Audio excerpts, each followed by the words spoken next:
Roll 'em, boys. Chapter 1. California, Labor Day weekend.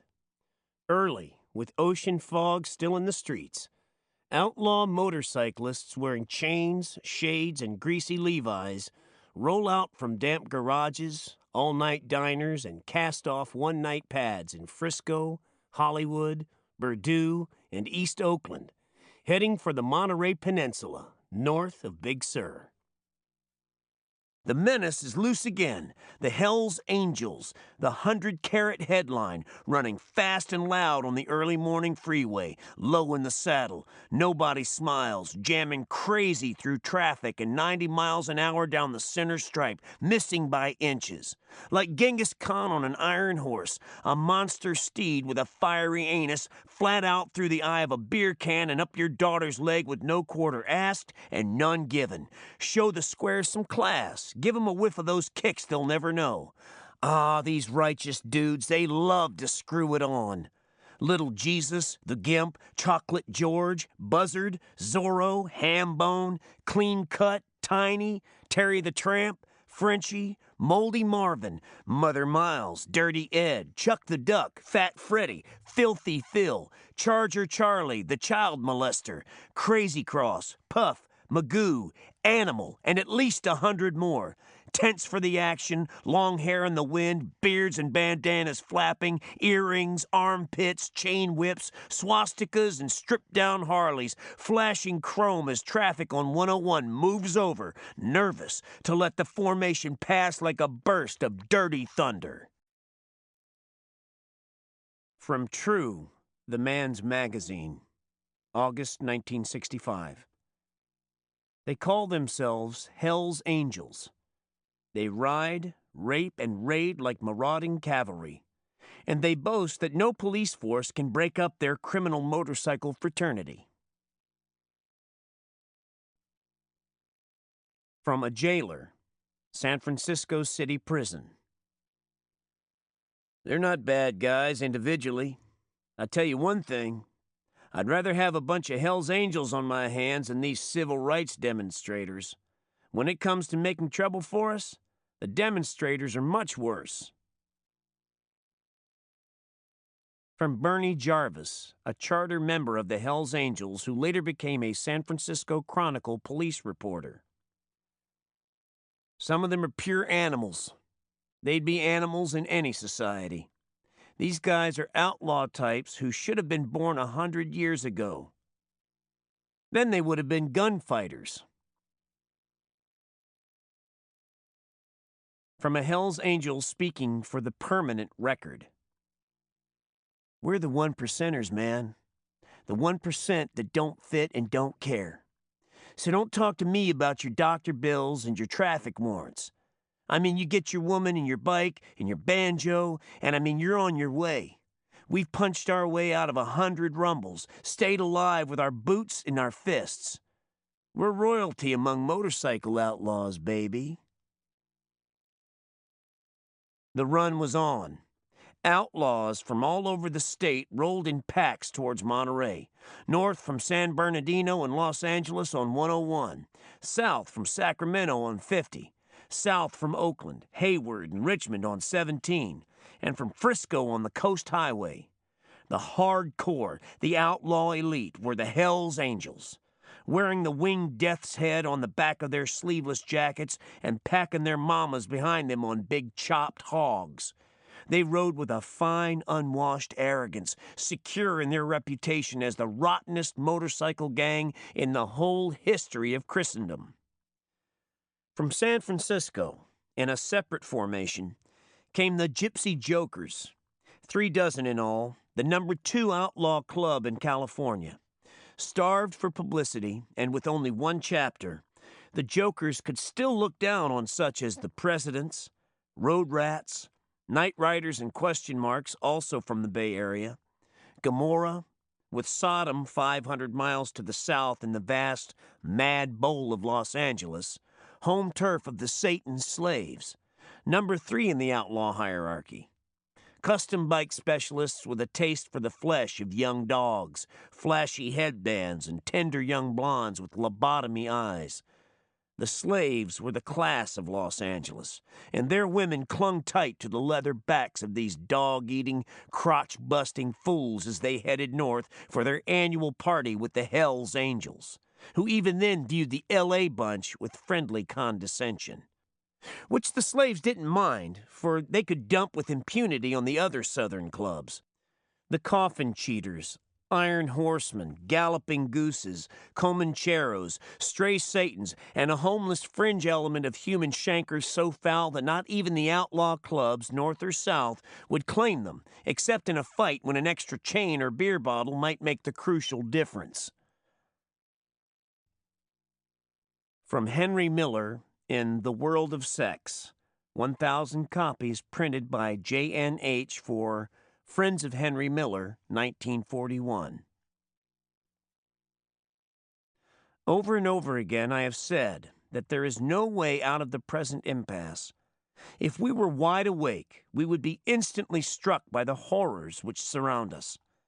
We would drop our tools, quit our jobs, deny our obligations, pay no taxes, observe no laws, and so on. Could the man or woman who is thoroughly awakened possibly do the crazy things which are now expected of him or her every moment of the day? From a Hell's Angel talking to police. People will just have to learn to stay out of our way. We'll bust up everyone who gets in our way. On the morning of the Monterey Run, Labor Day 1964, Terry the Tramp woke up naked and hurting all over. The night before, he'd been stomped and chain-whipped outside an Oakland bar by 9 Diablos, a rival East Bay cycle club. I'd hit one of their members earlier, he explained, and they didn't appreciate it. I was with 2 other angels, but they left a little bit before me, and as soon as they were gone, these bastard Diablos jumped me outside the bar. They messed me up pretty good, so we spent half the night looking for them. The search was futile, and just before dawn, Terry went back to Scragg's small house in San Leandro, where he was living with his wife and 2 children. Scraggs, a 37-year-old ex-pug who once fought Bobo Olson, was the oldest angel then riding, with a wife and 2 children of his own. But when Terry came down from Sacramento that summer to look for a job in the Bay Area, Scraggs offered bed and board. The 2 wives got along, the kids meshed, and Terry found a job on the assembly line at a nearby General Motors plant, in itself a tribute to whatever human flexibility remains at the shop level in the American labor movement, for Terry, at a glance, looks hopelessly unemployable, like a cross between Joe Palooka and the Wandering Jew. He is 6 feet 2 inches tall, 210 pounds heavy, with massive arms, a full beard, shoulder-length black hair, and a wild, jabbering demeanor not calculated to soothe the soul of any personnel specialist.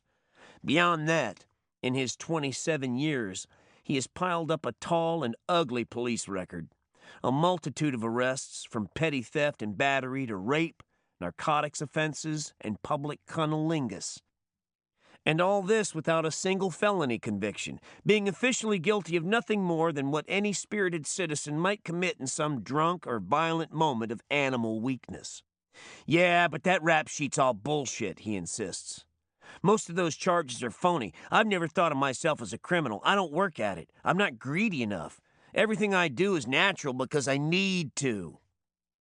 And then, after a moment, but I guess I'm pushing my luck, even if I'm not a criminal. Pretty soon they'll nail me for one of these goddamn things, and then it's goodbye, Terry, for a whole lot of years. I think it's about time I cut out, went east, maybe to New York or Australia. You know, I had a card in Actors Equity once. I lived in Hollywood. Hell, I can make it anywhere, even if I am a fuck-up. On another Saturday, he might have slept until 2 or 3 in the afternoon, then gone out again with a dozen or so of the brethren to find the Diablos and whip 'em down to jelly. But a Labor Day run is the biggest event on the Hells Angels calendar. It is the annual gathering of the whole outlaw clan, a massive 3-day drunk that nearly always results in some wild, free-swinging action and another rude shock for the squares. No angel would miss it for any reason except jail or crippling injury. The Labor Day run is the outlaws' answer to New Year's Eve. It is a time for sharing the wine jug, pummeling old friends, random fornication, and general full-dress madness. Depending on the weather and how many long-distance calls are made the week before, anywhere from 200 to 1,000 outlaws will show up, half of them already drunk by the time they get there. By 9 o'clock that morning, both Terry and Scraggs were on their feet. Vengeance on the Diablos could wait. Today, the run. Terry lit a cigarette, examined the bumps and welts on his body, then pulled on a pair of crusty Levi's, heavy black boots, no underwear, and a red sweatshirt smelling of old wine and human grease. Scraggs drank a beer while his wife heated water for instant coffee.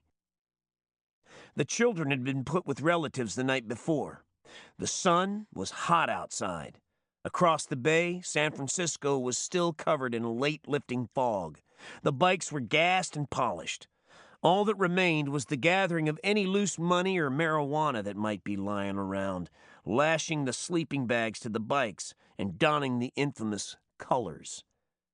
The all-important colors. The uniform, as it were. The crucial identity, which the Attorney General of California has described with considerable accuracy in a fuzzy but much-quoted official document titled, The Hells Angels Motorcycle Clubs. The emblem of the Hells Angels, termed colors, consists of an embroidered patch of a winged skull wearing a motorcycle helmet. Just below the wing of the emblem are the letters MC. Over this is a band bearing the words Hells Angels. Below the emblem is another patch bearing the local chapter name, which is usually an abbreviation for the city or locality. These patches are sewn on the back of a usually sleeveless denim jacket. In addition, members have been observed wearing various types of Luftwaffe insignia and reproductions of German iron crosses.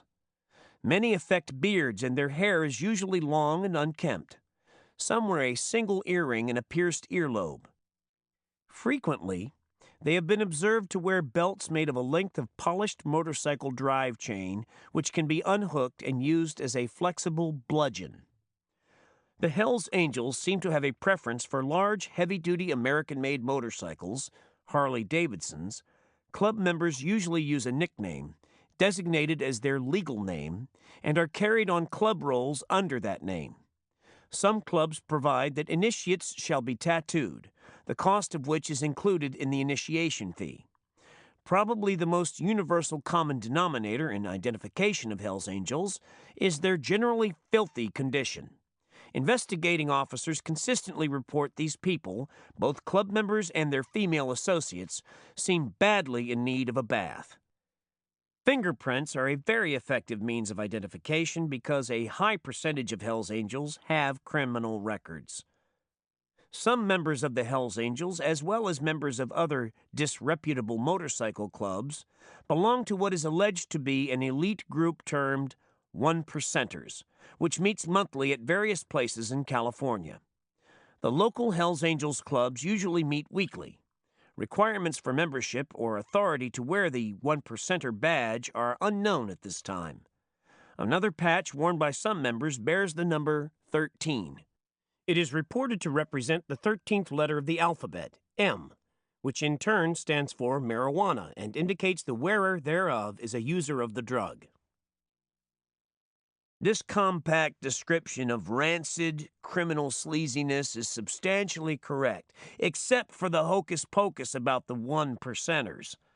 All angels wear this patch, as do most other outlaws, and all it means is that they are proud to be part of the alleged 1% of bike riders whom the American Motorcycle Association refuses to claim. The AMA is the sporting arm of the Motorcycle, Scooter, and Allied Trades Association, a fast-growing motorcycle lobby that is seeking desperately to establish a respectable image, an image the Hells Angels have consistently queered. "We condemn them," says an AMA director.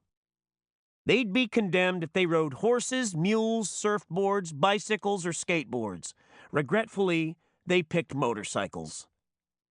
The AMA claims to speak for all decent motorcyclists, yet its 50,000 or so members rode less than 5% of the 1,500,000 motorcycles registered in the United States in 1965.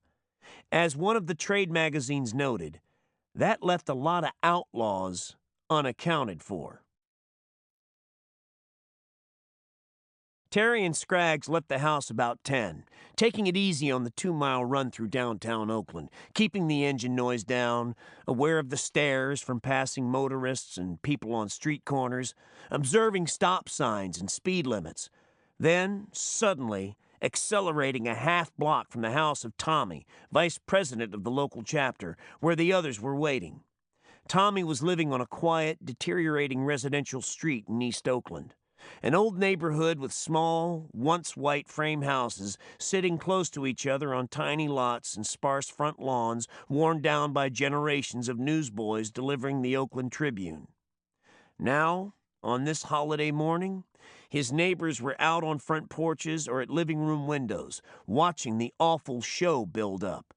By 11, about 30 Hells Angels were there, half blocking the narrow street, shouting, drinking beer, brushing green dye on their beards, gunning their engines, adjusting their costumes, and knocking each other around to get the feel of things. The girls stood quietly in a group, wearing tight slacks, kerchiefs and sleeveless blouses or sweaters, with boots and dark glasses, uplift bras, bright lipstick, and the wary expressions of half-bright souls turned mean and nervous from too much bitter wisdom in too few years. Like the Angels, the girls were mainly in their 20s. Although some were obvious teenagers and a few were aging whores looking forward to a healthy outdoor weekend. In any gathering of Hells Angels, from 5 to a possible 150, there is no doubt who is running the show. Ralph "Sonny" Barger, the maximum leader, a 6-foot, 170-pound warehouseman from East Oakland, the coolest head in the lot and a tough, quick-thinking dealer when any action starts. By turns, he is a fanatic, a philosopher, a brawler, a shrewd compromiser, and a final arbitrator. To the Oakland Angels, he is Ralph. Everybody else calls him Sonny. Although when the party gets wild and loose, he answers to names such as Prez, Papa, and Daddy. Barger's word goes unquestioned, although many of the others could take him in 2 minutes if it ever came to a fight. But it never does. He rarely raises his voice, except in a rumble with outsiders. Any dissenters in the ranks are handled quietly at the regular Friday night meetings, or they simply fade out of the picture and change their life pattern so as never again to cross paths with any group of angels. If the gathering at Tommy's was a little disorganized, it was because Sonny was serving time in the Santa Rita Rehabilitation Center for possession of marijuana. With Sonny in jail, the others were keeping the action to a minimum. Even though Tommy, in his quiet, disaffiliated sort of way, was running the show pretty well. At 26, he was a year younger than Barger. Blonde, clean-shaven, with a wife and 2 children, making $180 a week as a construction worker. He knew he was only filling in for the Prez, but he also knew that the Oakland Angels had to make a tough, full-strength appearance at the Labor Day run. Anything less would forfeit the spiritual leadership back to Southern California, to the San Bernardino or Purdue chapter, the founding fathers, as it were, who started the whole thing in 1950 and issued all new charters for nearly 15 years. But mounting police pressure in the South was causing many Angels to seek refuge in the Bay Area. By 1965, Oakland was on its way to becoming the capital of the Hells Angels world. prior to their ear-splitting departure. There was a lot of talk about the Diablos and what manner of lunacy or strange drug had caused them to commit such a sure fatal error as an attack on a lone angel. Within a month, the Diablos had disbanded, terrorized by a series of stompings, beatings, and chain whippings. The angels hunted them down one by one and did them in. "Things like that don't happen very often," Terry explained later.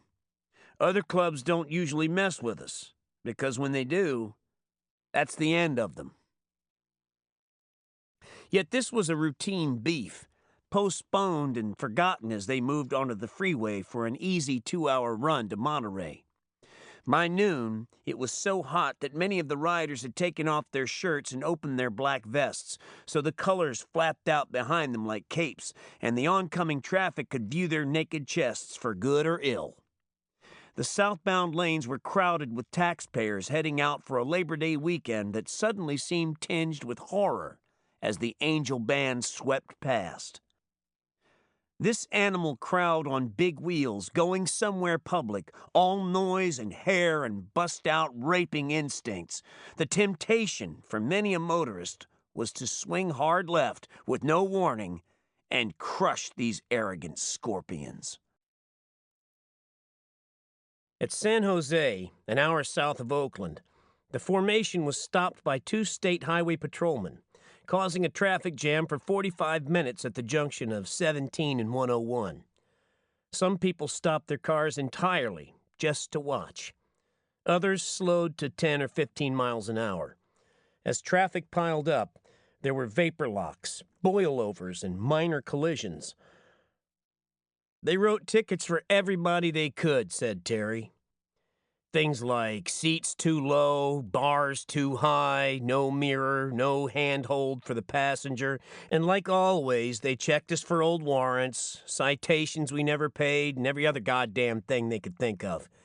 But the traffic was really piling up, with people staring at us and all. And finally, by God, a highway patrol captain showed up and chewed those bastards good for creating a hazard or whatever he called it.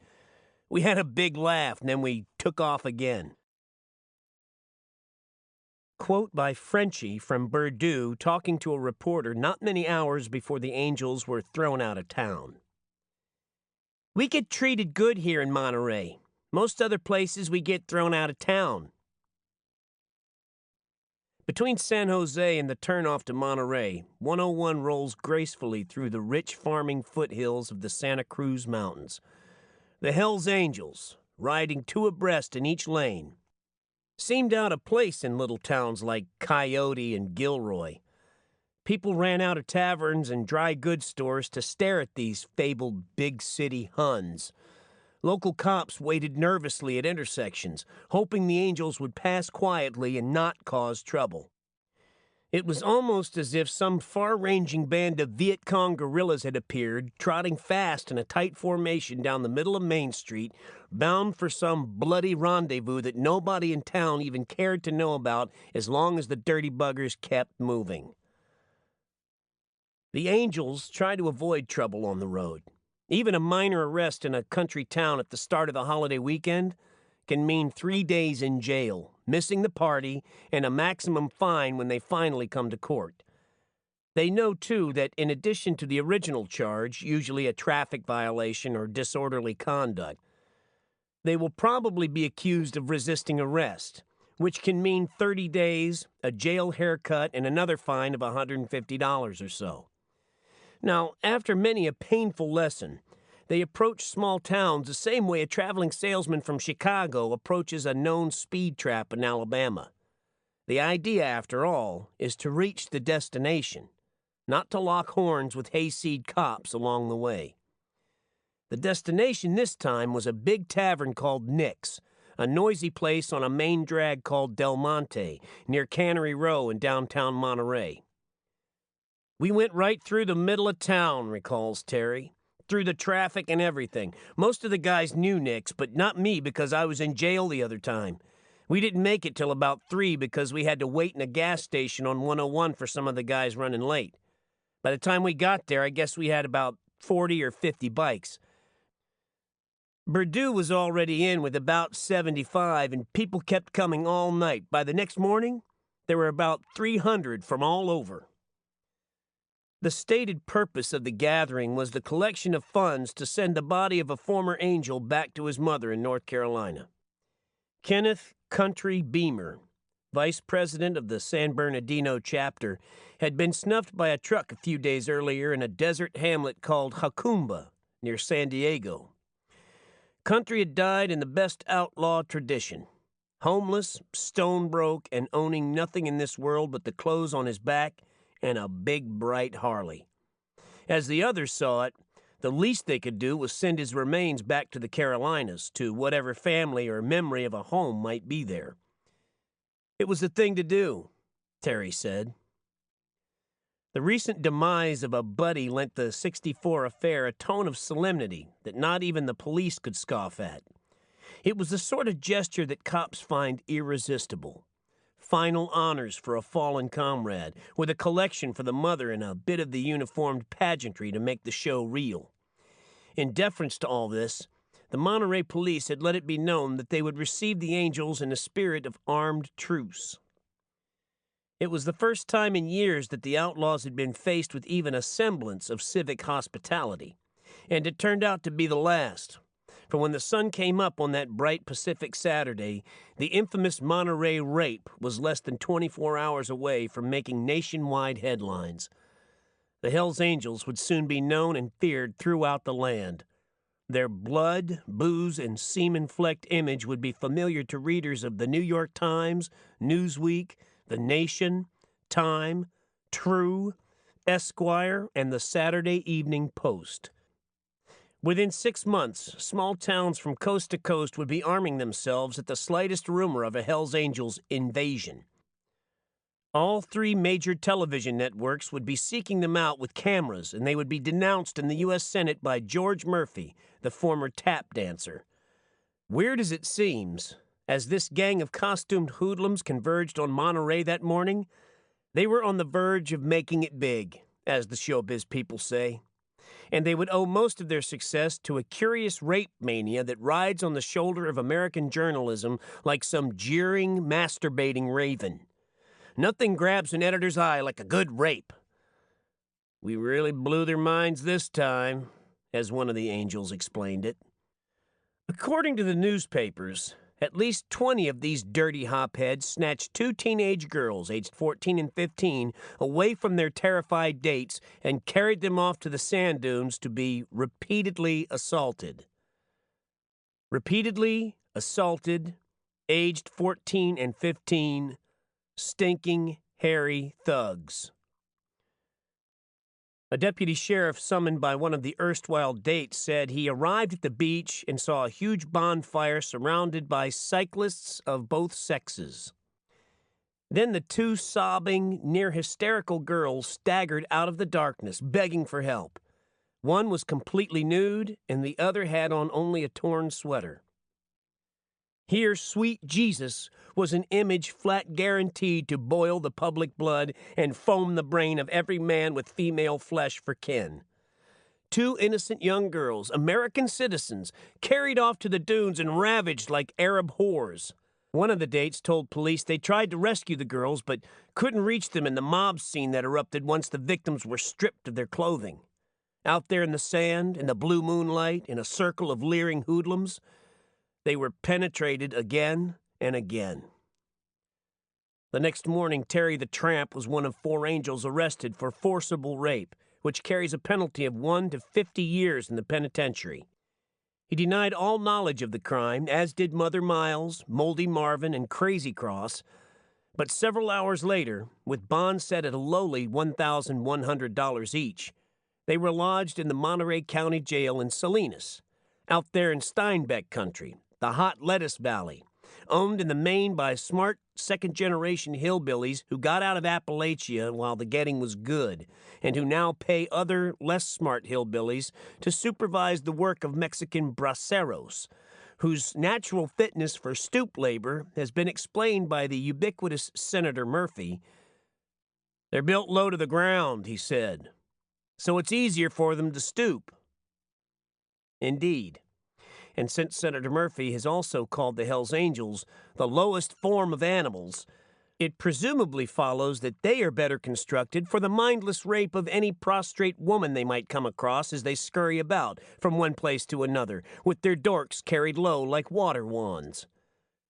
Which is not far from the truth, but for different reasons than California's ex-Lightfoot senator might have us believe.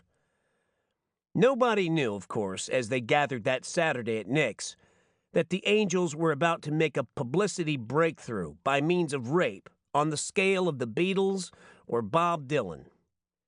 At dusk, with an orange sun falling fast into the ocean just a mile or so away, the main event of the evening was so wholly unplanned that the principal characters, or victims, attracted little attention in the noisy crowd that jammed Nick's barroom and spilled out to the darkening street. Terry says he noticed the girls and their dates only as part of the overall scene. The main reason I remember them is I wondered what that white pregnant girl was doing with a bunch of suede dudes. But I figured it was her business, and I wasn't hurting for pussy anyway. I had my old lady with me. We're separated now, but then we were doing okay, and she wouldn't have none of me hustling anything else while she was around. Besides, hell, when you're seeing old friends you haven't seen in a year or two, you don't have time to pay much attention to strangers. The only thing Terry and all the other Angels agree on, in relation to the victims' first appearance, is that they sure as hell didn't look no 14 and 15, man. Those girls looked every bit of 20. Police later confirmed the girls' ages, but all other information about them, including their names, was withheld in accordance with California's policy of denying press access to rape victims. I can't even say if those girls were pretty or not, Terry went on. I just don't remember. All I can say for sure is that we didn't have no trouble at Nick's. The cops were there, but only to keep people away. It was the same old story as every place else we go. Traffic piling up on the street outside, local badasses prowling around, young girls looking for kicks, and a bunch of Nick's regular customers just digging the party. The cops did right by staying around. Everywhere we go, there's some local hoods who want to find out how tough we are. If the cops weren't there, we'd end up having to hurt somebody. Hell, nobody wants trouble on a run. All we want to do is have some fun and relax.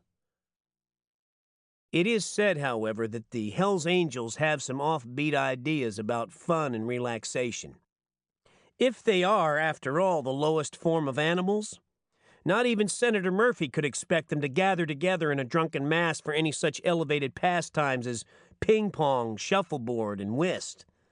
Their picnics have long been noted for certain beastly forms of entertainment, and any young girl who shows up at a Hells Angels bonfire camp at 2 o'clock in the morning is presumed by the outlaws to be in a condition of heat. So it was only natural that the two girls attracted more attention when they arrived at the beach than they had earlier in the convivial bedlam at Nick's. One aspect of the case overlooked in most newspaper accounts had to do with elementary logistics. How did these two young girls happen to be on a deserted midnight beach with several hundred drunken motorcycle thugs? Were they kidnapped from Nick's? And if so, what were they doing there in the first place, aged 14 and 15, circulating all evening in a bar jammed wall to wall with the state's most notorious gang of outlaws? Or were they seized off the street somewhere, perhaps at a stoplight, to be slung over the gas tank of a bored-out Harley and carried off into the night, screaming hysterically while bystanders gaped in horror? Police strategists, thinking to isolate the Angels, had reserved them a campsite far out of town on an empty stretch of dunes between Monterey Bay and Fort Ord, an Army basic training center. The reasoning was sound. The beasts were put off in a place where they could whip themselves into any kind of orgiastic frenzy without becoming dangerous to the citizenry. And if things got out of hand, the recruits across the road could be bugled out of bed and issued bayonets. The police posted a guard on the highway in case the Angels got restless and tried to get back to town, but there was no way to seal the camp off entirely, nor any provision for handling local innocents who might be drawn to the scene out of curiosity or other darker reasons not mentioned in police training manuals. The victims told police they had gone to the beach because they wanted to look at the cyclists. They were curious. Even after several hours at Nick's, which was so crowded that evening that most of the outlaws took to pissing in the parking lot rather than struggle inside to the bathroom. Hell, those broads didn't come out there for any sing-song, said Terry. They were loaded and they wanted to get off some leg, but it just got to be too many guys. To start with, it was groovy for 'em. Then more and more guys came piling over the dunes. Yeah, pussy, you know, that kind of thing. And the broads didn't want it. The suede dudes just split. We never saw 'em again. I don't know for sure how it ended. All I knew then was that they had some mamas out there in the dunes, but me and my old lady went and crashed pretty early. I was so wasted I couldn't even make it with her. No family newspaper saw fit to quote the Angel version, but 6 months later, playing pool in a San Francisco bar, Frenchie remembered it this way. One girl was white and pregnant, the other was colored, and they were with 5 colored studs. They hung around Nick's about 3 hours on Saturday night, drinking and talking with our riders. Then they came out to the beach with us, them and their 5 boyfriends. Everybody was standing around the fire, drinking wine, and some of the guys were talking to them, hustling them, naturally. And pretty soon somebody asked the 2 chicks if they wanted to be turned on, you know. Did they want to smoke some pot? They said, yeah. And then they walked off with some of the guys to the dunes. The spade went with a few guys, and then she wanted to quit, but the pregnant one was really hot to trot. The first 4 or 5 guys she was really dragging into her arms, but after that she cooled off too. By this time, though, one of their boyfriends had got scared and gone for the cops. And that's all it was. The next morning, said Terry, I rode in with somebody, I forget who, to some drive-in on the highway where we got some breakfast. When we got back to the beach, they had a roadblock set up with those 2 broads sitting there in the cop car, looking at everybody. I didn't know what was going on, but then a cop said, "You're one," and they slapped the cuffs on me. Those goddamn girls were giggling, righteously laughing, you know, ha ha, that's one of 'em. So off I went to the bucket for rape. When we got to the jail, I said, hey, I want to be checked. Let's see a doctor. I ain't had no intercourse in 2 days. But they wouldn't go for it. Marvin and Miles and Crazy Cross were already there, and we figured we were deep in the shit until they told us bail was only $1,100. Then we knew they didn't have much of a case. Meanwhile, out on Marina Beach, the rest of the Angels were being rounded up and driven north along Highway 156 toward the county line. Laggards were thumped on the shoulders with billy clubs and told to get moving. Side roads were blocked by state troopers while dozens of helmeted deputies, many from neighboring counties, ran the outlaws through the gauntlet. Traffic was disrupted for miles as the ragged horde moved slowly along the road, gunning their engines and raining curses on everything in sight. The noise was deafening, and it is hard to imagine what effect the spectacle must have had on the dozens of out-of-state late-summer tourists who pulled over to let the procession come through. Because of the proximity of an army base, they undoubtedly thought they were making way for a caravan of tanks, or at least something impressive and military. And then to see an army of hoodlums being driven along the road like a herd of diseased sheep, what a nightmare for the California Chamber of Commerce. At the county line on US 101, a reporter from the San Francisco Chronicle talked with Tommy and with another angel named Tiny, a 6'6", 240-pound outlaw with a shoulder-length pigtail who later gained nationwide fame for his attack on a get-out-of-Vietnam demonstration in Berkeley. We're ordinary guys, said Tommy. Most of us work. About half are married, I guess, and a few own their homes. Just because we like to ride motorcycles, the cops give us trouble everywhere we go. That rape charge is phony, and it won't stick. The whole thing was voluntary. Shit, our bondsman will have those guys out in 2 hours, said Tiny.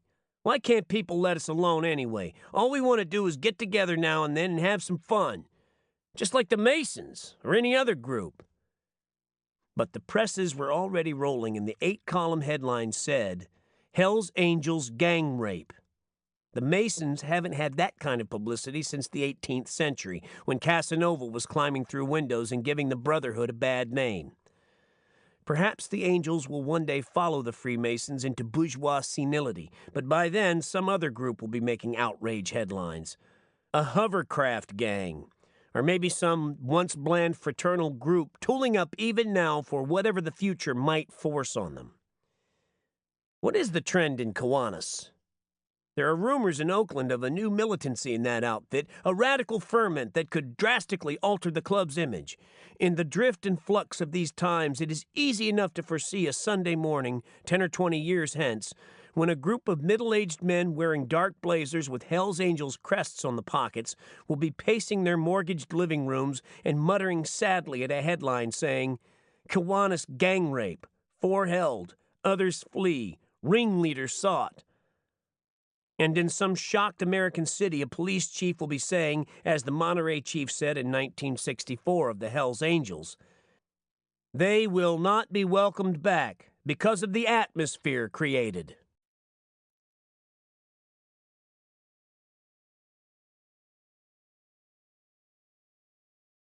The Making of the Menace, 1965. Chapter 2. A quote by Søren Kierkegaard. The Last Years, Journals, 1853-1855. The daily press is the evil principle of the modern world, and time will only serve to disclose this fact with greater and greater clearness. The capacity of the newspaper for degeneration is sophistically without limit, since it can always sink lower and lower in its choice of readers. At last, it will stir up all those dregs of humanity which no state or government can control. From Zorro, the only Brazilian Hell's Angel. The best thing about the Angels is that we don't lie to each other. Of course, that don't go for outsiders because we have to fight fire with fire. Hell, most people you meet won't tell you the truth about anything. Arthur Schlesinger, Jr., explaining why he whapped the press with a bogus explanation of the Bay of Pigs invasion. It was part of the cover story. Politicians, like editors and cops, are very keen on outrage stories, and State Senator Fred Farr of Monterey County is no exception. He is a leading light of the Carmel Pebble Beach set and no friend of hoodlums anywhere, especially gang rapists who invade his constituency. His reaction to the Monterey headlines was quick and loud. Farr demanded an immediate investigation of the Hells Angels and all others of that breed, whose lack of status caused them to be lumped together as other disreputables. In the cut-off world of big bikes, long runs, and classy rumbles, this new state-sanctioned stratification made the Hells Angels very big. They were, after all, number one, like John Dillinger. Attorney General Thomas C. Lynch, then new in his job, moved quickly to mount an investigation of sorts. He sent questionnaires to more than 100 sheriffs, district attorneys, and police chiefs, asking for information on the Hells Angels and other disreputables. He also asked for suggestions as to how the law might deal with them. 6 months went by before all the replies were condensed into a 15-page report that read like a plot synopsis of Mickey Spillane's worst dreams. But in the matter of solutions, it was vague. The state was going to centralize information on these thugs, urge more vigorous prosecution, put them all under surveillance whenever possible, etc.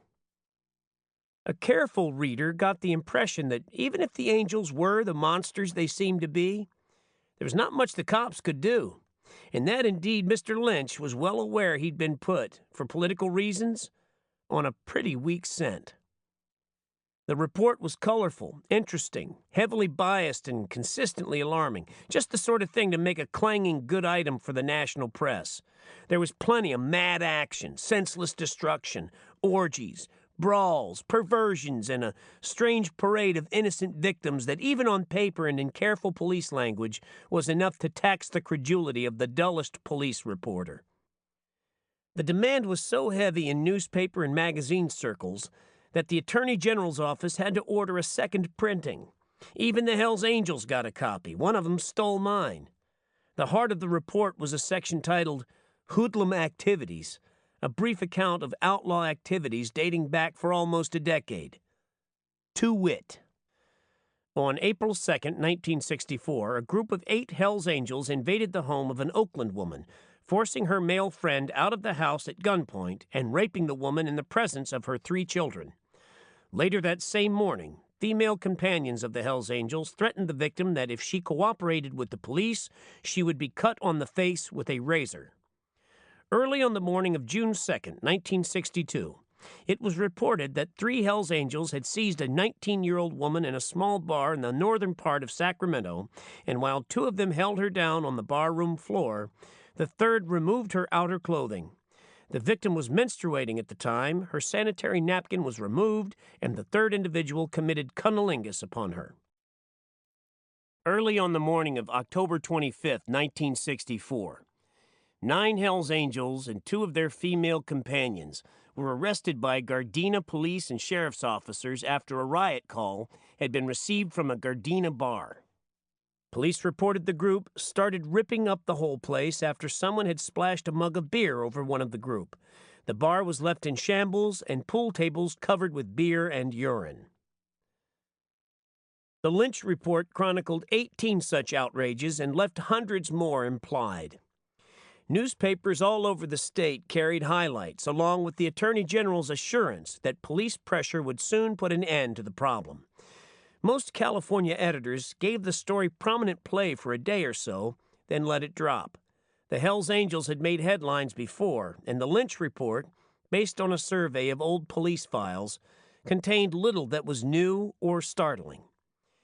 The Angels seemed headed for obscurity once again, but the tide was turned by a New York Times correspondent in Los Angeles, who filed a lengthy and lurid commentary on the Lynch report.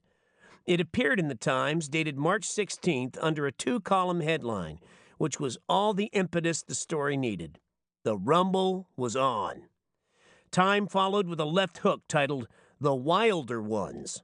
Newsweek crossed with a right titled The Wild Ones, and by the time the dust had settled, the national news media had a guaranteed grabber on their hands. It was sex, violence, crime, craziness, and filth, all in one package. Here is Newsweek's 1965 description of a Labor Day run to Porterville a year and a half earlier. A roaring swarm of 200 black-jacketed motorcyclists converged on the small, sleepy Southern California town of Porterville. They rampaged through local bars, shouting obscenities. They halted cars, opening their doors, trying to paw female passengers. Some of their booted girlfriends lay down in the middle of the streets and undulated suggestively. In one bar, half a dozen of them brutally beat a 65-year-old man and tried to abduct the barmaid. Only after 71 policemen from neighboring cities and the highway patrol, police dogs, and water hoses were brought into action did the cyclists jump on their Harley-Davidsons and roar out of town. Both Newsweek and Time compared the 1963 invasion of Porterville with the film called The Wild One, based on a similar incident at Hollister, California in 1947 and starring Marlon Brando, which Time called a slice of seedy life picture about a pack of vicious, swaggering motorcycle hoods called the Black Rebels. But The Wild One passed quickly into oblivion, said Time, because the characters were too overdrawn and the violence they wrought was too unrelieved to engage the credulity of its audience. Who, after all, could believe that a gang of 2-wheeled Huns might invade and terrify a whole California town? Not Time. At least not in 1947, when the first such incident occurred, and not in 1953, when the film was released, and not even 10 years later, when the same thing supposedly happened again in a different town. But March 26, 1965, 18 years after the first so-called motorcycle riot in America, Time finally came to grips with the story, and the editors of that journal were alarmed. The Huns were real. They'd been holed up somewhere for 18 years, polishing their motorcycles and greasing their chain whips until California's Attorney General decided to introduce them to the press. Time's West Coast legman lost no time in forwarding the terrible news to the Loose Fortress, where it was immediately transformed into 2 columns of supercharged hokum for the National Affairs section. Last week, the Wild One, was back, and in real life.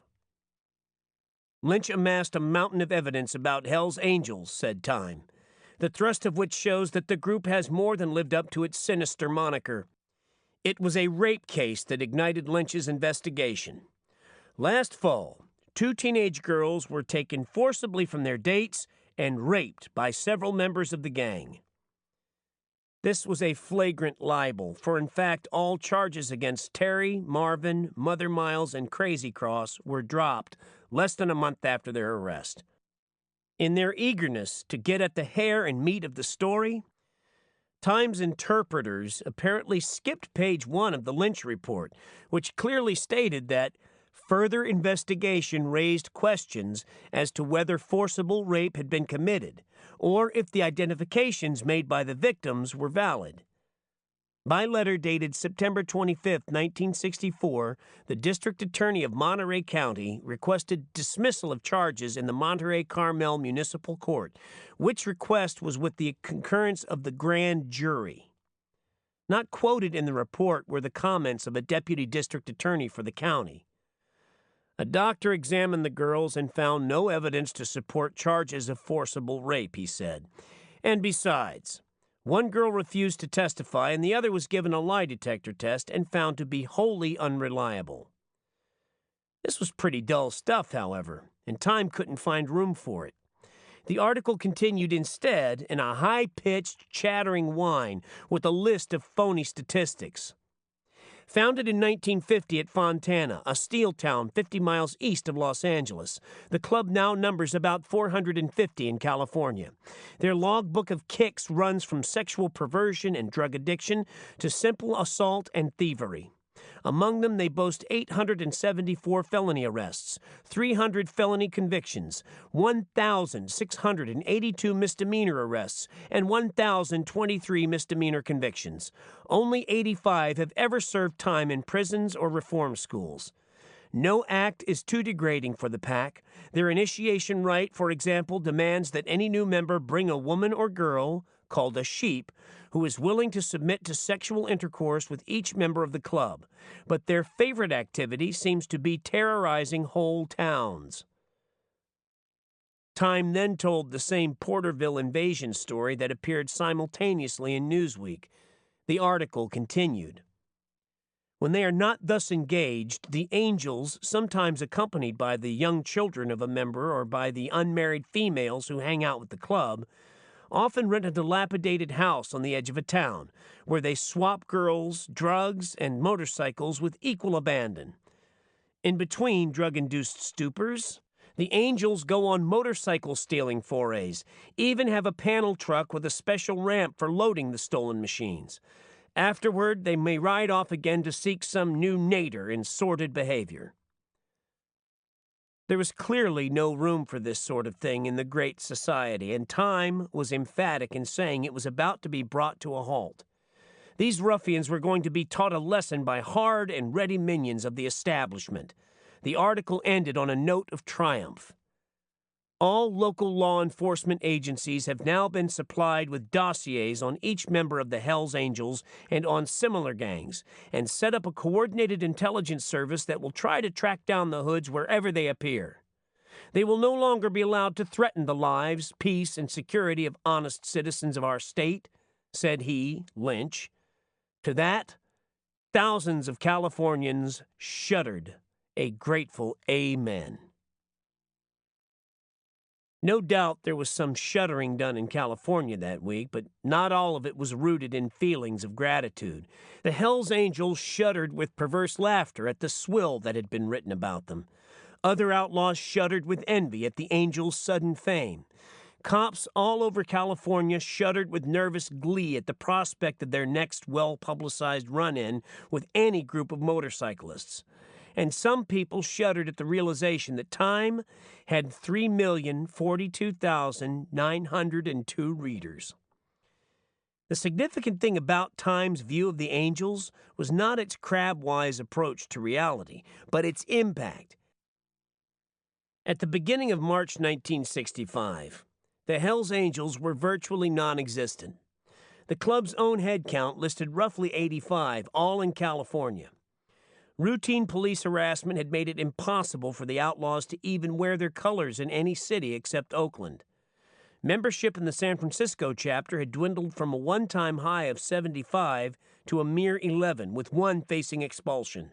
The original Purdue, including Fontana, chapter was reduced to a handful of diehards determined to go down with the ship. In Sacramento, a two-man vendetta in the form of Sheriff John Miserly and a patrolman named Leonard Chatoyan had made life so difficult that the Angels were already planning the big move to Oakland. And even there, the heat was on for real. Shit, we never knew when they was gonna bust into the El Adobe and line us up against the bar with shotguns, Sonny Barger recalls. We even started drinking at the Sinners Club because it had a back door and a window we could get out of. I mean, the heat was on, man. We were hurting. From A.J. Liebling. A good reporter, if he chooses the right approach, can understand a cat or an Arab. The choice is the problem, and if he chooses wrong, he will come away scratched or baffled. At the time of the report, the state of California had admittedly been dealing for 15 years with a criminal conspiracy of the most vicious kind. Yet in the 5 single-spaced pages devoted to the Hells Angels' hoodlum activities, most involving anywhere from a dozen to 100 outlaws, the report mentioned only 16 specific arrests and 2 convictions. What was a man to think? Another part of the report stated that of 463 identified Hells Angels, 151 had felony convictions.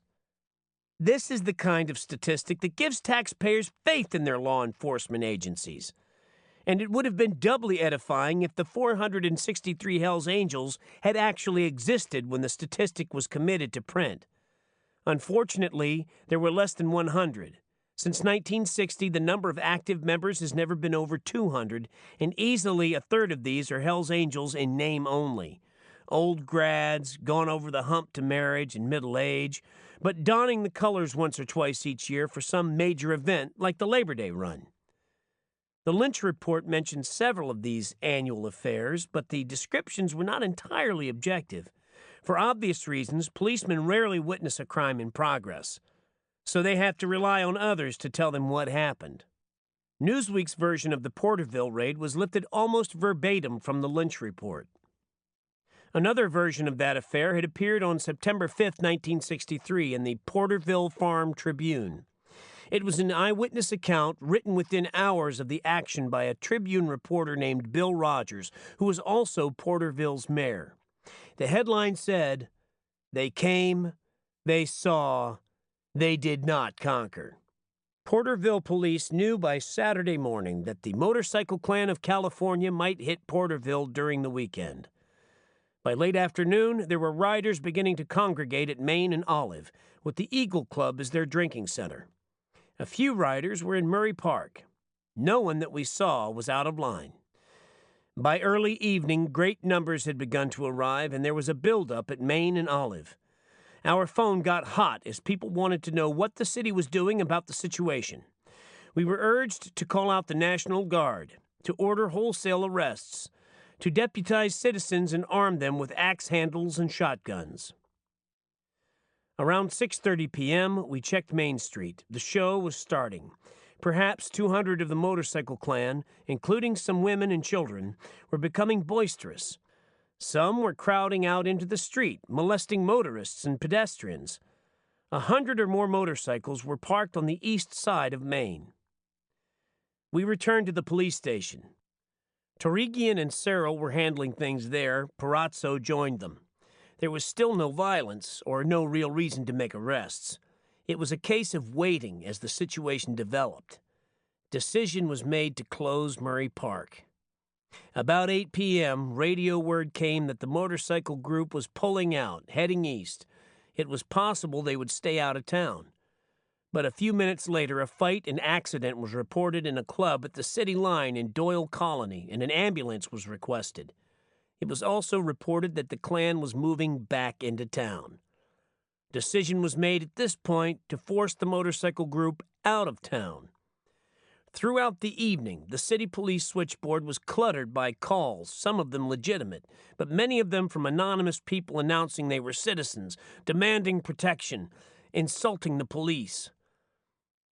Traffic was bumper to bumper on Main Street. 1,500 local people stood around at Main and Olive to see what would happen.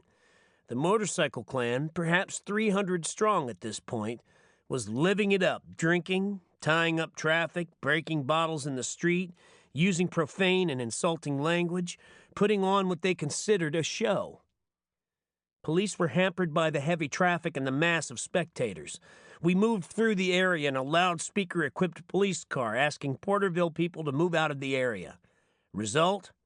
No one moved. Others came in to see what was happening. The motorcycle clan booed.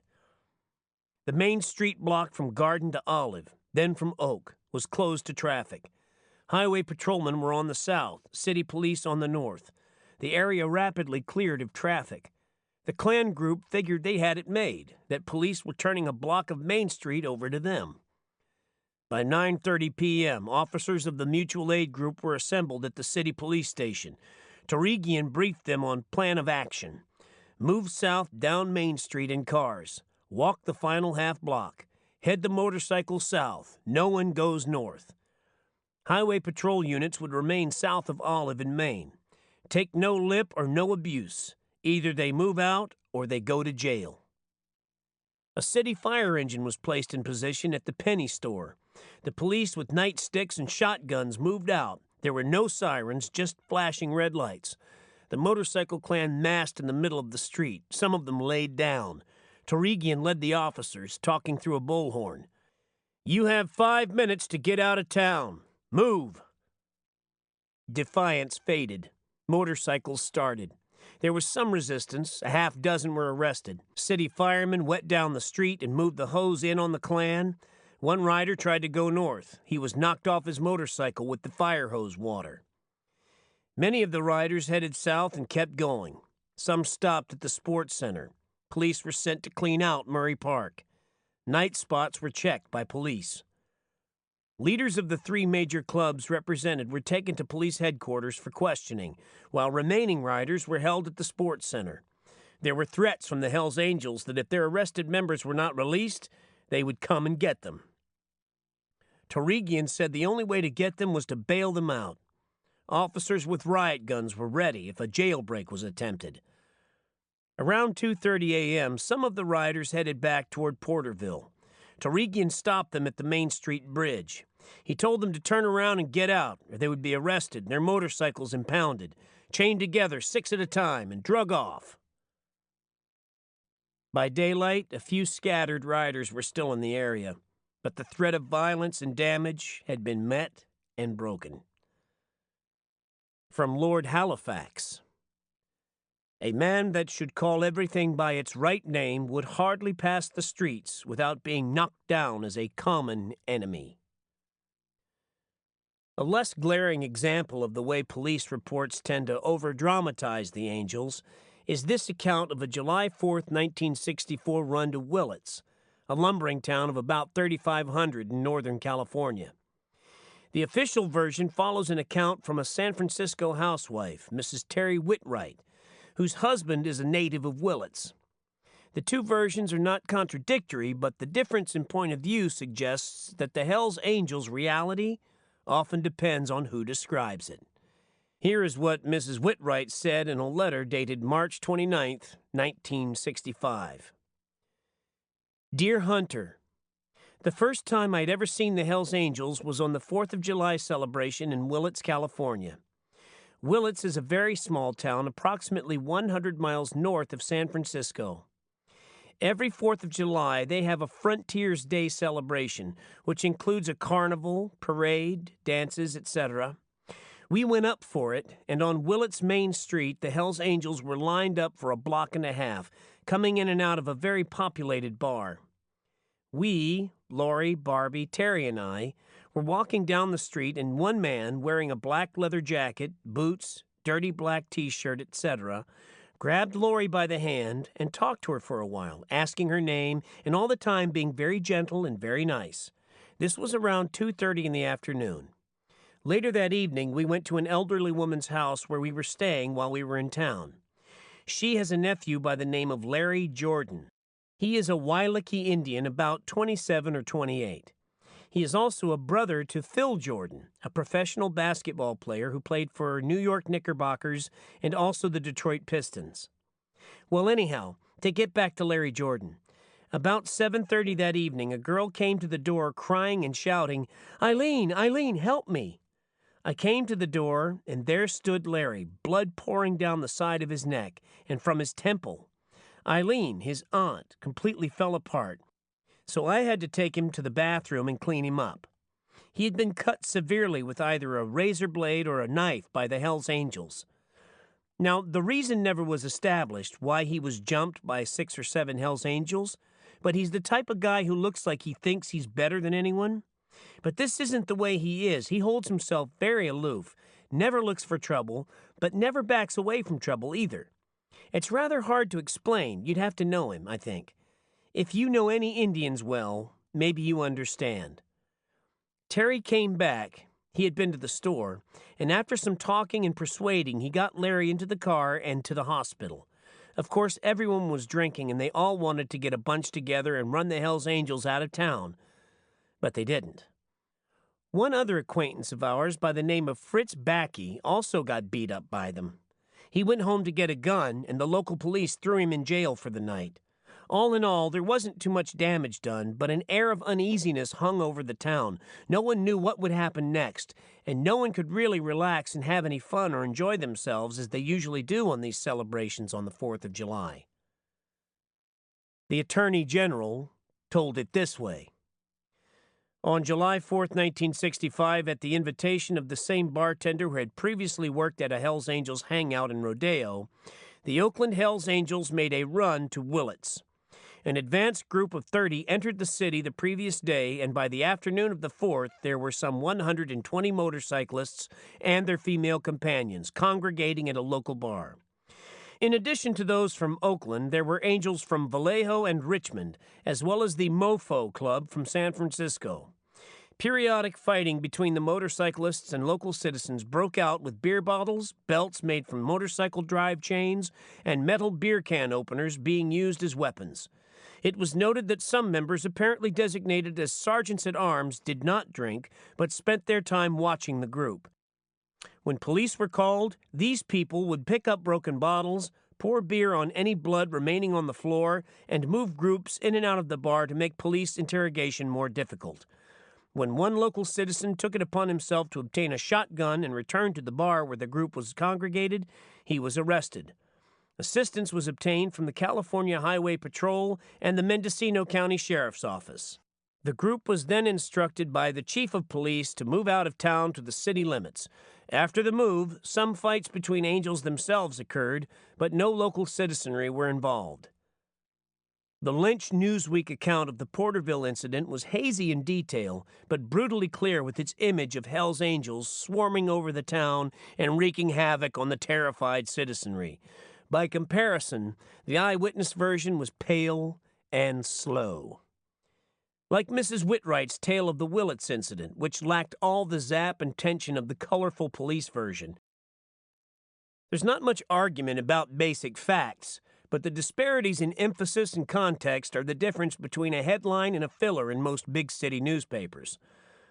Do the Hells Angels actually take over a town, as they're often accused of doing, or merely clog a main street and a few local taverns with drunken noise, thus flaying the sensibilities of various locals? In a larger context, how much of a menace are the Hells Angels? And how seriously do they threaten the lives and limbs of people in California? or in Idaho, Arizona, Michigan, New York, Indiana, Colorado, New Hampshire, Maryland, Florida, Nevada, Canada, and all the other places where rumors of their arrival put the populace in an uproar.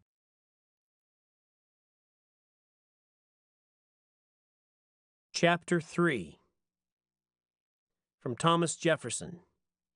Indeed, I tremble for my country when I reflect that God is just. According to Attorney General Lynch's own figures, California's overall crime picture makes the Angels look like a gang of petty jackrollers. The police counted 463 Hells Angels, 205 around Los Angeles, 233 in the San Francisco-Oakland area, and the rest scattered widely around the state.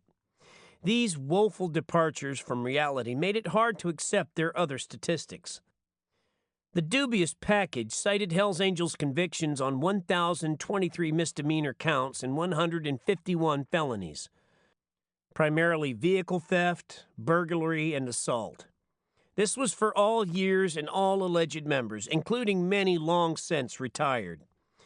California's overall figures for 1963 showed 1,116 homicides, 12,448 aggravated assaults, 6,257 sex offenses, and 24,532 burglaries. In 1962, the state listed 4,121 traffic deaths, up from 3,839 in 1961.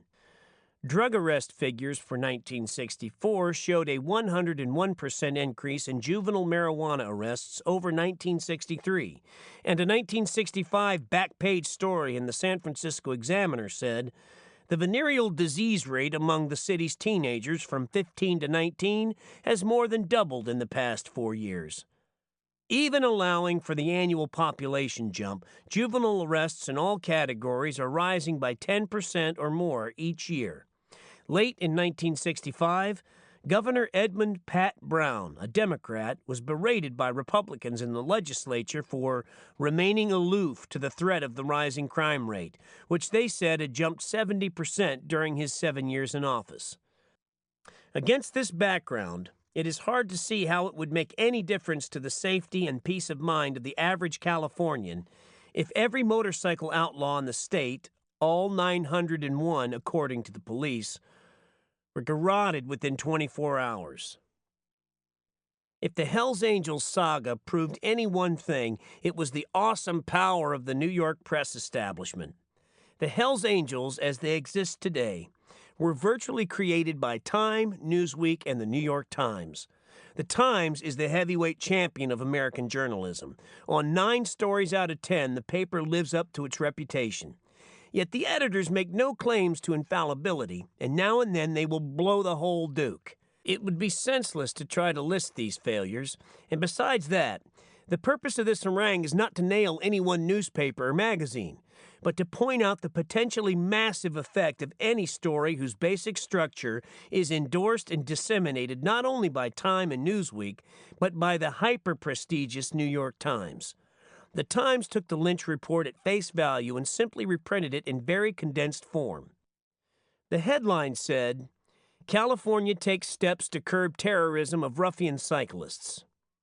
The bulk of the article was straight enough, but the lead was pure fiction. A hinterland tavern is invaded by a group of motorcycle hoodlums. They seize a female patron and rape her. Departing, they brandish weapons and threaten bystanders with dire reprisals if they tell what they saw. Authorities have trouble finding a communicative witness, let alone arresting and prosecuting the offenders. This incident never occurred. It was created as a sort of journalistic montage by the correspondent who distilled the report. But the Times is neither written nor edited by fools, and anyone who has worked on a newspaper for more than 2 months knows how technical safeguards can be built into even the wildest story, without fear of losing reader impact. What they amount to basically is the art of printing a story without taking legal responsibility for it. The word alleged is a key to this art. Other keys are so-and-so said or claimed, it was reported, and according to. In 14 short newspaper paragraphs, the Times story contained 9 of these qualifiers. The two most crucial had to do with the Hollywood lead and the alleged gang rape last Labor Day of 2 girls, 14 and 15 years old, by 5 to 10 members of the Hells Angels gang on the beach at Monterey. Nowhere in the story was it either reported or implied that the Monterey charges had long since been dropped, according to page 1 of the report being quoted. The result was a piece of slothful, emotionally biased journalism, a bad hack job that wouldn't have raised an eyebrow or stirred a ripple had it appeared in most American newspapers. But the Times is a heavyweight even when it's wrong, and the effect of this article was to put the seal of respectability on a story that was, in fact, a hysterical, politically motivated accident. Had Time and Newsweek never touched the story, the New York-based mass media would have jumped on it anyway. A social cancer had been uncovered by the nation's leading newspaper, and then, 1 week later, came the Time-Newsweek double-barreled blast that really put the Angels over the top. What followed was an orgy of publicity. The long-dormant Hells Angels got 18 years' worth of exposure in 6 months, and it naturally went to their heads. Until the Monterey rape, they were Bush League hoods known only to California cops and a few thousand cycle buffs. For whatever it was worth, they were the state's biggest and most notorious motorcycle gang. Among outlaws, their primacy was undisputed, and nobody else cared. Then, as a result of the Monterey incident, they made the front page of every daily in California, including the Los Angeles, Sacramento, and San Francisco papers, which are scanned and clipped each day by researchers for Time and Newsweek. Some of the stories said the victims had been roasting weenies on the beach with their 2 dates, who fought like tigers to save them, when an advance party of some 4,000 Hells Angels suddenly surrounded the campfire and said things like, "Don't worry, kid, we're just going to break the girls in for you." And then, according to one account, the bearded one pressed his hairy lips to hers. She screamed and struggled. He and another angel picked her up and hauled her, screaming, into the darkness. A piercing scream was followed by a deep-throated curse. Hells Angels rape teenagers. 4,000 cyclists invade Monterey. Yet only 2 of the 18 specific outrages cited in the Lynch report occurred after Labor Day of 1964, and both of these were bar brawls. So the story was just as available to the press on the day after the Monterey rape as it was 6 months later, when the Attorney General called a press conference and handed it out in a neat white package, one to each news hawk. Until then, nobody had shown much interest, or they hadn't had time. For in the fall of 1964, the press was putting every available talent on the national election story. It was, after all, a real humdinger. All manner of crucial issues were said to be hanging in the balance, and somebody had to keep tabs on the national pulse. Not even Senator Goldwater seized on the Hells Angels issue. Crime in the streets was a winner for him. Millions of people felt threatened by gangs of punks roaming on foot through streets in the immediate vicinity of their homes in urban slums. Democrats called this a racist slur. But what would they have said if Goldwater had warned the voters about an army of vicious, doped-up Caucasian hoodlums numbering in the thousands? Based in California, but with chapters proliferating all over the nation and even the globe far faster than a man could keep track of them. And so highly mobile with their awesome machines that huge numbers of them might appear almost anywhere, at any moment, to sack and destroy a community. Filthy Huns breeding like rats in California and spreading east. Listen for the roar of the Harleys. You will hear it in the distance like thunder, and then, wafting in on the breeze, will come the scent of dried blood, semen, and human grease. The noise will grow louder, and then they will appear on the west horizon, eyes bugged and bloodshot, foam on the lips, chewing some rooty essence smuggled in from a foreign jungle. They will ravish your women, loot your liquor stores, and humiliate your mayor on a bench on the village square. Now there was an issue. The mumbo-jumbo about crime in the streets was too vague. What Goldwater needed was an up-to-date concept like crime on the highways, motorized crime with nobody safe from it. And the first time the Democrats challenged him, he could have produced photos of the dirtiest Hells Angels and read from newspaper accounts of the Monterey rape and other stories. They hauled her screaming into the darkness.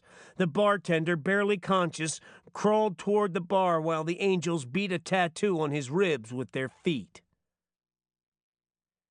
Unfortunately, neither candidate picked up the Monterey story, and with no other takers, it quickly slipped from sight. From September 1964 to March of the next year, the Hells Angels fought a quiet, unpublicized series of skirmishes with police in both Los Angeles and the Bay Area. The massive publicity of the Monterey rape had made them so notorious in California that it was no longer any fun to be part of the act. Every minute on the streets was a calculated risk for any man wearing a Hells Angels jacket. The odds were worse than even, except in Oakland, and the penalty for getting caught was likely to be expensive. There was a basic difference between the kind of pressure the Angels got in Oakland and the kind they felt elsewhere. In Oakland, it was not political, not the result of any high-level pressure or policy decision, but more of a personal thing, like arm wrestling. Barger and his people got along pretty well with the cops. In most cases, and with a few subtle differences, they operate on the same emotional frequency. Both the cops and the Angels deny this. The very suggestion of a psychic compatibility will be denounced by both groups as a form of communist slander. But the fact of the thing is obvious to anyone who has ever seen a routine confrontation or sat in on a friendly police check at one of the Angel bars. Apart, they curse each other savagely, and the brittle truce is often jangled by high-speed chases and brief, violent clashes that rarely make the papers. Yet behind the sound and fury, they are both playing the same game, and usually by the same rules. At the peak of the heat, a former Frisco Angel told me, "If I was fired from my job tomorrow and went back to riding with the Angels, I'd lose my driver's license within a month, be in and out of jail, go way in debt to bondsmen, and be hounded by the cops until I left the area." At the time, I pegged him as a hopeless paranoid. Then I bought a big motorcycle and began riding around San Francisco and the East Bay. The bike was a sleek, factory-style BSA, bearing no aesthetic resemblance to an outlaw Harley, and my primary road garb was a tan sheepherder's jacket, the last thing a Hells Angel might wear. Yet within 3 weeks after buying the bike, I was arrested 3 times and accumulated enough points to lose my California driver's license, which I retained on a more or less day-to-day basis, only because of a fanatic insistence on posting large amounts of bail money and what seemed like a never-ending involvement with judges, bailiffs, cops, and lawyers, who kept telling me the cause was lost. Before buying the motorcycle, I had driven cars for 12 years in all but 4 states of the nation and been tagged for only 2 running violations, both the result of speed traps, one in Pikeville, Kentucky, and the other somewhere near Omaha. So it was a bit of a shock to suddenly face loss of my license for violations incurred in a period of 3 weeks. The heat was so obvious that even respectable motorcyclists were complaining of undue police harassment. The cops denied it officially, but shortly before Christmas of that year, a San Francisco policeman told a reporter, "We're going to get these guys. It's war." "Who do you mean?" asked the reporter. "You know who I mean," the policeman said. "The Hells Angels, those motorcycle hoods." "You mean everybody on a motorcycle?" said the reporter. "The innocent will have to suffer along with the guilty," the policeman replied. When I finished the story, the reporter recalls, I showed it to a cop I ran into on the street outside the Hall of Justice. He laughed and called another cop over. "Look at this," he said. "Stepped on his prick again." The only significant press breakthrough during this crackdown winter of 1964 and 65 was a tongue-in-cheek series in the San Francisco Chronicle, based on some angel parties at the Frisco chapter's new clubhouse, which was raided and closed down almost immediately after the series appeared. Meanwhile, the Oakland Angels fattened steadily on the tide of refugees, From Purdue, Hayward, Sacramento, the Angels were moving into the few remaining sanctuaries. By December, Barger's chapter was so swollen and starved for enemies that they began crossing the bridge and attacking the Frisco Angels. Barger felt that Frisco, by allowing the membership to shrink to 11, had so dishonored the Hells Angels tradition that they should forfeit their colors. Accordingly, he declared the Frisco charter void and sent his people over to collect the jackets. The Frisco Angels refused, but they were badly unnerved by the Mad Dog raids from Oakland. "Man, we'd be sitting over there in the bar," said one, "just cooling it around the pool table with a few beers, and all of a goddamn sudden the door would bust open, and there they'd be, chains and all." We finally got back at 'em, though. We went over to their hangout and set fire to one of their bikes. You should have seen it. We burned it right in the middle of the street, man. Then we went into their pad and wiped 'em out. What a blast, man. I tell you, we had some real beefs. That was in December. 2 more quiet months followed, and then came the Attorney General's report, coast-to-coast infamy, and a raft of new possibilities. The whole scene changed in a flash. One day they were a gang of bums scratching for any hard dollar, and 24 hours later they were dealing with reporters, photographers, freelance writers, and all kinds of showbiz hustlers talking big money. By the middle of 1965, they were firmly established as all-American boogeymen.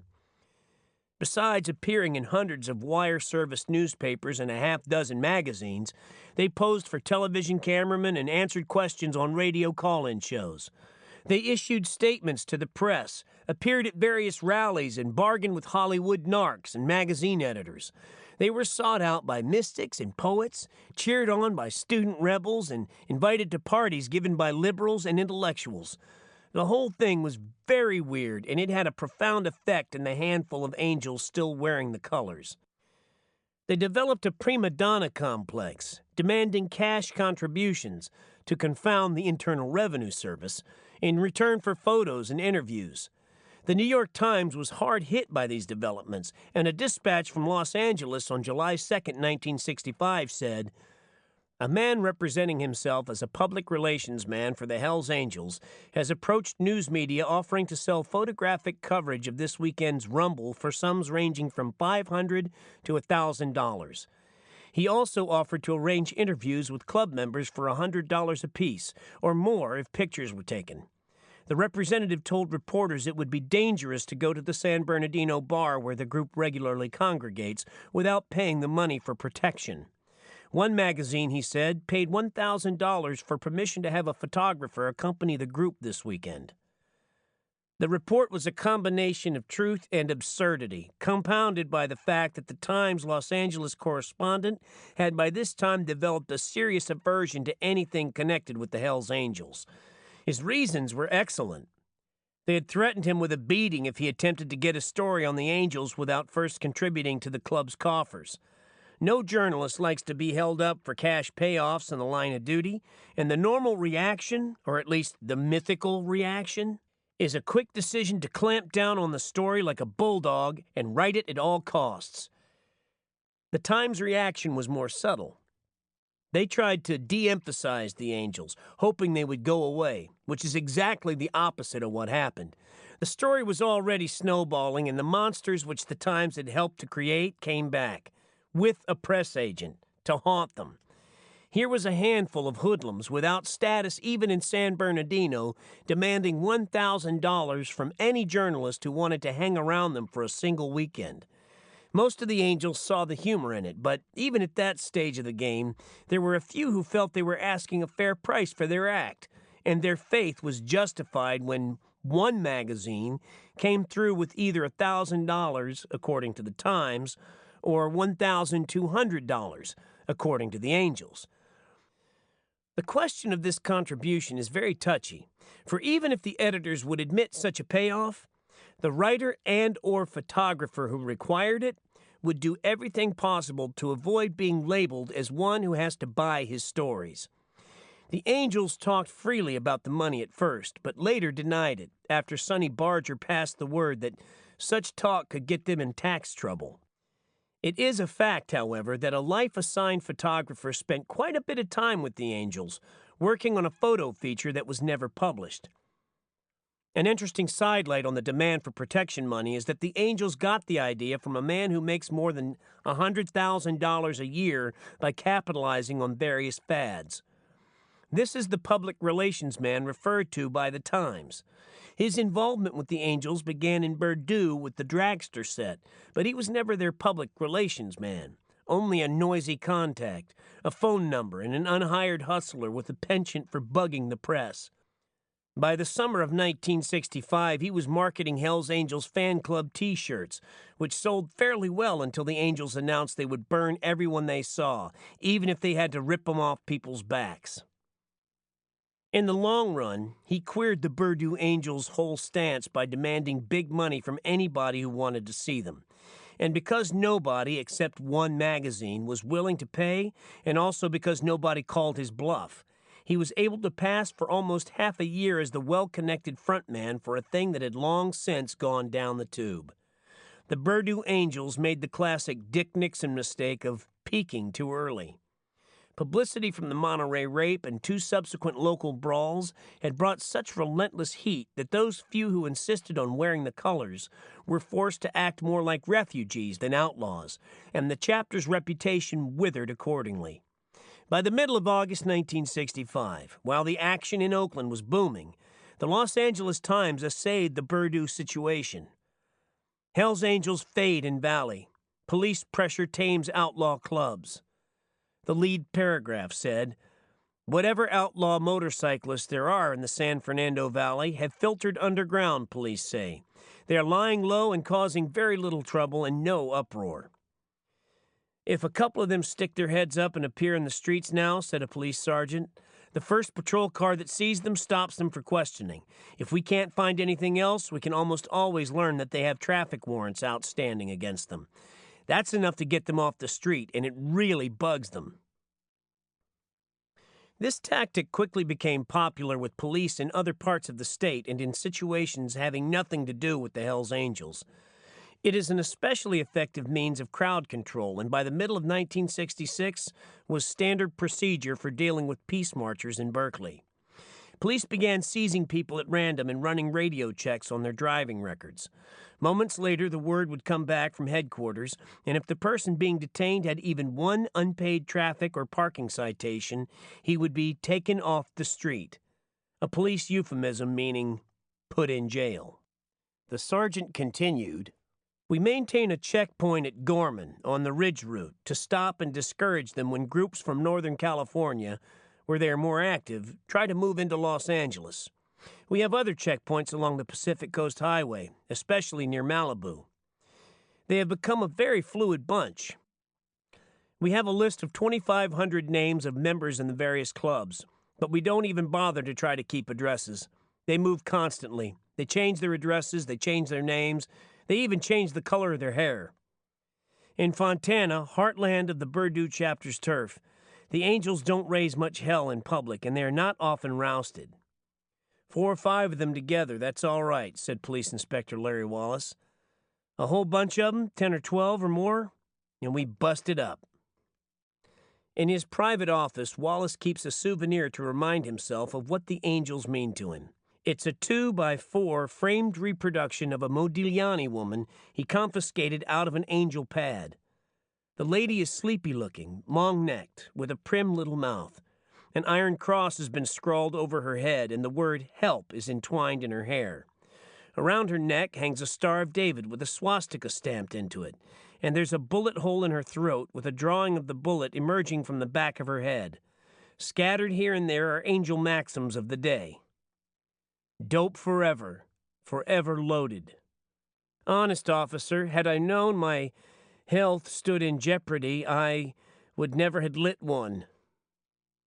The Angels survived in Purdue, but they never regained their status of the late 50s and early 60s. When fame finally beckoned, they had little to offer but a hideous reputation and a shrewd press agent. Otto, president of the chapter, couldn't get a handle anywhere. Sal Mineo was talking about a $3,000 fee to cover outlaw participation in a movie, but the Angels couldn't muster a quorum. Some were in jail, others had quit, and many of the best specimens had gone north to Oakland, or God's country, as some of them called it, where Sonny Barger called the shots, and there was no talk at all of the Hells Angels fading away. But Otto wanted some of the action too, and he still had a handful of loyalists to back him up. Between them, they managed to pull off one last coup, a full-dress show for a writer from the Saturday Evening Post. The Post article appeared in November 1965, and although the view it expressed was critical, the Angels were far more impressed with the quantity of such coverage than the quality. Its total effect on them was considerable. They had, after all, made the cover of the Saturday Evening Post, in color, and along with Princess Margaret. They were bona fide celebrities, with no worlds left to conquer. Their only gripe was that they weren't getting rich. "All these mothers are using us and making a scene," Barger told the Post reporter, "and we ain't getting a damn cent out of it." It was true that the Oakland Angels had been cut out of the Los Angeles bargaining, but they eventually got nearly $500 for the photos they sold to the Post, so it was difficult to view them as a wholly exploited minority. From the Bowery Grenadiers, words and music by John Allison. We're a gallant bunch of heroes. We've been organized 10 years. We're known about the city as the Bowery Grenadiers. We're good old stock, with a cobble rock, and a length of gas pipe, too. We can lick the Brooklyn Guards if they only show their cards. We can run like the devil when the ground is level for about 400 yards. And the girls, the little dears, they're in love up to their ears when they see the style and smell the hair oil of the Bowery Grenadiers. My dealings with the Angels lasted about a year and never really ended. I came to know some of them well, and most of them well enough to relax with. But at first, due to numerous warnings, I was nervous about even drinking. I met a half-dozen Frisco Angels one afternoon in the bar of a sleazy dive called the DePau Hotel. Located in the South Industrial section of the San Francisco waterfront and on the fringe of the Hungers Point ghetto. My contact was Frenchie from Frisco, not Frenchie from Bordeaux. One of the smallest and shrewdest of the outlaws, who was then part owner of a transmission repair garage called the Box Shop, across Evans Avenue from the degraded premises of the DePau. Frenchie is 29, a skilled mechanic and an ex-submariner in the Navy. He is 5'5" and weighs 135 pounds, but the Angels say he is absolutely fearless and will fight anybody. His wife is a willowy, quiet young blonde whose taste runs more to folk music than to brawls and wild parties. Frenchie plays the guitar, the banjo, and the tiple. The Box Shop is always full of cars, but not all of them belong to paying customers. Frenchie and a rotating staff of 3 or 4 other Angels run the place, working anywhere from 4 to 12 hours a day most of the time, but occasionally taking off for a bike trip, an extended party, or a run down the coast on a sailboat. I talked to Frenchie on the phone and met him the next day at the DePau, where he was playing pool with Okie Ray, Crazy Rock, and a young Chinaman called Ping Pong. Immediately upon entering the bar, I took off my Palm Beach sport coat in deference to the starkly egalitarian atmosphere which the customers seemed to prefer. Frenchie ignored me long enough to make things uncomfortable, then nodded a faint smile and rapped a shot toward one of the corner pockets.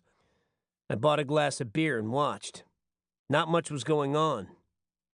Ping Pong was doing most of the talking, and I wasn't sure what to make of him. He wasn't wearing any colors, but he talked like a veteran. Later I was told he had an obsession about getting in and spent most of his time hanging around the Box Shop in the DePau. He had no bike, but he tried to compensate by carrying a snub-nosed .357 Magnum revolver in his hip pocket. The Angels were not impressed. They already had one Chinese member, a mechanic for Harley-Davidson, but he was a quiet, dependable type, and nothing like Ping Pong, who made the outlaws nervous. They knew he was determined to impress them, and was so anxious to show class, they said he was likely to get them all busted. When the pool game ended, Frenchie sat down at the bar and asked what I wanted to know. We talked for more than an hour, but his style of conversation made me nervous. He would pause now and then, letting a question hang, and fix me with a sad little smile, an allusion to some private joke that he was sure I understood. The atmosphere was heavy with hostility, like smoke in an airless room, and for a while I assumed it was all focused on me, which most of it was when I made my initial appearance. But the focus dissolved very quickly. The sense of menace remained. It is part of the atmosphere the Hells Angels breathe. Their world is so rife with hostility that they don't even recognize it. They are deliberately hard on most strangers, but they get bad reactions even when they try to be friendly. I have seen them try to amuse an outsider by telling stories which they consider very funny, but which generate fear and queasiness in a listener whose sense of humor has a different kind of filter. Some of the outlaws understand this communications gap, but most are puzzled and insulted to hear that normal people consider them horrible. They get angry when they read about how filthy they are, but instead of shoplifting some deodorant, they strive to become even filthier. Only a few cultivate a noticeable body odor.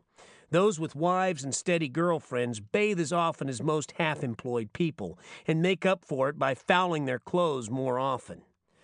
The Angels' old ladies are generally opposed to B.O. My old man went for 2 months once without taking a shower, a girl from Richmond recalls. He wanted to see what it would be like to live up to the reputation people gave us. I got sinus, and I can't smell that good anyhow, but it finally got so bad I says, "Go pull out the other mattress. I ain't gonna sleep with you till you shower." This kind of exaggeration is the backbone of their style. The powerful stench they are said to exude is not so much body odor as the smell of old grease in their crusty uniforms. Every Angel recruit comes to his initiation wearing a new pair of Levi's and a matching jacket with the sleeves cut off and a spotless emblem on the back. The ceremony varies from one chapter to another, but the main feature is always the defiling of the initiate's new uniform. A bucket of dung and urine will be collected during the meeting, then poured on the newcomer's head in a solemn baptismal. Or he will take off his clothes and stand naked while the bucket of slop is poured over them and the others stomp it in. These are his originals, to be worn every day until they rot. The Levi's are dipped in oil, then hung out to dry in the sun, or left under the motorcycle at night to absorb the crankcase drippings. When they become too ragged to be functional, they are worn over other, newer Levi's.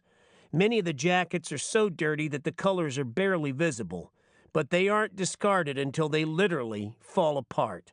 The condition of the originals is a sign of status. It takes a year or two before they get ripe enough to make a man feel he has really made the grade. Frenchie and the other Angels at the Depow wanted to know if I'd located them by following the smell. Later that night, at the weekly meeting, I noticed that several were wearing expensive wool shirts and ski jackets under their colors. When the bars closed at 2, 5 of the outlaws came over to my apartment for an all-night drinking bout. The next day I learned that one was an infamous carrier of vermin, a walking crab farm. I went over my living room carefully for signs of body lice and other small animals, but found nothing. I waited nervously for about 10 days, thinking he might have dropped eggs that were still incubating, but no vermin appeared. We played a lot of Bob Dylan music that night, and for a long time afterward, I thought about crabs every time I heard his voice. That was in early spring in 1965. By the middle of summer, I had become so involved in the outlaw scene that I was no longer sure whether I was doing research on the Hells Angels or being slowly absorbed by them. I found myself spending 2 or 3 days each week in Angel bars, in their homes, and on runs and parties. In the beginning, I kept them out of my own world, but after several months, my friends grew accustomed to finding Hells Angels in my apartment at any hour of the day or night. Their arrivals and departures caused periodic alarums in the neighborhood and sometimes drew crowds on the sidewalk. When word of this reached my Chinese landlord, he sent emissaries to find out the nature of my work. One morning, I had Terry the Tramp answer the doorbell to fend off a rent collection, but his act was cut short by the arrival of a prowl car summoned by the woman next door.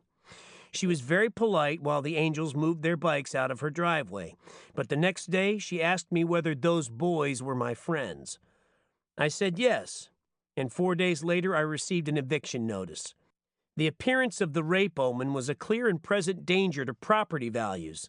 The block had to be purified. It was not until much later, after I'd moved, that I realized the woman had been thoroughly frightened. She'd seen groups of angels going in and out of my apartment now and then, but once she got a look at them and heard the terrible sound of their machines, she felt a burning in her nerves every time she heard a motorcycle. They menaced her day and night, whirring and booming below her window, and it never crossed her mind that the occasional blast of an outlaw chopper was any different from the high-pitched wailing of the little bikes at the dental fraternity a half-block away. In the afternoon, she would stand on her front steps, watering the sidewalk with a garden hose and glaring at every Honda that came over the hill from the nearby medical center. At times, the whole street seemed alive with Hell's Angels. It was more than any tax-paying property owner should have to bear. Actually, their visits were marked by nothing more sinister than loud music, a few bikes on the sidewalk, and an occasional shot out the back window. Most of the bad action came on nights when there was no angels around. One of my most respectable visitors, an advertising executive from New York, became hungry after a long night of drink and stole a ham from the refrigerator in a nearby apartment. Another guest set my mattress afire with a flare, and we had to throw it out the back window. Another ran wild on the street with a high-powered Falcon air horn, normally carried on boats for use as a distress signal.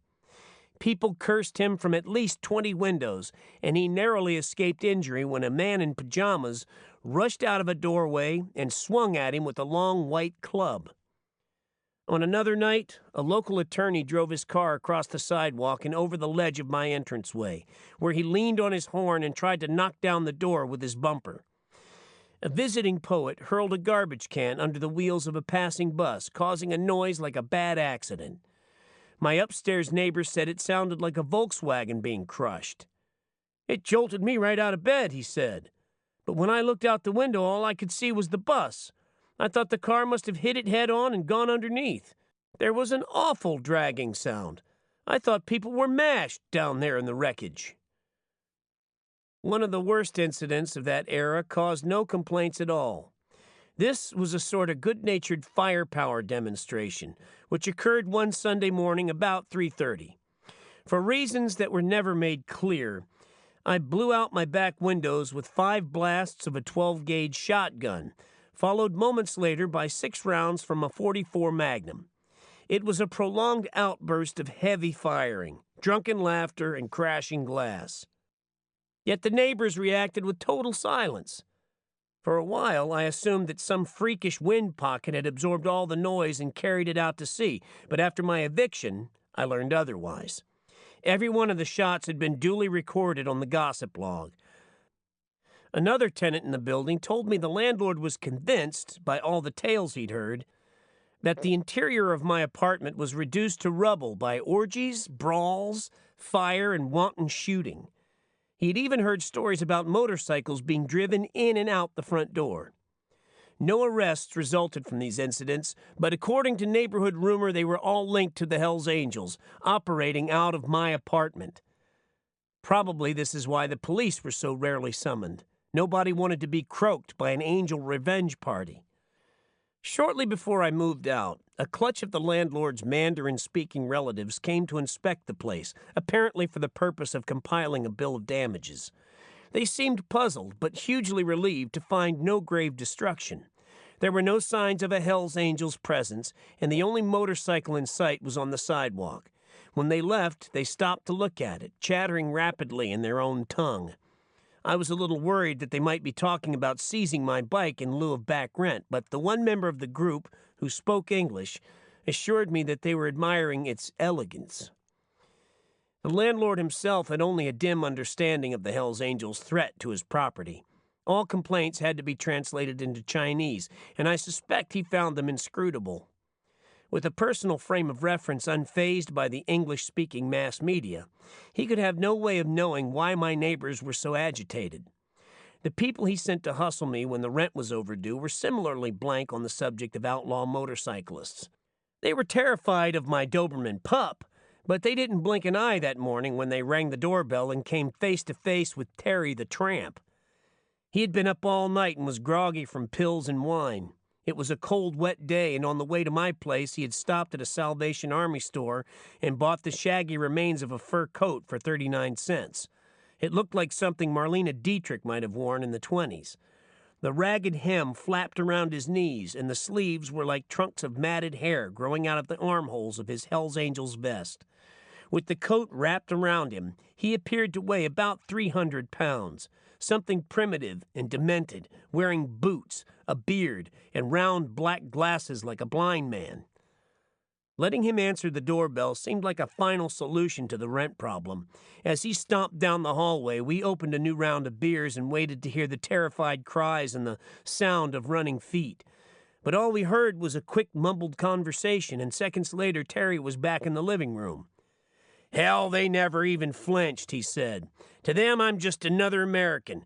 The two old ladies just grinned at me, and the little guy that spoke English was so polite I got shook up. I said you were gone and I didn't know when you'd be back, but they said they'd wait." He'd been back in the room about 30 seconds when we heard a commotion in the street.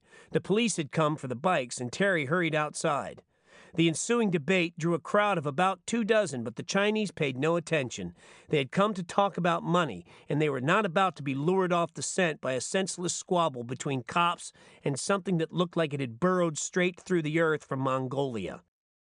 Most people who stopped to watch the argument had recognized the emblem on Terry's back, so they were able to view the scene from many different levels of involvement, although the only real question was whether Terry and Moldy Marvin, who stayed inside, would be fined $15 each for blocking a driveway, or the law might opt for mercy and allow the bikes to be moved 10 feet up the hill to a legal parking space. The cops were obviously enjoying the whole thing. A routine parking complaint had led to a dramatic confrontation before a good crowd with one of the most notorious of the Hells Angels. The worst they could do was write 2 citations totaling $30, but it required 20 minutes to make the fateful decision. Finally, the cop who'd grabbed the initiative in the first moments of the drama brought it all to an end by abruptly pocketing his citation book and turning his back on Terry with a sigh of weary contempt. All right, he snapped. "Just get the goddamn things out of the way, will you? Christ, I should have 'em both towed in, but..." The cop was young, but he had a fine stage presence. It was like watching Bing Crosby shame the Amboy Dukes by refusing to press charges against one of their warlords accused of spitting on the bells of St. Mary's.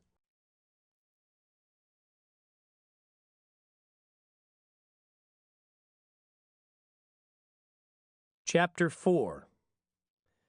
A quote from Ed Big Daddy Roth.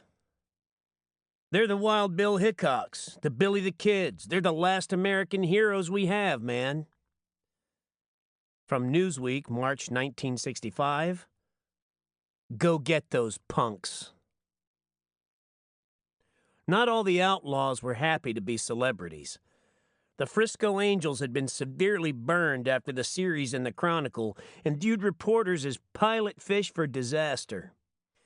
Across the bay in Oakland, the reaction was more varied. After 7 years of being virtually ignored by the press, the East Bay outlaws were more curious than wary, except among the newer arrivals, especially those from Purdue. They had come up to Oakland for refuge, not publicity, and the last thing they needed was a press photographer. Several were wanted in Southern California on charges of theft, assault, and non-support.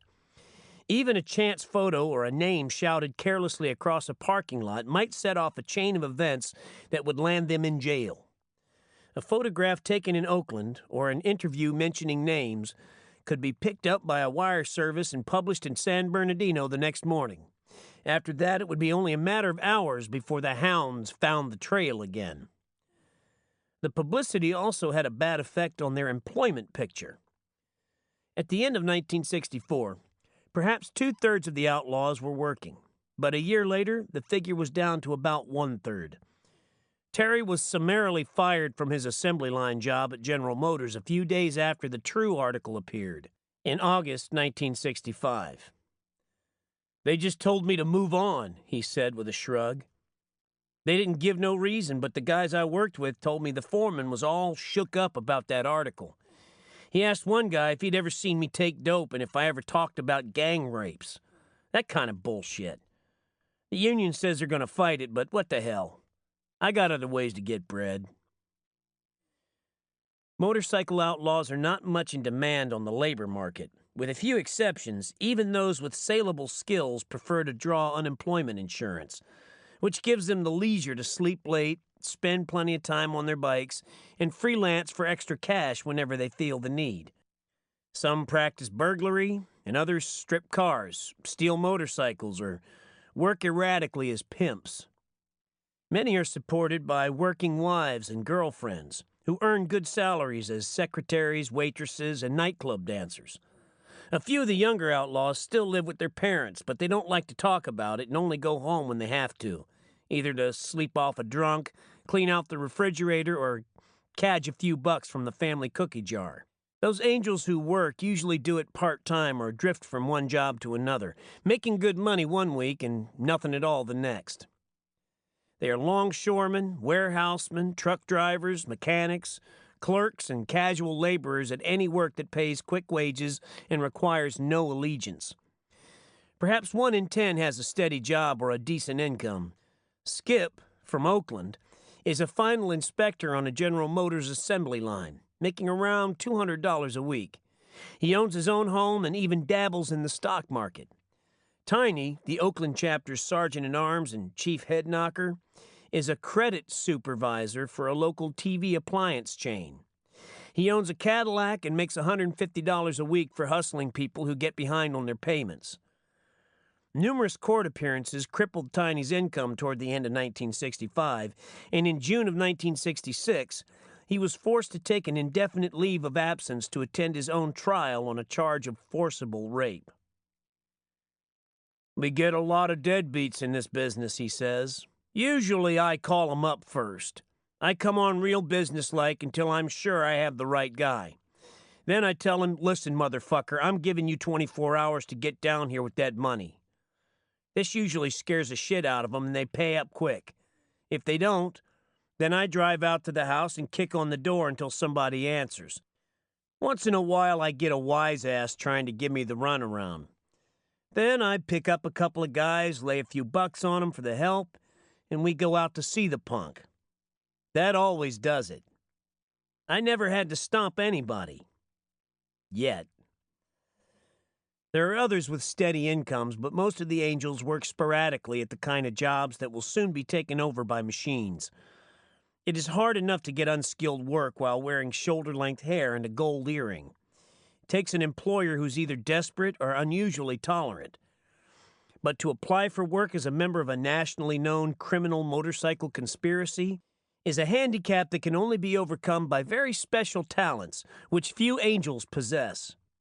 Most are unskilled and uneducated, with no social or economic credentials beyond a colorful police record and a fine knowledge of motorcycles. By the middle of 1966, the war in Vietnam had put several of the angels back in the money. The volume of military shipping through the Oakland Army Terminal caused such a demand for handlers and loaders that Hell's Angels were hired almost in spite of themselves. So there's more to their stance than a wistful yearning for acceptance in a world they never made. Their real motivation is an instinctive certainty as to what the score really is. They are out of the ballgame and they know it. Unlike the campus rebels, who with a minimum amount of effort will emerge from their struggle with a validated ticket to status, the outlaw motorcyclist views the future with the baleful eye of a man with no upward mobility at all. In a world increasingly geared to specialists, technicians, and fantastically complicated machinery, the Hells Angels are obvious losers and it bugs them. But instead of submitting quietly to their collective fate, they have made it the basis of a full-time social vendetta. They don't expect to win anything, but on the other hand, they have nothing to lose. If one drawback to being a public figure was the inability to get a job, another was the disappointment in discovering that fame can come without money. Shortly after the news magazines made them celebrities, they began to talk about getting rich from it all, and their fear of being wiped out soon gave way to a brooding resentment over being used to sell newspapers and magazines. They weren't sure how the riches would come or why, or even if they deserved them. But they seemed pretty certain that the balance of payments was about to tip their way. This feeling reached its zenith when an angel made the post cover, and for a few weeks after that, it was hard to talk to them about anything but money. They had all kinds of deals working, numerous offers that had to be juggled and judged, whether to go fast and hard for bundles of short-term cash, or try to stay cool and set up a schedule of royalties to be doled out in perpetuity. None of them realized what an empty bag they were holding until their deals began to collapse. The Angels weren't quick to see the trend because they were still celebrities, but one day, the phone stopped ringing and the game was all over. They were still talking money, but the talk would soon go sour. Cash was all around, but they couldn't get their hands on it. What they needed was a good agent or a money-mad narc, but they couldn't get that either. There was nobody to hustle Sal Mineo for the $3,000 they wanted for helping him make his movie, and nobody to coax $2,000 out of the producers of the Merv Griffin show who had also talked about a film. God knows I tried, and the Angels still blame me for blowing that $2,000 they wanted, but the sad truth is that Merv's people just wouldn't pay. Perhaps because they knew Les Crane had already scheduled a Hell's Angels bit. There were others who tried to put the Outlaws onto some loot. A San Francisco journalist who knew the Angels was contacted by a man from one of the TV networks who wanted to be on hand with a camera crew the next time the Outlaws ripped up a town. But the deal fell through when the Angels offered, for $100 apiece, to terrorize any town the TV people selected. It must have been tempting, a flat guarantee of some hair-raising footage, and it is a measure of the television industry's concern for the public welfare that the offer was turned down. From an Anglo-Saxon motto, "Would ye deny the public prince?" The Angels were extremely proud of their post exposure, though the cover featured one of the most obscure and least typical members. Given a chance to present their 6,670,000 readers with a really unnerving tableau, the Post chose instead to go with Skip von Boogening, a former rock and roll musician and supermarket clerk who looks and talks like everybody's idea of the ideal Job Corps candidate. Skip is a good lad, but to foist him off on the public as a typical Hell's Angel is like reshooting The Wild One with Sal Mineo playing the lead instead of Marlon Brando.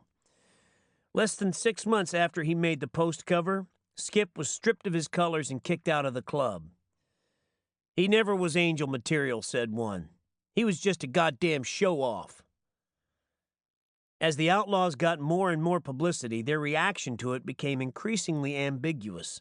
At first, when nearly everything written about them was taken from the Lynch Report, they were outraged that responsible journalists could be so sloppy and biased.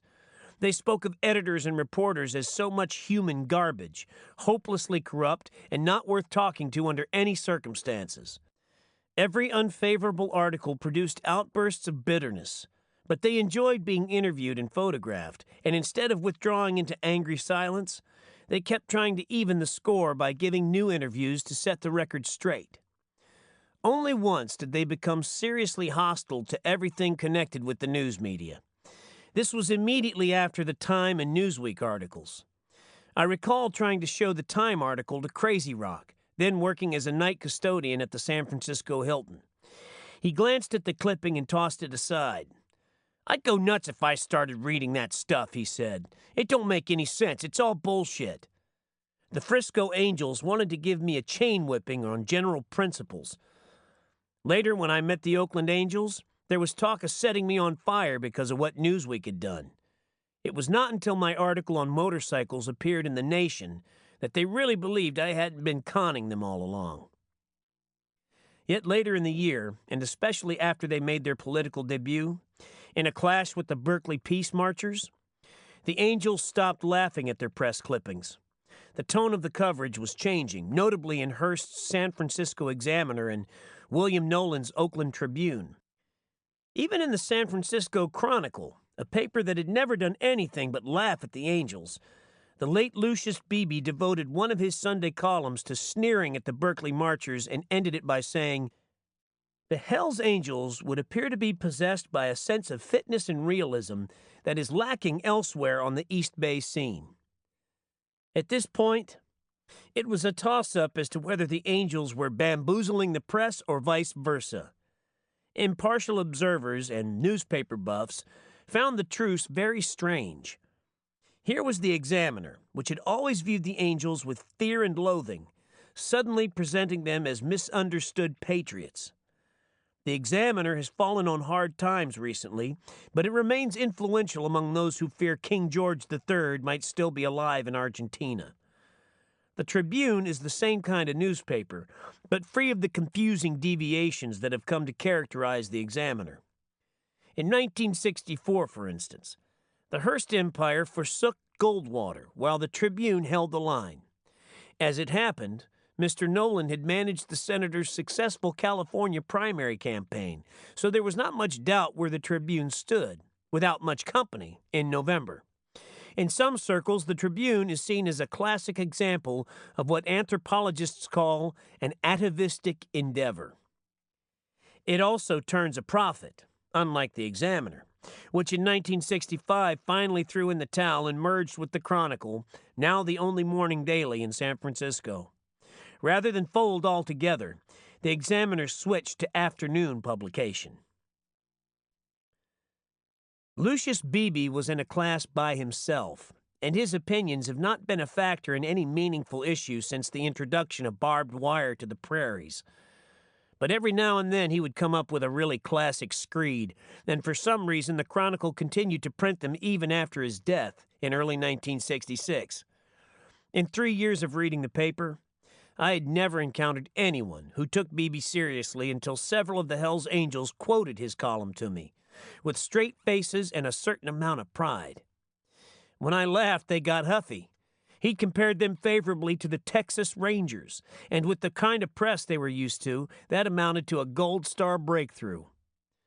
I tried to explain that Lucius was a quack, but they would have none of it. "Shit, this is the first time I ever read anything good about us," said one. "And you try to tell me the guy's an asshole? Hell, it's better than anything you ever wrote about us." Which was true, and I felt rotten about it. It had never occurred to me to compare Tiny to Bat Masterson, or Terry to Billy the Kid, or Sonny to Buffalo Bill. Even after Big Daddy put it all in a nut, I still missed the connection. And then came Beebe with his Texas Ranger linkage, which the Angels recognized immediately. Whatever else might be said about the Angels, nobody has ever accused them of modesty, and this new kind of press was pure balm to their long-abused egos. The Angels were beginning to view their sudden fame as a confirmation of what they had always suspected. They were rare, fascinating creatures. Wake up and dig it, man. We're the Texas Rangers. It was a shock of recognition long overdue, and although they never understood the timing, they were generally pleased with the result. At the same time, they revised their traditional view of the press. Not all reporters were congenital liars. There were exceptions here and there, with the guts and keen understanding to write the real stuff.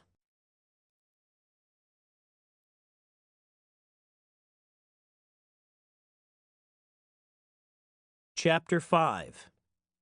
From a jukebox hit of the late 1950s. He wore black denim trousers and motorcycle boots, and a black leather jacket with an eagle on the back. He had a hopped-up cycle that took off like a gun. That fool was the terror of Highway 101.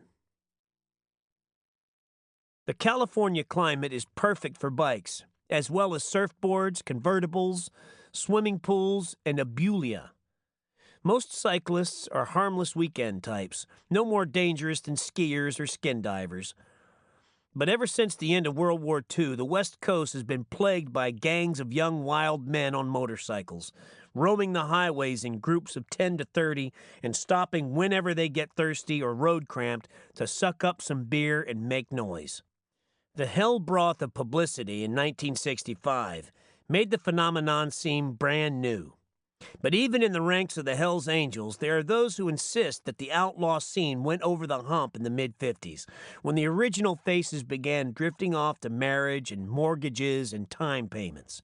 The whole thing was born, they say, in the late 1940s, when most ex-GIs wanted to get back to an orderly pattern. College, marriage, a job, children, all the peaceful extras that come with a sense of security. But not everybody felt that way. Like the drifters who rode west after Appomattox, there were thousands of veterans in 1945 who flatly rejected the idea of going back to their pre-war pattern. They didn't want order, but privacy, and time to figure things out.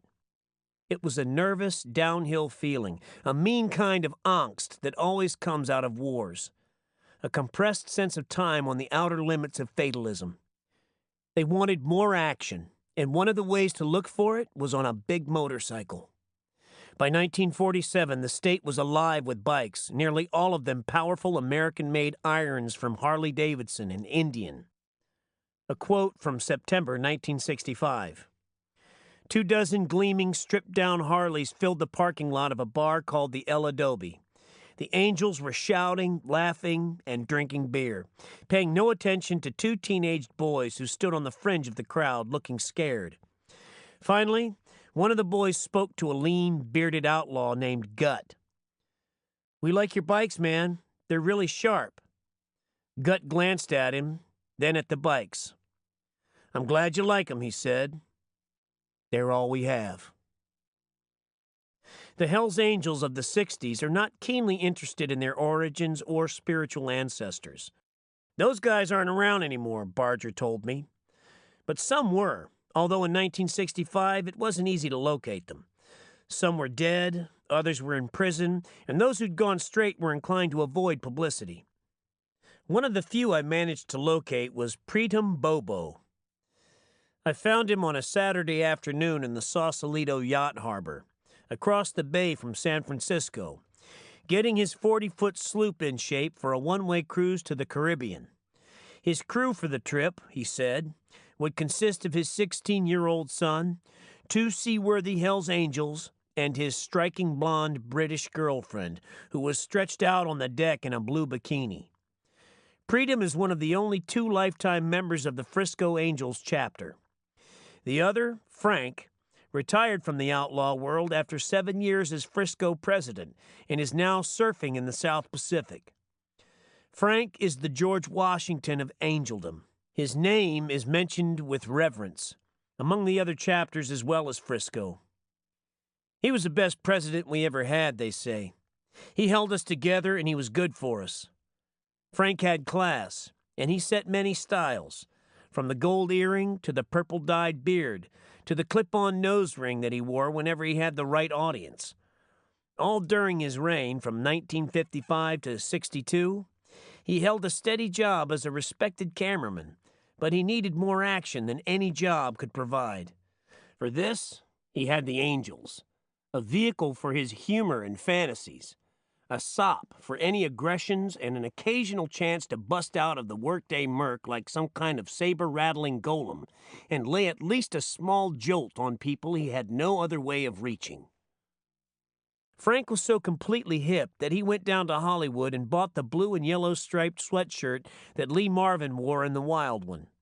Frank wore it ragged, and not only for runs and parties.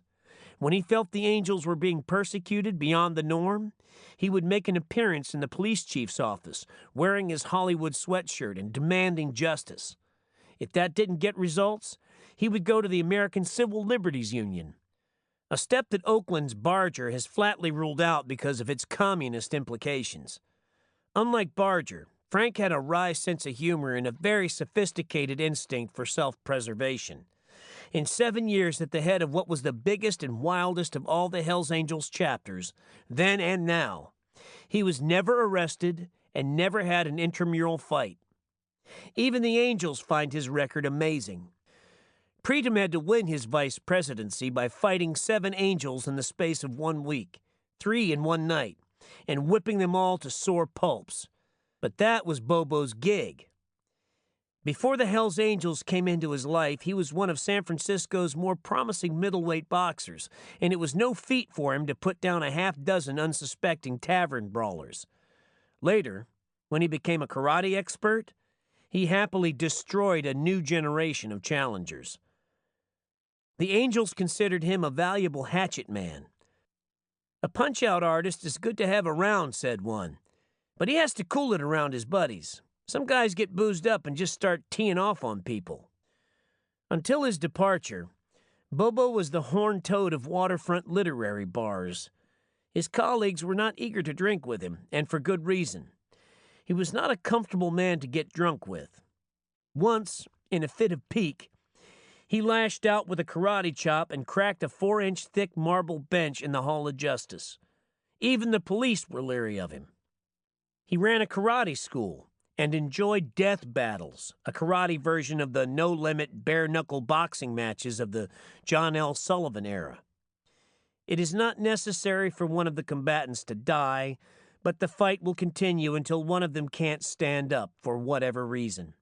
And if the reason happens to be death, then the prearranged understanding among both fighters and carefully screened spectators is that the death is accidental. Deaths are extremely rare. The combat usually ends when the backers of either man decide the cause is lost. Unfortunately, Bobo accepted a spur-of-the-moment death challenge from a visiting Jap on a night when a San Francisco Society columnist and several of her friends had come to see him about the possibility of an offbeat feature. The result was a nightmare of blood, fierce screaming, and panic in the gallery. Nobody was killed, but it was a very crude show, and soon afterward, Pritem Bobo's name was removed from the rolls of licensed karate instructors. It was only then, after exhausting all other means of demoralizing the public, that he turned seriously to writing. Several years earlier, he had given up bikes because of the stigma.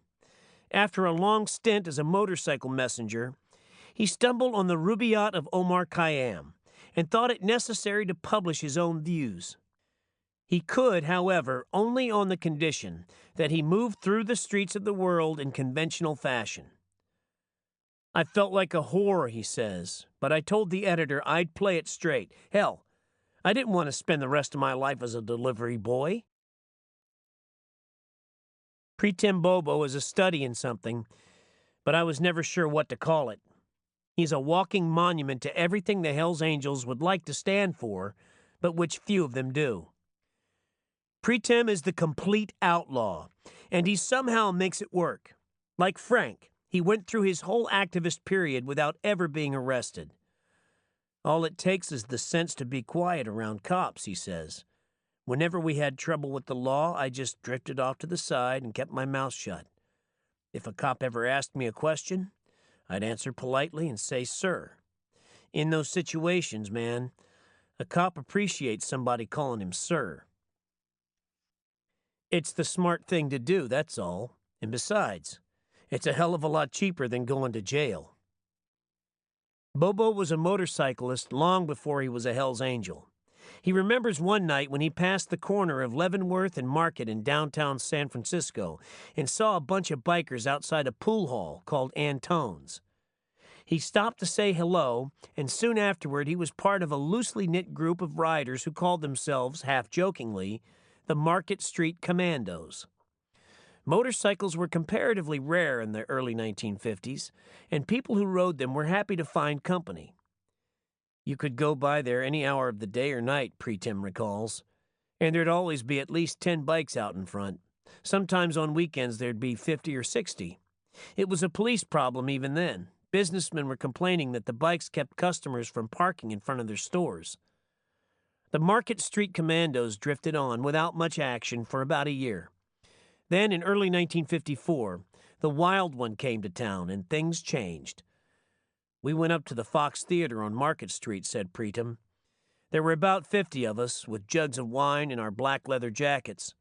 We sat up there in the balcony and smoked cigars and drank wine and cheered like bastards. We could all see ourselves right there on the screen. We were all Marlon Brando. I guess I must have seen it 4 or 5 times. The commandos were still in the grip of the Wild One when the second new wave hit, in the person of the wild prophet Rocky, the Messiah, bringing the word from the Southland. 10 years later, Bernie Jarvis, a San Francisco Chronicle police reporter and former Hells Angel, described the moment of truth in an article for Mail magazine. One hot summer day in 1954, a swarthily handsome devil sporting a pointed beard and a derby broad-slid his Harley-Davidson to a screeching halt at a motorcycle hangout in San Francisco. His faded blue Levi jacket, the sleeves roughly hacked off with a knife, was emblazoned with the leering winged death's head that has become so well known to California lawmen. You could see the sweat-stained armpits of his checkered shirt as he wrestled the 4-foot-high handlebars into position. With a flick of his wrist, he blasted the afternoon quiet of a Sunday on Market Street. He laid his bike over on the kickstand, polished the glistening chrome of his XA spring forks, 4 inches longer than stock, with a ragged handkerchief. He looked around him, nonchalantly wiping his greasy hands on his oil-crusted jeans. This was Rocky. Nobody cared what his last name was because he was classical, and he was a Hells Angel from down Purdue way. 30 cyclists with polished boots and neatly barbered hair had watched his arrival, not without suspicion because he was, at that time, a stranger, and all of them had been riding pals for a long time. The welcoming committee was primed for membership in the Hells Angels. Although completely square compared to the latter-day Angels, the street corner gang had had constant brushes with the law. Rocky was elected president of the new branch of the Hells Angels because he could really ride and because he had style. He could spin donuts on that hog with his feet on the pegs, and man, he was a wiggy cat, a member of the Angels recalled. The cyclists found a seamstress who could duplicate Rocky's sinister emblem, and it wasn't long before nearly 40 Angels were roaring out of San Francisco. The neat Hells Angels frisco surrounding the grinning skull with wings cost $7.50 and was ordinarily sewn on a Levi jacket. The white background of the red lettering soon became spotted with grime and blood from the many barroom battles that ensued. "Listen, man, those beefs ain't our fault," said a battle-scarred veteran of beer hall punch-outs. "We'd go into a bar and someone would mouth off or try to move in on our chicks, and then we'd fight. What else could you do?" Police reports kept pouring in as the Angels were forced to move from one hangout to another.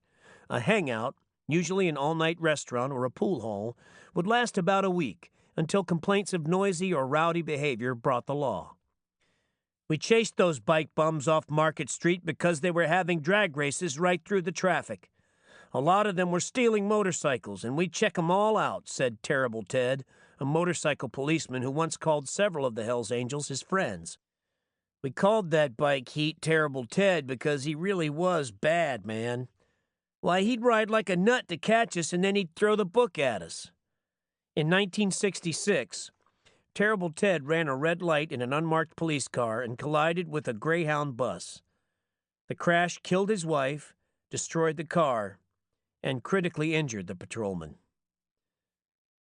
"It got so I had to go to work just so's I could pay off my tickets and stay out of the slammer," said an Angel who lost his license to drive 4 times because of his driving record. One humorous incident connected with the Hells Angels insignia several years ago is still a source of amusement to the hard-riding cycle gang. An Angel known as the Mute was stopped for speeding by a policeman near the beach in Santa Cruz one Sunday afternoon. The Mute was proudly displaying his colors on a ragged Levi jacket. "Take that off," the patrolman jotted down on a notepad politely offered by the Mute, who was deaf and dumb. The Mute stripped off his Levi jacket, exposing another Angel decal on his leather jacket. "Take that off, too," the irate patrolman ordered, again using the Mute's notepad and pencil. And under the leather jacket was a wool shirt, also emblazoned with the club colors. "Off with it," the officer scribbled angrily. Under the shirt was an undershirt. It, too, had been stenciled with the club insignia. "Okay, wise guy, take that off, too," the nonplussed patrolman wrote. With a smirk, the Mute removed his undershirt and, puffing out his chest, brought into full view the Hells Angels' grinning death's head, which had been tattooed on his body. The policeman threw up his hands in disgust, handed the mute a ticket, and sped off in his patrol car. But the mute had the last laugh. He was prepared to go all the way. His trousers and shorts were also stenciled. He was a way-out mother, the mute's friends agree. A quote from Zorro. People are already down on us because we're Hell's Angels. That's why we like to blow their minds. It just more or less burns them. That's all. Many of the Angels are graduates of other outlaw clubs, some of which, like the Booze Fighters, were as numerous and fearsome in their time as the Angels are today. It was the Booze Fighters, not the Hells Angels, who kicked off the Hollister riot, which led to the filming of The Wild One. That was in 1947, when the average Hells Angel of the 1960s was less than 10 years old. Hollister at that time was a town of about 4,000, a farming community an hour's fast drive south of Oakland, off in the foothills of the Diablo mountain range. Its only claim to fame in 1947 was as the producer of 74% of all the garlic consumed in the United States. Hollister was, and remains to some extent, the kind of town that Hollywood showed the world in the film version of East of Eden, a place where the commander of the local American Legion post is by definition a civic leader.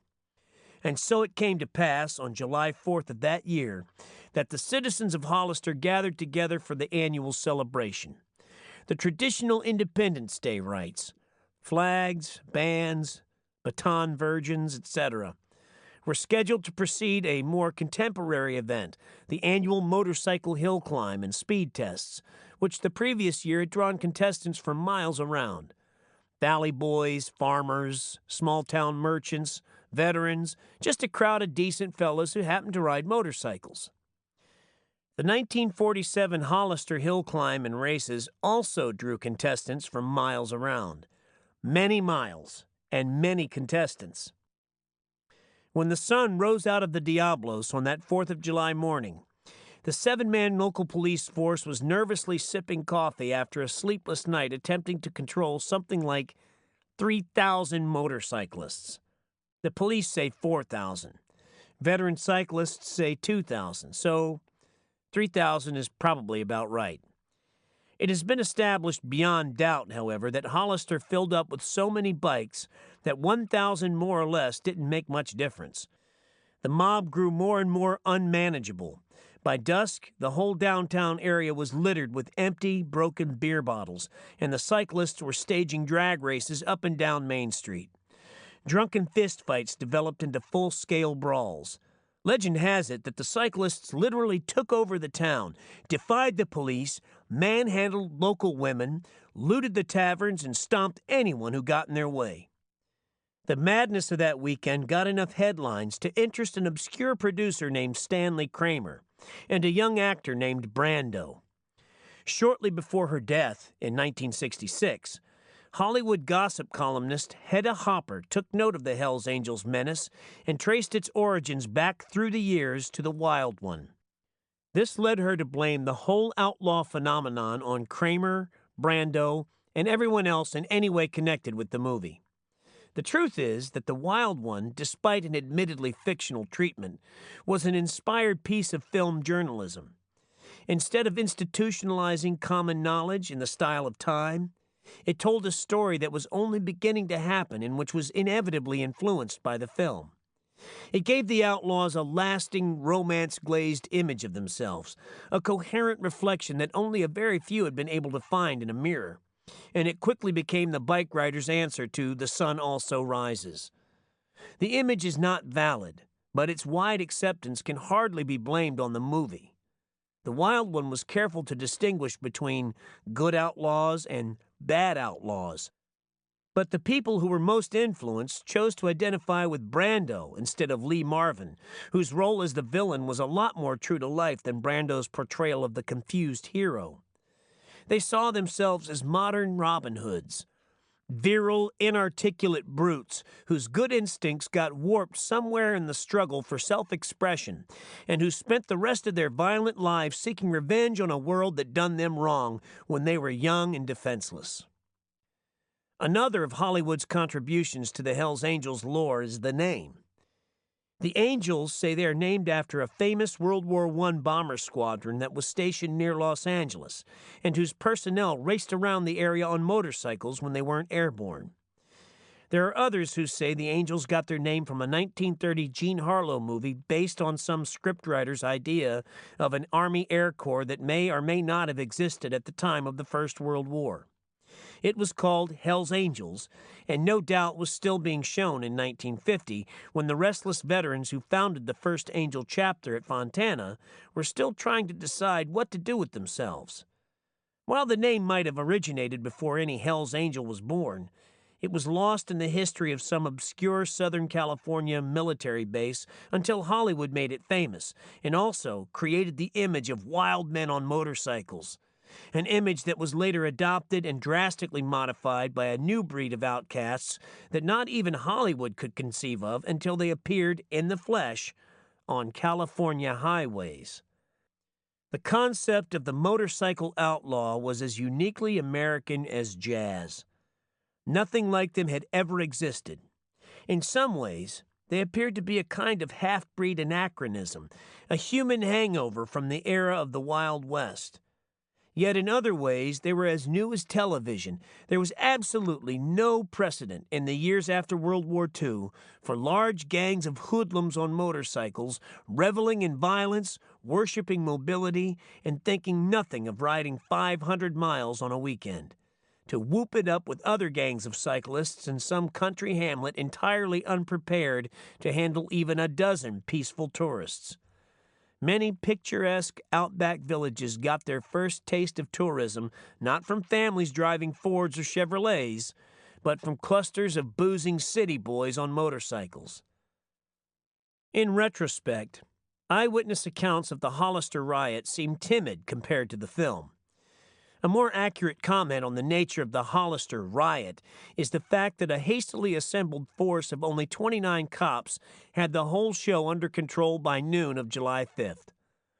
By nightfall, the main body of cyclists had roared out of town in the best time style to seek new naders and sordid behavior. Those who stayed behind did so at the request of the police. Their punishment ranged from $25 traffic fines to 90 days in jail for indecent exposure. Of the 6,000 to 8,000 people supposedly involved in the fracas, a total of 50 were treated for injuries at the local hospital. For a better perspective on motorcycle riots, it helps to keep in mind that more than 50,000 Americans die each year as the result of automobile accidents. Nobody's ever accused the Hells Angels of wanton killing, at least not in court. But it boggles the nerves to consider what might happen if the outlaws were ever deemed legally responsible for even 3 or 4 human deaths, by accident or otherwise. Probably every motorcycle rider in California would be jerked off the streets and ground into hamburger. For a lot of reasons that are often contradictory, the sight and sound of a man on a motorcycle has an unpleasant effect on the vast majority of Americans who drive cars. At one point in the wake of the Hells Angels uproar, a reporter for the New York Herald Tribune did a long article on the motorcycle scene and decided in the course of his research that there is something about the sight of a passing motorcyclist that tempts many automobile drivers to commit murder. Nearly everyone who has ridden a bike for any length of time will agree. The highways are crowded with people who drive as if their sole purpose in getting behind the wheel is to avenge every wrong ever done them by man, beast, or fate. The only thing that keeps them in line is their own fear of death, jail, and lawsuits, which are much less likely if they can find a motorcycle to challenge instead of another 2,000-pound car or a concrete abutment. A motorcyclist has to drive as if everybody else on the road is out to kill him. A few of them are, and many of those who aren't are just as dangerous, because the only thing that can alter their careless, ingrained driving habits is a threat of punishment, either legal or physical, and there's nothing about a motorcycle to threaten any man in a car. Pritam Bobo tells a story about a man in a big new car who forced him off the road on Highway 40 one Sunday afternoon in the 1950s. "The dirty little bastard kept running up on my taillight," said Pritam. until finally I just pulled over and stopped. The other guys had seen it, so we decided to teach the bastard a lesson. Man, we swarmed all over him. We whipped on his hood with chains, tore off his aerial, and smashed every window we could reach. All this at about 70 miles an hour, man. He didn't even slow down. He was terrified. A bike is totally vulnerable. Its only defense is maneuverability, and every accident situation is potentially fatal, especially on a freeway, where there is no room to fall without being run over almost instantly. Despite these hazards, California, where freeways are a way of life, is by long odds the nation's biggest motorcycle market.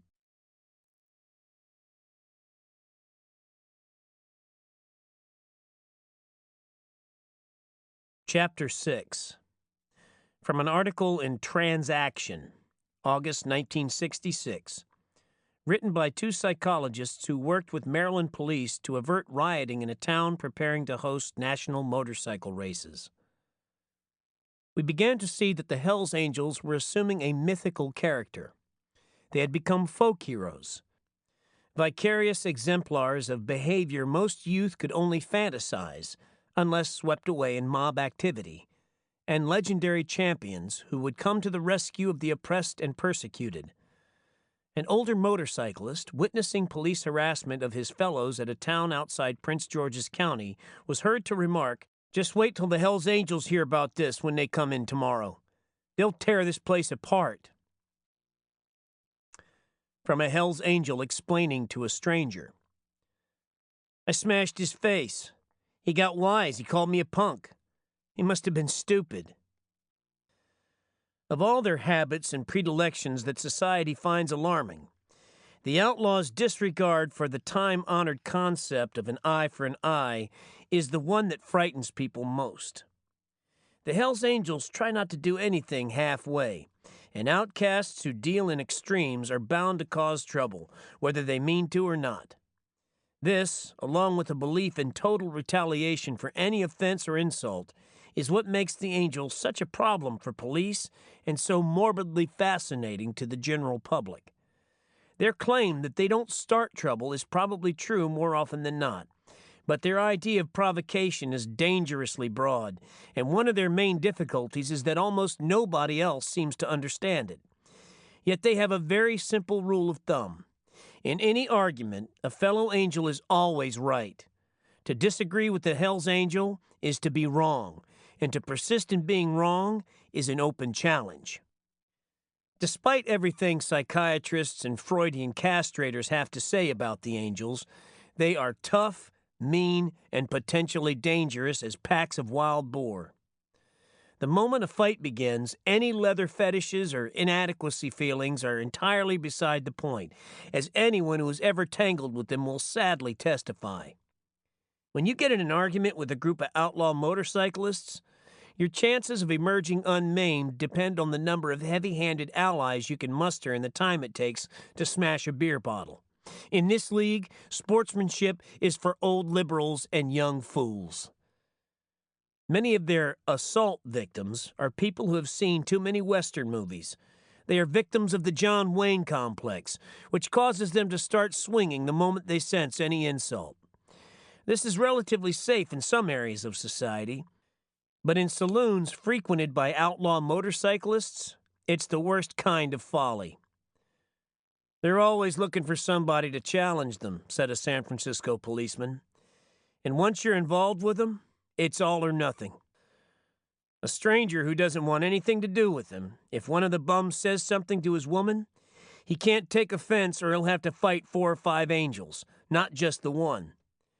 People should understand this." One of the Frisco Angels explained it without any frills. "Our motto, man, is all on one and one on all.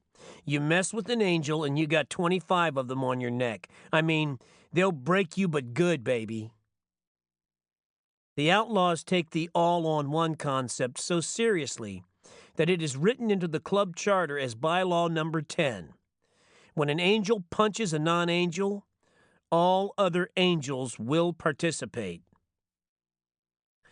The outlaws never know from one moment to the next when they might have to grapple with some foe bent on humiliating the colors. Here is a hazy yet fairly instructive account of a clash with an ex-angel named Phil and his XKE Jaguar. For several hours prior to the incident, Phil had been drinking and arguing in a roadhouse with a half-dozen members of the Oakland chapter. Finally, they told him to leave or be stomped. Phil went outside, backed his car off about 50 yards from the row of bikes at the curb, then plowed into them like a bulldozer, breaking the leg of one angel who tried to get his bike out of the way. This is how the Lynch report told it. On November 4th, 1961, a San Francisco resident driving through Rodeo, possibly under the influence of alcohol, struck a motorcycle belonging to a Hell's Angel parked outside a bar.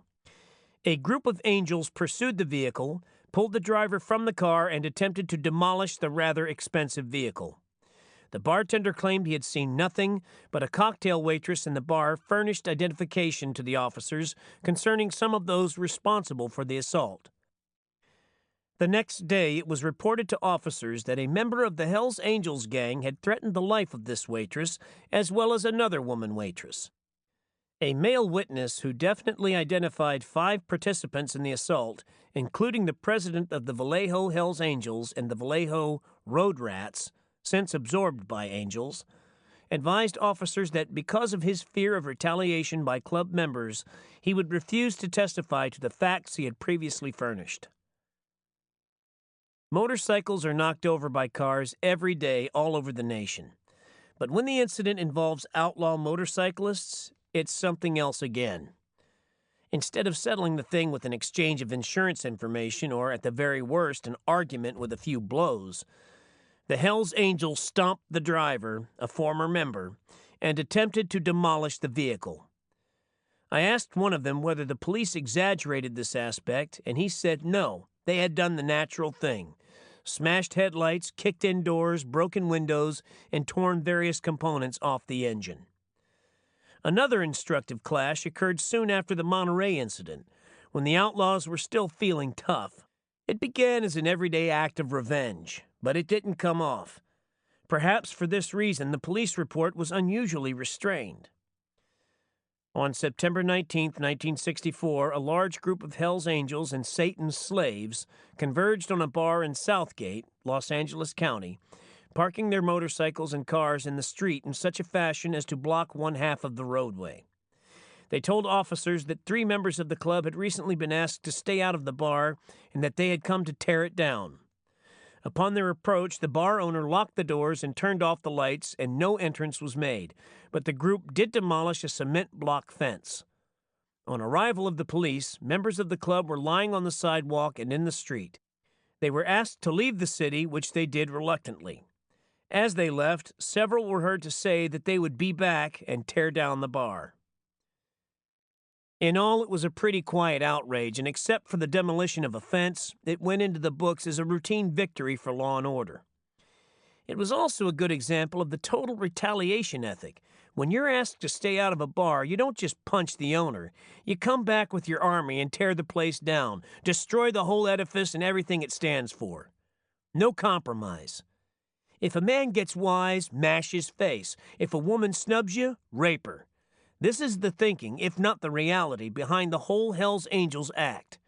It is also the aspect of the story that gets to the editors of news magazines. The combined testimony of 104 police departments is proof enough that the outlaws are unable to enforce their savage codes on any level of society but their own. And yet, the white-collar, button-down world is obviously alarmed to hear that these codes exist at all, which they do, and they are also adhered to, as noted in the concluding paragraphs of the California Attorney General's report. The group seeks to exploit the so-called gangsters' code of group loyalty and threats to persons who might appear in court against them. There have been instances of Hells Angels punishing witnesses by physical assault. In the event the witness or victim is female, the women associates of the Angels seem willing to participate in threats to discourage testimony. A practical problem seen in various cases is that both victims and witnesses generally exist in the same environment as do the Hells Angels. While gang rapes and forced sex perversions may have occurred, the victims and witnesses frequently are not of the higher social strata and thus are vulnerable to the mores of saloon society.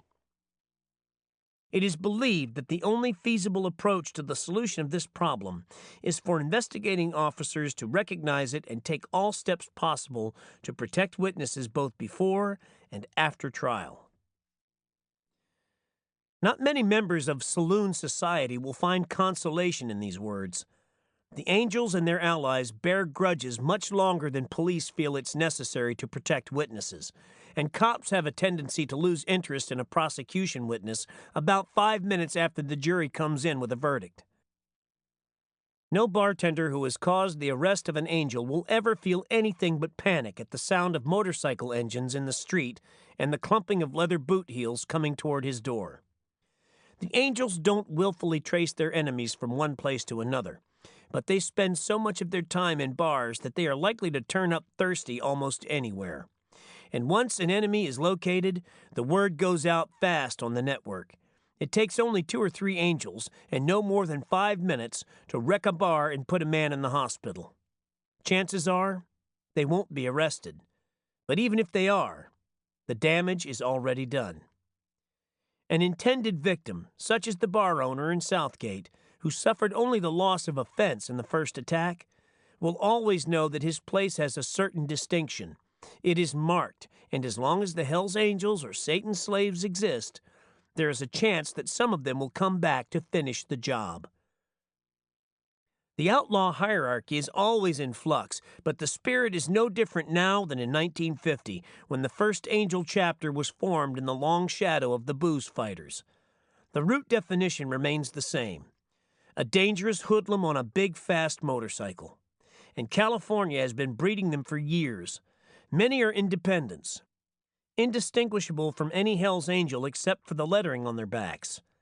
No Club, or Lone Wolf, or sometimes just fuck you. Perhaps 500 or so, definitely less than 1,000, belong to clubs like the Gypsy Jokers, Night Riders, Comancheros, Presidents, and Satan's Slaves. About 150, as of 1966, form the outlaw elite, the Hells Angels. The only consistent difference between the Hells Angels and the other outlaw clubs is that the Angels are more extreme. Most of the others are part-time outlaws, but the Angels play the role 7 days a week. They wear their colors at home, on the street, and sometimes even to work. They ride their bikes to the neighborhood grocery for a quart of milk. An Angel without his colors feels naked and vulnerable, like a knight without his armor. A Sacramento cop once asked a 5'5", 135-pound Angel, "What's the big attraction?" "Nobody bugs me as long as I'm flying the colors," he replied. The dividing line between outlaws and the square majority is subject to change at any moment, and many respectable clubs have queered their image overnight. All it takes is a noisy fracas, a police report, and a little publicity, and suddenly they're outlaws. In most cases, this leads to the breakup of the club, with a majority of the members feeling hurt and scandalized that such a thing could have happened. But those few responsible for the trouble will no longer be welcome in respectable circles. Technically, they become independents, but that term is a misnomer because any rider who applies it to himself is already an outlaw anyway. All he lacks is a club to join, and he will sooner or later find one. The motorcycle fraternity is very tight on both sides of the law, and the most extreme viewpoints are represented by the American Motorcycle Association and the Hells Angels. There is no status in the middle, and people who are serious enough about motorcycles to join an AMA club will not take rejection lightly. Like converts to communism or Catholicism, Hells Angels, who were once AMA members, take their outlaw role more seriously than the others. The Angels are too personally disorganized to have any clear perspective on the world, but they admire intelligence, and some of their leaders are surprisingly articulate. Chapter presidents have no set term in office, and a strong one like Barger will remain unchallenged until he goes to jail, gets killed, or finds his own reasons for hanging up the colors. The outlaws are very respectful of power, even if they have to create their own image of it. Despite the anarchic possibilities of the machines they ride and worship, they insist that their main concern in life is to be a righteous angel, which requires a loud obedience to the party line. They are intensely aware of belonging, of being able to depend on each other. Because of this, they look down on independents, who usually feel so wretched once they've adopted the outlaw frame of reference that they will do almost anything to get in a club. "I don't know why," said an ex-angel, "but you almost have to join a club. If you don't, you'll never be accepted anywhere. If you don't wear any colors, you're sort of in between, and you're nothing." This desperate sense of unity is crucial to the outlaw mystique. If the Hells Angels are outcasts from society, as they freely admit, then it is all the more necessary that they defend each other from attack by the others, mean squares, enemy gangs, or armed agents of the main cop. When somebody punches a lone angel, every one of them feels threatened. They are so wrapped up in their own image that they can't conceive of anybody challenging the colors without being fully prepared to take on the whole army. From St. Matthew, "For many are called, but few are chosen." Since the revelations of the Lynch Report, the Angels have rejected so many membership bids that one of them said it was like a plague of locusts. The majority of would-be angels are independents who suddenly feel the need for fellowship and status. But in one case, the angels deigned to absorb a whole club, the Question Marks from Hayward, which became the Hayward chapter of the Hells Angels. Other charter applications came from as far away as Indiana, Pennsylvania, New York, Michigan, and even Quebec. And when the charters were not forthcoming, a few cycle clubs in the East simply created their own insignia and began calling themselves Hells Angels. A club called the Detroit Renegades decided to hang on to their identity and go the Angels one better. In January 1966, 44 of them were arrested when a police raid on their storefront clubhouse netted 18 pistols. The raid was prompted by neighbors' complaints that the Renegades' presence cast a pall of fear on the neighborhood. "They came from out of a clear blue sky," said a tenant in a nearby building, "and they drink down there. When they get too much, the women in the neighborhood are scared." Police said most of the outlaws were factory workers and filling station attendants, ranging in age from 18 to 33. Despite the elegance of the renegade uniform, black leather jackets and satin shirts, a neighbor described them as crummy-looking people. Later, in 1966, an unofficial Hells Angel chapter appeared in Detroit. After several well-publicized mass arrests, the leaders appealed to Barger for a national charter, which was still pending in autumn when this book went to press. As of 1966, the Hells Angels proper were still confined to California, but if the general response to their publicity is any indicator, they are going to have to expand whether they want to or not. The name isn't copyrighted, but even if it were, the threat of a lawsuit wouldn't be much of a deterrent to any gang of riders who wanted to appropriate it.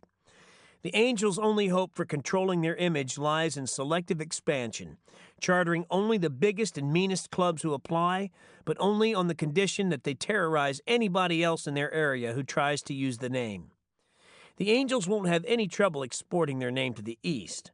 But the day-to-day realities of being an outlaw motorcyclist in California are not easily transplantable. Bikes are a sunshine thing. They are dangerous and uncomfortable in rain and snow. A gang of riders in New York, Chicago, or Boston could only operate in the far-ranging Hells Angels style for a few months of the year, while in California, the outlaws can move around, except in the mountains, anytime they get the urge. This factor is reflected in nationwide motorcycle sales. In 1964, New York registered 23,000 bikes, while California had 203,420, a roughly 9-to-1 ratio. On the other hand, there were more than twice as many motorcycles in New York in 1964 as there were in 1961, when only 10,000 were registered. Pennsylvania more than doubled its motorcycle registrations between 1964, 35,196 in 1965, 72,055. Other leading bike states are Florida and Illinois, with more than 50,000 each in 1965, including outlaws. Using the AMA's 1%er gimmick, a sociologist could deduce from these figures that by 1970, New York alone will have some 500 potential Hells Angels, about 5 times the size of the group that managed to blitz the national press in 1965. And by 1970, every Angel chapter will have a press agent. According to the motorcycle industry, there were nearly 1,500,000 motorcycles registered in the United States in 1965, with an average of 4.1 riders to each licensed bike. This is a wholly unrealistic figure. 1.5 would be more like it. By the industry's count, however, it adds up to slightly over 6 million riders, with more than 1 million of these in California. This, too, is questionable. Not only is it based on the specious figure of 4.1 riders per bike, but by using the word motorcycle without any qualifiers, it conjures up the image of California freeways swarming with huge, high-powered bikes. In context, the figures are not so menacing. According to the magazines Cycle World and the Los Angeles Times, accelerated growth of the motorcycle market is centered on the lightweight division, which represents 90% of the total. What the industry calls a lightweight is a very different animal from a chopped hog or Harley 74, and the majority of the little bikes, says Cycle World, are used for fun, school transportation, and trail and desert jaunts by sportsmen. In other words, the formula for sales in today's motorcycle market is less weight and little engine equals fun and respectability. And on this basis, the industry predicts, at 4.1 per, a hardcore of 8,894,000 motorcyclists in the United States by 1967. Again, the industry's figures are inflated, but considering the booming popularity of two-wheeled transportation, a figure of, say, 6 million for 1967 wouldn't be out of line. And that, of course, would mean 60,000 Huns, or the end of the civilized world. From Paradise Lost by John Milton. Better to reign in hell than serve in heaven. In terms of pure money, the motorcycle industry is a gold mine.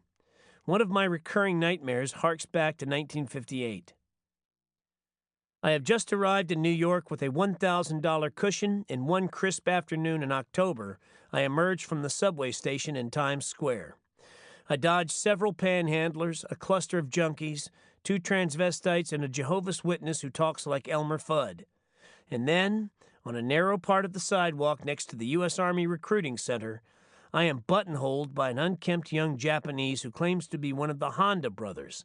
He is broke and desperate, needing funds for a plane ticket back to Tokyo, and for $894, he offers me his share of the business, signed over, witnessed, and wrapped up tight in the presence of any lawyer I care to name. He shows me his passport and a crumpled batch of motorcycle blueprints. No doubt he is one of the Honda boys. I listen, smile knowingly, and buy my way past him with 1 silver quarter and a subway token, rejecting my luck with a stupid finality and rushing off to some worthless interview.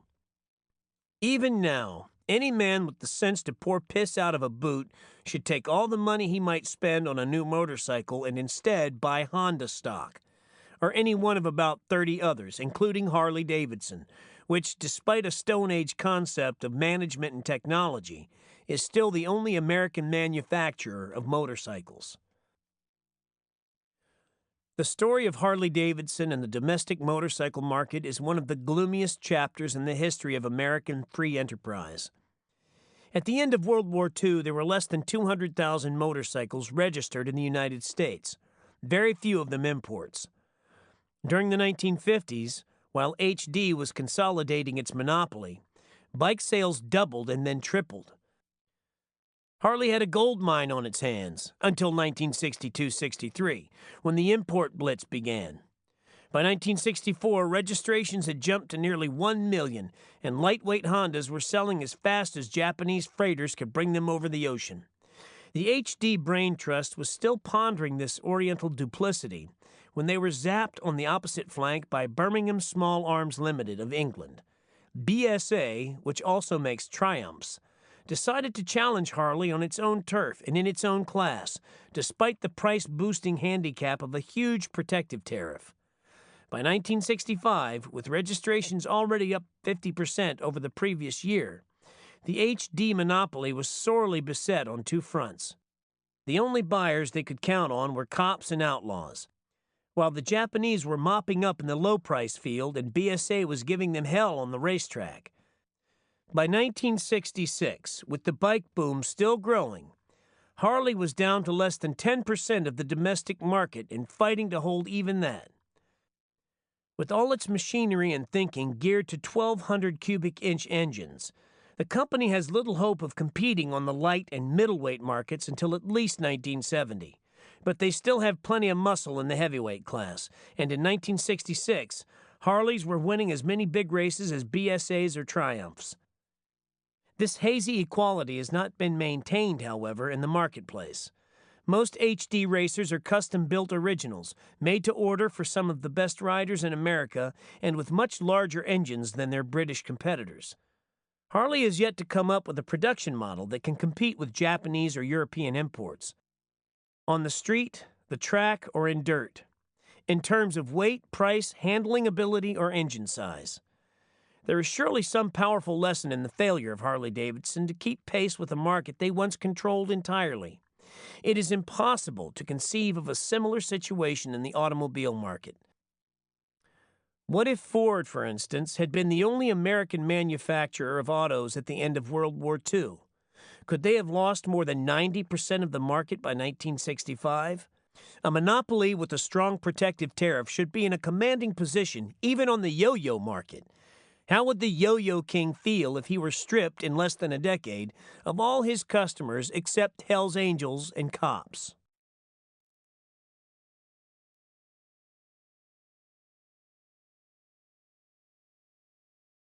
Chapter 7. A quote from Senor Casador, a sporting type of sorts with a knowledge of triggers and a good eye for the openings.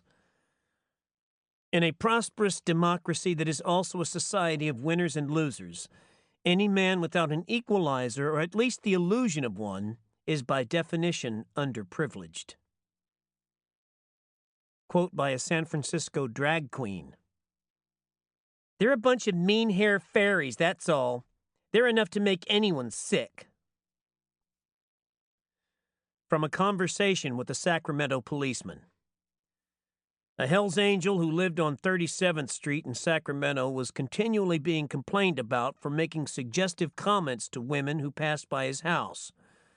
"Let's make it, baby," or "Hey, beautiful, come sit on Papa's face." A patrolman, checking on one of these complaints, first threatened the outlaw with jail and then asked him contemptuously if he couldn't find something better to do. The angel thought for a moment and then replied, "Not unless it was to be fucking a cop." The current boom in lightweight bikes relates to outlaw motorcycles the same way the bogus Hells Angels fan club t-shirts relate to the real Hells Angels. The little bikes are fun, handy, and relatively safe, while the big ones are two-wheeled bombs, and the outlaws who ride them would rather walk than be seen on a Honda, Yamaha, or Suzuki. Safety and respectability are the last things they want. Their machines are dangerous, temperamental, and expensive in every way. In 1966, a California license tag for a year-old Harley 74 cost $48. There has never been an outlaw who saw his bike as anything but a King Kong equalizer, and there has never been one either who had anything but contempt for the idea of good, clean fun, which is one of the reasons they shun even the minimum safety measures that most cyclists take for granted. You will never see a Hell's Angel wearing a crash helmet, nor do they wear the Brando Dillon-style, silver-studded Phantom leather jackets, commonly associated with motorcycle hoodlums and leather fetish cults. This viewpoint is limited to people who know nothing about motorcycles. Heavy leather jackets are standard even for New York's Madison Avenue Motorcycle Club, an executive-level gang whose members include a dentist, a film producer, a psychiatrist, and a United Nations official. Ted Devilat, the film producer, has lamented the image problem that he and the others run into with their leather jackets. "But if you're practical, you have to dress that way," he explained. "If you take a skid, it's a lot cheaper to shred that leather than to scrape off your own skin. It is also a lot less painful. An 8-inch circle of raw flesh on your back is awkward to live with and slow to heal. Professional motorcycle racers who have learned the hard way wear helmets, gloves, and full-length leather suits. But not the Hells Angels. Anything safe, they want no part of. They'll stoop to wearing shades or weird goggles on the road, but more for show than protection. The Angels don't want anybody to think they're hedging their bets. The leather jackets were in vogue until the mid-50s, and many of the outlaws sewed their colors on them.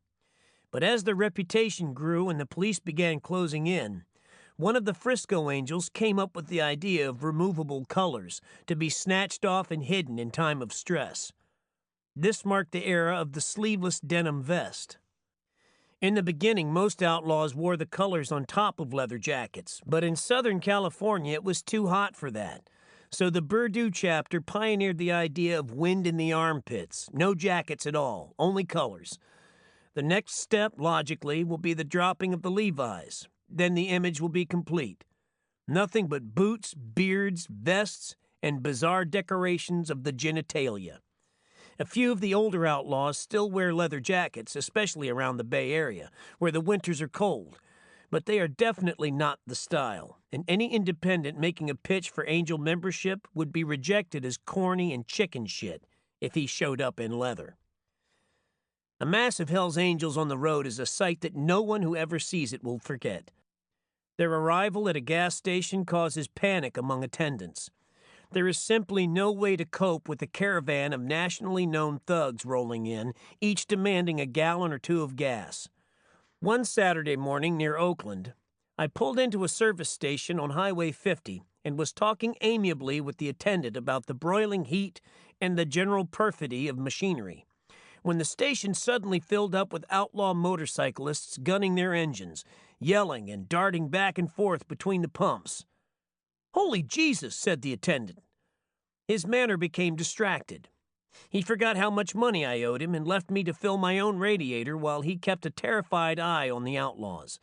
It was a big, brand-new station with 4 attendants, but the combined Hells Angel Gypsy Joker contingent was completely in command from the moment they arrived.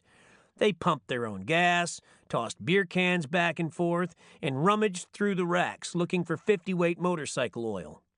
The 5 or 6 motorists at the pump simply sat in their cars and watched.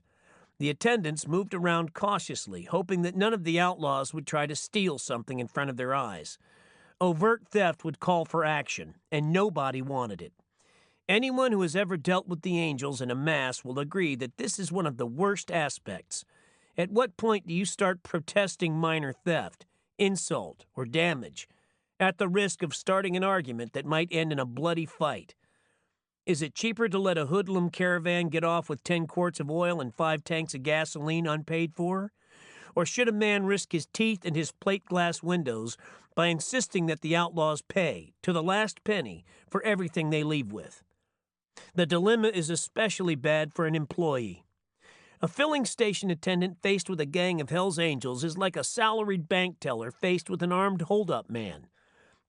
Should a pump jockey risk a beating any more than a teller should risk his or her life to save a bank's insured money? If the Angels had good sense, they would only patronize gas stations operated on a lease basis by absentee owners. The difference is easily discernible in less than a minute's time to anyone who has ever pumped gas for a living. And many of the outlaws have. But as a group, they scorn foresight and rely on a colorful, willful ignorance that brings them now and then to pick on a gas station whose owner works 12 hours a day on the premises, has his life savings tied up in the franchise, and whose body bloats with adrenaline at the prospect of being victimized by a gang of punks. People like this keep revolvers in the cash register, in the tool rack, and even, in rough or robbery-type neighborhoods, in shoulder holsters under their friendly service jackets. Most of the Angels gas station incidents involve proprietors who panic and go into a rage at the very sight of them. Some people can make the tough act work, but others will blow it badly. The Angels fear these nuts, as they call them, because they are just as likely to shoot for no reason at all as for the very best of reasons. But God's mercy on a man who pulls a gun on a group of Hell's Angels and then has it taken away. There are some awful stories about this, and in every case the victims could have saved themselves by shooting first and later pleading self-defense. On the Angel scale of values, the only thing worse than a fink with a loose or frightened mouth is a loud antagonist who can't follow through. People like this get the full measure of retribution. The natural attack on any human obstacle, plus the hyped-up, hell-grinding contempt for a man who tries and fails to deal with them on their own terms. Or at least what seems to be their own terms, if only by default. The odd truth is that the Angels have only a wavering respect for their own terms, or again, what seems to be their own terms, and they are generally receptive in any action beyond their own turf to people who haven't prejudged them to the extent of assuming they have to be dealt with violently. They are so much aware of their mad dog reputation that they take a perverse kind of pleasure in being friendly. A filling station owner near the Sierra town of Angels Camp, site of Mark Twain's story, The Celebrated Jumping Frog of Calaveras County, recalls his first confrontation with the Hells Angels in tones of fear and wonderment. About 30 of them roared into my station one night. They said they needed a place to work on their bikes. I took one look at them and told them the place was theirs and got the hell out of there in a hurry. It was a normal enough reaction for a man running a no-help station at night in the mountains, for even a decision to fight to the death wouldn't have accomplished much against 30 hoodlums. After an hour or so, I finally summoned the courage to go back and see if my place was still standing, he said. The Angels were just finishing up. I was never so surprised in my whole life. The place was spotless. They'd washed every tool they used with gasoline and hung it back exactly where they found it. They even swept the floor. The place was actually cleaner than when they first came in. Stories like this are common, even among cops. There is the testimony of a bar owner in Porterville. Sure, they rode their motorcycles into my place, even tore up the tile doing it. But before they left, they paid for every bit of damage, every broken glass. And I never sold so much beer in my life. They're welcome here any time.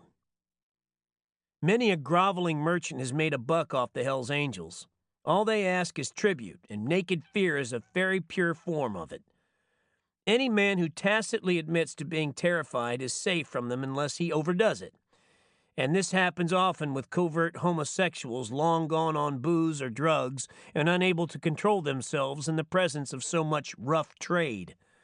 The outlaws will nearly always give a flip-out a bad time. I recall a party one night when they decided to set an offending Berkeley student on fire. Then, when the host protested, they looped a rope around the victim's ankles and said they were going to drag him away behind a motorcycle. This also caused protests, so they settled for hanging him by one arm from a living room rafter. After a half hour or so, they relented and cut him down, shaking their heads in puzzlement at his stony silence. The wretch hadn't uttered a word throughout the ordeal. He seemed in a daze, and I had a fleeting impression that he'd planned the whole thing. Afterward, he went outside and sat on a stump for several hours, saying nothing at all, but trembling now and then like a man coming down from some indescribable peak. The Angels are great favorites on the sadomasochism circuit, and although motorcycle hoods as a group are consistently accused of deviant leanings, I suspect the issue was stripped to the bony truth one afternoon by a Frisco Angel who said, "Hell yes, I'll take a blowjob any day for $10. Just the other night in some bar downtown, I had a queer come up to me with a big tenner. He laid it on me and said, 'What did I want to drink?' I said, 'A double Jack Daniels, baby.' So he told the bartender, 'Two of those for me and my friend.' And then he sat down there on the bar rail and gave me a hell of a blowjob, man, and all I had to do was smile at the bartender and keep cool. He laughed. Hell, and me with 4 kids and a broad up front dancing the wig or the wag or something like that with some spade? Shit, man, the day they call me queer is when I let one of these faggots suck on me for less than a tenner. Man, I'd go underwater and fuck fish for that kind of money. You just tell me who's paying. To whatever extent the Hells Angels may or may not be latent sadomasochists or repressed homosexuals is to me, after nearly a year in the constant company of outlaw motorcyclists, almost entirely irrelevant. There are literary critics who insist that Ernest Hemingway was a tortured queer, and that Mark Twain was haunted to the end of his days by a penchant for interracial buggery. It is a good way to stir up a tempest in the academic quarterlies, but it won't change a word of what either man wrote, nor alter the impact of their work on the world they were writing about. Perhaps Manolete was a hoof fetishist, or suffered from terrible hemorrhoids as a result of long nights in Spanish horn parlors, but he was a great matador, and it is hard to see how any amount of Freudian theorizing can have the slightest effect on the reality of the thing he did best. For the same reason, the behavior of the Hells Angels would not be changed or subdued for a moment if every newspaper in the land denounced them as brutal homosexuals, even if they were.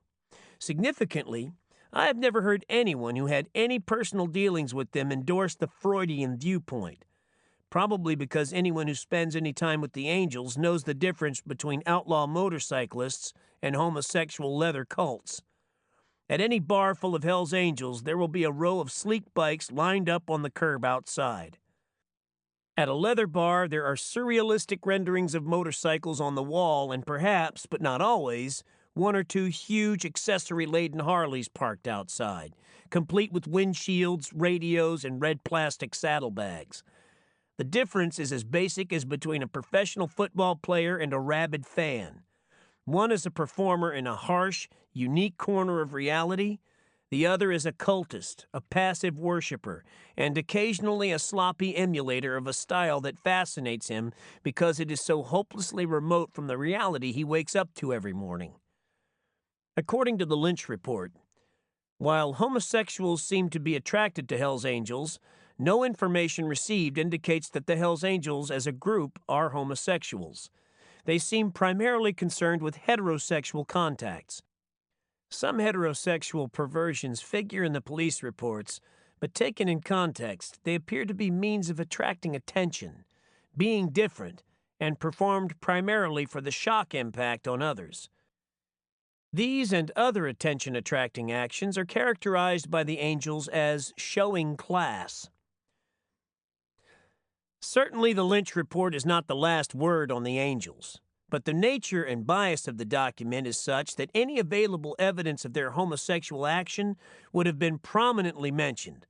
The report makes so many references to cunnilingus that the word fellatio is conspicuous by its absence. No doubt there are Freudian ramifications even in this omission, but again, I think they are mainly beside the point. Any attempt to explain the Hells Angels as an essentially homosexual phenomenon would be a cop-out, a self-satisfied dismissal of a reality that is as complex and potentially malignant as anything in American society. A quote from Dr. Bernard Diamond, University of California criminologist, 1965. The motorcycle is obviously a sexual symbol. It's what's called a phallic locomotor symbol. It's an extension of one's body, a power between one's legs. The best-known public link between outlaw cyclists and homosexuality is a film titled Scorpio Rising. It is an underground classic of sorts created in the early 1960s by a young San Francisco filmmaker named Kenneth Anger. He never claimed that Scorpio had anything to do with the Hells Angels, and most of it was filmed in Brooklyn with the cooperation of a group of motorcycle buffs so loosely organized that they hadn't even bothered to name themselves. Unlike The Wild One, Anger's creation had no journalistic or documentary intent. It was an art film with a rock and roll score, a bizarre little comment on 20th century America using motorcycles, swastikas, and aggressive homosexuality as a new culture trilogy. By the time the Hells Angels joined the cultural mainstream, Anger had made several other films with a strongly homosexual bias, and he seemed offended at the notion that he might be so far behind the times as to turn out anything so banal as a topical documentary. Nevertheless, Scorpio Rising played in San Francisco in 1964 at a North Beach theater called The Movie, where Anger was living at the time, upstairs, which advertised the film with a sidewalk montage of Hells Angels newspaper clippings. The implication was so obvious that even the San Francisco Angels made a pilgrimage to check it out. It didn't groove them at all. They weren't angry, but genuinely offended. Their name, they felt, had been put to fraudulent commercial use. "Hell, I liked the film," said Frenchie. "But it didn't have anything to do with us. We all enjoyed it, but then we came outside and saw all those clippings about us, pasted up like advertisements. Man, it was a bummer. It wasn't right. A lot of people got conned. And now we have to listen to all this crap about us being queers. Shit, did you see the way those punks were dressed? And those silly goddamn junk wagon bikes? Man, don't tell me that has any connection with us. You know it doesn't." Anger seemed to agree, but quietly. There was no need to spoil a new boom for the film. And besides, one of the keenest talents in the homosexual repertoire is the ability to recognize homosexuality in others, very nearly without exception. So the phenomenon emerged. The Angels provided the realism that Scorpio lacked. The secret queer factor gave the press an element of strange whimsy to mix in with the rape reports, and the outlaws themselves were relegated to new naders of sordid fascination. More than ever before, they were wreathed in an aura of violent and erotic mystery. Brawling satyrs, ready to attempt congress with any living thing and in any orifice.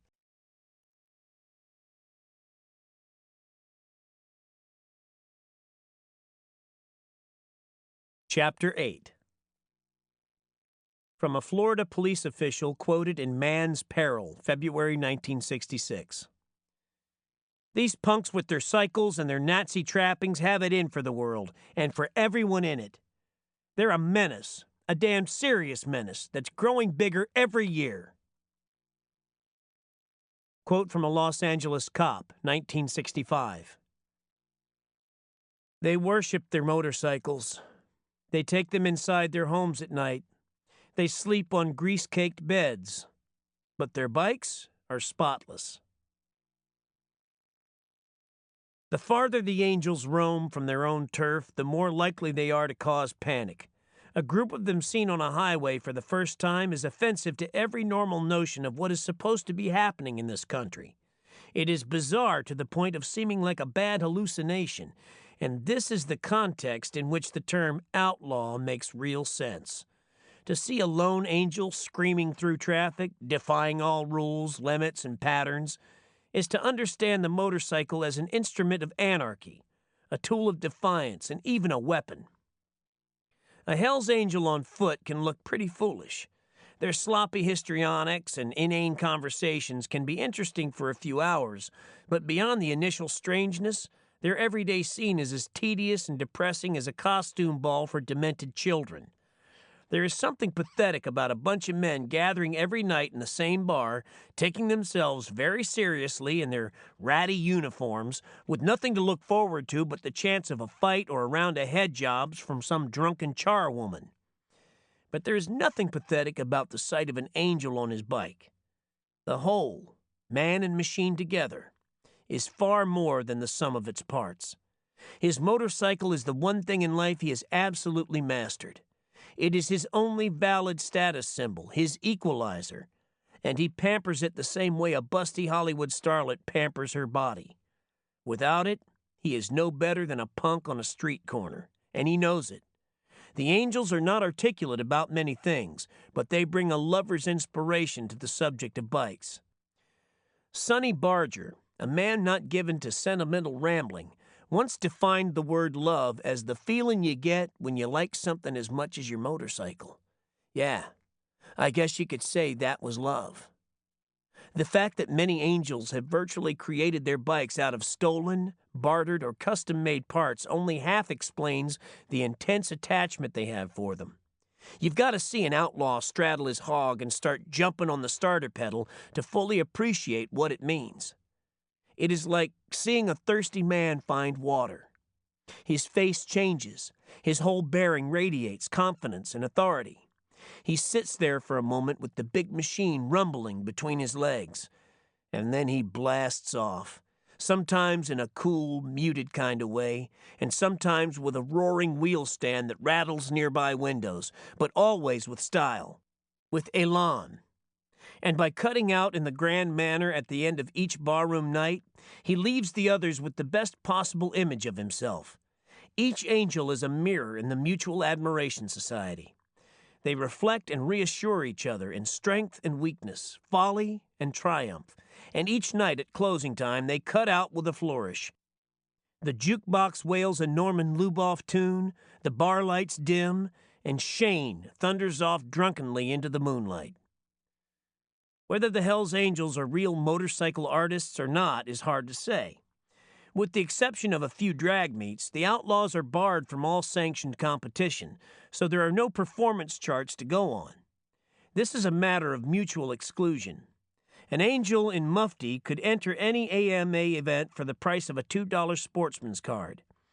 This would make him eligible to compete, but it would also make him an applicant for membership in the AMA, which his outlaw brethren would never tolerate. The Hells Angels charter is very explicit on conflict of interest situations. No angel can be a member of any other motorcycle club or organization. It would be worth a man's colors to hold a card in the AMA. Their bikes are entirely different from racing and scrambles machines, and even from other road bikes. The Angels tell tales of wiping out professionals in impromptu showdowns, but there are also stories about outlaws on souped-up hogs being humiliated by lightweight Ducatis. Perhaps the stories are true, perhaps not. But either way, the argument is still moot. Motorcycles are designed for specific purposes: cross-country, racing, cruising, or just hopping around the neighborhood. They will all run, and so will dogs and horses, but nobody breeds horses to hunt possums or enters dogs in the Kentucky Derby. Bike manufacturers have been trying for decades to make a genuine all-purpose model, but so far, nobody has. There is no valid comparison between riding in dirt or competition and riding a bike in traffic day in and day out on city streets and highways. Different skills are involved and different kinds of reflexes. Some of the fastest racing bikes have no brakes, which would mean instant death in traffic, yet many professional riders say highways are far more dangerous than any racetrack. Dirt riders feel the same way. Few even bother to license their bikes for the street. Don McGuire, a veteran scrambles rider and full-time motorcycle mechanic in Richmond, insists that only a madman or a masochist would ride a bike in traffic. "Look at it this way," he says. "In any kind of race, we're all going the same way and we all know what we're doing. Nobody has to worry about nuts or drunks or old ladies coming out of blind alleys. It makes a hell of a difference. You can concentrate on your own motor and keep it under control. We get injuries now and then, but broken bones are about the worst of it, and damn few people get killed. But the highways, Christ, here you are, moving along in traffic about 65, right there at the speed limit, and it's all you can do to keep out of people's way. If the road's a little wet, even damp from the fog, you're in trouble no matter what happens. Slow down and they'll come right up on your tail or muscle you out of the lane. Speed up to get some room, and some geek hits his brakes right in front of you. God knows why, but they do it all the time. One little thing like that, and you're into the meat grinder. The minute you hit the brakes, you'll start losing it. Bikes don't drift like cars. And once you go down, you'll be lucky if you only get run over twice." During 1965, more than 1,000 people died in the United States as a result of motorcycle accidents. Automobiles killed nearly 50 times that many, but the growing number of bike deaths caused the American Medical Association to label motorcycles a serious health hazard in our communities. The Hells Angels lose an average of 4 members a year on the road, but considering the way most of them ride, a 4% annual mortality rate is a towering tribute to their skill. A Harley 74 is probably the only motorcycle that can cause real damage to a car, and a hard-running Angel can intimidate traffic as severely as a speeding torpedo. The Outlaws are experts with hogs, and in their own narrow world, on their own terms, they can outride just about anybody. In the late 1950s, before the Angels became so notorious, Pete, from the Frisco chapter, was one of the top drag racers in Northern California. He was sponsored by the local Harley-Davidson dealer and collected a room full of trophies. Not only did he wear his Hells Angels colors in the races, but he rode his competition bike out to the track, packing his pretty blonde wife on the fender pad behind him. Other dragsters brought their bikes on trailers, handling them like Ming vases. Pete could really make a bike go, one of the Angels recalls. It was really classy the way he'd go out and win. When he got to the track, man, he'd just change his spark plugs and go out, high handlebars and all, and wipe out them drag irons. In the early 60s, Pete retired from the Angels, feeling he'd had enough.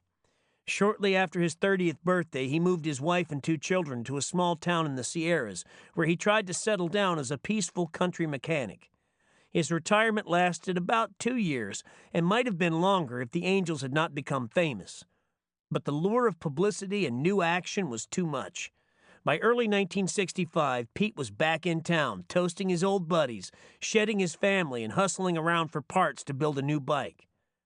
Like most of the other Angels, he regards the factory product only in terms of potential, a bundle of good raw material, but hardly a machine that any man with class would want to call his own.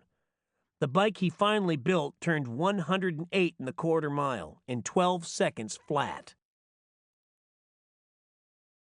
The Outlaws tend to see their bikes as personal monuments, created in their own image, however abstract, and they develop an affection for them that is hard for outsiders to understand. It seems like a pose or even a perversion, and maybe it is, but to bike freaks, it is very real. Anybody who has ever owned one of the beasts will always be a little bit queer for them. Not the little bikes, but the big, expensive, temperamental bastards. The ones that respond to the accelerator like a bucking horse to a whip, that will stand up in the air and run 15 yards on one wheel, scorching the pavement with a fiery blast from the chrome tailpipes.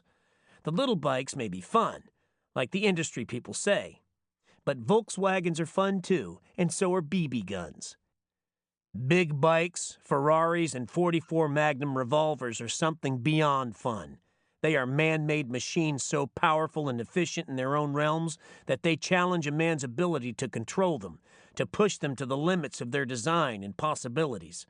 This is one of the pillars of the big bike mystique that looms so large in the life of every Hell's Angel. Or as they say, that's where it's at, man. That's where it lives. Not everyone is comfortable with this concept. I had owned a big motorcycle before and 2 motor scooters, but only because they'd been cheap and available when I had some money to buy something. There is no place in the mystique for this kind of sloppy pragmatism, and when I told the Angels I was thinking of buying a bike of my own, they were eager to help out. The main thing, of course, was to get a Harley-Davidson. They had several to sell, but the newer ones were all hot. They were also cheap.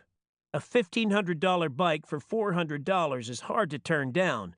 But to ride a stolen bike, you have to know how to explain to a cop why your frame or engine numbers bear no resemblance to the numbers on your license registration.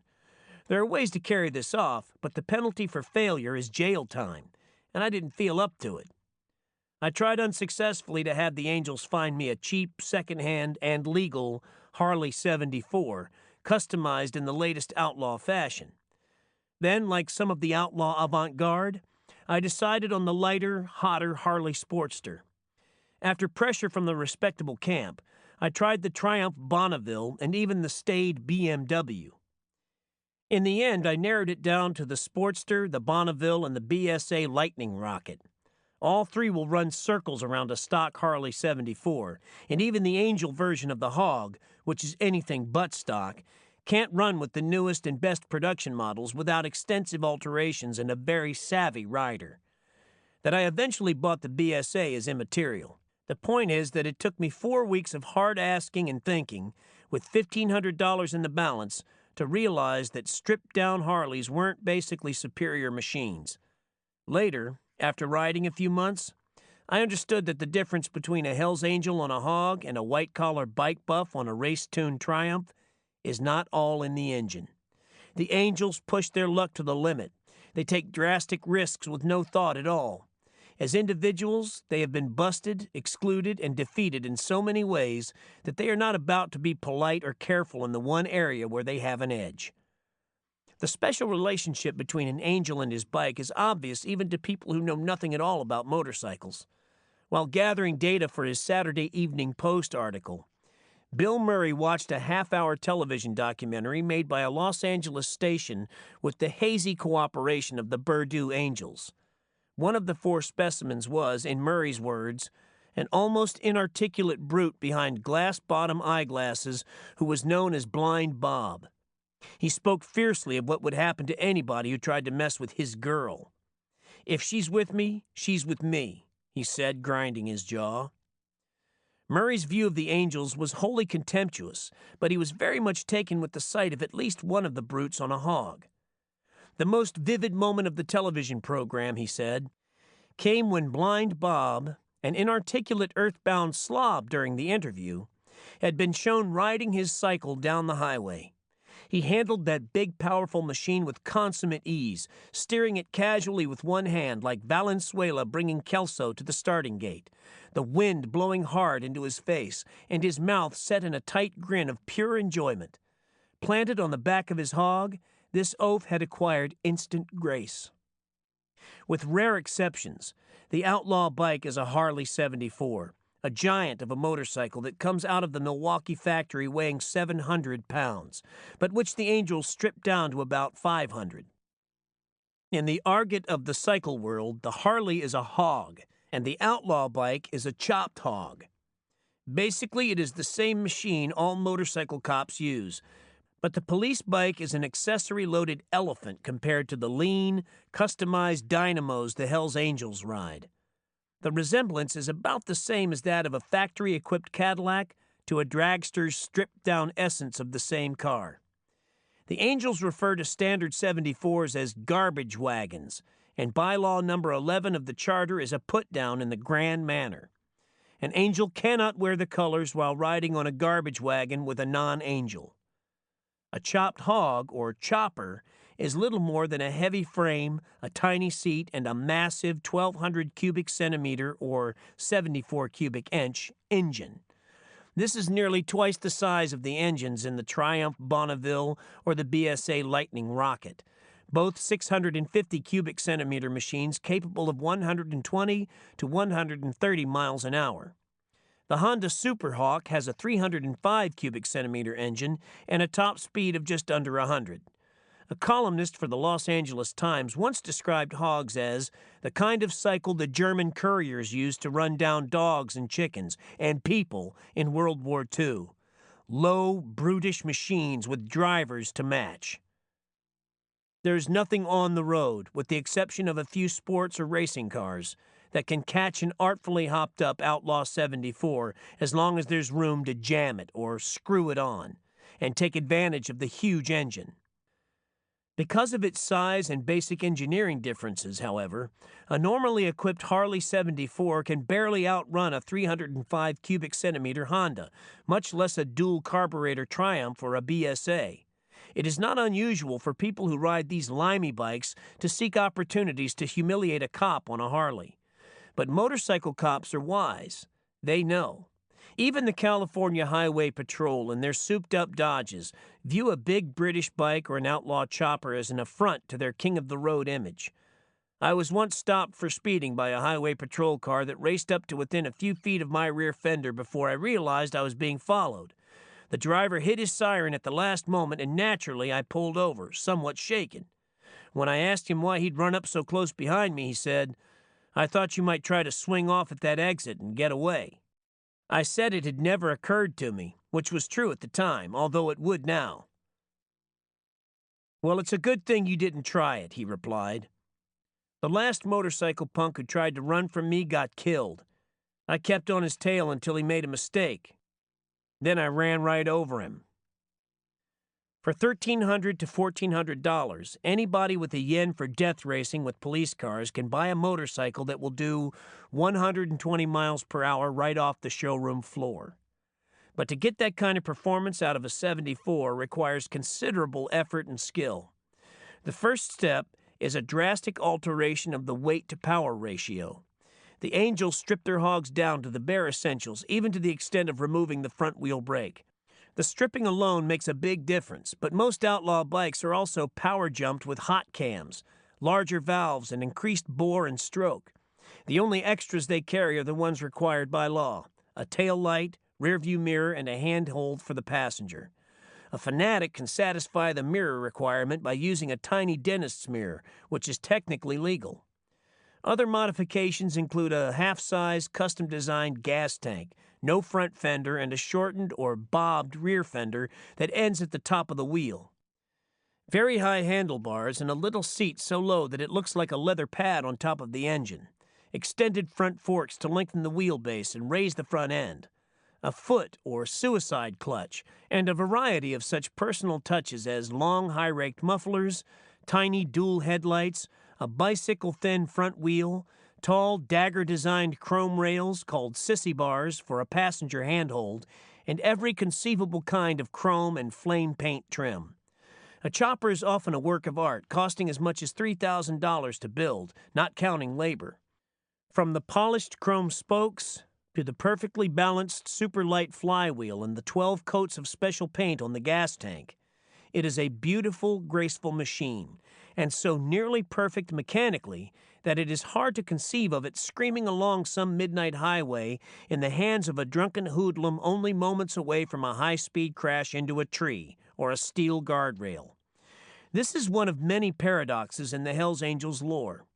Whatever they lack in personal grooming, they make up for in spades with their bikes. Yet any one of them might take a bike he has worked on for 6 months and destroy it in seconds with a maniacal top speed run at a curve that's a guaranteed bust out at anything over 50. This is called going over the high side, a nasty experience which one angel supposedly described like this: "We've all been over the high side, baby." You know what that is?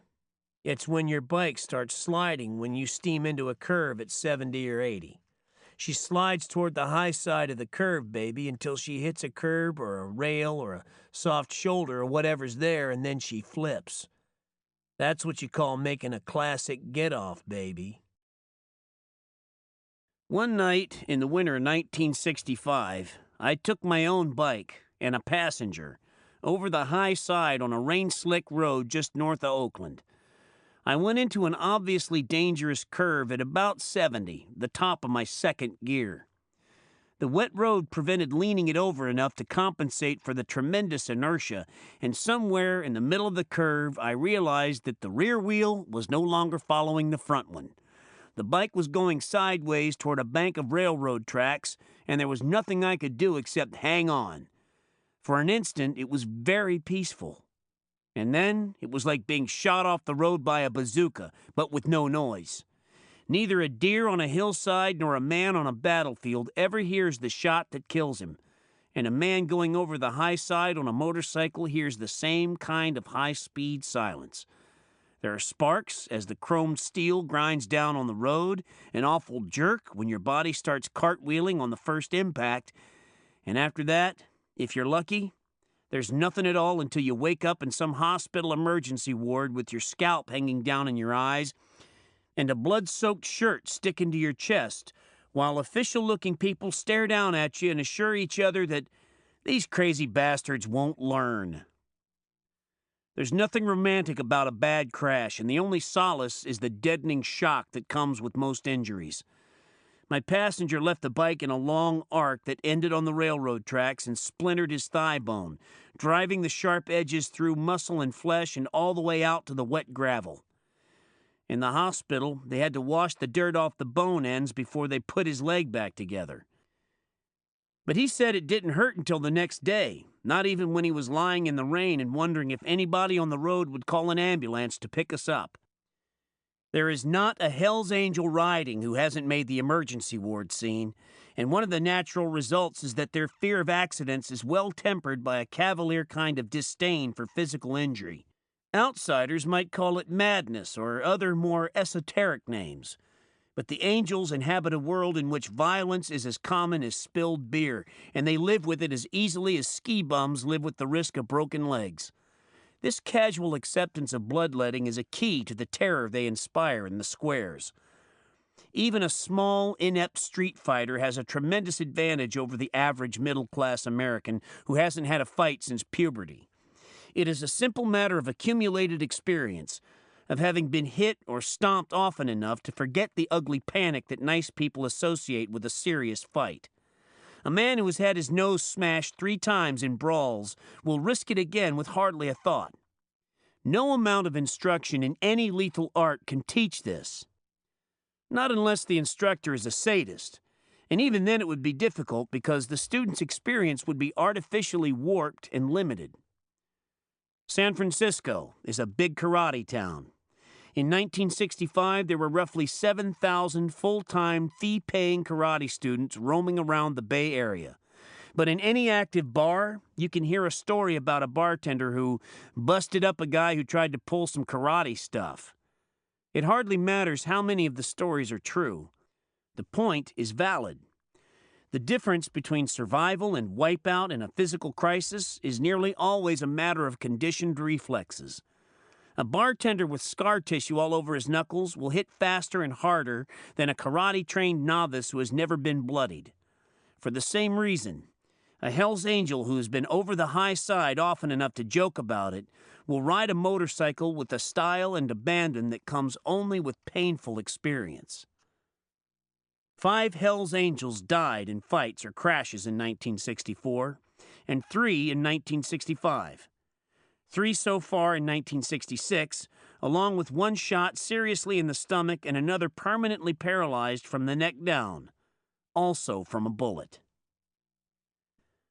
After being around the Angels for a while, I became so accustomed to seeing casts, bandages, slings, and lumpy faces that I took them for granted and stopped asking what happened.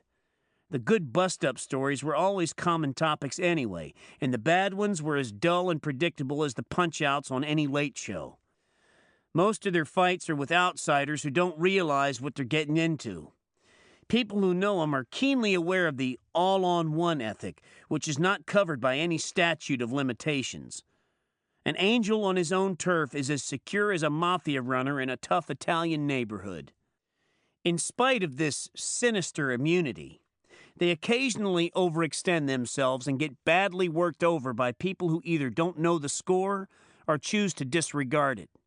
Even Barger, now in his 8th year as president of the Oakland chapter, admits to having had his nose broken, his jaw busted, and his teeth punched out.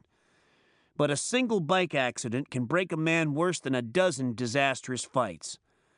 Funny Sonny from Purdue has a steel plate in his head, a steel rod in one arm, a plastic ankle, and a deep scar on his face, all from crack-ups. He got his nickname when the other Angels decided the steel plate was having a strange effect on his brain.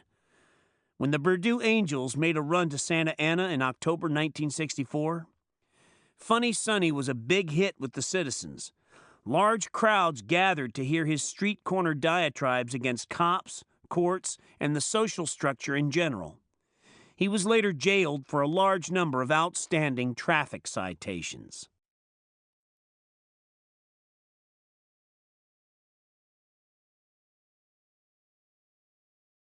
The Hoodlum Circus and the Statutory Rape of Bass Lake. Chapter 9. From True Detective Magazine, August 1965. How did the Angels grow to be such disliked hellraisers? The answer is that it wasn't easy. They worked overtime at being crafty, cruel, and cowardly. In a reply to a question, I went through all that school and family jazz. It's all crap. Boy, am I glad the Angels took me in. I don't ever want to be anything but an angel, and that's it. By midsummer of 1965, the Hells Angels were already the subject of at least 2 scholarly theses, and no doubt there were others in the works. Yet all over California, there were people whose real or imagined dealings with outlaw motorcyclists had been much too personal to allow for any abstract sociological perspective on the menace. For everyone who'd ever seen a Hells Angel in the flesh, there were 50,000 more who'd been frightened silly by the whooping of the news media. So it came as no surprise when a certain amount of public tension built up as the 4th of July approached. On the Friday night before the 4th, I called the box shop. I'd never been on a holiday run, and since this one had the makings of a real boomer, I decided to go along. Frenchie wanted to make sure I wasn't planning to bring anyone with me before he confirmed the site. "Yeah, it's Bass Lake," he said. "About 200 miles east from here. I'm a little worried about going. There might be trouble. We're hoping we can just get together and have a good time, but with all this publicity, I'm afraid every cop in the state will be there." There was good reason to expect a police presence. The press had been sounding the alarm for weeks. On June 25th, a United Press International bulletin out of Los Angeles said, "Cops worry about Hells Angels' July 4th breakout." It quoted Attorney General Lynch to the effect that his office had received various reports on what the Hells Angels had in mind for their annual midsummer picnic. One of these reports stemmed from the futile attempt to sell coverage of a July 4th rumble to the New York Times and other interested parties. The rumble rumors spread quickly and even got a plug on NBC's Monitor newscasts from New York. Then, in late June, a motorcycle riot in Laconia, New Hampshire made front-page news all over the nation. The California press gave it prominent play because the mayor of Laconia blamed the whole thing on the Hells Angels. The July 2nd issue of Life carried a big Laconia story with pictures of a burning car, National Guardsmen with fixed bayonets, and a collection of confiscated weapons including hatchets, crowbars, machetes, brass knuckles, chains, and bullwhips. Some 15,000 motorcyclists were said to have run wild in the little New England resort, battling police and setting fire to various buildings while the Hells Angels egged them on. The warning to California was clear. If a handful of Hells Angels could cause that much trouble 3,000 miles from home, it was dreadful to contemplate what the whole clan might do in their own West Coast backyard. Bass Lake is a tiny resort near Yosemite National Park in the Sierra Nevada. The Angels made a half-hearted attempt to keep the destination a secret, but the vanity of the many swamped the discretion of the few. And once the word leaked out, there was no stopping it. The police got the fix from unnamed sources. The press picked it up from the police, and by the time it reached the airwaves, it sounded like an Orson Welles radio drama. Early newscasts on Saturday, July 3rd, gave the impression that the citizens of Bass Lake were about to make a last-ditch stand against hopeless odds and a fate too vile for description. But not even the radio newscasters seemed certain of the outlaws' destination.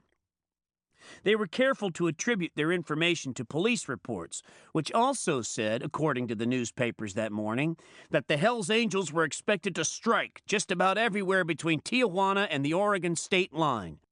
The Los Angeles Times speculated that nearby Malibu Beach might be the scene of a latter-day version of the Wild One, but this time with real blood and without Marlon Brando. The San Francisco Examiner reported a Hells Angels plot to terrorize the annual Lions Club bean feed in suburban Marin County, just north of the Golden Gate. And the Chronicle uncovered a heart-wrenching Hells Angels plan to bust up a charity benefit for the guide dogs for the blind, also in Marin County. Hells Angels massing. At least a dozen communities all over the state were said to be braced for invasion. It added real zest to the holiday atmosphere. Here were all these weekend mountaineers, solid 9-to-5 types with a yen to cut loose, bugging off for distant campsites with cars full of hot dogs and charcoal and badminton rackets. and all of them wondering if they would get through the weekend without being traumatized or chain whipped. Prior to the Bass Lake Run, all the Outlaws' publicity had been after the fact. Lurid tales from police blotters, victims, and bystanders. Now, for the first time, it was possible to actually attend a Hells Angels rally. All you had to do was sift through the grab bag of rumors and choose the right location. Or call the box shop. The California Highway Patrol had announced the existence of a new and elaborate tracking network, a radio communication system designed to pinpoint any gathering of motorcycle outlaws and broadcast their movements to police all over the state so that no community would be taken by surprise. But there was no announcement of any plans to neutralize the threat. A widespread misapprehension about the Hells Angels is that they are prima facie illegal, and that every one of their potentially explosive runs could be nipped in the bud by simply arresting the whole gang the moment they appeared on the highway. This would set up an interesting legal situation, for the arresting officers would be hard-pressed to find a valid charge to book them on. There's nothing illegal about riding a motorcycle from one town to another. 1,000 Hells Angels could ride from New York to Los Angeles without risking arrest until they violated at least one law or local statute. The Angels are well aware of this, and before setting out on a run, they go over their route on a map and exchange information about which towns along the way might be dangerous because of abnormally tight speed limits, lack of signs, unusual laws, or anything else that could get them hung up. Most have been riding motorcycles all over California for years, and they know from experience which towns are likely to be unfriendly. About 30 miles south of San Francisco, for instance, is a village called Half Moon Bay, where motorcycle outlaws are arrested on sight. The Angels know this and try to avoid the place. If they wanted to make an issue of such an obvious harassment policy, they could almost certainly get any arrest thrown out of court, but to do that would take time and money, and Half Moon Bay isn't that important to them. It is not much of a party town. Reno is in a different category. For many years, the Angels made their July 4th run to Reno, but after a dozen Angels destroyed a tavern in 1960, the biggest little city in the world passed a law making it illegal for more than 2 motorcyclists to ride together inside the city limits. There are no signs proclaiming this along the many approaches to town, and the law would surely be knocked down in court if a trio of touring cyclists from the east was ever clapped in jail for simply riding together through the city. But that isn't likely. The law was designed to give Reno police a legal weapon against the Hells Angels, and even the Angels could probably beat it in court if any one of them were willing to 1. Spend a holiday weekend in jail, 2. Post a minimum of $100 in bail money, 3. Return to Reno several weeks later with a lawyer to plead not guilty and be advised of a trial date, 4. Make another trip to Reno, again with a lawyer, to argue the case in court, and 5, in all likelihood, return for a third appearance in either Reno or nearby Carson City to appeal the conviction in a higher court, and 6, come up with enough money to pay a lawyer for the time and effort it would take to prepare a brief with enough impact to convince a Nevada state court that one of Reno's local statutes is unconstitutional, irrational, and discriminatory. The Angels understand the popular bias against them well enough to avoid court appearances whenever possible. An outlaw faced with a jury trial knows he will have to chop off his hair, shave his beard, and borrow a necktie somewhere. Experience has taught them to play it straight in court. A Frisco Angel once beat an assault charge because the arresting officer couldn't identify him at the trial. Without his hair and his colors, he looked like 10,000 other people. Justice is not cheap in this country, and people who insist on it are usually either desperate or possessed by some private determination bordering on monomania. The Hells Angels are not of this persuasion, not even when it means giving up the pleasures of Reno. They try to avoid places where the odds are stacked against them, legally or otherwise, and they're usually pretty shrewd about knowing what the odds really are. Runs are primarily parties, not war games, and small-town jails are dull. Consider the alternatives available to a chief of police in a remote town of 20,000, with a police force of 25 men. When he gets word that anywhere from 300 to 500 motorcycle outlaws are due to converge on him in a matter of hours. The worst thing he's had to contend with in 9 years was a bank holdup involving an exchange of a dozen shots with two hoods from Los Angeles. But that was a long time ago, and since then his job has been placid. Highway accidents, teenage rowdies, and weekend drunk fights in some of the local bars. Nothing in his experience has prepared him to face an army of half-human hoodlums, a modern-day James gang, infamous thugs who would just as soon stomp on a cop as they would on a toad, and once they get out of hand, the only way to handle them is with brute force. Even if he has emergency legal powers and a jail big enough to hold them all, there is still the problem of forcing them into submission. 2 of his men are sick, 2 are on vacation, so that leaves 21. He jots down some figures on a desk pad: 21 men, each with a pump-action shotgun, 5 shots, and a revolver, 6 shots. Gives him an outside chance in a carefully staged ambush of taking out 200 of the enemy, leaving hundreds more suddenly gone wild with fear and rage. They could do incredible damage, and an ambush is out of the question anyway because of the nightmarish publicity. What would the governor of the nation's most progressive state have to say about the deliberate massacre of 200 citizens by a backwoods police force on Independence Day? The alternative is to let the outlaws enter the town and try to keep them under control, at least until they start something. But that might lead to a close-quarters struggle without warning. The enemy would have time to get doped up and drunk, time to unlimber his weaponry, and choose his terrain. With an all-night effort, some 50 or 75 reinforcements might be rallied from neighboring towns and counties. But on a holiday weekend, no police force has many men to spare, and even these would be subject to instant recall in case the outlaw pack suddenly veered off course and stopped for a beer break at some unexpected place. The whole battle plan would have to be changed on the spur of the moment.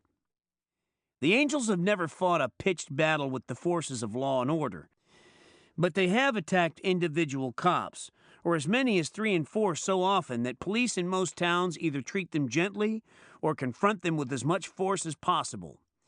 The outlaws don't share the middle-class respect for authority and have no reverence for the badge. They measure a cop's authority by his power to enforce it. Some of the stories from the original Hollister fracas in 1947 tell of local police being locked in their own jail by rampaging cyclists who then took over the town. But the only Hell's Angel now riding who was actually present at Hollister discounts most of the tales that have grown up over the years. "We were just there for a party," he explains. "As far as punching on the citizens and stuff like that, we didn't do it. Sure, we made a lot of noise, and we chased some people who started throwing rocks at us. When the cops got panicky, we put a couple of them in garbage cans and stacked their bikes on top of them, that's all." In 1948, a year after Hollister, 1,000 or so motorcyclists had a party in Riverside near Los Angeles. They raced through the streets, hurled firecrackers at the cops, and generally terrorized the citizenry. One grinning pack halted the car of an Air Force officer in the middle of town. When the airman honked his horn, the cyclists jumped on the hood of his car and caved it in, smashed every window, slugged the driver, and pawed his terror-stricken wife before letting them go with a warning not to honk at pedestrians. Sheriff Kerry Rayburn cornered one bunch of invaders and ordered them out of town, but they contemptuously slapped him around, ripped off his badge, and tore his uniform. When the sheriff called for reinforcements, the outlaws fled. Long before the era of mutual assistance pacts between neighboring police forces, the embryo wild ones had better sense than to fight seriously with armed cops. Even now, they will only challenge police if the situation obviously calls for restraint on the part of the law. A riot in the making, a roust in front of TV cameras, or any confrontation that draws a crowd and makes shooting out of the question. In August 1966, 3 Angels were jailed for attacking police who broke up a Hell's Angel funeral wake in South San Francisco. "Your conduct can't be tolerated," said Judge W. Howard Hartley as he pronounced sentence. This business of let's get the cops cannot go unpunished. You have acted like parasites. You show no respect for the public or yourselves. Your hostility to the law is beyond comprehension. The three angels had pleaded guilty to what was then a new law making it a felony to injure a law enforcement officer. So instead of copping a minor resisting arrest plea, they laid themselves open to new and stiffer penalties.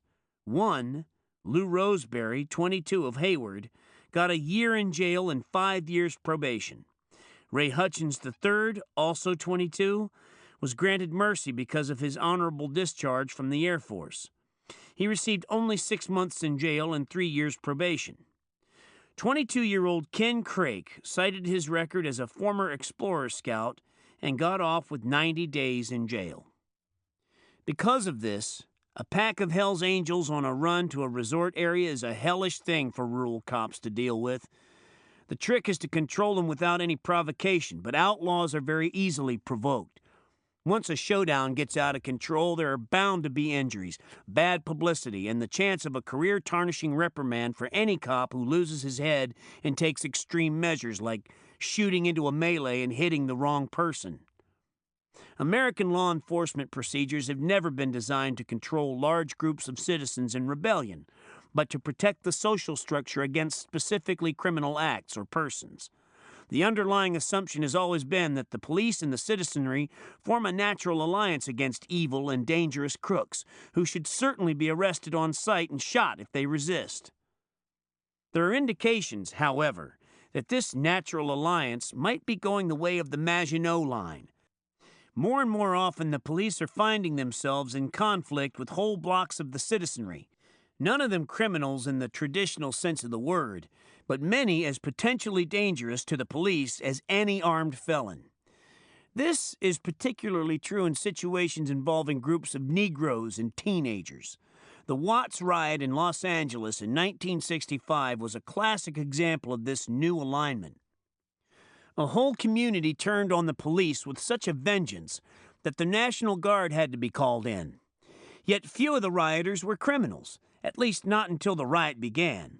It may be that America is developing a whole new category of essentially social criminals, persons who threaten the police and the traditional social structure even when they are breaking no law, because they view the law with contempt and the police with distrust, and this abiding resentment can explode without warning at the slightest provocation. Some of the Hells Angels' most spectacular crimes are technically misdemeanors, such as lewd and lascivious behavior and disturbing the peace. Thousands of people are booked every year for obscenity in public places, for fighting in bars, and racing vehicles in populous areas.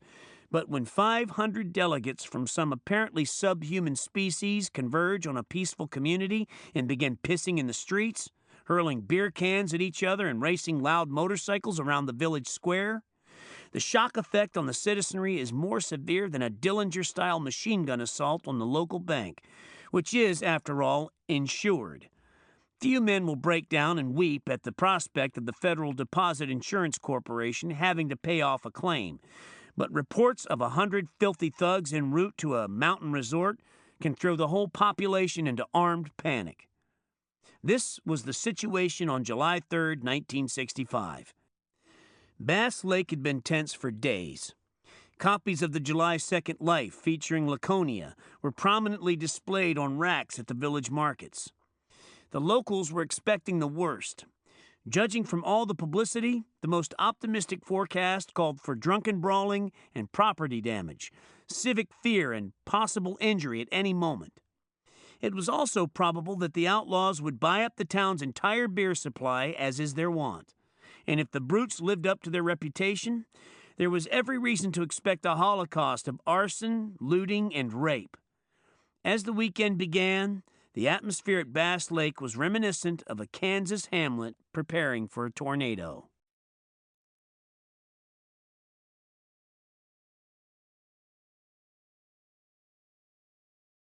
Chapter 10.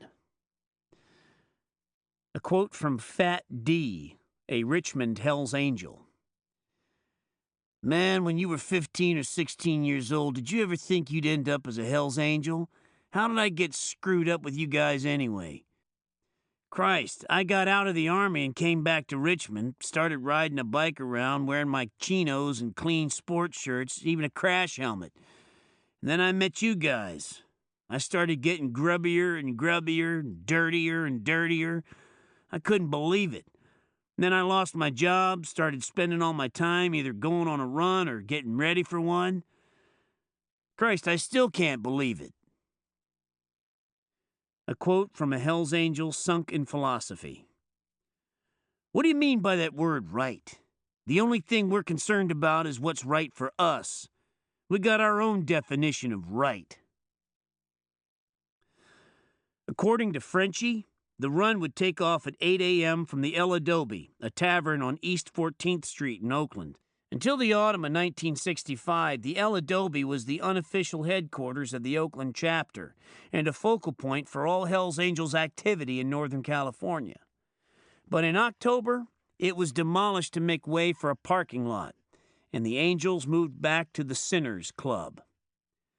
Early weather forecasts said the whole state would be blazing hot that day, but dawn in San Francisco was typically foggy. I overslept, and in the rush to get moving, I forgot my camera. There was no time for breakfast, but I ate a peanut butter sandwich while loading the car. Sleeping bag and beer cooler in back, tape recorder in front, and under the driver's seat an unloaded Luger. I kept the clip in my pocket, thinking it might be useful if things got out of hand. Press cards are nice things to have, but in riot situations, a pistol is the best kind of safe conduct pass. By the time I left my apartment, it was almost 8, and somewhere on the fog-shrouded Bay Bridge between San Francisco and Oakland, I heard the first radio bulletin. The Sierra community of Bass Lake is bracing this morning for a reported invasion of the notorious Hells Angels motorcycle gang. Heavily armed police and sheriff's deputies are stationed on all roads leading to Bass Lake. Madera County Sheriff Marlon Young reports helicopters and other emergency forces standing by. Neighboring law enforcement agencies, including the Kern County Sheriff's Canine Patrol, have been alerted and are ready to move. Recent reports say the Hells Angels are massing in Oakland and San Bernardino. Stay tuned for further details. Among those who made a point of staying tuned that morning were several thousand unarmed taxpayers en route to spend the holiday in the vicinity of Bass Lake in Yosemite. They had just got underway, most of them still irritable and sleepy from last-minute packing and hurrying the children through breakfast, when their car radios crackled a warning that they were headed right into the vortex of what might soon be a combat zone. They had read about Laconia and other Hells Angels outbursts, but in print the menace had always seemed distant. Terrifying, to be sure, and real in its way, but with none of that sour stomach fright that comes with the realization that this time it's you. Tomorrow's newspapers won't be talking about people being beaten and terrorized 3,000 miles away, but right exactly where you and your family are planning to spend the weekend. The Hells Angels. Blood. Gang rape. Glance over at your wife, your children in the back seat. Could you protect them against a gang of young toughs gone wild on booze and drugs? Remember those pictures? Big, ugly street fighters, not even afraid of police, loving a fight, swinging chains and big wrenches, knives. No mercy at all. The bridge was crowded with vacationers getting an early start. I was running late by 20 or 30 minutes, and when I got to the toll plaza at the Oakland end of the bridge, I asked the gatekeeper if any Hells Angels had passed through before me. "The dirty sons of bitches are right over there," he said with a wave of his hand. I didn't know what he was talking about until some 200 yards past the gate, when I suddenly passed a large cluster of people and motorcycles grouped around a gray pickup truck with a swastika painted on the side. They seemed to materialize out of the fog, and the sight was having a bad effect on traffic. There are 17 eastbound toll gates on the bridge, and traffic coming out of them is funneled into only 3 exits, with everyone scrambling for position in a short, high-speed run between the toll plaza and the traffic dividers about a half-mile away. This stretch is hazardous on a clear afternoon, But in the fog of a holiday morning, and with a dread spectacle suddenly looming beside the road, the scramble was worse than usual. Horns sounded all around me as cars swerved and slowed down, heads snapped to the right. It was the same kind of traffic disruption that occurs near a serious accident, and many a driver went off on the wrong ramp that morning after staring too long at the monster rally that, if he'd been listening to his radio, he'd been warned about just moments before. And now here it was in the stinking tattooed flesh. The Menace. I was close enough to recognize the gypsy jokers, about 20 of them, milling around the truck while they waited for late-running stragglers. They were paying no attention to the traffic, but their appearance alone was enough to give anyone pause. Except for the colors, they looked exactly like any band of Hell's Angels. Long hair, beards, black sleeveless vests, and the inevitable low-slung motorcycles, many with sleeping bags lashed to the handlebars and girls sitting lazily on the little pillion seats. It was 8:15 when I got to the El Adobe. The parking lot was full of bikes. I'd stopped at a diner in downtown Oakland to fill my canteen with coffee and to let the outlaws get mustered. It was the gypsy jokers who made up the bulk of the crowd in the El Adobe parking lot when I arrived. A group of 50 or 60 angels had already left for Bass Lake. I introduced myself and drew a dead blank. Word had gone out that this was going to be a head-knocking run anyway, and the idea of having a writer in tow didn't groove anybody. Which was understandable, but I hadn't asked the jokers if I'd be welcome on the run in the first place, and I didn't expect them to bother me if they thought I was with the Angels. Buck, a huge Indian on a purple Harley, told me later that they'd pegged me for a cop. The hostility was obvious but muted. I decided to stay with the jokers until they got underway, then try to catch up with the others. They were running a few minutes ahead, and I knew they'd be holding to the speed limit. A handful of angels trying to catch up with a run will often whale through traffic at 85 or 90, using all 3 lanes of the freeway or running straight down the center line if there's no other way to pass, because they know all the cops are up ahead watching the big formation. But when the outlaws move in a mass under the watchful eye of the Highway Patrol, they maintain a legal pace that would do pride to a U.S. Army convoy. For most of the year, the Hells Angels are pretty quiet. Around home, on their own turf, they cultivate a kind of forced coexistence with the local police. But on almost any summer weekend, one of the half-dozen chapters might decide to roam on its own, 20 or 30 strong, booming along the roads to some small town with a token police force, to descend like a gang of pirates on some hapless tavern owner whose only solace is a soaring beer profit that might be wiped out at any moment by the violent destruction of his premises. With luck, he'll get off with nothing more than a few fights, broken glasses, or a loud and public sex rally involving anything from indecent exposure to a gangbang in one of the booths. These independent forays often make news, but it is on their 2 major runs, Labor Day and the 4th, that the hell and headlines break loose. At least twice a year, outlaws from all parts of the state gather somewhere in California for a king-size brain bender. A run is a lot of things to the Angels. A party, an exhibition, and an exercise in solidarity. You never know how many angels there are until you go on a big run, says Zorro. Some get snuffed, some drop out, some go to the slammer, and there's always new guys who've joined. That's why the runs are important. You find out who's on your side. It takes a strong leader like Barger to maintain the discipline necessary to get a large group of Hell's Angels to the run's destination. Trouble can break out almost anywhere. The Angels won't admit it, but one of the main kicks they get on a run comes from spooking and jangling citizens along the way. They'd have no problem getting from the Bay Area to Bass Lake if they wanted to travel incognito, dressed like other weekenders and riding in Fords or Chevrolets. But this is out of the question. They wear their party clothes, making themselves as conspicuous as possible. People are already down on us because we're Hell's Angels, Zorro explained. This is why we like to blow their minds. It just more or less burns them, that's all. They hate anything that's not right for their way of living. Anybody who has ever seen the Angels on a run will agree that rural Californians are likely to reject the spectacle as not right for their way of living. It is a human zoo on wheels. An outlaw whose normal, day-to-day appearance is enough to disrupt traffic will appear on a run with his beard dyed green or bright red, his eyes hidden behind orange goggles, and a brass ring in his nose. Others wear capes and Apache headbands or oversized sunglasses and peaked Prussian helmets.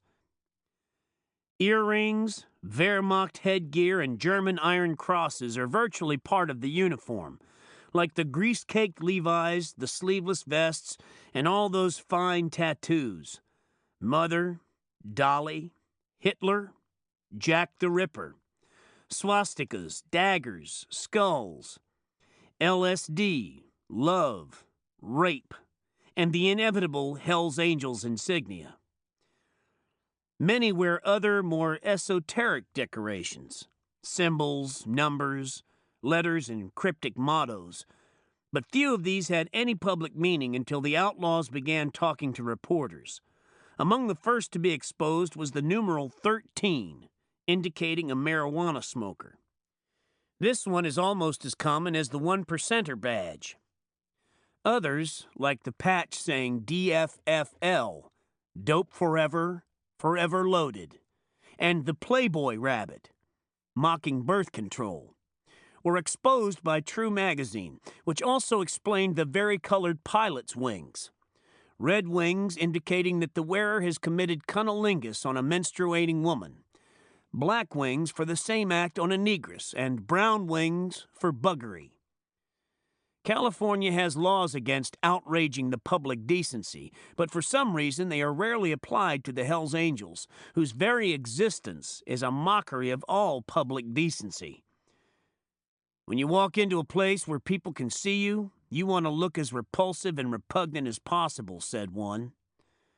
We are complete social outcasts, outsiders against society, and that's the way we want to be.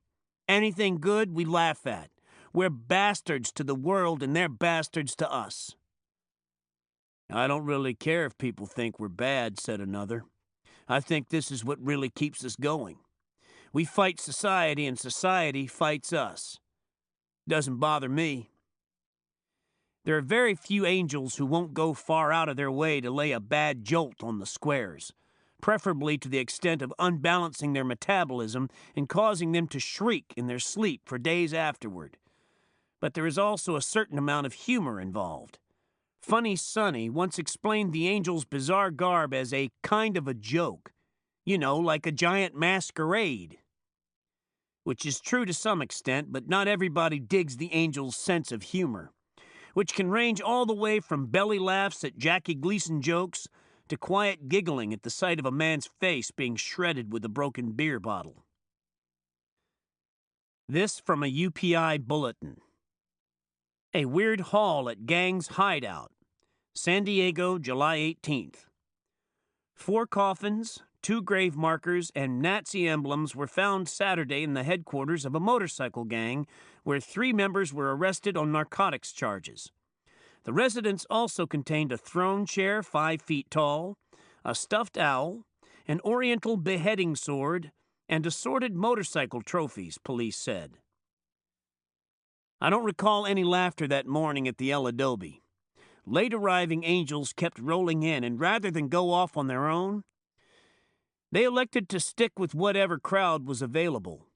Now and then, somebody would do a wheel stand across the parking lot. Others squatted on the ground, making last-minute carburetor adjustments, and those with nothing else to do stood quietly beside their bikes, smoking cigarettes or sipping from one of the beer cans that were being passed around. Bill, the Joker's president, was deep in serious pondering over a road map with Dirty Ed, president of the Hayward Hells Angels. Hutch, the Joker's vice president and chief spokesman, stood next to my car with 2 angels and listened to the newscast. Man, those mothers up there are double shook, said one of the angels. I just hope they don't hide the broads. The certain knowledge that an emergency force of cops and dogs was waiting for them, a knowledge now reinforced by radio bulletins, had already made a difference in the makeup of the run. Many who would ordinarily take their old ladies had left the girls behind in case of a serious clash with the law. Getting locked up in a country town is bad enough if you're by yourself, but to have your wife or girlfriend locked up in the same jail instead of back home to call lawyers and bondsmen is a kind of double jeopardy that the angels have learned to avoid. When I found such perennial double packers as Sonny, Terry, Tiny, Tommy, and Zorro without their women, I realized the outlaws were expecting real trouble. But instead of trying to avoid it, as they often have in the past, this time they were determined to meet it head on. "It ain't that we're really so hot for Bass Lake," said Barger. "But with all this newspaper and radio stuff saying they're laying for us up there, we can't back out. This is one run we gotta make or they'll never give us any peace again. We don't want trouble, but by God, if it comes, there won't nobody be able to say we ducked out." This was the kind of talk that was making the rounds in the parking lot when the 8:30 radio alert led into the rock and roll song called "A World of Our Own."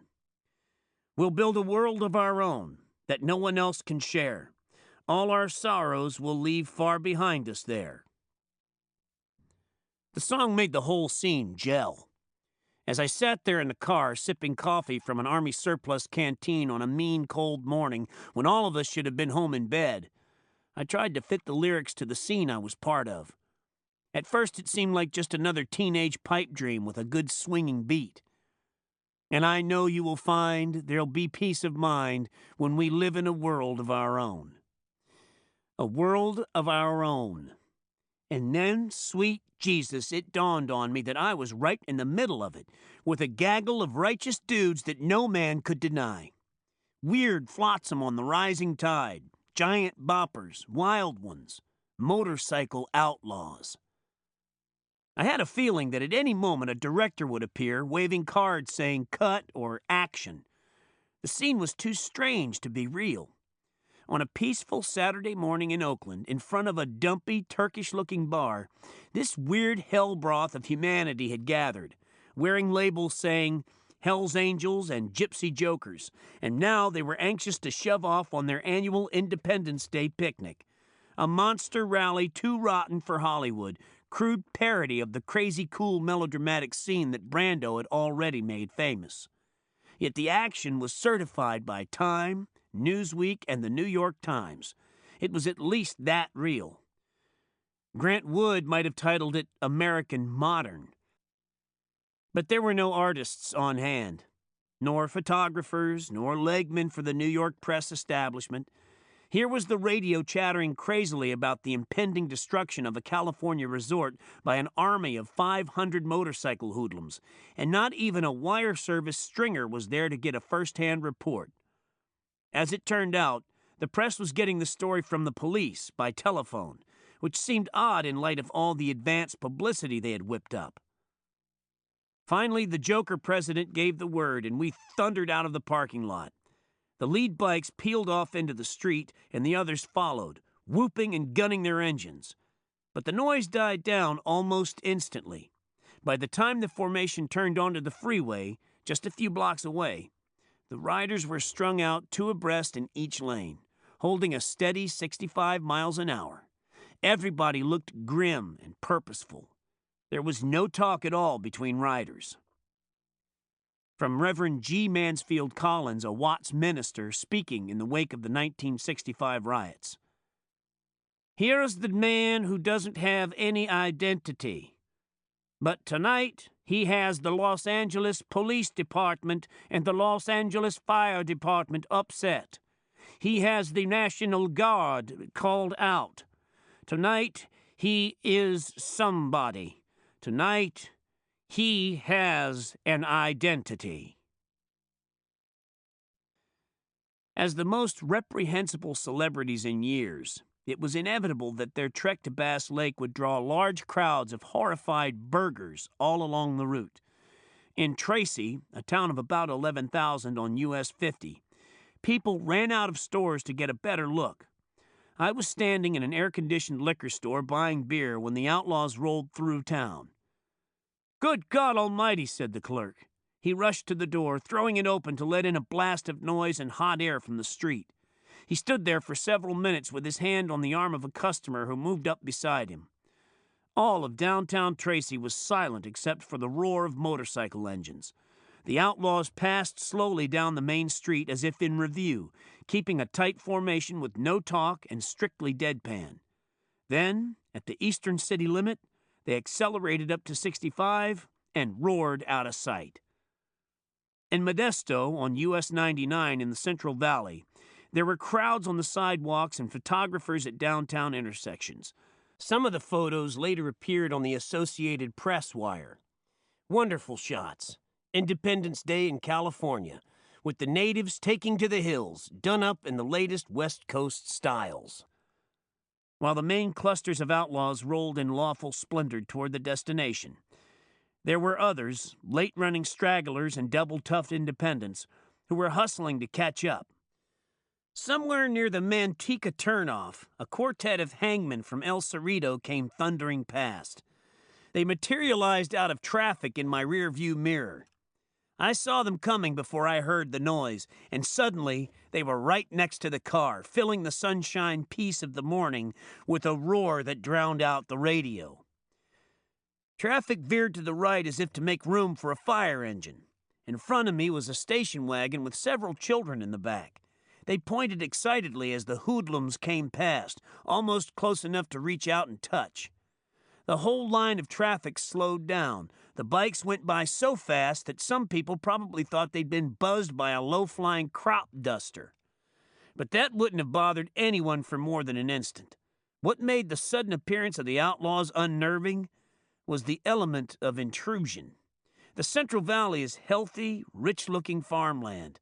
There are hand-painted signs along the road advertising fresh corn, apples, and tomatoes for sale at wooden stands. In the fields, tractors moving slowly along the furrows, their drivers shielded from the sun by yellow umbrellas mounted above the seats. It is an atmosphere as congenial to crop-dusting airplanes as to horses and cattle. But not to outlaw motorcyclists.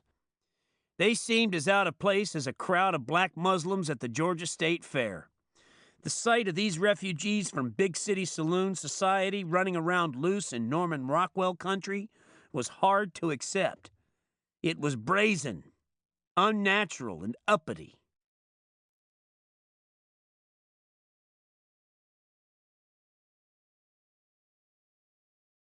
Chapter 11. A quote from Frank Moore Colby, Imaginary Obligations.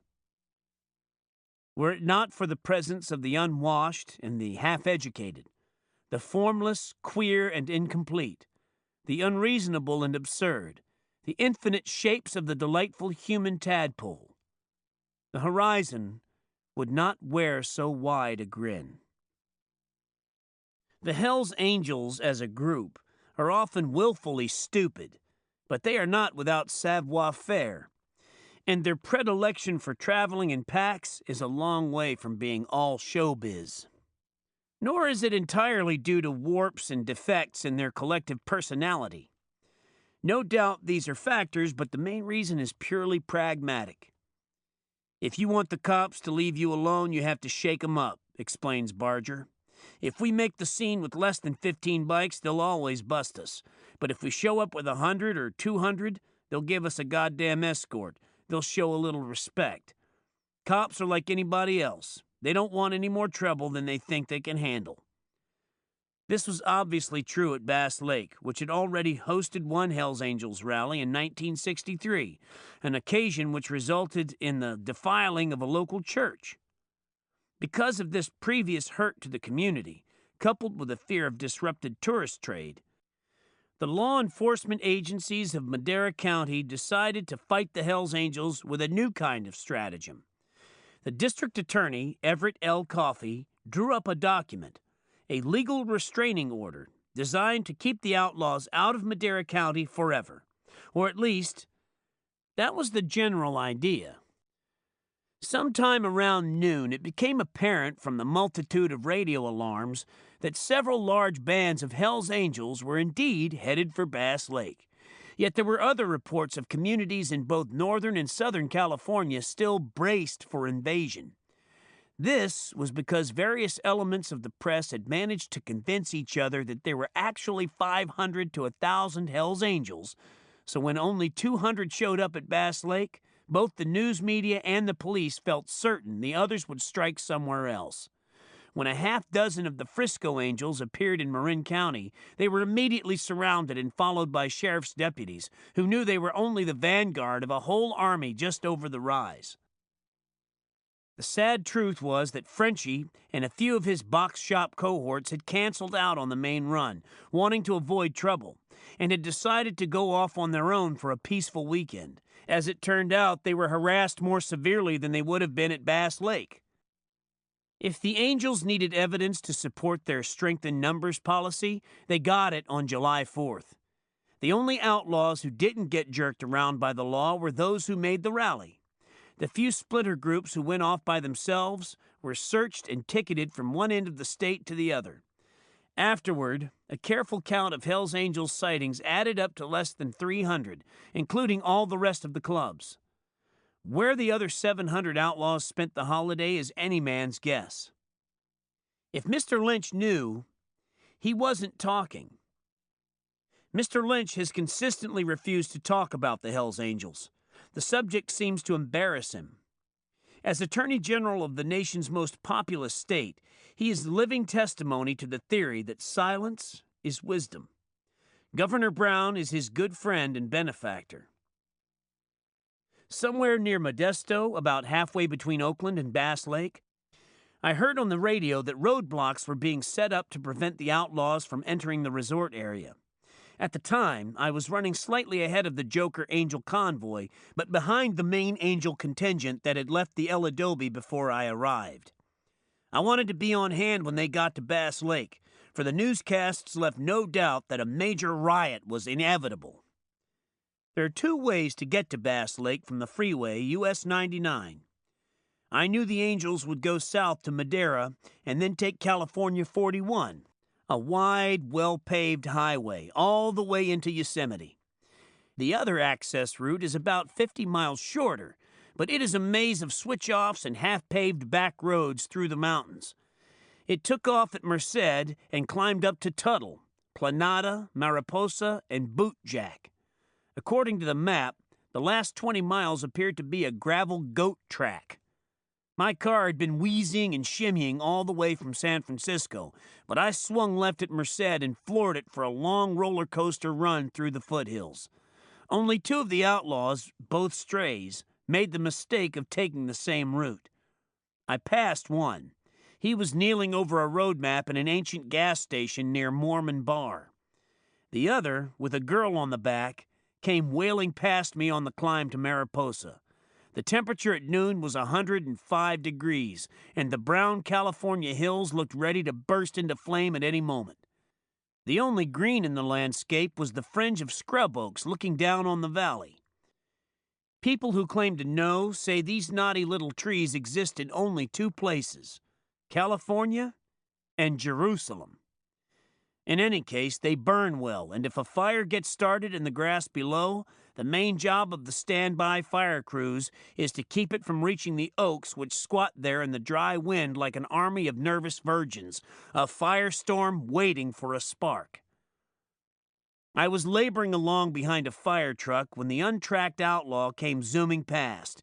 He had apparently tired of the slow pace and whacked his hog down into second, winding it out until he got abreast of me and then crashing into third. The men in the fire crew stared as if a polar bear had just rushed across the road. The bike was gone in an instant, but the clang and blast of its gear changes hung on the wind like the sound of a jet passing over. And in that instant, the fireman caught a glimpse of the hairy rider, the swastika on the gas tank, and the girl on the back. A sight so unutterably strange to their mountain eyes that they could only gape at it. A few miles west of Mariposa, well into the mountains, I heard another radio bulletin. The Hells Angels Motorcycle Club has arrived at Bass Lake, and members are reported trying to filter into the resort area. Authorities, armed with a court restraining order, are manning roadblocks in an effort to keep the motorcyclists out of the area during the long holiday weekend.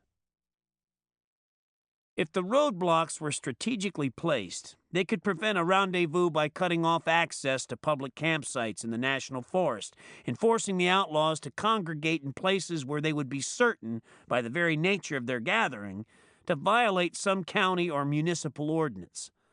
A blockade at Oakhurst, just short of the national forest boundary, could have created a situation where the Angels could be arrested for either blocking the highway or moving off of it and trespassing on private property.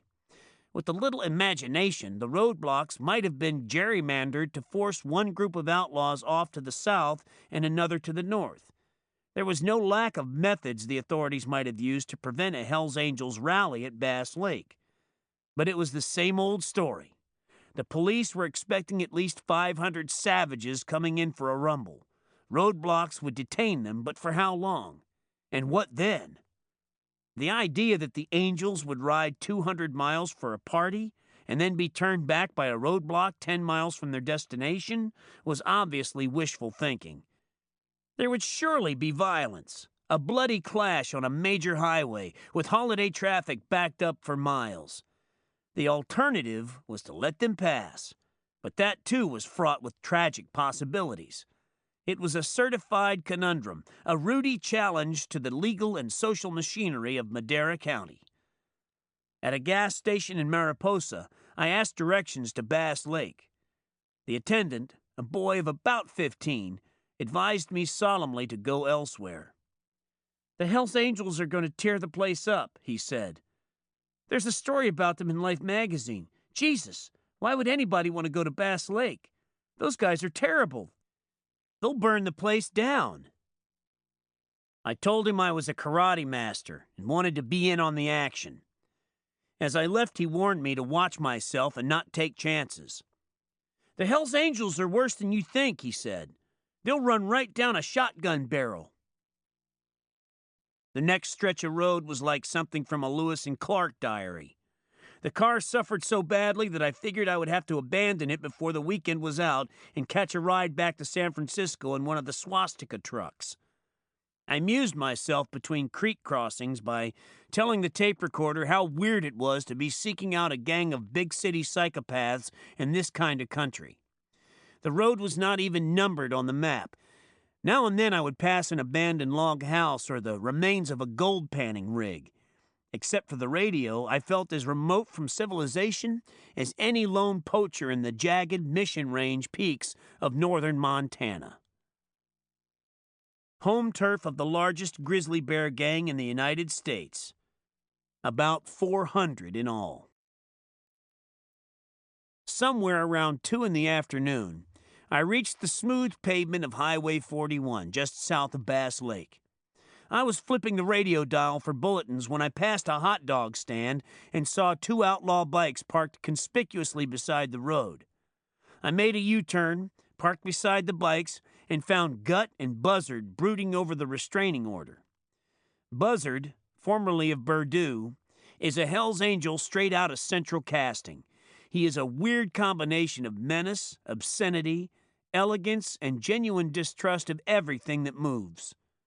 He turns his back on photographers and thinks all journalists are agents of the main cop, who lives in a penthouse on the other side of some bottomless moat that no Hells Angel will ever cross except as a prisoner, and then only to have his hands chopped off as a lesson to the others. There is a beautiful consistency about Buzzard. He is a porcupine among men, with his quills always flared. If he won a new car with a raffle ticket bought in his name by some momentary girlfriend, he would recognize it at once as a trick to con him out of a license fee. He would denounce the girl as a hired slut, beat up the raffle sponsor, and trade off the car for 500 seconals and a gold-handled cattle prod.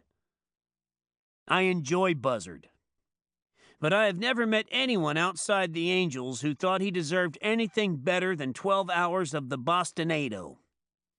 One morning when Murray was doing his research for the Post article, I assured him it would be safe to go over to Barger's house in Oakland for an interview. Then I went back to sleep. Several hours later, the phone rang, and it was Murray yelling with rage. He'd been talking quietly with Barger, he said, when suddenly he was confronted by a wild-eyed psychotic who shook a knotty cane under his nose and shouted, "Who the fuck are you?" The assailant's description didn't fit any angel I'd ever met, so I called Sonny and asked what had happened. "Aw, hell, it was just Buzzard," he said with a laugh. "You know how he is." Indeed. Anyone who has ever met Buzzard knows how he is. It took Murray several hours to calm down after his introduction, but weeks later, after lengthy reflection and a distance of 3,000 miles, he was still sufficiently affected by the incident to describe it like this. We talked affably enough for half an hour or so, and at one point, Barger grinned and said, "Well, nobody never wrote nothing good about us, but then we ain't never done nothing good to write about." But the convivial atmosphere began to change noticeably when 4 or 5 other angels, including Tiny, the chapter's huge sergeant-at-arms, stopped by and joined in. One, a surly black-bearded youth named Buzzard, was sporting a pork pie hat and a cane he had picked up somewhere. He waved the cane about as he talked and jabbed it at me from time to time. I suddenly got the clear impression that he would have enjoyed using it on somebody. I was the only candidate in the room. I was certain Barger and the other angels weren't about to pick on me, but I knew that if Buzzard began going to work with the cane, I couldn't count on anyone stopping it before I got hurt. To resist would have been folly, because the angel code would then have called for all of them to pitch in for old Buzzard, and I would have been demolished. I sensed menace in the room, and as soon as I could manage it without giving the impression that I was bolting, which might have been a fatal mistake, I said goodbye to Sonny and strolled out of the house. I quote Murray because he gives me a sense of balance. His perspective on the angels was very different from mine. Buzzard was the only one who really gave him a jolt. The others only made his flesh crawl. The fact of their existence was an insult to everything he considered decent. He may have been right, and in a way I hope he was, for it would add to the satisfaction, the sense of culture and old-world solidity that I got from agreeing with him now and then. Actually, Buzzard is not that dangerous. He has a keen dramatic sense and a taste for weird props. The pork pie hat Murray referred to is an expensive straw Panama with a Madras band. They sell for about $18 at the best shops in San Juan and are worn by American businessmen all over the Caribbean. Buzzard's cane, which Murray saw as a cudgel of some kind, is an integral part of his uniform, his image. Next to Zorro, Buzzard is the angel's fashion plate. Except for his colors and his neatly trimmed black beard, he looks almost collegiate. In his late 20s, he is tall, wiry, and articulate. During the daylight hours, he is easy enough to joke with, but at dusk, he begins to eat seconal, which affects him in the same general way that a full moon affects a werewolf. His eyes glaze over, he snarls at the jukebox, pops his knuckles, and wanders around the premises in a mean funk. By midnight, he is a real hazard, a human lightning bolt looking for something to zap. My first encounter with Buzzard was at the hot dog stand just out of Bass Lake. He and Gut were sitting at a patio table pondering the 5-page legal document they'd been handed moments earlier. "They have a roadblock down by Coarse Gold," said Gut. "Everybody who comes through gets one of these, and they take your picture when they give it to you." "That dirty son of a bitch," said Buzzard. "Who?" I asked. "Lynch, that bastard. This is his work. I'd like to get my hands on that cheap-ass punk."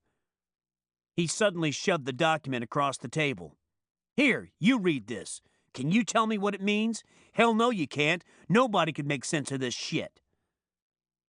The thing was titled, "Order to Show Cause Why Preliminary Injunction Should Not Issue and Temporary Restraining Order Made."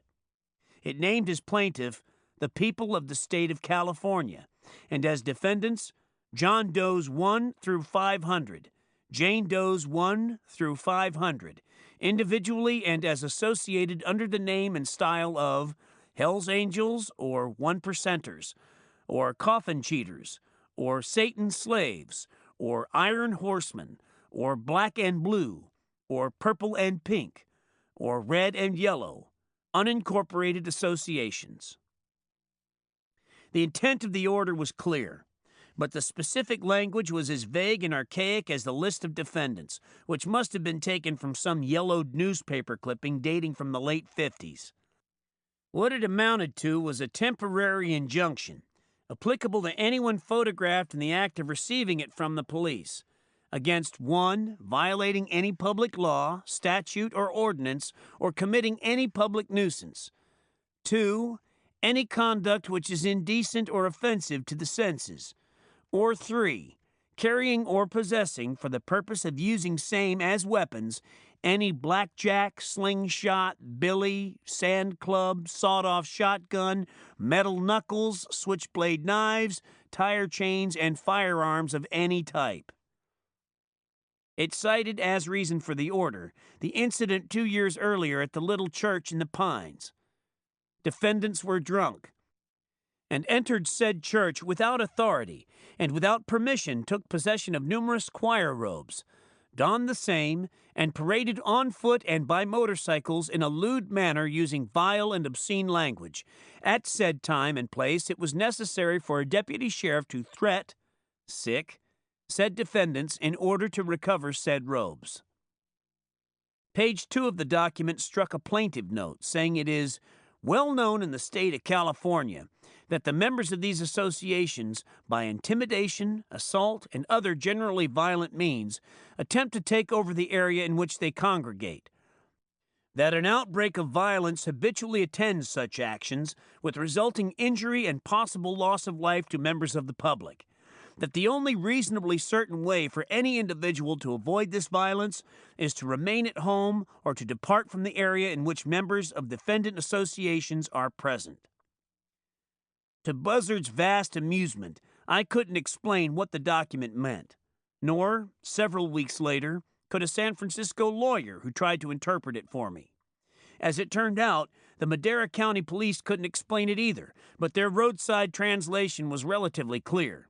At the first sign of trouble, everybody on a motorcycle would be clapped in jail and denied bond. Gut seemed more depressed than angry at this turn of events.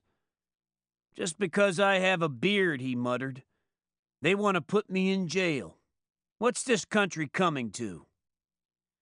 I was trying to think of an answer when a highway patrol car drove up to within 10 feet of where we were sitting. I hastily wrapped the court order around the can of beer I was drinking. The 2 cops just sat there and stared at us, a shotgun mounted in front of them on the dashboard. A high-pitched dispatcher's voice crackled urgently from their radio, telling of various Hells Angels movements. "No arrests reported in Fresno. Large groups of Highway 99. Group of 20 stopped at roadblock west of Bass Lake." I made a point of talking to my tape recorder, hoping the sight of it would keep them from shooting all 3 of us if the radio suddenly ordered them to take appropriate action. Gut slumped in his wooden chair, sipping an orange crush and staring off at the sky. Buzzard seemed to quiver with rage, but he kept himself under control. The surface resemblance between the 2 was striking. Both tall, lean, dressed for the road, but neither looking particularly scraggy. Beards trimmed, medium-long hair, and neither with any sign of weaponry or weird extras. Without the Hells Angels insignia, they wouldn't have attracted any more attention than a couple of touring hipsters from L.A. At that time, Gut was not technically a Hells Angel. Several years earlier, he had been one of the charter members of the Sacramento chapter, which, like the Frisco chapter, began with a distinctly bohemian flavor. Terry the Tramp was another charter member of the North Sac Angels. They had always got along well with Sacramento's beatnik element, and when the chapter moved to Oakland, they brought some of this influence with them. It didn't go over too well at the El Adobe. The original Oakland Angels were hard-ass brawlers, a purer strain, as it were, and they had never made contact with the jazz, poetry, and protest element of Berkeley and San Francisco. Because of this conflict in backgrounds, the sudden consolidation in Oakland of Angel refugees from Sacramento and Purdue had an unsettling effect on the whole scene. A wanderer like most of the others, Gut had also been a member of the Purdue chapter, but now, at 27, he was having second thoughts about making another plunge. Membership doesn't transfer automatically. The fellowship does. And the assumption is always that a transient angel will eventually be absorbed into whatever chapter he chooses to ride with. But there is always a waiting period, just to make sure. In Gut's case, the trial period was a very mutual thing. He wanted to go back to college in the fall, he said. He already had a year at a junior college down south. He wanted to be a commercial artist, and his sketchbook of motorcycle drawings showed a natural talent. "I'm not so sure I want to join the Angels again," he said one night. "But I hate to lose friends. Sometimes I think I'd like to drop the club and settle down to something different, but it's hard to tell the Angels that." A friend of Gut's, a non-Angel, predicted, "He'll join again. Hell, he doesn't know how not to." Gut eventually drifted away from the Angels and into the Berkeley LSD scene. The three of us were still sitting there, talking aimlessly, when the patrol car suddenly jumped backward, made a tight circle in the parking lot, and zoomed off down the highway. I quickly finished my beer and was packing up the tape recorder when there was a tremendous sound all around us. Seconds later, a phalanx of motorcycles came roaring over the hill from the west. Both Gut and Buzzard rushed toward the highway, waving and shouting happily. The road was dense with bikes. The hot dog stand was on the crest of a hill above Bass Lake. It was the last geographic barrier between the Angels and their destination. The police, in their wisdom, had managed to pile up at least 100 bikes at the roadblock, where the restraining orders were ceremoniously handed out, and then released them all at once. So instead of arriving in quiet knots, the outlaws crested the hill in a great body, howling, hooting, waving bandanas, and presenting the citizens with a really terrifying spectacle. The discipline of the highway had broken down entirely. Now it was madness. The sight of Gut and Buzzard cheering beside the road caused little Jesus to fling his hands in the air and utter triumphant screams. His bike veered off to the right and nearly collided with Charger Charlie, the child molester. An Angel I had never seen came by on an orange three-wheeler, kicking his feet straight out like a rodeo rider. Andy from Oakland, who has no driver's license, came by with his wife sitting in front of him on the gas tank, ready to grab the handlebars at the first sight of the fuzz. The noise was like a landslide or a wing of bombers passing over. Even knowing the Angels, I couldn't quite handle what I was seeing. It was like Genghis Khan, Morgan's Raiders, the Wild One, and the Rape of Nanking all at once. Both Gut and Buzzard leaped on their bikes and roared off to join the pack. As I was getting into my car, another bike pulled into the lot. It was an outlaw BSA, a rare animal in this league, and on it was a stocky, tough-looking man in his late 30s with a $400 Nikon camera hanging on his neck. Don Moore, then a photographer for the Oakland Tribune. Except for the Nikon and the lack of colors, Moore looked as grimy and menacing as any Hell's Angel, and with good reason. He was a veteran motorcyclist who'd been riding longer than most of the Angels. Unlike many of his contemporaries, he had developed at least one of his talents and gained some leverage in the world of squares and money. But he had never given up bikes. In Oakland, he wore a blue suit to work and drove a white Thunderbird. But when the Angels went out on a run, he joined them on his old Beezer. He wore boots, greasy Levi's, and a sleeveless denim vest, showing tattoos on both arms. He looked like a middleweight Rocky Marciano and talked the same way. Not long after the Bass Lake run, Moore was made an honorary Hell's Angel. We speculated briefly on the nature of the weekend, but by that time the last of the bikes had gone over the hill, and we both wanted to catch up. I followed him down the winding road to Bass Lake, and we soon fell in with the tail of the caravan. The outlaws weren't exceeding the speed limit, but they were gearing down noisily and zooming 4 abreast through the curves, yelling and waving at people beside the road, doing everything possible to inject the maximum degree of civic trauma into their arrival. If I had been a citizen of Bass Lake at the time, I would have gone home and loaded every gun I owned.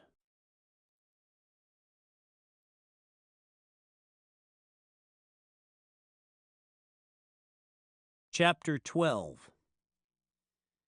Anthony Quinn as Attila in the film Attila the Hun.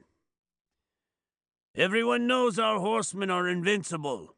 They fight because they are hungry. Our empire is surrounded by enemies.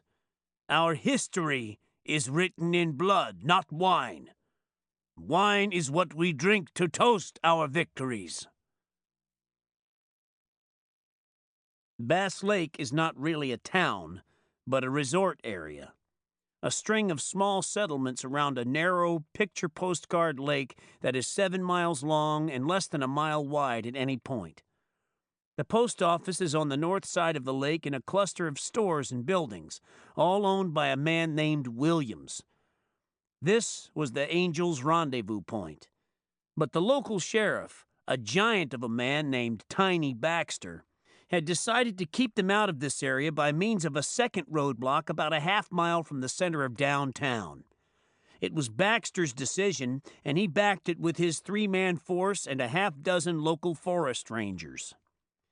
By the time I got there, the outlaws were stopped along both sides of the highway, and Barger was striding forth to meet Baxter.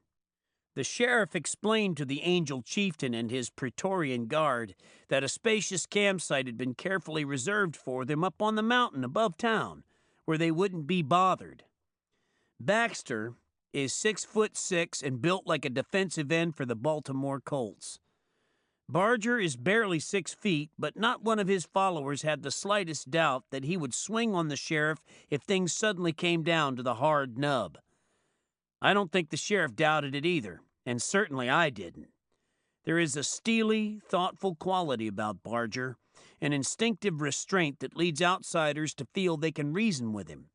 But there is also a quiet menace, an egocentric fanaticism tempered by 8 years at the helm of a legion of outcasts who, on that sweaty afternoon, were measuring the sheriff purely by his size, his weapon, and the handful of young rangers who backed him up. There was no question about who would win the initial encounter, but it was up to Barger to decide just what that victory would be worth. He decided to go up the mountain, and his legion followed without question or bitterness. The ranger who pointed out the route made it sound like a 10-minute drive up a nearby dirt road.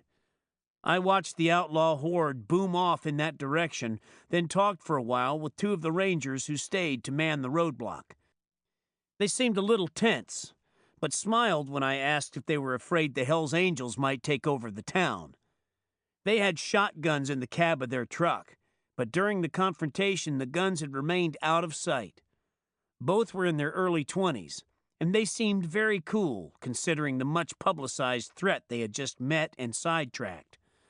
I chalked it up later to the influence of Tiny Baxter, the only cop I've ever seen put Sonny Barger on the defensive. It was about 3:30 p.m. when I started up the dirt road to the designated Angel campground. 30 minutes later, I was still following motorcycle tracks up a fresh bulldozer cut that looked like something hacked out of a Philippine jungle. The angle was low gear all the way. It zigzagged like a deer trail, and the campsite itself was so high that when I finally arrived, it seemed that only a heavy ground fog lay between us and a clear view of Manhattan Island at the other end of the continent. There was no trace of water, and by this time the Angels had worked up a serious thirst. They had been shunted off to a parched meadow 9,000 or 10,000 feet up in the Sierras, and it was obviously a bum trip. They hadn't minded the climb, but now they felt deceived and they wanted to retaliate. The prevailing ugly mood was shared by Barger, who felt the sheriff had duped him. The campsite was fit only for camels and mountain goats. The view was excellent, but a camp without water on a California 4th of July is as useless as an empty beer can. I listened to the war talk and shouting for a while, then hustled down the mountain to call a Washington newspaper I was writing for at the time, to say I was ready to send one of the great riot stories of the decade. On the way down the road, I passed outlaw bikes coming the other way. They'd been stopped at the Bass Lake roadblock and pointed up to the campsite. The Frisco swastika truck came by in first gear, with 2 bikes in the back and a third trailing 20 feet behind at the end of a long rope in a cloud of dust. Its rider was hanging on grimly behind green goggles and a handkerchief tied over his nose and mouth. Following the truck was a red Plymouth that erupted with shouts and horn blasts as I passed. I stopped, not recognizing the car, and backed up. It was Larry, Pete, and Puff, the new president of the Frisco chapter. I hadn't seen them since the night of the meeting at the DePau. Pete, the drag racer, was working as a messenger in the city, and Larry was carving totem poles out of tree stumps in other Angels' front yards. They had broken down on the freeway near Modesto and been picked up by 3 pretty young girls who stopped to offer help. This was the Plymouth, and now the girls were part of the act. One was sitting on Pete's lap in the back seat, half undressed and smiling distractedly, while I explained the problem of the campsite. They decided to push on, and I said I'd see them later in town, or somewhere, and at that point I thought it would probably be in jail. A very bad scene was building up. Soon the Angels would be coming down the mountain en masse, and in no mood for reasonable talk. In the Carolinas, they say hill people are different from flatlands people, and as a native Kentuckian with more mountain than flatlands blood, I'm inclined to agree. This was one of the theories I'd been nursing all the way from San Francisco. Unlike Porterville or Hollister, Bass Lake was a mountain community, and if the old Appalachian pattern held, the people would be much slower to anger or panic, but absolutely without reason or mercy once the fat was in the fire. Like the Angels, they would tend to fall back in an emergency on their own native sense of justice, which bears only a primitive resemblance to anything written in law books. I thought the mountain types would be far more tolerant of the Angels' noisy showboating, but compared to their flatlands cousins, much quicker to retaliate in kind at the first evidence of physical insult or abuse. On the way down the mountain, I heard another Monitor newscast saying the Hells Angels were heading for Bass Lake and big trouble. There was also mention of a Los Angeles detective who had shot one of the suspects rounded up for questioning about the rape of his daughter the day before. The sight of the suspect being led through the hall of the police station was too much for the detective, who suddenly lost control and began firing point blank. The victim was said to be a Hells Angel, and newspapers on sale in Bass Lake that afternoon were headlined, "Hells Angel Shot in Rape Case." The suspect, who survived, was a 21-year-old drifter. He was later absolved of any connection with either the Angels or the rape of the detective's daughter, who had been selling cookbooks door to door when she was lured into a house known to be frequented by dragsters and hot rod types. The detective admitted losing his head and shooting the wrong man. He later pleaded temporary insanity and was acquitted of all charges by a Los Angeles grand jury. It took several days, however, for the press to separate the rape shooting from the Hells Angels, and in the meantime, the headlines added fuel to the fire. On top of the Laconia stories, including the one in Life, the radio bulletins and all the frightening predictions in the daily press, now this: a Hells Angels rape in Los Angeles, and just in time for the July 3rd papers. Given all these fiery ingredients, I didn't feel a trace of alarmist guilt when I finally got a Bass Lake, Washington connection and began outlining what was about to happen.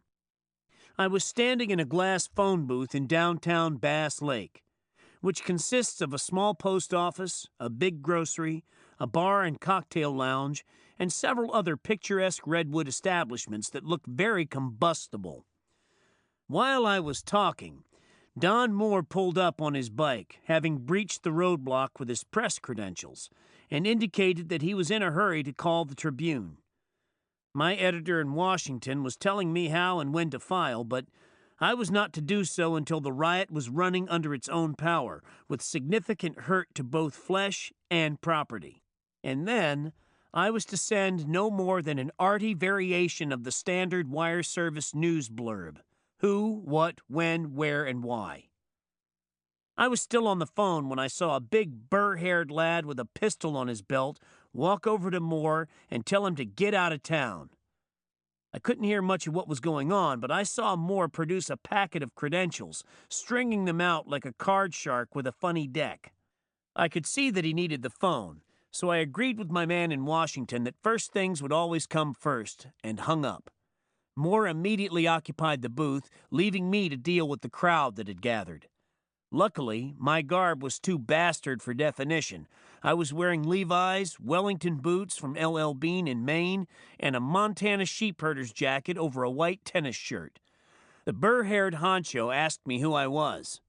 I gave him my card and asked why he had that big pistol on his belt. "You know why," he said. "The first one of these sons of bitches that gives me any lip, I'm going to shoot right in the belly. That's the only language they understand." He nodded toward Moore in the phone booth, and there was nothing in his tone to make me think I was exempted. I could see that his pistol was a short-barreled Smith & Wesson .357 Magnum, powerful enough to blow holes in Moore's BSA cylinder head if necessary. But at arm's length, it hardly mattered. The gun was a killer at any range up to 100 yards, and far beyond that in the hands of a man who worked at it. He was wearing it in a police-type holster on the belt that held up his khaki pants, high on his right hip, and in an awkward position for getting at it quickly. But he was very conscious of having the gun, and I knew he was capable of raising bloody hell if he started waving it around. I asked him if he was a deputy sheriff. "No, I'm working for Mr. Williams," he said, still studying my card. Then he looked up. "What are you doing with this motorcycle crowd?"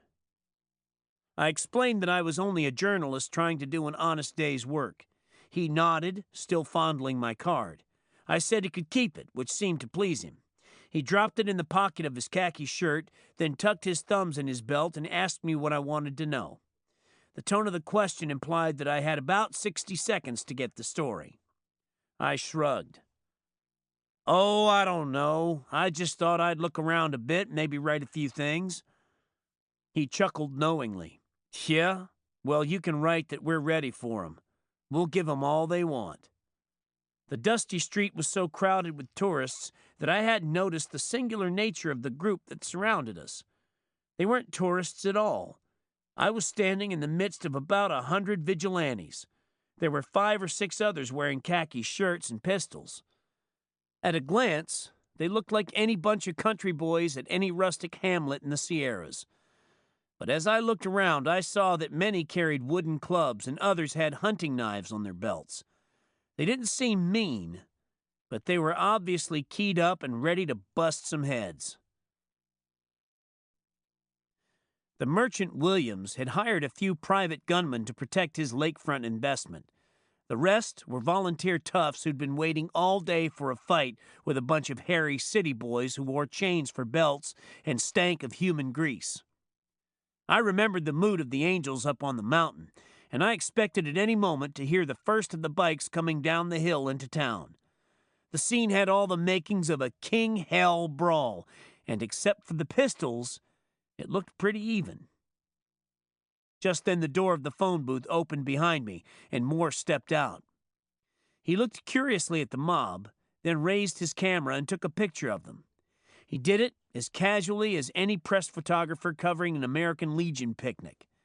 Then he straddled his bike, kicked it to life, and roared up the hill toward the roadblock. Burrhead seemed confused, and I took the opportunity to stroll off toward my car. Nobody said anything, and I didn't look back, but at any instant I expected to be whacked on the kidneys with a big stick. Despite the press credentials, both Moore and I had been firmly identified with the outlaws. We were city boys, intruders, and under these circumstances the only neutrals were the tourists, who were easily identifiable. On my way out of town, I wondered if anybody in Bass Lake might take one of my aspen leaf checks for a fluorescent Hawaiian beach suit and some stylish sandals. The scene at the roadblock was surprisingly peaceful. The bikes were again parked along both sides of the highway, and Barger was talking to the sheriff. With them was the chief forest ranger for the area, who was explaining cheerfully that another campsite had been set aside for the Angels. Willow Cove, about 2 miles down the main road and right on the edge of the lake. It sounded too good to be true, but Barger signaled his people to follow the ranger's jeep and check it out. The strange procession moved slowly down the highway, then veered into the pines on a narrow jeep trail that led to the campsite. There were no complaints this time. Willow Cove lacked only a free beer machine to make it perfect. A dozen of the Angels leaped off their bikes and rushed into the lake fully clothed. I parked under a tree and got out to look around. We were on a small peninsula jutting into Bass Lake and cut off from the highway by a half-mile of pine forest. It was an idyllic kind of setting and a very unlikely place to be put aside for an orgy. But it was, and the outlaws set about occupying it like a victorious army. Sheriff Baxter and the head ranger explained to Barger that there were only 2 conditions on their use of the site. 1, that they would leave it as clean and unlittered as they found it, and 2, that they would keep to themselves and not menace the campgrounds on the other side of the lake, which were full of tourists. Sonny agreed, and the weekend's first crisis was over. The outlaw clan, which now numbered about 200, was agreeably settled in a private kingdom, with nothing of substance to bitch about. Beyond that, the Maximum Angel was committed to the task of keeping his people under control. It was an unnatural situation for Barger to find himself in. Instead of spending the weekend rallying his boozy legion from one piece of unfriendly turf to another, beset at all times by a cruel authority wearing guns and badges, he now found his people in a pleasant cul-de-sac, a state of rare equality with the rest of humanity, which they could only disturb by committing some deliberate outrage, by violating an agreement that the Prez had honored with his word. The transaction had been carried out in Hollywood Indian style. There was a childlike simplicity in the dialogue between Barger and the lawman. "If you play straight with us, Sonny, we'll play straight with you. We don't want any trouble, and we know you guys have as much right to camp on this lake as anybody else. But the minute you cause trouble for us or anyone else, we're going to come down on you hard. It's going to be Powder Valley for your whole gang." Barger nods, seeming to understand. "We didn't come here for trouble, Sheriff. The way we heard it, you had trouble waiting for us." "Well, what did you expect? We heard you were coming in for a rumble, to tear things up." Baxter forces a smile. "But there's no reason why you can't enjoy yourselves here like everybody else. You guys know what you're doing. There's nothing wrong with you. We know that." Then Barger smiles very faintly, but he smiles so seldom that even a grimace means he thinks something is very funny. "Come off it, Sheriff. You know we're all fuck-ups, or we wouldn't be here." The sheriff shrugged and walked back to his car, but one of the deputies picked up the conversation and soon found himself telling 5 or 6 grinning Angels what basically decent fellows they were. Barger went off to get a beer kitty going. He stood in the middle of the big clearing and called for donations. We'd been there about half an hour, and by this time I'd suffered a fatal run on my own stock. Puff had spotted the cooler in my car. I hadn't planned to roll into camp and instantly dispose of my beer supply for the weekend, but under the circumstances, I had little choice. There was no hint of intimidation. But neither was there any question in anyone's mind that I'd brought the beer for any other purpose than to share it at this crucial bone-dry time. As it happened, I had barely enough money for gas back to San Francisco. Once my 2 cases were gone, I couldn't buy a single can all weekend without cashing a check, and that was out of the question. Beyond that, I was, and might still be, the only journalist the Angels have ever seen who didn't have an expense account, so I was a little worried at their reaction when I'd be forced to plead poverty and start drinking out of the kitty. My own taste for the hops is very powerful, and I had no intention of spending a beerless weekend in the withering sun. In retrospect, this seems like a small point, but it didn't at the time. It was an ill-chosen moment to cast my bread on the waters. The suck tide was running. Somewhere in the cacophony of foaming and hissing that followed the discovery of my cache, I recall saying to nobody in particular, "All right, goddammit, this thing had better work both ways." But there was no reason to believe it would. At that stage of their infamy, the Angels equated all reporters with Time and Newsweek. Only a few of them knew me, and the others were not going to be happy when I began lurking around the beer supply, draining one can after another in a feverish effort to even the score. Many hours later, after the beer crisis had passed, I felt a little foolish for having worried. The outlaws gave it no thought. To them, it was just as natural for me to have their beer as for them to have mine.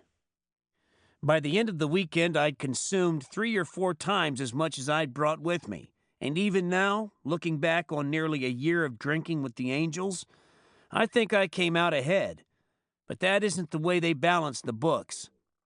Despite their swastika fetish, the fiscal relationship between Angels is close to pure communism. From each according to his abilities, and to each according to his needs. The timing and the spirit of the exchange are just as important as the volume. Much as they claim to admire the free enterprise system, they can't afford it among themselves. Their working ethic is more on the order of, he who has, shares. There is nothing verbal or dogmatic about it. They just couldn't make it any other way. But none of this was apparent that afternoon in Bass Lake as I watched my stock disappear while Barger called for funds. Although Sheriff Baxter had left, 6 deputies had attached themselves to the camp on what appeared to be a permanent basis. I was talking to one of them when Barger joined us with a handful of money. "The sheriff said that place by the post office will sell us all the beer we want," he said.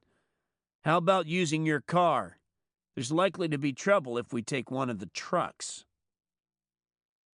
I didn't mind, and the deputy said it was a Saga idea, so we counted out the money on the hood of the car.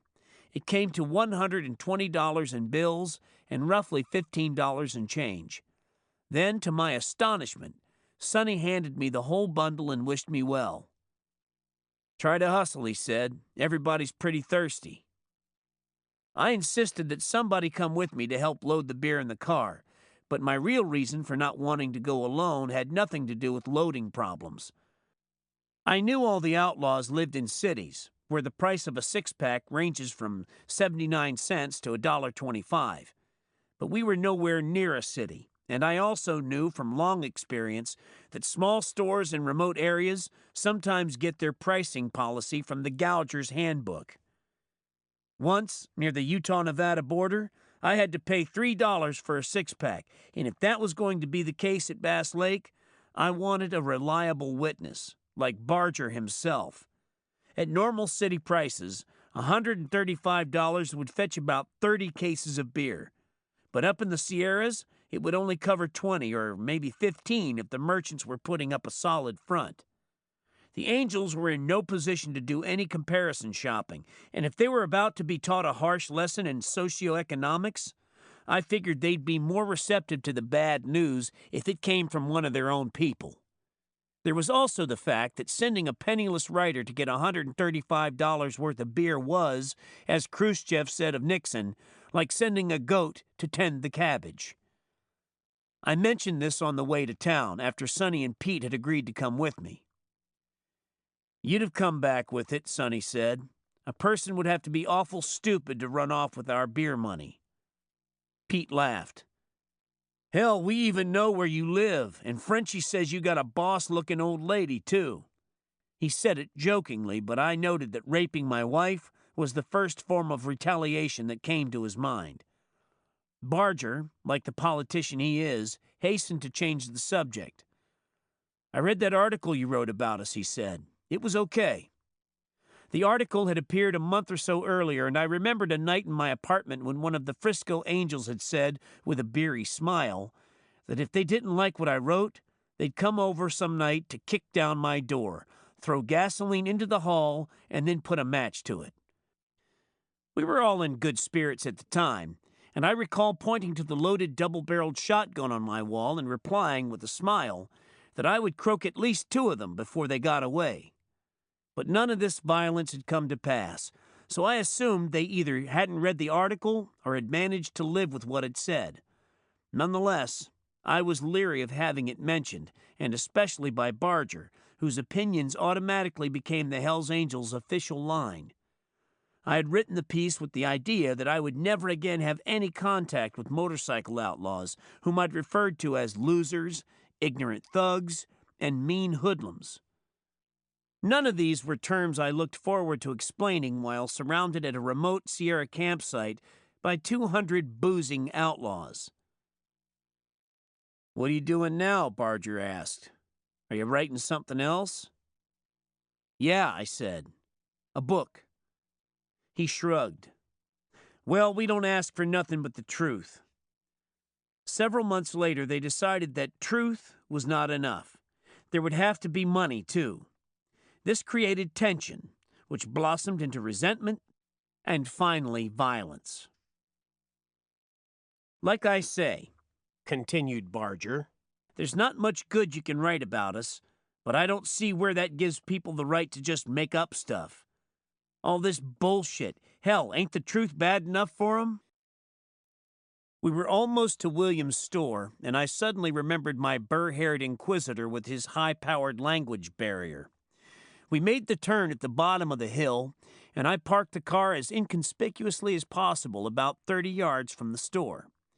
According to the deputy at the campsite, the sale was already arranged.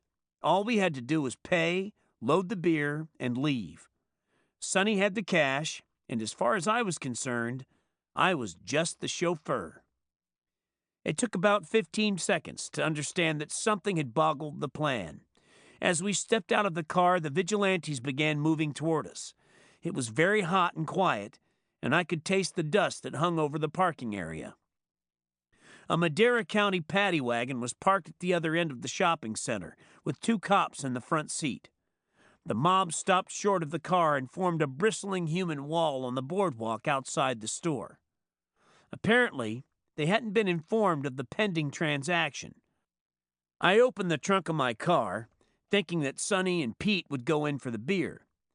If things got serious, I could jump into the trunk and lock it behind me, then kick out the back seat and drive away when it was all over. Neither angel made a move toward the store. Traffic had stopped and the tourists were standing off at a safe distance, watching. The scene reeked of Hollywood, the showdown, high noon, Rio Bravo. But without cameras or background music, it didn't seem quite the same. After a long moment of silence, the burr-haired fella took a few steps forward and shouted, "You better get your asses out of here. You don't have a chance." I walked over to talk with him, thinking to explain the beer agreement. I wasn't particularly opposed to the idea of a riot, but I didn't want it to happen right then, with my car in the middle and me a participant. It would have been ugly. 2 Hells Angels and a rider against 100 country toughs on a dusty street in the Sierras. Burrhead listened to my reasoning, then shook his head. "Mr. Williams changed his mind," he said, and then I heard Sonny's voice right behind me. "Well, fuck that. We can change our minds, too." He and Pete had walked out to join the argument, and now the vigilantes moved forward to support Burrhead, who didn't look at all worried. Well, I thought, here we go. The 2 cops in the paddy wagon hadn't moved. They were in no hurry to break the thing up. Getting beaten by a mob is a very frightening experience, like being caught in a bad surf. There is not much you can do except try to survive. It has happened to me twice in New York and San Juan, and it came within seconds of happening again at Bass Lake. All that prevented it was the suspiciously timely arrival of Tiny Baxter. The crowd parted to make room for his big car with the flashing red light on top. "I thought I told you to stay out of town," he snapped. "We came for the beer," Sonny replied. Baxter shook his head. "No, Williams says he's running low. You got to go over to the market on the other side of the lake. They have plenty." We left instantly. Like the first campsite, the first beer contact had all the signs of a calculated botch. Baxter may or may not have known what he was doing, but if he did, he deserves credit for coming up with a subtle and ingenious strategy. He made a limited number of appearances during that weekend, but each one came at a critical moment, and he always arrived with a solution. After the fixing of the beer crisis, the Angels began to view him as a secret sympathizer. And by midnight of the first day, Barger had been made to feel almost personally responsible for the welfare of everybody in Bass Lake. Each time Baxter fixed something, he put the Angels more in his debt. The strange burden eventually ruined Barger's holiday. The vagaries of the restraining order and the numerous agreements he'd made with the sheriff caused him to worry constantly. One of his few pleasures was the knowledge that Baxter wasn't getting any sleep either.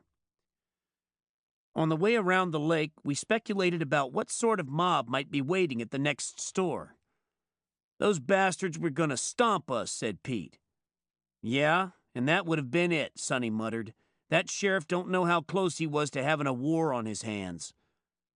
I didn't take his remark very seriously, but by the time the weekend was over, I knew he hadn't been kidding. If Barger had been stomped by a mob of locals, nothing short of a company of armed militia could have kept the main body of outlaws from swarming into town for vengeance. An attack on the Prez would have been bad enough, but under those circumstances, a police-planned beer run? It would have been evidence of the foulest treachery, a double-cross, and the Angels would have done exactly what they all came to Bass Lake expecting to do. Most would have finished the weekend in jail or the hospital, but they were expecting that too. It would have been a good riot, but looking back, I no longer think the initial clash would have been evenly matched. Many of the vigilantes would have lost their taste for the fight the moment they realized that their opponents meant to inflict serious injury on anybody they could reach. Big Frank from Frisco, or Frank number 2, not legendary Frank, ex-outlaw and president, for instance, is a black belt in karate who goes into any fight with the idea of jerking people's eyeballs out of their sockets. It is a traditional karate move and not difficult for anyone who knows what he's doing, although it is not taught in self-defense classes for housewives, businessmen, and hot-tempered clerks who can't tolerate bullies kicking sand in their faces. The intent is to demoralize your opponent, not blind him. "You don't really jerk out the eyeball," Big Frank explained. "You just sort of spring it so it pops out of the socket. It hurts so much that most guys just faint." Red-blooded American boys don't normally fight this way, nor do they swing heavy chains on people whose backs are turned. And when they find themselves in a brawl where things like this are happening, they have good reason to feel at a disadvantage. It is one thing to get punched in the nose, and quite another to have your eyeball sprung or your teeth shattered with a wrench. So if there had been a full-strength fight that afternoon, the locals would probably have been routed after the first clash. But it would have taken a while for the police to muster enough strength to prevail, and in the meantime, the outlaws would have wreaked all manner of destruction on the Merchant Williams property, breaking windows, looting beer coolers, and probably rifling some cash registers. A few would have been shot by Burrhead and his crew, but most would have tried to flee at the first sign of serious police action. This would have led to wild chases and skirmishing, but Bass Lake is a long way from Angel turf, and not many of them could have made it all the way home without being captured at roadblocks. Barger knew this, and he didn't want it to happen. But he also knew that it was not a sense of hospitality or concern for social justice that had got them a campsite.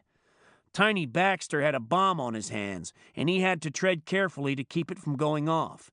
This was Barger's leverage, the certainty that his people would behave like wild beasts if they were pushed too far. But it would last only as long as things stayed quiet.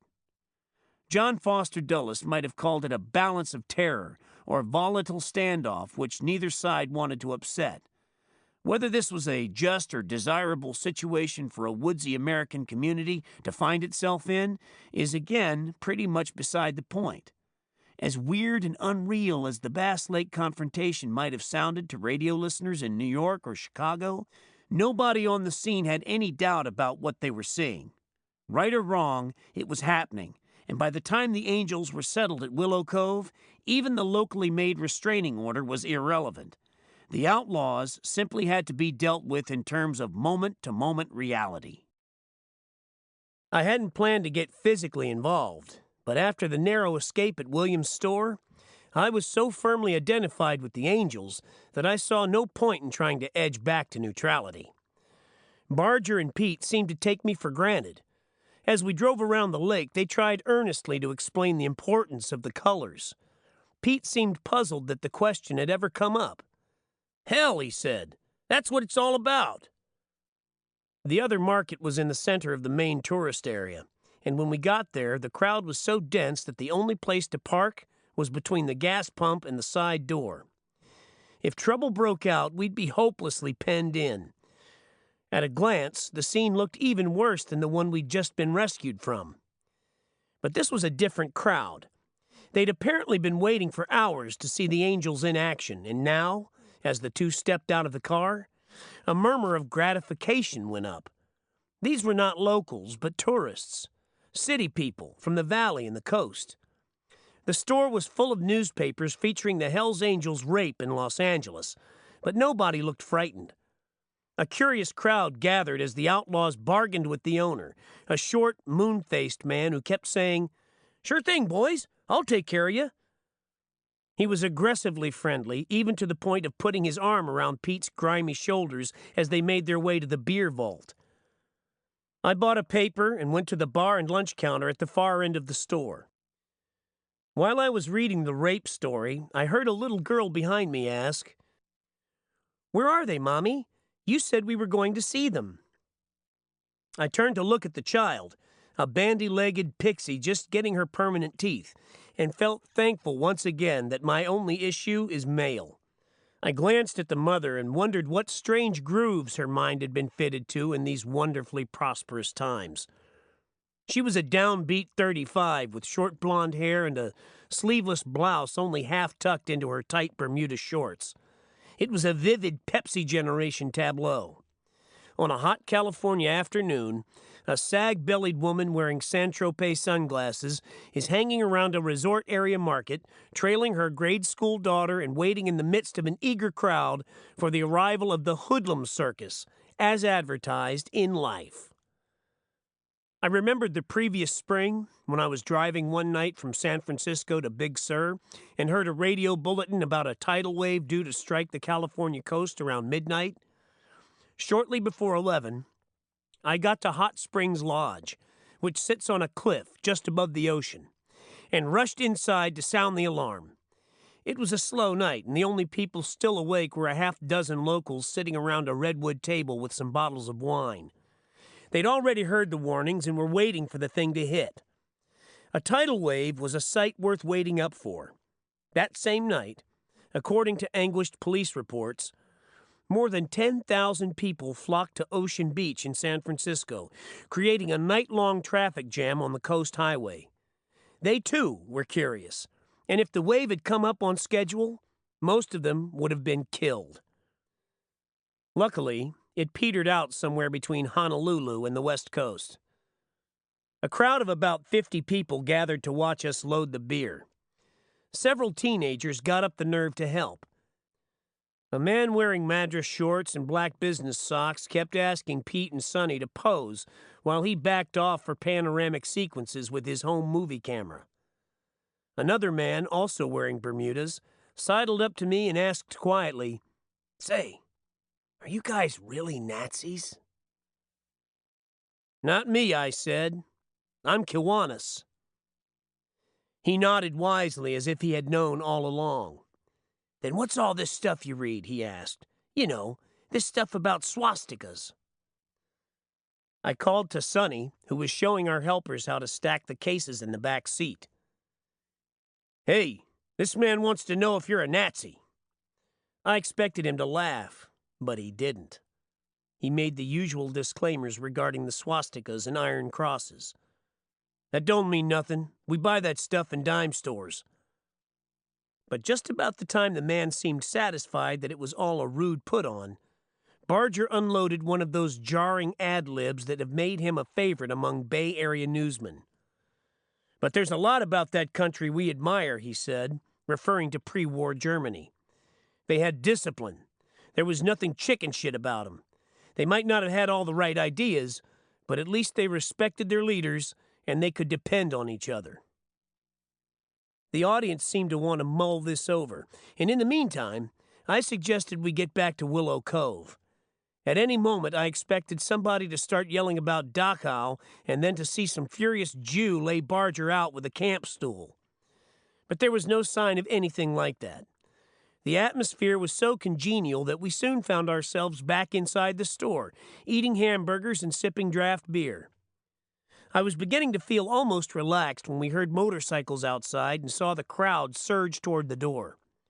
Seconds later, Skip from Richmond appeared, saying he'd waited as long as he could for the beer and had finally decided to seek it on his own. Several more angels arrived for the same reason, and the owner scurried around behind the bar, serving up the mugs with a nice enthusiasm. "Drink up, boys, and take it easy. I bet you're thirsty as hell after that long ride, eh?" The man's attitude was very odd. As we left, he stood by the car and told us to come back real soon. "With the other fellas." Considering the circumstances, I listened closely for a telltale lilt of craziness in his voice. Maybe he's not even the owner, I thought.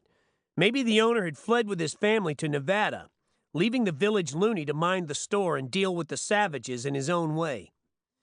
Whoever he was, the eager little person had just sold 88 six-packs of beer at $1.50 each, and guaranteed himself a booming trade for the rest of the weekend. Without spending a penny, he'd landed the West Coast's top animal act, a surefire crowd pleaser that would put the traditional lakeside fireworks display in deep shade. All he had to worry about was the good possibility that the act might go haywire at any moment, destroying both the profits and the customers in a brutal eruption which the next day's newspapers would describe as "The Rape of Bass Lake. Fire and panic in mountain resort. Cops battle Hell's Angels as residents flee." The locals seemed resigned to it, and it was no surprise to find them armed and surly. Nor was it strange to find the police unusually tense. This was the first major rally since Monterey, and the vast publicity surrounding it was a factor that neither the outlaws nor the police had ever had to contend with.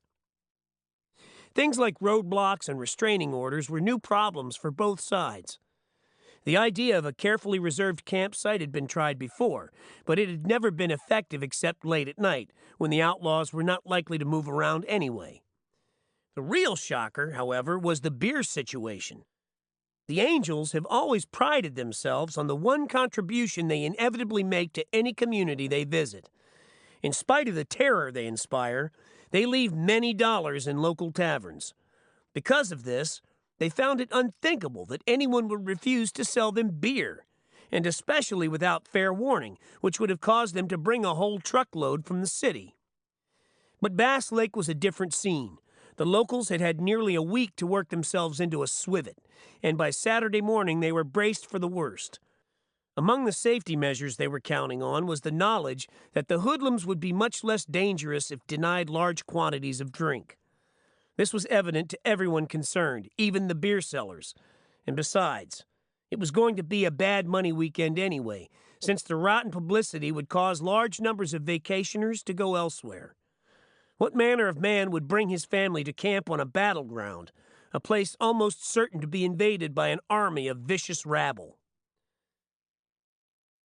The question still pertains, but it doesn't alter the fact that people came from all over California that weekend to enjoy the rustic pleasures of Bass Lake.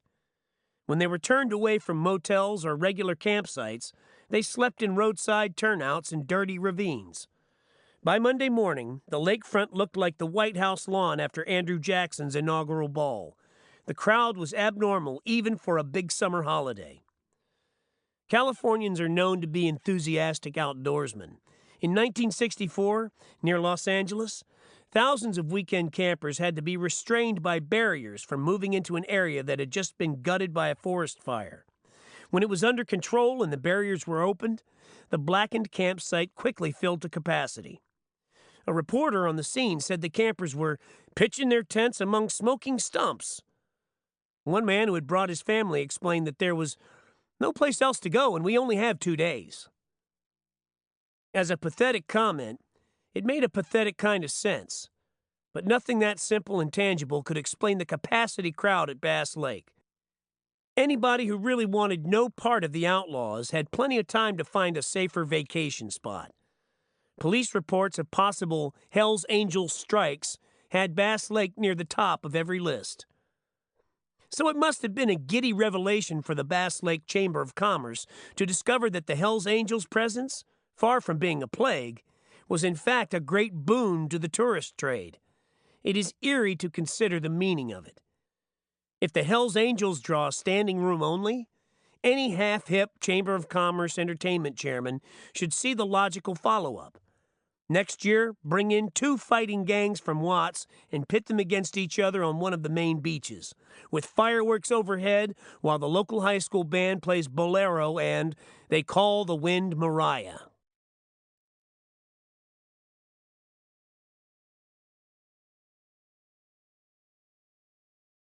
Chapter 13. A quote from Terry the Tramp. That was the trouble with Porterville. They had 4,000 people downtown watching 200 of us. Our final purchase at the beer market was a dozen cans of horse meat for Pete's big red-bone hound. The dog had been on other runs and seemed to know the spirit. It ate constantly, never seemed to sleep, and went into long fits of howling for no apparent reason. We drove back to camp very slowly. The car was so jammed with loose six-packs that I could barely move my arms to steer, and each bump in the road caused the springs to drag on the rear axle. When we got to the Willow Cove turnoff, the car wouldn't climb the dirt hill that led into the pines. So I backed off and made a fast run at it, driving the junker straight into the hill like a cannonball. Our momentum took us over the hump, but the crash pushed the right fender back on the tire. The car lurched far enough down the trail to block it completely and stopped just short of crashing into a dozen bikes en route to the store. It took some rough work with a bumper jack to get it moving again, and just as we freed the front wheel, a purple truck came grinding over the crest and rammed into my rear bumper. The rhythm of the weekend was picking up. A huge beer delivery, the rending of metal, greedy laughter, and a rumble of excitement when Sonny told what had happened at William's store. We'd been away about 2 hours, but the interim peace had been preserved by the arrival of several carloads of girls and beer. By 6, the whole clearing was ringed with cars and bikes. My car was in the middle, serving as a communal cooler. During Barger's absence, the other chapter presidents had seen to the gathering of wood for a bonfire. The task fell to the newest member in each chapter, a tradition that nobody questioned. After all, as Tiny has said, the Angels are like any other fraternity, and like the others, they have a fine sense of ritual, hierarchy, and organization. At the same time, they take pride in a certain uniqueness, a distinctive sort of life orientation that sets them apart from the Elks and Phi Delts. Inevitably, members of other fraternities have questioned the Angels' traditions, calling them eccentric or criminal. Among the most controversial are rape, assault, and body odor. Another not so repellent to the public is the outlaws' powerful disdain for either home telephones or mailing addresses. With rare exceptions, they have assigned this aspect of reality to various wives, mamas, girlfriends, and friendly hustlers whose pads are always open, day or night, to anyone wearing the colors. The outlaws are very comfortable with their inaccessibility. It saves them a lot of trouble with bill collectors, revenge seekers, and routine police harassment. They are as insulated from society as they want to be, but they have no trouble locating each other. When Sonny flies down to Los Angeles, Otto meets him at the airport. When Terry goes to Fresno, he quickly locates the chapter president, Ray, who exists in some kind of mysterious limbo and can only be found by means of a secret phone number, which changes constantly. The Oakland Angels find it convenient to use Barger's number, checking now and then for messages. Some use various saloons where they are well known. An angel who wants to be reached will make an appointment either to meet somewhere or to be at a certain phone at a designated time. One night, I tried to arrange a contact with a young angel named Roger, a one-time disc jockey. It proved to be impossible. He had no idea where he might be from one day to the next. "They don't call me Roger the Lodger for nothing," he said. "I just make it wherever I can. It's all the same. Once you start worrying about it, you get hung up. And that's the end, man. You're finished." If he'd been killed that night, he'd have left no footprints in life, no evidence, and no personal effects but his bike, which the others would have raffled off immediately. Hell's Angels don't find it necessary to leave wills, and their deaths don't require much paperwork. A driver's license expires, a police record goes into the dead file, a motorcycle changes hands, and usually a few personal cards will be taken out of wallets and dropped into wastebaskets. Because of their gypsy style of life, their network has to be functional. A lost message can lead to serious trouble. An angel who might have fled will be arrested. A freshly stolen bike will never reach the buyer. A pound of marijuana might miss a crucial connection, or at the very least, a whole chapter will never get word of a run or a big party. The destination of a run is kept secret as long as possible, hopefully to keep the cops guessing. The chapter presidents will figure it out by long-distance telephone, then each will tell his people the night before the run, either at a meeting or by putting the word with a handful of bartenders, waitresses, and plugged-in chicks who are known contacts. The system is highly efficient, but it has never been leak-proof, and by 1966 the Angels had decided that the only hope was to keep the destination a secret until the run was actually underway. Barger tried it once, but the police were able to track the outlaws by radioing ahead from one point to another. Radio tracking is only a device to give the cops an edge, a sense of confidence and control, which it does, as long as no lapses occur. But it is safe to predict that on one of these crowded holidays, a convoy of angels is going to disappear like a blip shooting off the edge of a radar screen. All it will take is one of those rare gigs the outlaws are forever seeking. A ranch or big farm with a friendly owner. A piece of rural turf beyond the reach of the fuzz, where they can all get drunk and naked and fall on each other like goats in the rut, until they all pass out from exhaustion. It would be worth buying a police radio just to hear the panic. "Group of 80 just passed through Sacramento, going north on US 50. No violence, thought to be headed for Lake Tahoe area. 50 miles north in Placerville, the police chief gives his men a pep talk and deploys them with shotguns on both sides of the highway, south of the city limits.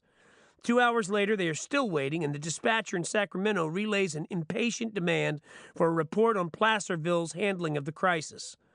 The chief nervously reports no contact and asks if his restless troops can go home and enjoy the holiday. The dispatcher, sitting in the radio room at Highway Patrol Headquarters in Sacramento, says to sit tight while he checks around, and moments later his voice squawks out of the speaker, "Schwein, you lie! Where are they?" "Don't call me no swine," says the Placerville chief. "They never got here." The dispatcher checks all over Northern California with no result. Police cars scream up and down the highways, checking every bar. Nothing. 80 of the state's most vicious hoodlums are roaming around drunk somewhere between Sacramento and Reno, hungry for rape and pillage. It will be another embarrassment for California law enforcement. To simply lose the buggers a whole convoy right out on a main highway, heads will surely roll. By now, the outlaws are far up a private road, having left the highway at a sign saying, "Owl Farm, no visitors." They are beyond the reach of the law unless the owner complains. Meanwhile, another group of 50 disappears in the same vicinity. Police search parties stalk the highway, checking for traces of spittle, grime, and blood. The dispatcher still rages over his mic. The duty officer's voice cracks as he answers urgent queries from radio newsmen in San Francisco and Los Angeles. "I'm sorry, that's all I can say. They seem to have...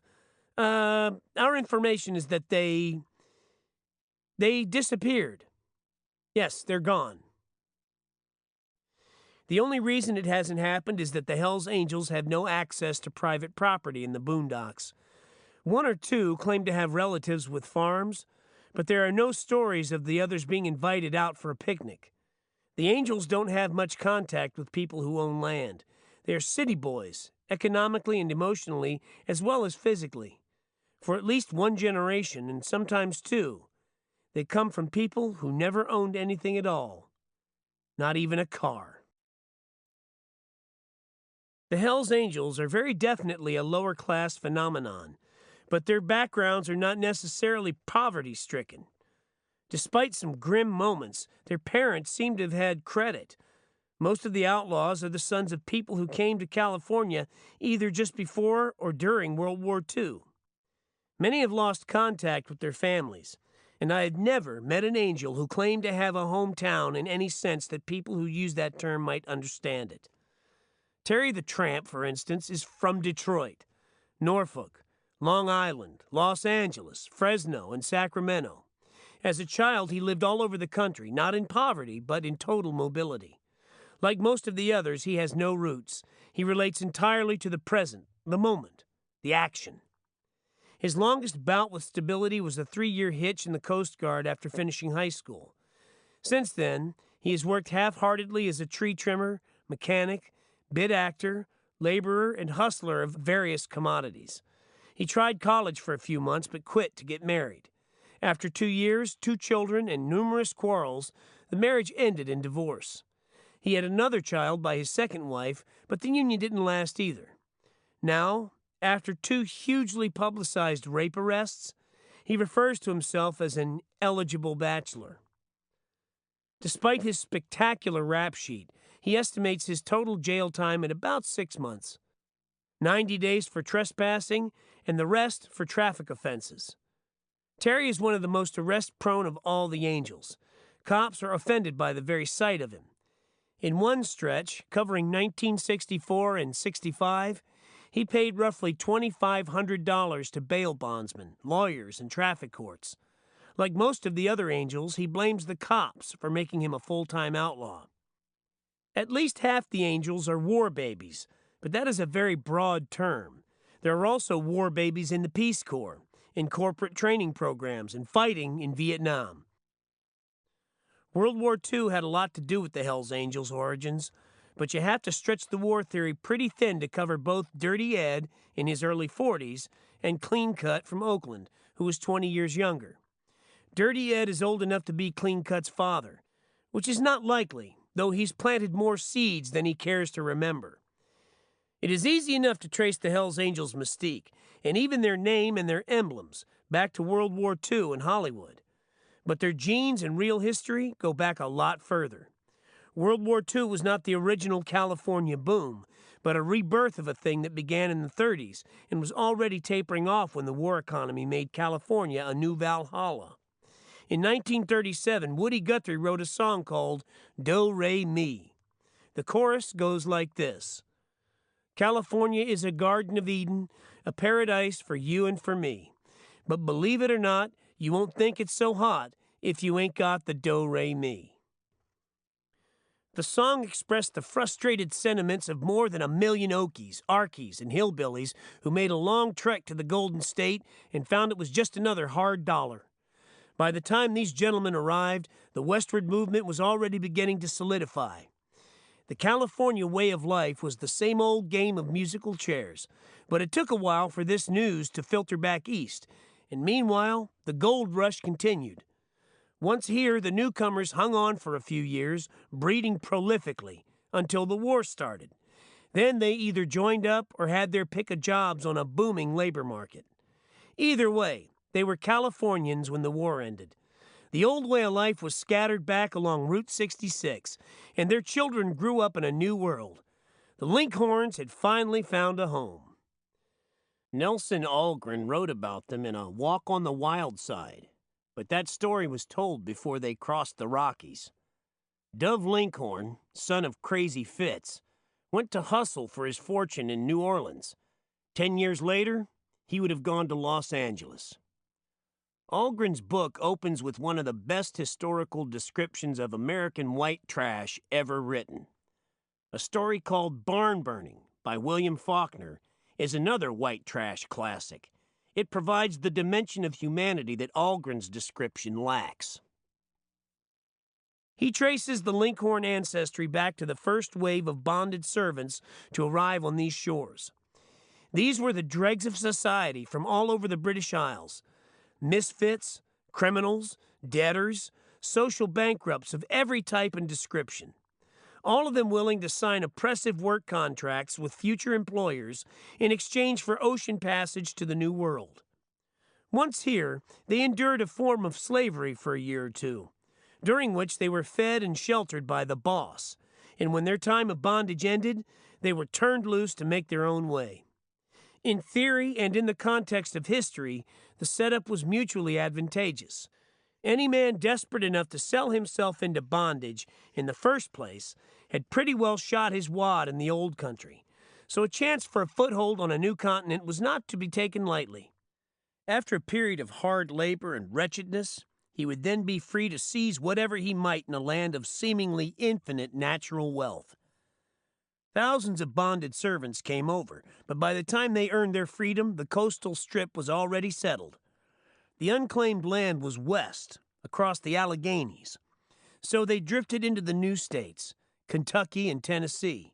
Their sons drifted on to Missouri, Arkansas, and Oklahoma. Drifting became a habit. With dead roots in the old world and none in the new, the Linkhorns were not of a mind to dig in and cultivate things. Bondage, too, became a habit, but it was only the temporary kind. They were not pioneers, but sleazy rearguard camp followers of the original westward movement. By the time the Linkhorns arrived anywhere, the land was already taken, so they worked for a while and moved on. Their world was a violent, boozing limbo between the pits of despair and the Big Rock Candy Mountain. They kept drifting west, chasing jobs, rumors, homestead grabs, or the luck of some front-running kin.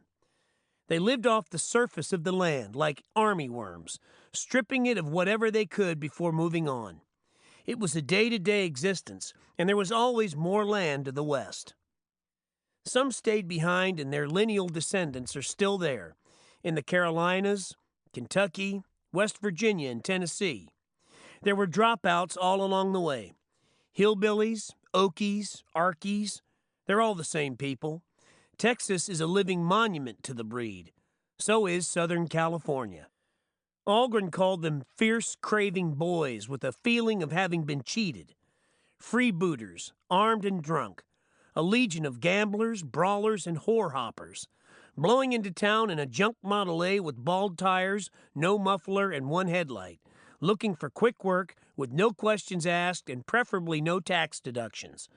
Just get the cash, fill up at a cut-rate gas station, and hit the road.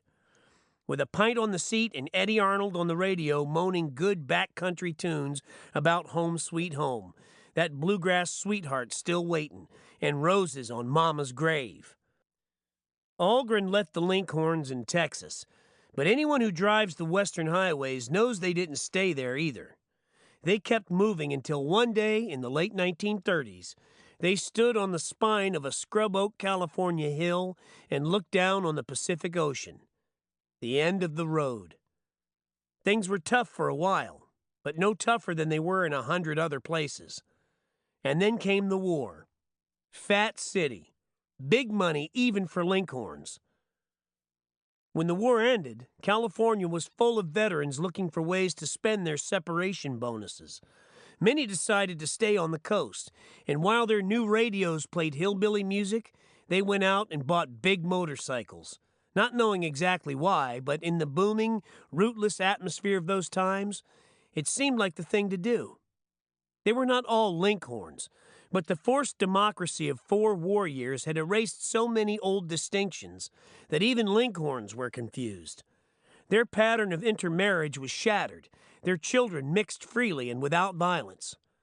By 1950, many Linkhorns were participating in the money economy. They owned decent cars and even houses. Others, however, broke down under the strain of respectability and answered the call of the genes. There's a story about a Linkhorn who became a wealthy car dealer in Los Angeles. he married a beautiful Spanish actress and bought a mansion in Beverly Hills. But after a decade of opulence, he suffered from soaking sweats and was unable to sleep at night. He began to sneak out of the house through the servants' entrance and run a few blocks to a gas station where he kept a hopped-up 37 Ford with no fenders, and spend the rest of the night hanging around honky-tonk bars and truck stops, dressed in dirty overalls and a crusty green T-shirt with a bar doll emblem on the back. He enjoyed cadging beers and belting whores around when they spurned his crude propositions. One night, after long haggling, he brought several mason jars full of home whiskey, which he drank while driving at high speed through the Beverly Hills area. When the old Ford finally threw a rod, he abandoned it and called a taxi, which took him to his own automobile agency. He kicked down a side door, hot-wired a convertible waiting for tune-up, and drove out to Highway 101, where he got in a drag race with some hoodlums from Pasadena. He lost, and it so enraged him that he followed the other car until it stopped for a traffic light, where he rammed it from the rear at 70 miles an hour. The publicity ruined him, but influential friends kept him out of jail by paying a psychiatrist to call him insane. He spent a year in a rest home, and now, according to the stories, he has a motorcycle dealership near San Diego. People who know him say he's happy. Although his driver's license has been revoked for numerous violations, his business is verging on bankruptcy, and his new wife, a jaded ex-beauty queen from West Virginia, is a half-mad alcoholic. It would not be fair to say that all motorcycle outlaws carry Linkhorn genes, but nobody who has ever spent time among the inbred Anglo-Saxon tribes of Appalachia would need more than a few hours with the Hells Angels to work up a very strong sense of déjà vu. There is the same sulking hostility toward outsiders, the same extremes of temper and action, and even the same names, sharp faces, and long-boned bodies that never look quite natural unless they are leaning on something. Most of the Angels are obvious Anglo-Saxons, but the Linkhorn attitude is contagious. The few outlaws with Mexican or Italian names not only act like the others, but somehow look like them. Even Chinese Mel from Frisco and Charlie, a young Negro from Oakland, have the Linkhorn gait and mannerisms.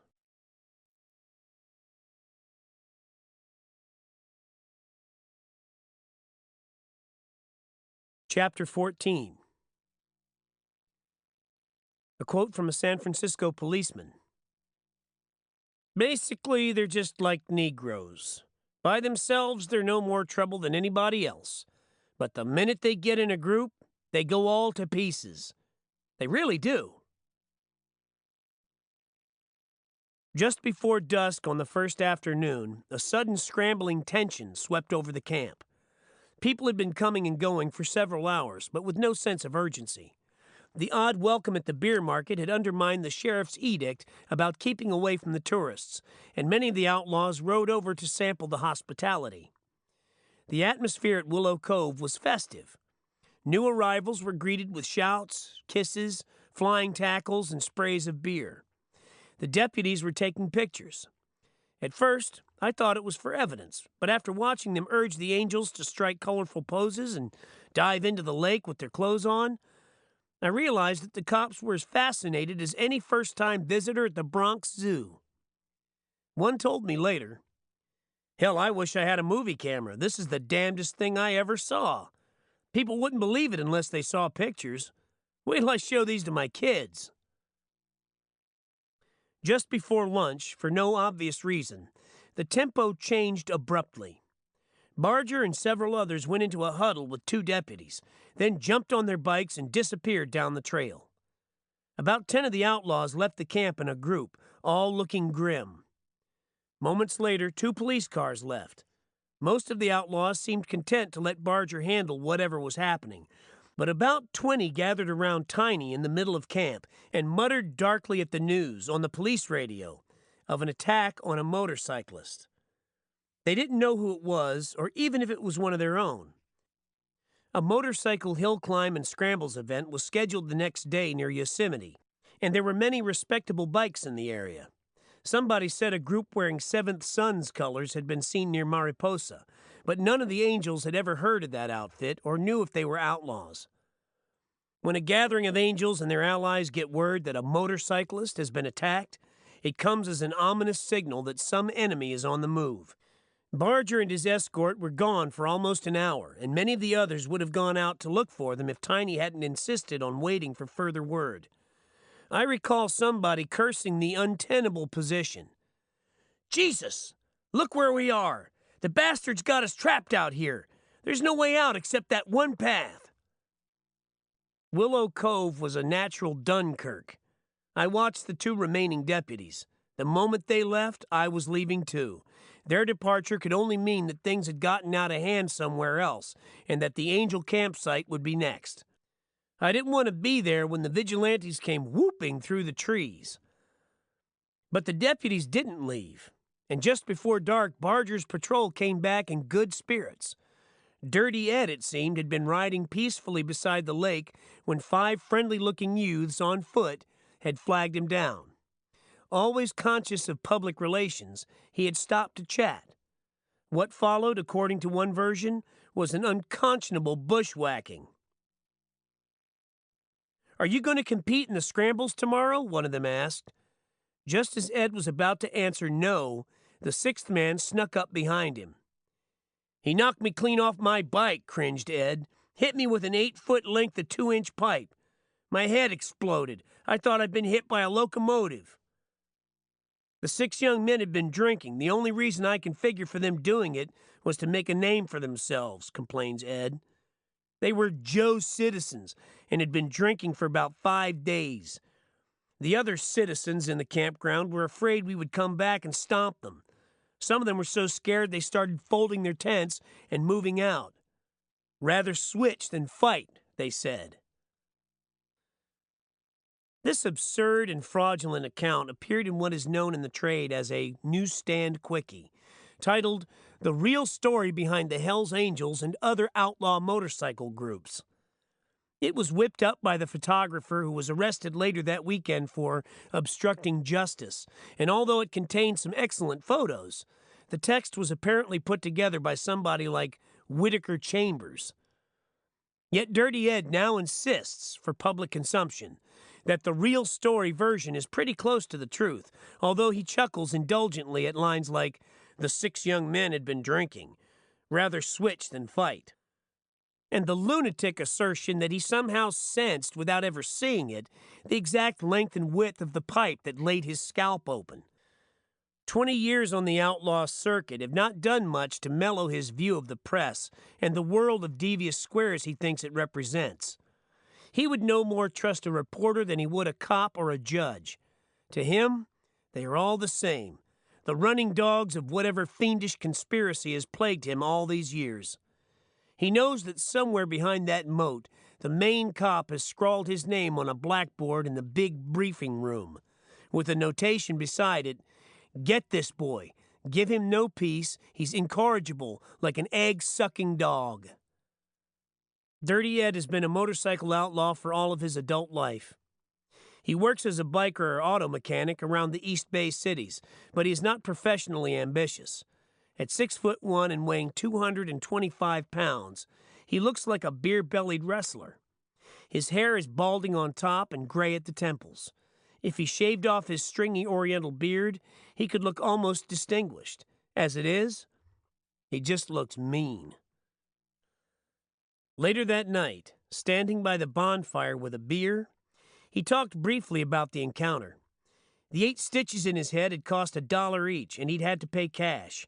That was the worst part of it, having to pay. Hell, $8 was a case of beer and gas back to Oakland. Unlike the younger angels, Ed has to underplay his action and keep his image at least double tough. He's been around longer than almost anybody, which is plenty long enough to know he won't get any sympathy when he starts showing signs of old age. Few of the younger angels would have made a screeching U-turn on the road and roared back to confront 5 punks who'd yelled an insult. But Dirty Ed did. He would ride his bike into a river to fight a bull moose if he thought the beast had it in for him. Probably it was lucky for everybody that the kids poleaxed him off his bike before he hurt one of them. They told the police they'd panicked when he swung around and came at them for what they considered no reason at all. The fact that they just happened to have a lead pipe on hand didn't seem to surprise anybody. The teenage assailants were arrested to make sure we didn't kill them, Barger explained, and then driven to their homes, where they were released with a warning to avoid any contact with the outlaws for the rest of the weekend. The fact of their arrest gave Barger the excuse he needed to let the incident pass. Had the bushwhackers not been taken into custody, the Angels would have insisted on revenge. Perhaps not instantly, but the threat would have changed the whole tone of the weekend. As it turned out, the formality of arrest satisfied everybody. Barger wasn't pleased, but after weighing the alternatives and talking with Baxter, he decided to give the jury-rigged truce another chance. His legionnaires agreed, which they would have in any case, even if he'd called for a frontal assault on the sheriff's home. But when he opted for prudence, peace, and more beer, the others seemed genuinely relieved. They had saved face without having to fight, and they still had 2 days to party. The outlaws don't mind a fight, even if it means a good chance of getting hurt, but getting arrested can be a very expensive proposition. Once jailed, they have to post bond to get out, and unlike the solid citizen who is a job holder or property owner, or at least has friends who can sign for the amount, the Angels have no recourse but their friendly bondsman. Each chapter has one who is always on call. If necessary, he will drive 200 miles in the dead of night to get an Angel out of jail. His fee for this service is 10% of whatever he signs for. And in rural situations where tensions are running high, a Hell's Angel who winds up in jail will invariably be socked with a maximum bond, which can run as high as $5,000 for drunkenness and assault, or $2,500 for indecent exposure, netting the bondsman $500 and $250, respectively. These fees are not refundable. They are interest on a short-term loan. But the Angels are such good customers that some bondsmen will give them a group rate, scaling down the fees to fit the circumstances. The outlaws appreciate their bondsmen and rarely welsh, although many are so far in debt that they have to pay off in installments, $10 or $15 a week. The Frisco chapter's bondsman once had a windfall of 46 arrests in one night, at $100 to $242 each. Not all of this was paid, and the Frisco Angels were forced to change bondsmen. Their new man charges them a firm 10%. The clubhouse was raided, and those captured, including 18 girls, were charged across the board with suspicion of 1, robbery, 2, assault with deadly weapons, 3, possession of marijuana, 4, harboring fugitives, 5, conspiracy to harbor fugitives, and 6, contributing to the delinquency of minors. It was a spectacular bust, causing huge headlines in the press, but all charges were dropped when the Angels mounted a countersuit for false arrest.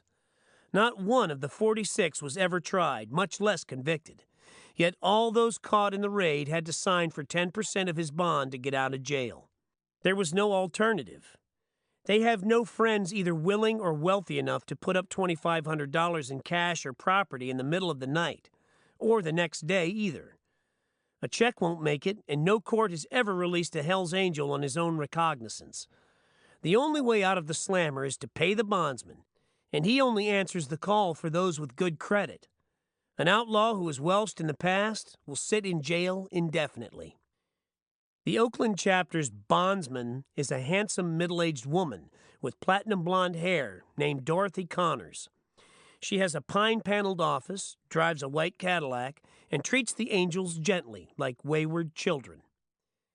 These boys are the backbone of the bail bond business, she says. Ordinary customers come and go, but just like clockwork, the Angels come down to my office each week to make their payments. They really pay the overhead. At Bass Lake, the situation was further complicated by the restraining order, which, according to the police, ruled out any possibility of bail, even at 10%. Despite this, the sunset mood at Willow Cove was loose and happy. There was a feeling that the crises were all past and that now the serious drinking could begin. In accordance with their ethic of excess in all things, the Angels booze with a zeal that seems hardly human. As drinkers, they are binge-oriented. Around home, they seldom get drunk, but at parties, they go completely out of their heads, screaming gibberish and running headlong at each other like crazed bats in a cave. The bonfire is always a hazard. On one run, Terry fell into the fire and was burned so badly that he had to be rushed to a hospital. Those who avoid the fire and refrain from shoving their fists through car windshields might, at any moment, go roaring off on their bikes to seek out some populated area where they can put on a show. In 1957, several hundred outlaws made a disastrous run to Angels Camp, where the American Motorcycle Association was staging a big race in conjunction with the annual frog jumping contest. Many of the top riders in the country were on hand, along with some 3,000 cyclists of every description. The Angels were not invited, but they went anyway, knowing that their presence would cause violence. The AMA includes all kinds of motorcyclists, from those on 50 cubic centimeter Hondas to devotees of full-dress Harley 74s. But it centers on competition riders, either professional or amateur, who take their bikes very seriously, spend a lot of money on them, and ride all year round. Their idea of a good party is an argument about gear ratios or the merits of overhead cams. Unlike the outlaws, they frequently take long trips either alone or in groups of 2 or 3, and often into areas where anybody on a motorcycle is automatically treated like a Hell's Angel, a raping brute unfit to eat or drink among civilized people. This has made them bitter, and most can't even discuss the Angels without getting angry. The relationship of the two groups is not quite as venomous as that of owls and crows, who will attack each other on sight, but the basic attitudes are not much different. Unlike the general public, many competition riders have had painful experience with the outlaws, for they move in the same small world. Their paths cross at bike repair shops, races, or late-night hamburger stands. According to respectable cyclists, the Angels are responsible for the motorcycle's sinister image. They blame the outlaws for many of the unpleasant realities of being a bike owner, from police harassment to public opprobrium to high insurance rates. The respectability of AMA people is entirely relative. Many are as mean and dishonest as any Hell's Angel, and there is a hardcore, mainly race riders and mechanics, who will go out of their way to tangle with outlaws. AMA officials deny this for obvious reasons, but in almost the same breath they denounce the Angels as criminal scum. I've heard cops call motorcycle outlaws the lowest of the low and the scum of the earth, but they do it with a certain amount of self-control. Most cops are bitterly amused at the Hells Angels' publicity boom. By contrast, the AMA people were outraged. It was like a bunch of owls reacting to the news that a crow warlord had won the Nobel Peace Prize. In Sacramento in the fall of 1965, a handful of Hells Angels attended a national championship race and afterward got in a brief scuffle in the parking lot with 2 men who said something to offend them. Nobody was hurt, and the Angels, 5 of them, drove off in a car toward San Francisco. They had not gone far when they were forced off the road by 2 cars full of respectable riders and mechanics, who jerked the outlaws out of their car, and as one said later, "We beat the bastards bloody. They couldn't stand up. They were crying." On the disastrous run to Angels Camp in 1957, the outlaws were outnumbered about 10 to 1, but the opposition couldn't have mustered enough strong arms to meet them head on. The Angels arrived early and bought up the entire beer supply of 4 bars, which they drank in a pasture several miles from the site of the races. By nightfall, most of the outlaws were raving drunk, and when somebody suggested they go over and check out the AMA camp, the reaction was automatic. Their howling frightened the townspeople and sent the sheriff running for his car. The outlaw pack filled both lanes of the narrow road, gunning their engines and sending the beams of their headlights into trees and bedroom windows as they weaved and jockeyed for running room. They were only going for a party, they said later, but the party never got started.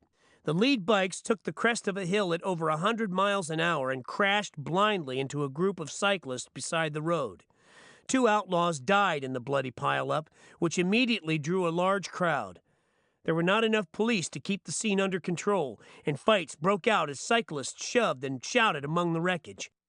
Flashing lights and sirens added to the confusion, which grew worse as the fighting spread. It continued all night and most of the next day. Not a full-scale riot, but a series of clashes that kept local police racing from one spot to another. The casualty list showed 2 dead, a dozen serious injuries, and the final demise of the old notion that rural communities are geographically insulated from city trouble. Angels Camp was a major goad to the development of the mutual assistance concept, a police version of mobile warfare, which meant that any town or hamlet in California, no matter how isolated, could summon help from nearby police jurisdictions in case of emergency. There is no official list of these emergencies, but if there were, any rumor of a Hells Angels visitation would be right at the top.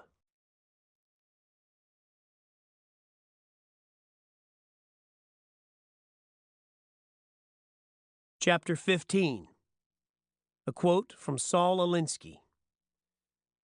The fact that people are poor or discriminated against doesn't necessarily endow them with any special qualities of justice, nobility, charity, or compassion. To squelch any possibility of the Angels roaring drunkenly out of camp during the night, Baxter and the Highway Patrol announced a 10 p.m. curfew. At that time, anyone in camp would have to stay, and nobody else could come in. This was made official just after dark. The deputies were still trying to be friendly, and they assured the Angels that the curfew was as much for their protection as anything else. They kept talking about bunches of townspeople coming through the woods with deer rifles. To forestall this, the police set up a command post at the point where the Willow Cove Trail joined the highway. Meanwhile, a mountain of six-packs was piling up in the middle of camp. This was in addition to the original 22 cases in my car. By the time it got dark, the car was half empty, so I put the rest of the beer in the back seat and locked my own gear in the trunk. I decided that any symbolic alienation I might incur by securing my valuables was worth the risk of having them all lost. Which they probably would have been, for it was not long before the camp became like an animal pen. A reporter from the Los Angeles Times showed up the next day and said it looked like Dante's Inferno. But he arrived about noon, when most of the outlaws were calm and stupefied from the ravages of the previous night. If the midday lull seemed that awful, the bonfire scenes might have permanently damaged his mind. Or perhaps not, for the 10 o'clock curfew had a drastic effect on the action. By driving all the fringe elements out of camp, it forced the Angels to fall back on their own entertainment resources. Most of those who left were girls. They had seemed to be enjoying things until the deputies announced that they would either leave by the deadline or stay all night. The implications were not pleasant. At 10, the law was going to pull out, seal off the area, and let the orgy begin. All afternoon, the scene had been brightened by 6 or 10 carloads of young girls from places like Fresno and Modesto and Merced, who had somehow got wind of the gathering and apparently wanted to make a real party of it. It never occurred to the Angels that they would not stay the night, or the whole weekend for that matter, so it came as a bad shock when they left. The 3 nurses who'd picked up Larry, Pete, and Puff earlier in the day made a brave decision to stay. But then, at the last moment, they fled. "Man, I can't stand it," said one Angel as he watched the last of the cars lurch off down the trail. "All that fine pussy just wasted? That wiggy little thing with the red shoes was all mine. We were grooving. How could she just split?" It was a rotten show by almost any standards. Here were all these high-bottomed wenches in stretch pants and sleeveless blouses half unbuttoned, beehive hairdos and blue-lidded eyes, ripe, ignorant little bodies talking horny all afternoon. "Oh, Beth, don't these bikes just drive you kind of wild?" "Yeah, baby, wild for the open road." And off they went, like nuns hearing the whistle, while the grief-stricken Angels just stood there and watched. Many had left their own women behind, fearing trouble. But now that the trouble was dissipated, there was not going to be any strange Ginch either. Among the hardest hit was Terry the Tramp, who immediately loaded up on LSD and spent the next 12 hours locked in the back of a panel truck, shrieking and crying under the gaze of some god he had almost forgotten, but who came down that night to the level of the treetops and just stared. Man, he just looked at me, and I tell you, I was scared like a little kid. Other angels rushed off to the beer market when the curfew was first announced, but their hopes for a party with the tourists were dashed when the place closed right on the dot of 10. There was nothing to do but go back to camp and get wasted. The police were lenient with late arrivals, but once in, there was no getting out. The hours between 10 and 12 were given over to massive consumption. Around 11, I ducked into the car and worked for a while on the tape, but my monologue was constantly interrupted by people reaching through the back windows and trying to wrench the trunk open. For hours, there'd been so much beer in camp that nobody worried about seeing the end of it, but suddenly it all disappeared. Instead of one beer at a time, everybody who reached into the car took a six-pack. The stash had begun. It was like a run on a bank. Within minutes, the back seat was empty. There were still 20 or 30 six-packs piled up near the bonfire, but these weren't for stashing. The cans were clipped off one at a time. Nobody wanted to start a run on the public beer stock. It would have been very bad form, and if the hoarding became too obvious, those who planned to drink all night might get violent. By this time, various drug reactions were getting mixed up with the booze, and there was no telling what any one person might do. Wild shouts and explosions burst through the darkness. Now and then would come the sound of a body plunging into the lake, a splash, then yelling and kicking in the water.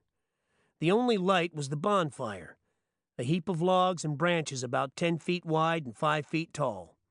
It lit up the whole clearing and gleamed on the headlights and handlebars of the big Harleys parked on the edge of the darkness. In the wavering orange light, it was hard to see faces except those right next to you. Bodies became silhouettes. Only the voices were the same. There were about 50 girls in camp, but nearly all were old ladies.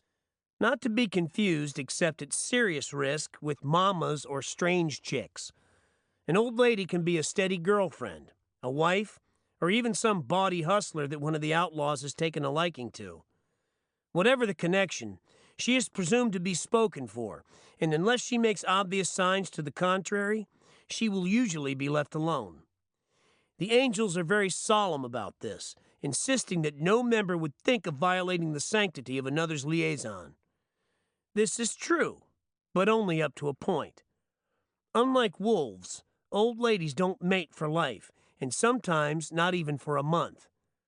Many are legally married with several children, and exist entirely apart from the general promiscuity. Others are borderline cases who simply change their minds now and then. They switch loyalties without losing rank, establishing just as firm a relationship with one angel as they previously had with another. These can be very shifting sands. Like beauty and honesty, promiscuity is in the eyes of the beholder, at least among the angels. An old lady who changes her mind once too often, or perhaps only once, will find herself reclassified as a mama, which means she is common property. There are mamas at any angel gathering, large or small. They travel as part of the troop, like oxpeckers fully understanding what's expected. Webster defines oxpeckers as small, dull-colored birds that feed on ticks, which they pick from the backs of infested cattle and wild animals. They are available at any time, in any way, to any angel, friend, or favored guest, individually or otherwise. They also understand that the minute they don't like the arrangement, they can leave. Most hang around for a few months, then drift on to something else. A few have been around for years, but this kind of dedication requires an almost preterhuman tolerance for abuse and humiliation. The term mama is all that remains of the original expression, "Let's go make somebody a mama," which was later shortened to, "Let's go make a mama." Other fraternities have different ways of saying it, but the meaning is the same: a girl who's always available. A widely quoted section of the Lynch Report says these girls are called sheep, but I have never heard an angel use that word. It sounds like the creation of some police inspector with intensely rural memories. The mamas aren't pretty, although some of the newer and younger ones have a sort of demented beauty that erodes so fast that you have to see it happen over a period of months to feel any sense of tragedy. Once the girls have developed the proper perspective, it's easy to take them for granted. One night in Sacramento, the Angels ran out of beer money and decided to auction off Mama Lorraine in a bar. The top bid was 12 cents, and the girl laughed along with the others. On another occasion, Magoo was packing Mama Beverly on a run to Bakersfield when he ran out of gas. "Do you know," he recalls, "I couldn't find a single gas station attendant who would give me a free gallon of gas for a go-at-her." The public prints are full of testimony by men who take pride in having sold their talents dearly.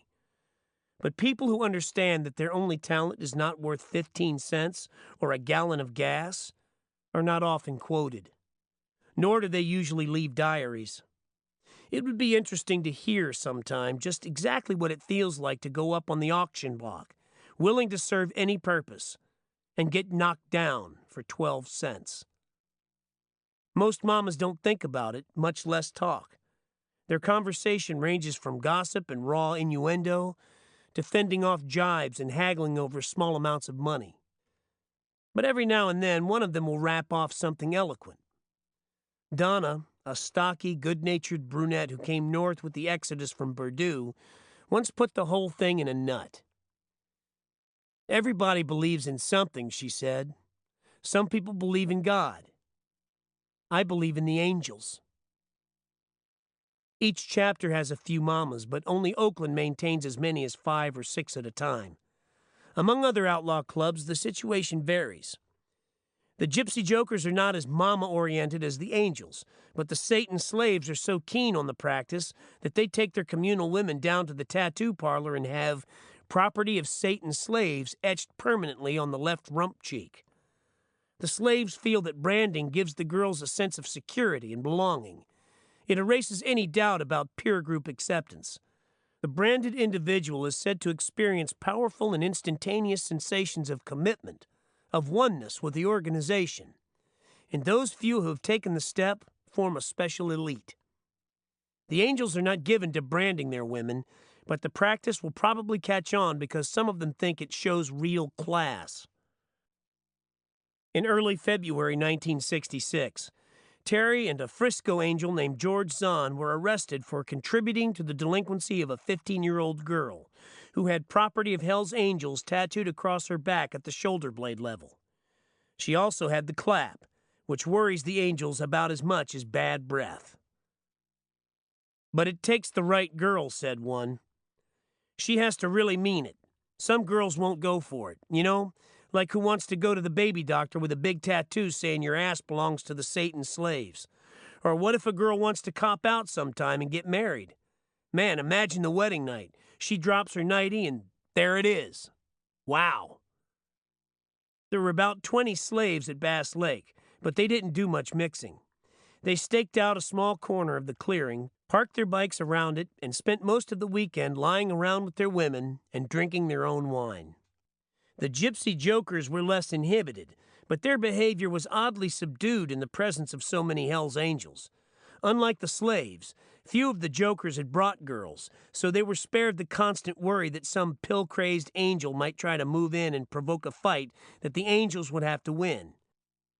In theory, the Hell's Angels Confederation is friendly with all other outlaws, but in practice, the half-dozen Angel chapters clash frequently with various clubs around their own turf. In San Francisco, the Jokers and the Angels nurse a long-standing enmity, but the Jokers get along famously with other Angel chapters. A similar situation prevailed for years in the Los Angeles area, where the Purdue Angels had sporadic rumbles with the Slaves, Comancheros, and Coffin Cheaters. Yet these 3 clubs continue to speak well of every Hell's Angel in the state except those dirty bastards from Purdue, who kept muscling in on other people's turf. All this was changed, however, by the Monterey rape, which resulted in such overwhelming heat that the Purdue Angels were forced into desperate coexistence with the Slaves and other L.A. clubs, who were not much better off. The Satan slaves are still a power in outlaw circles, but they have lost their slashing style of the early 1960s. The slaves returned to prominence with a vengeance in the summer of 1966, when 30 of them ransacked an apartment house in Van Nuys, a suburb of Los Angeles. On the morning of Saturday, August 6th, 3 slaves were served with eviction notices and forced to leave an apartment they had occupied for only a week. On Saturday night, the 3 evictees returned to the building with a noisy raiding party and wreaked havoc for several hours. The terrified occupants locked their doors while the outlaws smashed 16 windows and threw 30 pieces of furniture into the swimming pool. The slaves threatened their ex-neighbors with further attacks if anyone called the police, which somebody finally did, but not until the motorcyclists had roared off into the night, seeking new naders, etc. Other outlaws say the slaves have never recovered from the loss of Smacky Jack, their legendary president, who had so much class that even the angels held him slightly in awe. Smacky Jack's stories still circulate whenever the clan gets together. I first heard about him from an easygoing Sacramento angel named Norbit. Man, that Jack was out of sight. Sometimes he'd run wild for 3 or 4 days on pills and wine. He carried a pair of rusty pliers around with him, and we'd sick him on strange broads. Man, he'd jerk them down on the ground and start pulling their teeth out with those goddamn pliers. I was with him in a place one time when the waitress wouldn't give us any coffee. Jack climbed right over the counter and took out 3 of her front teeth with his pliers. Some of the things he did would turn your stomach. Once he pulled out one of his own teeth in a bar. People couldn't believe it. A lot of them ran out when they saw he was serious. When he finally got the thing out, he laid it down on the bar and asked if he could trade it for a drink. He was spitting blood on the floor, but the bartender was too shook up to say anything.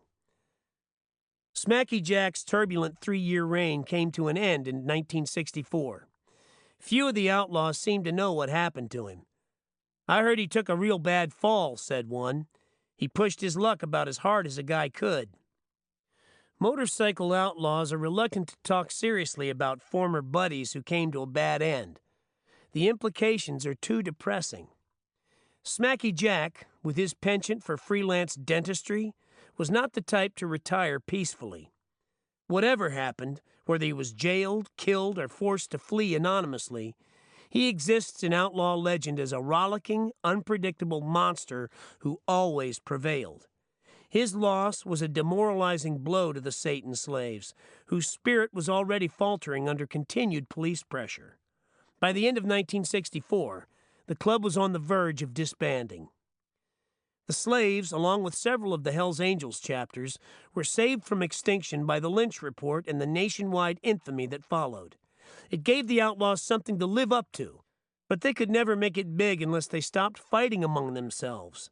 Barger was among the first to realize this, and the other clubs were not far behind. Their long struggle for equality was suddenly rendered futile. The publicity breakthrough gave the Angels such prestige that the other clubs had no choice but to get on the bandwagon or perish. The process of consolidation took most of 1965, and it was only in the first stages at the time of the Bass Lake Run. Of the dozen or so functioning outlaw clubs in the state, only the Jokers and the Slaves felt confident enough to show up at Bass Lake in significant strength. Individual Angel chapters might have lost their supremacy, but when all of them got together, there was no question about who had the action. All things considered, it was a nervous time for the slaves to show up with their women, who tend toward a wispy, blondish prettiness, a tempting sight for any Hell's Angel brooding drunkenly on the whys and wherefores of an unjust sex ratio. By 11, it was plain that every girl in camp was not only spoken for, but taken. Off in the bushes there were sounds of giggling and groaning and twig snapping, but the 100 or so outlaws who remained around the bonfire were discreetly oblivious. Many had worked off excess energy in the traditional war games.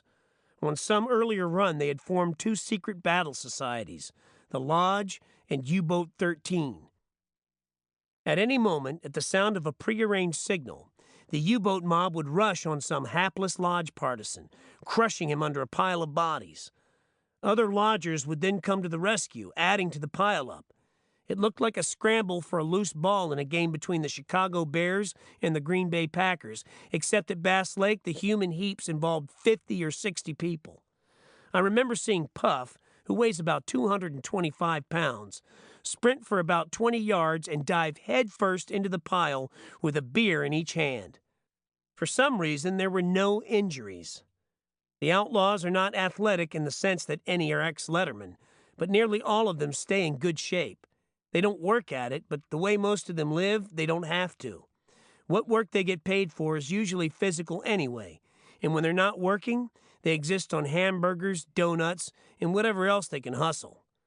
Many swell up with beer, but the swelling bears little resemblance to the stylish pot of the desk-bound world. Even the few fat angels are built more like beer barrels than water balloons. There are those who claim the Outlaws don't need food because they get all their energy from pep pills. But this is a bit far-fetched. Substitution doesn't work, as anyone who ever tried it can tell you. There are drugs to stimulate latent energy, but they are worthless and enervating unless the energy is there in the first place. Taken in excess on an empty stomach, pep pills induce a kind of nervous stupor characterized by fatigue, depression, chills, and soaking sweats. The angels deal freely on the black market, and if any pill really worked as a substitute for food, they would use it in large quantities, for it would vastly simplify their lives. As it is, they take their nourishment wherever they can. Girls cook for them, waitresses give them credit at greasy diners, and there are always the married men whose wives rarely balk at feeding 5 or 6 of the brethren at any hour of the day or night. According to the code, there's no such thing as one angel imposing on another. A hungry outlaw will always be fed by one of the others who has food. And if times are lean all around, a foraging party will hit a supermarket and steal everything they can carry. Few clerks will try to stop a dangerous hoodlum rushing out the door with 2 hams and 3 quarts of milk. The outlaws are not apologetic about stealing food, even though it goes against their pride. They prefer to think they don't have to, but whenever they do, they aren't sneaky. While one is gathering hams or steaks, another will create a disturbance to draw the clerks. A third will fill a rucksack full of cans and vegetables on the other side of the store. And then they will all flee at the same time through different exits. There's nothing difficult about it. All it takes is gall, a threatening appearance, and a surly disregard for whatever the neighbors might think. As for the police, by the time they reach the scene of the crime, the food is already being cooked 20 blocks away. The outlaws are not articulate when it comes to the strengths and weaknesses of the world they function in, but their instincts are finely honed. They have learned from experience that some crimes are likely to be punished and some aren't. A Hell's Angel who wants to make a long-distance call, for instance, will usually go to a payphone. He will deposit enough money for the first 3 minutes, acknowledge the operator's signal at the end of that time, and talk for as long as he wants. When he finally finishes, the operator will tell him how many coins he should put in the black box. But instead of paying, he laughs, spits obscenities into the phone, and hangs up. Unlike the normal, middle-class, hard-working American, a motorcycle outlaw has no vested interest in the system that is represented by the voice of a telephone operator. The values of that system are completely irrelevant to him. He doesn't give a damn, and besides, he knows the phone company can't catch him. So he completes his call, abuses the operator, and goes off to get happily wasted.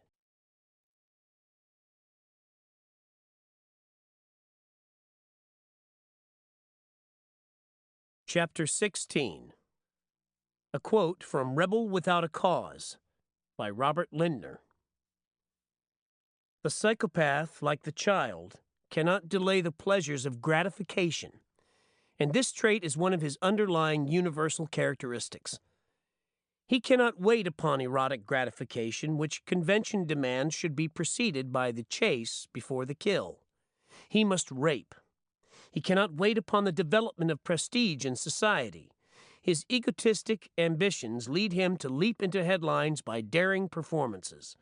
Like a red thread, the predominance of this mechanism for immediate satisfaction runs through the history of every psychopath. It explains not only his behavior, but also the violent nature of his acts. On a run, everybody gets wasted. As midnight approached, the Willow Cove campsite took on an air of bedlam. People with glazed eyes wandered into the lake and sat down.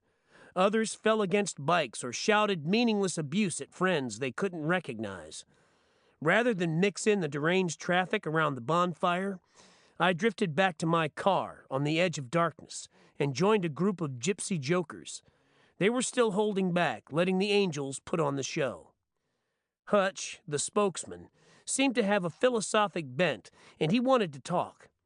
Just what was the meaning of this whole goddamn thing about motorcycle gangs? He didn't claim to know, but he wanted to explore it. "We aren't really bad," he said, "but we aren't good either. Hell, I don't know. Sometimes I like this scene, sometimes I don't. But the thing that really pisses me off is the newspapers. I don't mind them calling us punks and that kind of stuff, but you know, even when we pull off some really bad shit, they still get it wrong. When I read those things, I don't even recognize myself. Hell, we should probably kick your ass just for being a reporter." The others chuckled. But it occurred to me that the same remark might spark a different reaction later on when the drink began to take hold. Yet it seemed that if the outlaws really wanted no part of the press, they would have bounced me out of camp much earlier. Just before dark, Tiny had driven off 2 cameramen who claimed to be from CBS, and shortly after that he'd warned me about using the tape recorder, saying he'd throw it in the fire if he saw it. Except in posed or prearranged situations, most angels are leery of being photographed or recorded, and even of talking to a man with a notebook. Tapes and film are regarded as especially dangerous because they can't be denied. This is true even in peaceful situations, where a casual photograph can place a man at the scene of a crime not yet committed. An angel who gets arrested on suspicion of manslaughter in Oakland can always find witnesses to swear he was in San Francisco that night. But he is done for if any newspaper has a photo of him talking to the victim 10 minutes prior to the fatal fight. Tape recordings can also be incriminating, particularly if one of the outlaws gets strung out on booze or pills and begins bragging about what Senator Murphy calls their wild acts in defiance of decency. This has happened. In one instance, Barger took 3 hours of tape from a reporter and went over it carefully, erasing anything that seemed incriminating. Since then, he has passed the word that nobody gives interviews without checking with him first. The jokers don't answer to Barger, however, and at that point, they were eager to get the ear of any journalist who might give them a boost up the status ladder. Hutch is a bright fellow, about 6'2", with thick blonde hair and a face that any Arthur Murray studio would hire on sight. He works as a laborer now and then, but only to stay eligible for unemployment insurance, known in outlaw circles as the 5226 Club. At 27, he exists on the fringe of the labor market, working only in emergencies. When I saw him several weeks later at his parents' apartment in a prosperous residential district of San Francisco, he talked about motorcycle outlaws with a lazy objectivity that was hard to mesh with his concern for more and better press notices. I was only dimly aware of it then, but after a while I realized that if the outlaws were ever forced to choose between consistently bad and biased publicity or no publicity at all, they wouldn't hesitate to choose the former. While Hutch and I were talking, another joker joined the conversation. He introduced himself as Bruno, or Harpo, or something along those lines, and handed me one of his cards. Many outlaws carry business cards, some of them very elaborate. Frenchie from Frisco hands out shiny black ones with silver lettering. The idea of cards was born when the Frisco Angels, lamenting their rotten image, decided to win the public over to their side by aiding every stranded motorist they could find and then leaving a card saying on one side, "You have been assisted by a member of the Hells Angels, Frisco," and on the other, "When we do right, no one remembers. When we do wrong, no one forgets." It was not quite as classy as leaving a silver bullet or a chromed head bolt, but they felt it was better than nothing. For several years, the Frisco Angels made a point of offering their mechanical talents to any motorist with problems, but that was before all the publicity. It would be very risky now. Consider the reaction of a middle-aged roofing and siding salesman cruising along with his wife and 2 children in the family Mustang on a remote stretch of Highway 101. Something in the engine begins to clank, so he pulls onto the shoulder and gets out to look. Suddenly, he hears a rumble of motorcycles. A dozen Hell's Angels pull over, get off their bikes, and walk toward him. Thinking quickly, he jerks the oil dipstick out of his engine and begins lashing at the thugs. His wife, terror-stricken, leaps out of the car and runs into a nearby cornfield, weaving through the stalks like a lizard. The children cower, the man is punched, and moments later a highway patrol car arrives.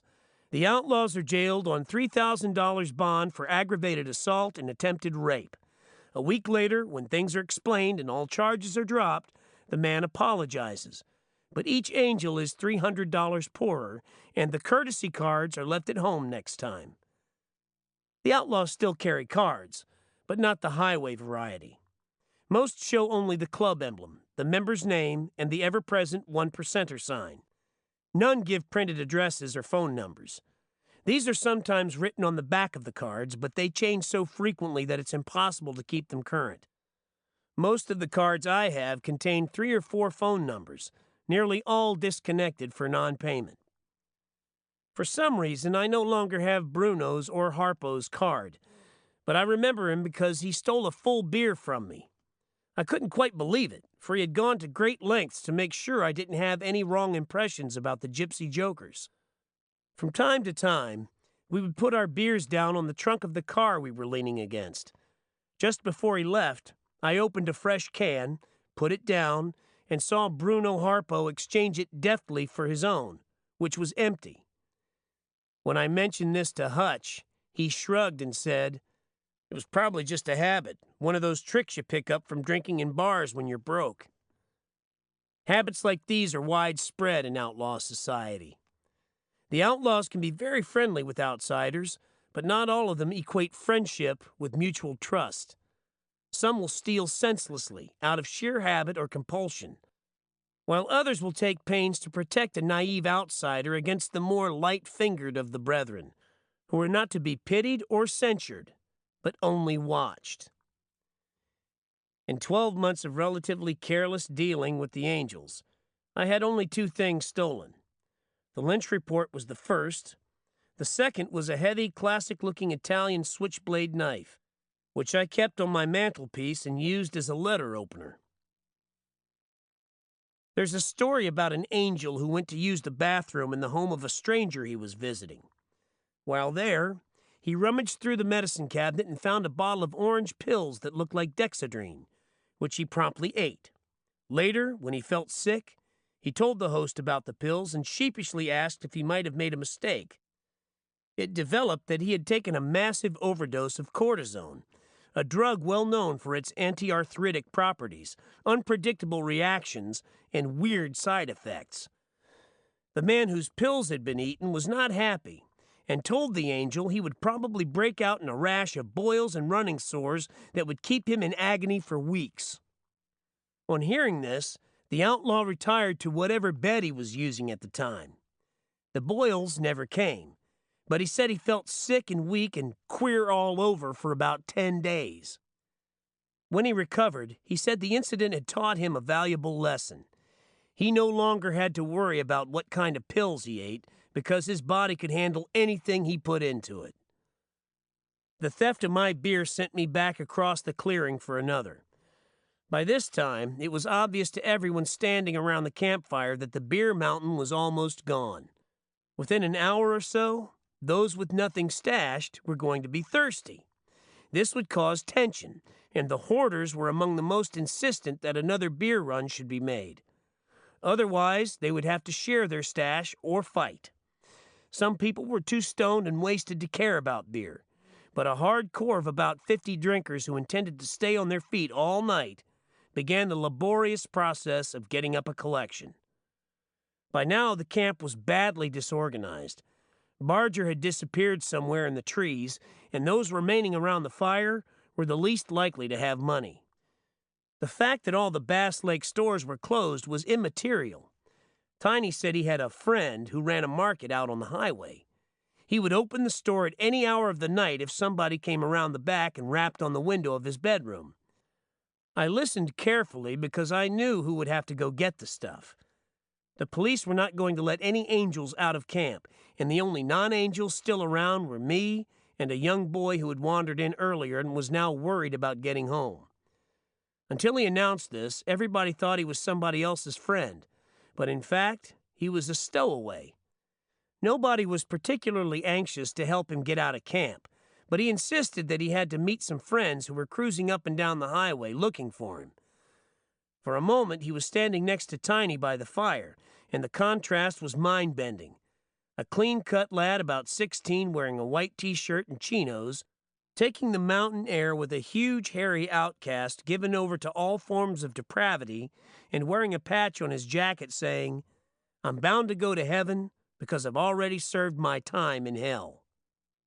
Together they looked like figures in some ominous painting, a doomsday portrait of the human animal confronting itself, as if a double-yolked egg had hatched both a chicken and a wildebeest. Tiny would make a good reporter or an actor's agent. He has a fine sense of contacts, of being in touch with what's happening, inside dope, the latest. He's an inveterate phone user. Long distance means nothing to him. In Oakland, he has several payphones on which he takes collect calls from Boston, Providence, New York, Philadelphia, and God knows where else. He operates like a master criminal, always checking the action, the chances, the possibilities. When he sits down in a bar, he faces the door. While other angels drink and talk aimlessly, Tiny broods about unreachable contacts, unreported action, and all the loose ends that might come unraveled at any moment. He is 6'5", and his weight varies between 250 and 270 pounds, depending on his frame of mind, which gyrates so wildly that he is probably the most dangerous of the angels and also one of the best humored. Others are quicker to fight, but they don't cause half as much damage. Tiny hurts people. When he loses his temper, he goes completely out of control, and his huge body becomes a lethal weapon. It is difficult to see what role he might play in the Great Society. While the beer collection was being taken up, the headlights of a car came poking through the trees. A few bikes had come in since 10, but this was the first car, and the sight of it caused a stir. It turned out to be Filthy Phil, an ex-president of the Frisco chapter, who explained that he'd hidden a 15-year-old girl on the highway and needed some help to get her past the roadblock. This gelled things. It was decided to do everything at once. Phil and I would go for the beer, try to get the boy past the roadblock on the way out, and take Pete and Puff to a point in the woods where they could locate the girl. Phil was looking anything but filthy. He was wearing dress slacks, a white shirt, and a blue cashmere sweater. He'd had a hard time getting into camp, he said, because the cops wouldn't believe he was an angel. He looked more like an off-duty cop or maybe a brawny bouncer from some club on the Sunset Strip. His car, a new white Chevrolet Impala, was as out of place as his clothes. About 50 yards short of the highway, he pointed out where the girl was hiding, and the two angels went off through the woods to get her.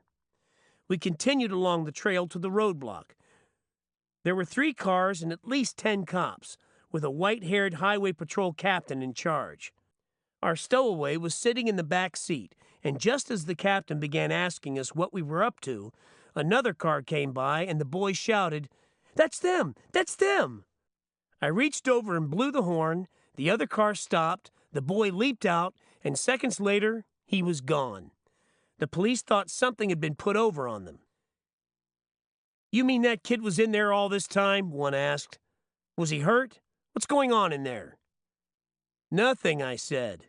"It's dull. Go in and see for yourself. You'll be surprised." The captain, who'd been mulling over the bogus press credentials I'd given him, then told us we couldn't leave. A long argument ensued, having to do with freedom of the press, a citizen's right to buy beer at any legal hour, and the possibility that the angels might go looking for beer on their own hook if we were turned back. "Where would you buy it?" the captain asked. "All the places are closed." "We'll go as far as we have to," I said. "There's plenty of time." They had a quick huddle and then said we could go. thinking, no doubt, that we'd have to drive 60 miles to Madeira to find an open bar. As we left, one of the cops smiled and said, "Have a good trip." 10 minutes later, we parked beside what appeared to be Tiny's friend's market, but it was hard to be sure. It was farther away than he'd said and much bigger than his description. Because of this, I was a little hesitant to go around back and start rapping on dark windows. If we had the wrong market, it could be a serious mistake. But it seemed worth a try, so I rapped, keeping ready to sprint around the corner at the first sound of a gun being cocked. Nobody answered, so I rapped again. At any instant, I expected to hear a woman shrieking, "Henry, they're here! Oh, God, they've come for us! Shoot, Henry, shoot!" And even if Henry didn't blow my head off, he'd be sure to call the police and we'd be busted for attempted burglary, trying to crash a beer market in the dead of night. Finally, I heard movement inside and somebody yelled, "Who is it?" "A friend of Tiny's," I said quickly. "We need beer." A light came on and a friendly face appeared. The man came out in his bathrobe and opened the store. He didn't seem at all upset. "Yeah, good old Tiny," he said. "He's a real gas, ain't he?" I agreed and gave him the $35 the Angels had collected around the fire. Phil added 5 more, and we left with 8 cases. The man held Tiny in such high esteem that he charged only $1.25 a six-pack, instead of the $1.50 we'd paid at the other place. When we got back to the roadblock, the captain flashed his light in the car and seemed shocked to see the beer. We'd been gone less than a half hour. "Where'd you get it?" he asked. "Down the road," I said. He shook his head glumly and waved us into camp. Obviously, some dirty work was afoot. I felt a little sorry for him. Here he was, standing out on the highway all night, sworn to protect the citizens of Bass Lake, and the very people most likely to suffer looting if the Hells Angels ran wild were helping to get the hoodlums drunk. We were received in camp with cheers and shouting. Our 8 cases made the nut. The hoarders wisely fell back on their own stash, and sometime around 4, a big contingent from the south rolled in with several more cases. The rest of the night was more a question of endurance than enjoyment. Magoo, a 26-year-old teamster from Oakland, stayed by the fire and kept stoking. When somebody warned him not to burn everything up on the first night, he replied, "What the hell? There's a whole forest. We got plenty of firewood." Magoo is one of the most interesting of the Angels because his mind seems wholly immune to the notions and tenets of 20th century American life. Like most of the others, he's a high school dropout, but his gig with the Teamsters gives him a decent income and he doesn't have much to worry about. He drives a truck whenever he gets the call, sometimes 6 days a week and sometimes only 1. And he says he enjoys the work, especially after a long layoff.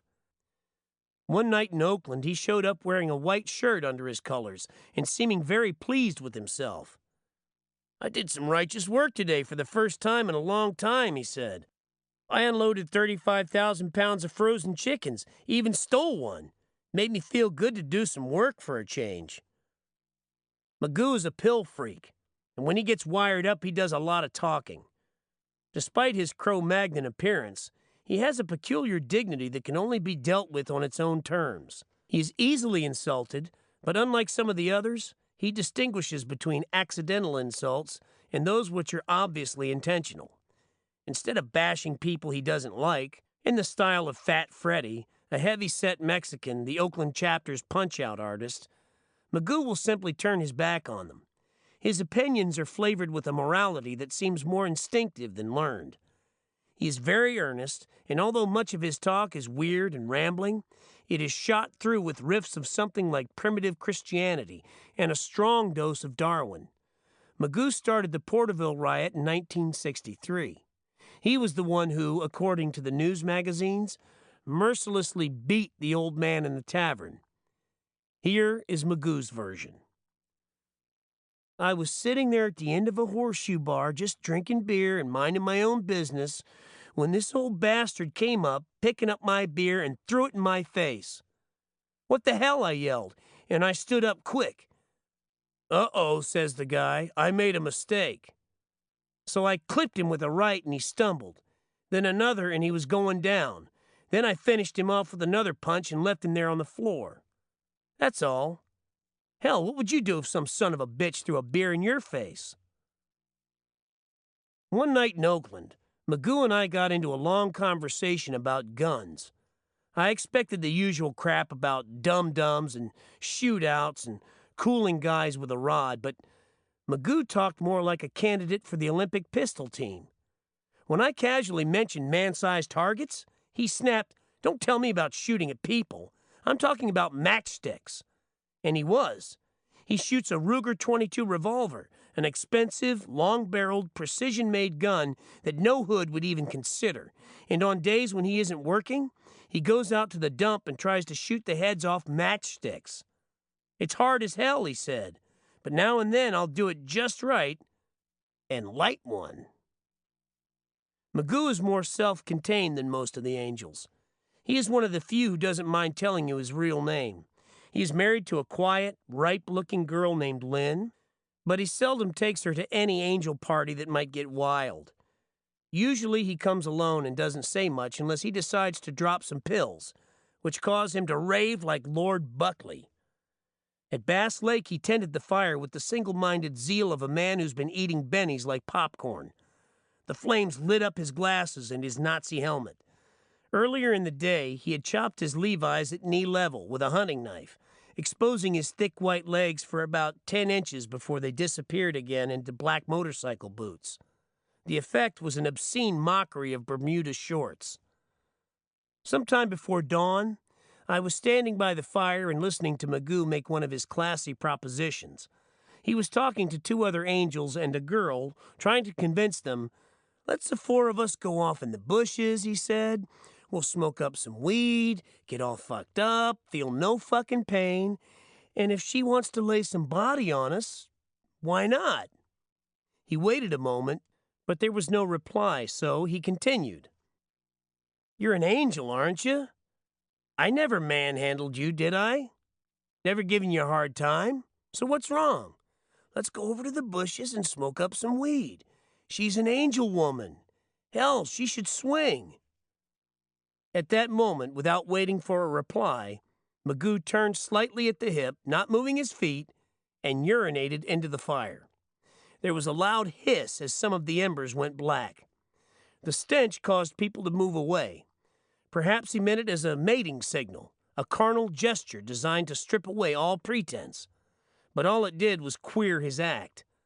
The Angel whose woman was being hustled had not been happy with the situation, and Magoo's mindless indulgence of his bladder gave the others a good excuse to drift off, seeking an upwind position. Sometime later, on the other side of the fire, I heard two Angels several feet behind me.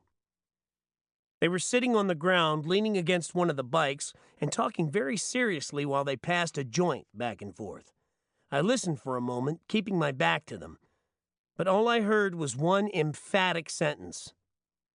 "Man, I'd give all the weed in the world to clear up the mess in my head."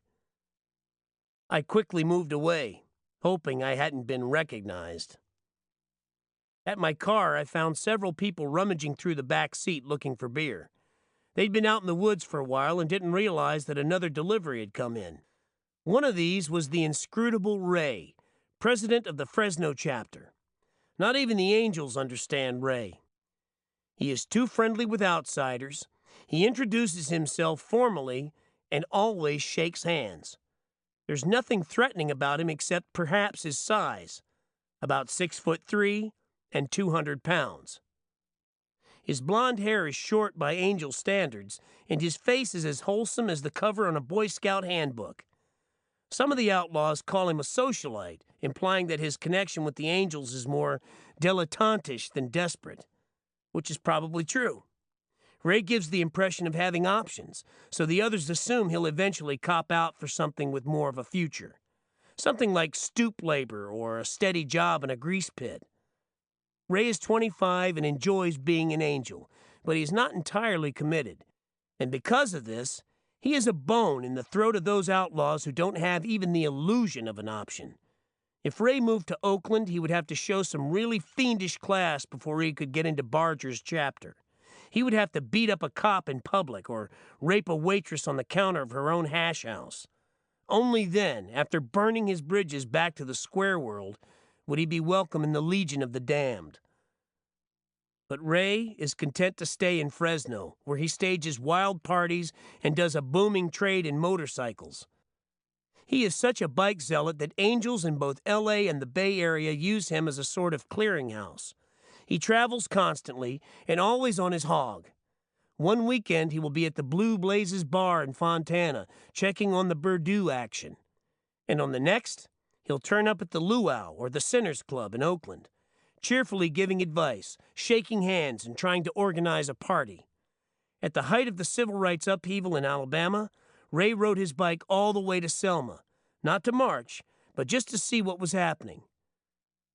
"I thought maybe them niggers was getting out of hand," he explained with a smile. "So I just went down to check on 'em." When Ray met Bill Murray in Fontana and learned he was doing an article for the Saturday Evening Post, he invited him up to Fresno and gave him specific instructions on how to make the connection. "When you get to town," he said, "go out Blackstone Avenue until you find Ratcliffe Stadium. Ask for me in the filling station across the street. I'm sometimes hard to find, but they'll know where I am." But something went wrong, and Murray spent half a day futilely checking leads, which were all false, because Ray's human antennae took Murray for a cop. He did, however, locate a house where the Fresno Angels had recently staged a party. It made such an impression on him that he quickly left town. Here is the way he described it. The house was set back 100 or 200 yards from Blackstone Avenue, which is the main road north to Yosemite, and it was just one of many similar ones in the neighborhood. A one-story, white-frame, 3-room bungalow with a tiny front yard and a general air of dilapidation. Nonetheless, it was hard to miss. Part of the fence had been flattened, all of the windows had been smashed, one of the fence posts had been rammed through a door, and the branches of 2 small trees in the front yard had been torn away from the trunks and dragged grotesquely on the ground. Between them, an armchair sprawled face down, gutted, its arms smashed. On the back of the chair, written in red ink, were the words, "Hell's Angels, 13 Swastika 69er, D. Purdue."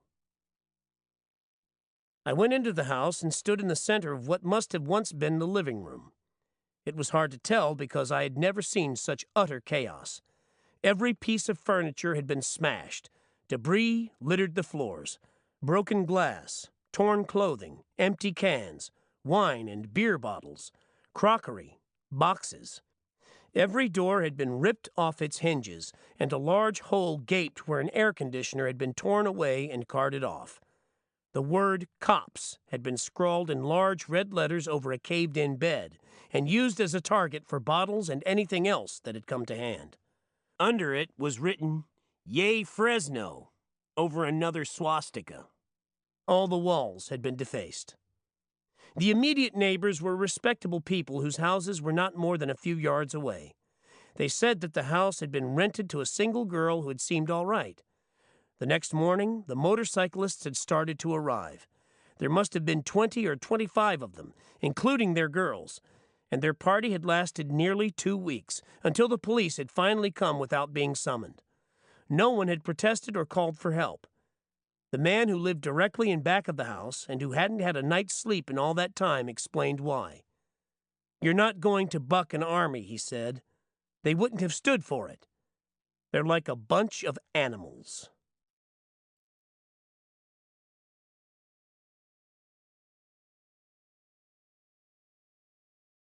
Chapter 17.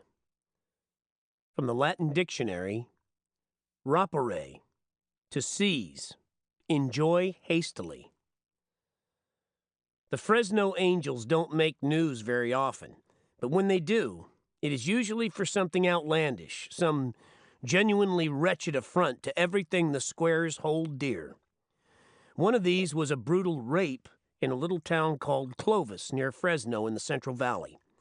When the story hit the papers, the citizens were outraged for miles around. A 36-year-old widow and mother of 5 claimed she'd been yanked out of a bar where she was having a quiet beer with another woman, then carried to an abandoned shack behind the bar and raped repeatedly for 2.5 hours by 15 or 20 Hells Angels, and finally robbed of $150. That's how the story appeared in the San Francisco newspapers the next day, and it was kept alive for a few more days by the woman's claims that she was getting phone calls threatening her life if she testified against her assailants. Then, 4 days after the crime, the victim was arrested on charges of sexual perversion. The true story emerged, said the Clovis chief of police, when the woman was confronted by witnesses. Our investigation shows she was not raped, said the chief. She participated in lewd acts in the tavern with at least 3 Hells Angels before the owners ordered them out. She encouraged their advances in the tavern, then led them to an abandoned house in the rear. She was not robbed, but according to a woman who'd accompanied her, had left her house early in the evening with $5 to go bar hopping. This incident did not appear in the Attorney General's report, but it is as valid as any that did, and it is one of the classic Hells Angels stories. The O. Henry gimp in the plotline gives it real style. Somebody should have done a public opinion survey in Fresno, getting one set of reactions after the first version of the rape appeared, and another when the worm did a full turn. Like the Monterey rape, the Clovis outrage was one of those cases where the prosecuting attorneys would have fared better if their witnesses had been intimidated into silence.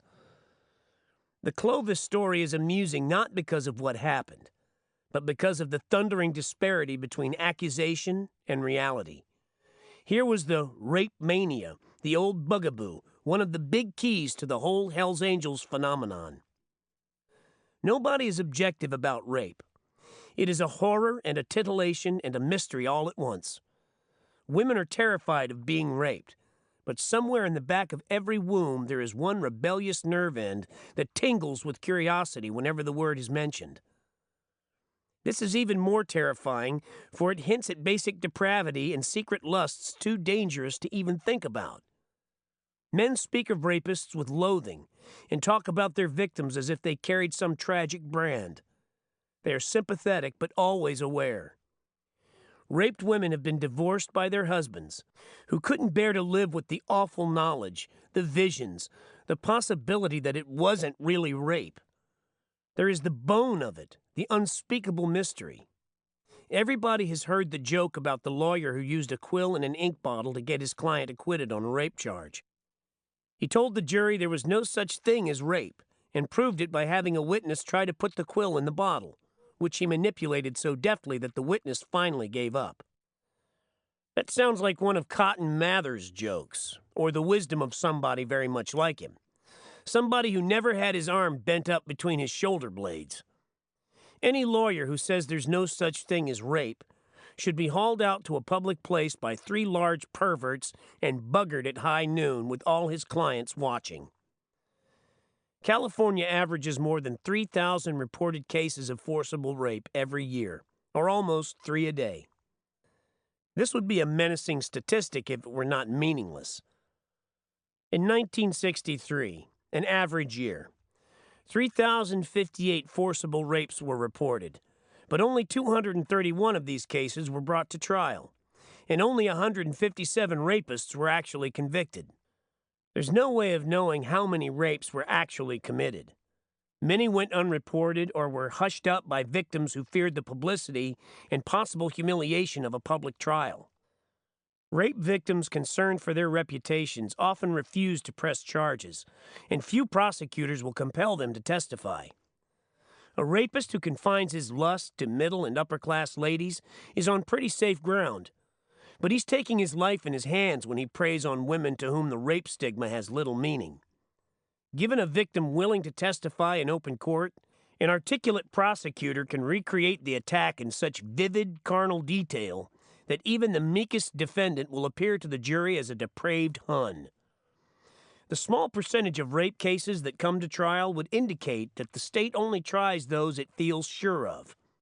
Despite this, only 7 out of 10 California rape trials end in conviction, while the figure for all other felony trials is 8 out of 10. The rape mania is such a complex phenomenon that it will eventually have to be dealt with by presidential fiat. A blue ribbon commission will have to probe it, along with log rolling and the fatback syndrome. Meanwhile, the Hells Angels will continue to be arrested for rape with monotonous regularity. It has come to be known as one of their specialties, particularly gang rape, the most painful and degrading kind of sexual assault. Although most of the membership has been arrested for rape at one time or another, in 15 years less than half a dozen have been convicted. The outlaws insist they don't rape, but police say they do it continually. Convictions are hard to get, the cops say, because most women are reluctant to testify, and those few who are willing usually change their minds after the Angels, or some of the mamas, threaten to cut them up or turn them out for the whole club. In July 1966, 4 Angels went on trial in Sonoma County for the forcible rape at an Angel party of a 19-year-old San Francisco model. 19 Angels were charged, but the county attorney narrowed it down to 4. Terry, Tiny, Moldy Marvin, and Magoo 2, another Magoo, not the one from Oakland, and went into court with no doubt in his mind that he would get 4 convictions. 2 weeks later, after 3 Angel defense attorneys had cross-examined the victim, a jury of 11 women and 1 man voted for acquittal. They needed less than 2 hours to reach a unanimous verdict. There's a certain amount of truth in the intimidation charges, but not nearly enough to explain why the Angels are so often charged and seldom convicted. The biggest part of the truth lies in the problem of defining an act of rape in terms of what actually happened. Obviously, if a woman is jerked off the street and forced to commit fornication against her will, that is rape. Yet the Angels say this never happens.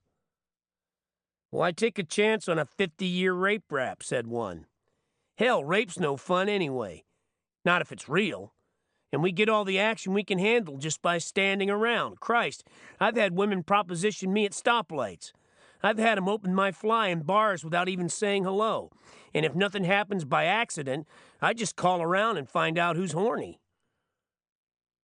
"Sure, we'll take whatever we can get," said another. "But I've never yet heard a girl yell rape until it was all over and she got to thinking about it. Let's face it, a lot of women can't make it with just one guy at a time. They can't get their jollies. But the trouble is that sometimes a girl wants to stop before we do. Or maybe while she's taking on 15 guys in the back of a pickup truck, somebody heists a few bucks from her purse. So she flips her lid and brings the heat down on us. Or maybe we get rousted and there she is all naked in the middle of a bunch of Hell's Angels, so suddenly she's been raped. What can we say? It's an automatic bust. But all we have to do is get a lawyer in her ear, tell her all the stuff that'll come out in court, and she decides to drop charges. Most of our rape raps never even get to court. There are stories even in police records of girls who freely admitted to making it with 2 or 3 Angels and then trying to call a halt. What does a jury make of testimony to the effect that the first hump was for love, the next for kicks, and all the others were rape? An alleged rape victim in Oakland came to a bar one evening with an Angel she had met the night before and proceeded to do him on a pool table in a back room. One of the others looked in, saw what was happening, and naturally stood by for seconds. The girl protested, but when her true lover threatened to punch her, she saw the light. After the 3rd go, she realized what she was in for and became hysterical, causing the bartender to summon the law. Another girl rode a motorcycle up from Los Angeles and insisted on joining the club. The Angels told her she could, but only after she showed some class. "Man, what a nutty broad," said one. "She came to the party the next night with a big St. Bernard dog, and what an act she put on. I tell you, it damn near blew my mind." He smiled wistfully. "After that, she took on everybody. Christ, what a bitch she was. She went right out of her gourd when she realized we weren't going to let her join the club. She called us all kinds of shit. Then she went out to a phone booth and rang for the cops. We all got busted for rape, but we never heard nothing more about it, because the broad split the next day. Nobody's seen her since." Whenever the word rape comes up, Terry the Tramp tells the story about the off-the-wall broad who rolled up to the El Adobe one night in a taxicab. A really fine-looking chick. She paid the cabbie and just stood there for a minute, looking at us. And then, man, she walked across the parking lot like she owned the place and asked us what the hell we were staring at. Then she started laughing. "All right," she yelled. "I fuck, I suck, and I smoke a lot of dope, so let's get started." Wow, we couldn't believe it. But by God, she wasn't lying. We put her in the back of that old panel truck we had then, and damn if she wasn't still yelling for more when the bar closed. We had to take her out to the country. The Angels are full of stories about girls who seek them out. They tend to embellish both the action and the girls, but few of the stories are made up out of thin air. After dozens of long nights with the Outlaws, I don't recall many when there wasn't at least one girl going down for the crowd, or whoever felt the sap rising. Usually they were mamas, but now and then what the Angels call a strange broad or new pussy would show up. Most of these seemed to be under the impression that they were with one of the Angels, and sometimes it worked out that way. The new pussy would dance a bit, drink a few beers, then roar off into the night with her Shane. Other girls, however, were taken into the panel truck and not seen again for many hours. With a few rare exceptions, the fact of some gang action in a nearby truck or back seat does not cause much of a stir. Of the 30 or so outlaws at the El Adobe on a weekend night, less than half would take the trouble to walk across the parking lot for a go at whatever ginch is available. A girl might be kept humping for hours, but only because a group of 10 or so will take several turns each. Any outlaw whose old lady is around will gallantly ignore the sex action. The wives and steady girlfriends won't stand for it. They don't actively resent the mamas, but they observe a rigid social barrier. One of the Oakland old ladies, a pretty, dark-haired girl named Jean, thinks mamas are pretty sad people, born losers. "I just feel sorry for girls like Mama Beverly," she says. "They think they have to put out and do anything at all just so they can be around guys like the Angels. But there are a lot of girls like that." One time at a party in Richmond, a girl nobody had ever seen came in and started showing around a nude picture of herself. Then she went in the back room with half a dozen guys.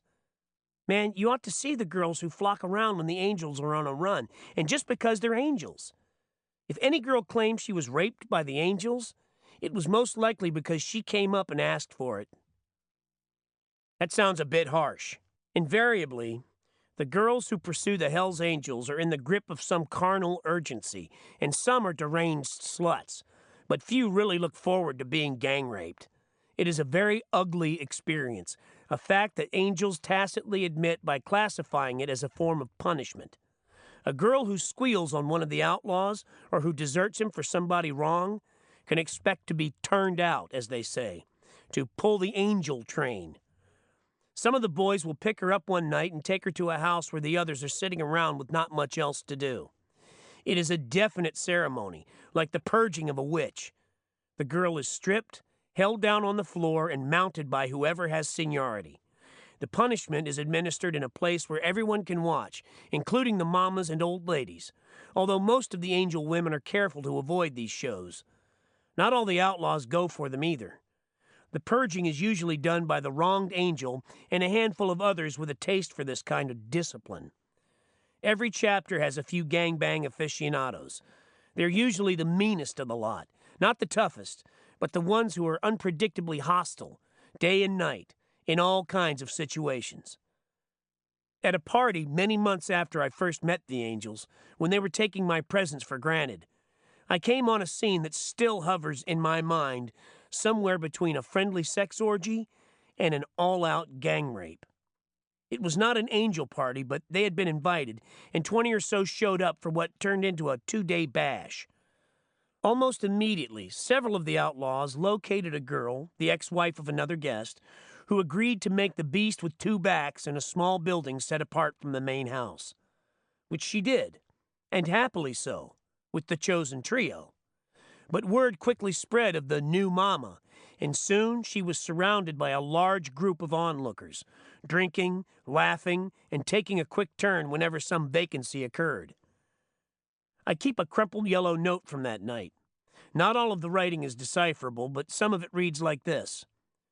Pretty girl, about 25, lying on wooden floor, 2 or 3 on her all the time, one kneeling between her legs, one sitting on her face, and somebody else holding her feet.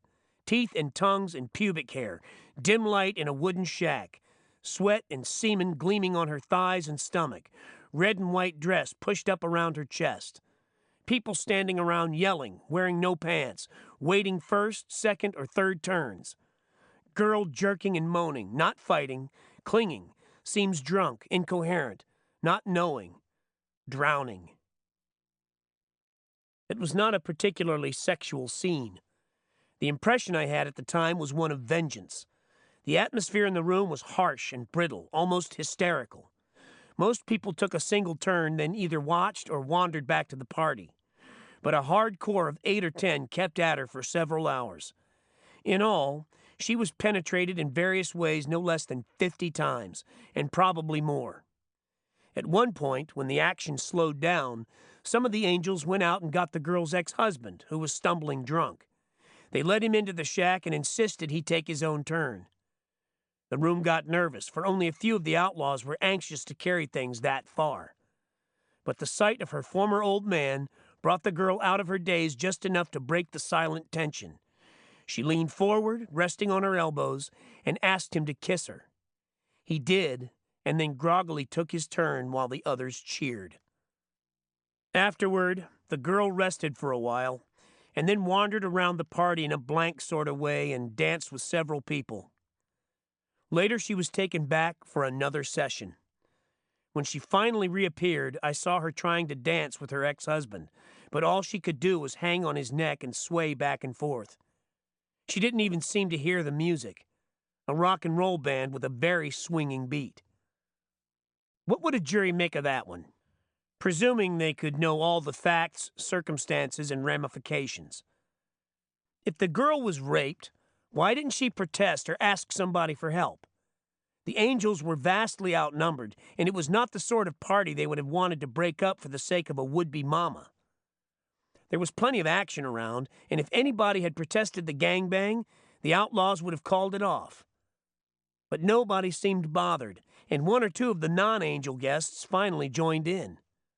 The girl had several chances to leave the party and call the police, but that was out of the question.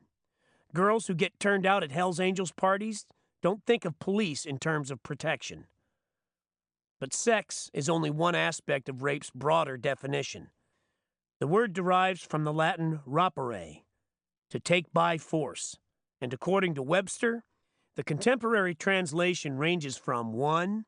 The crime of having sexual intercourse with a woman or girl forcibly and without her consent, to 2.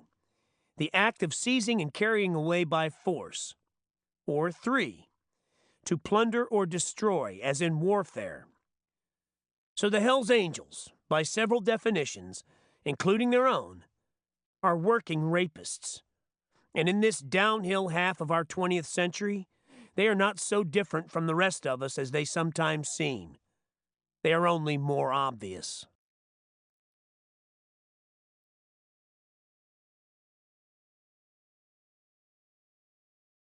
Chapter 18. From Bonnie Parker, who had 9 notches on her pistol when Texas police finally did her in. Now, Bonnie and Clyde are the Barrow Gang. I'm sure you all have read. How they rob and steal, and how those who squeal are usually found dying or dead. There are lots of untruths to their write-ups. They are not so merciless as that.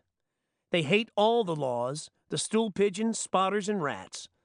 They class them as cold-blooded killers. They say they are heartless and mean. But I say this with pride, that I once knew Clyde, when he was honest and upright and clean. From a poem found on a wall at a Hell's Angels party. Day and night, whoever crashed, he painted and burnt. But one day he crashed and was burnt, and was also painted. But now he's off and running, strong. He doesn't hold a grudge, but please don't get him wrong, because if you crash, it will certainly be your ass. Nobody was raped at Willow Cove. The lack of strange broads drove most of the outlaws to drunken despair, and by the time I decided to sleep that night, there wasn't a sober human being in the camp.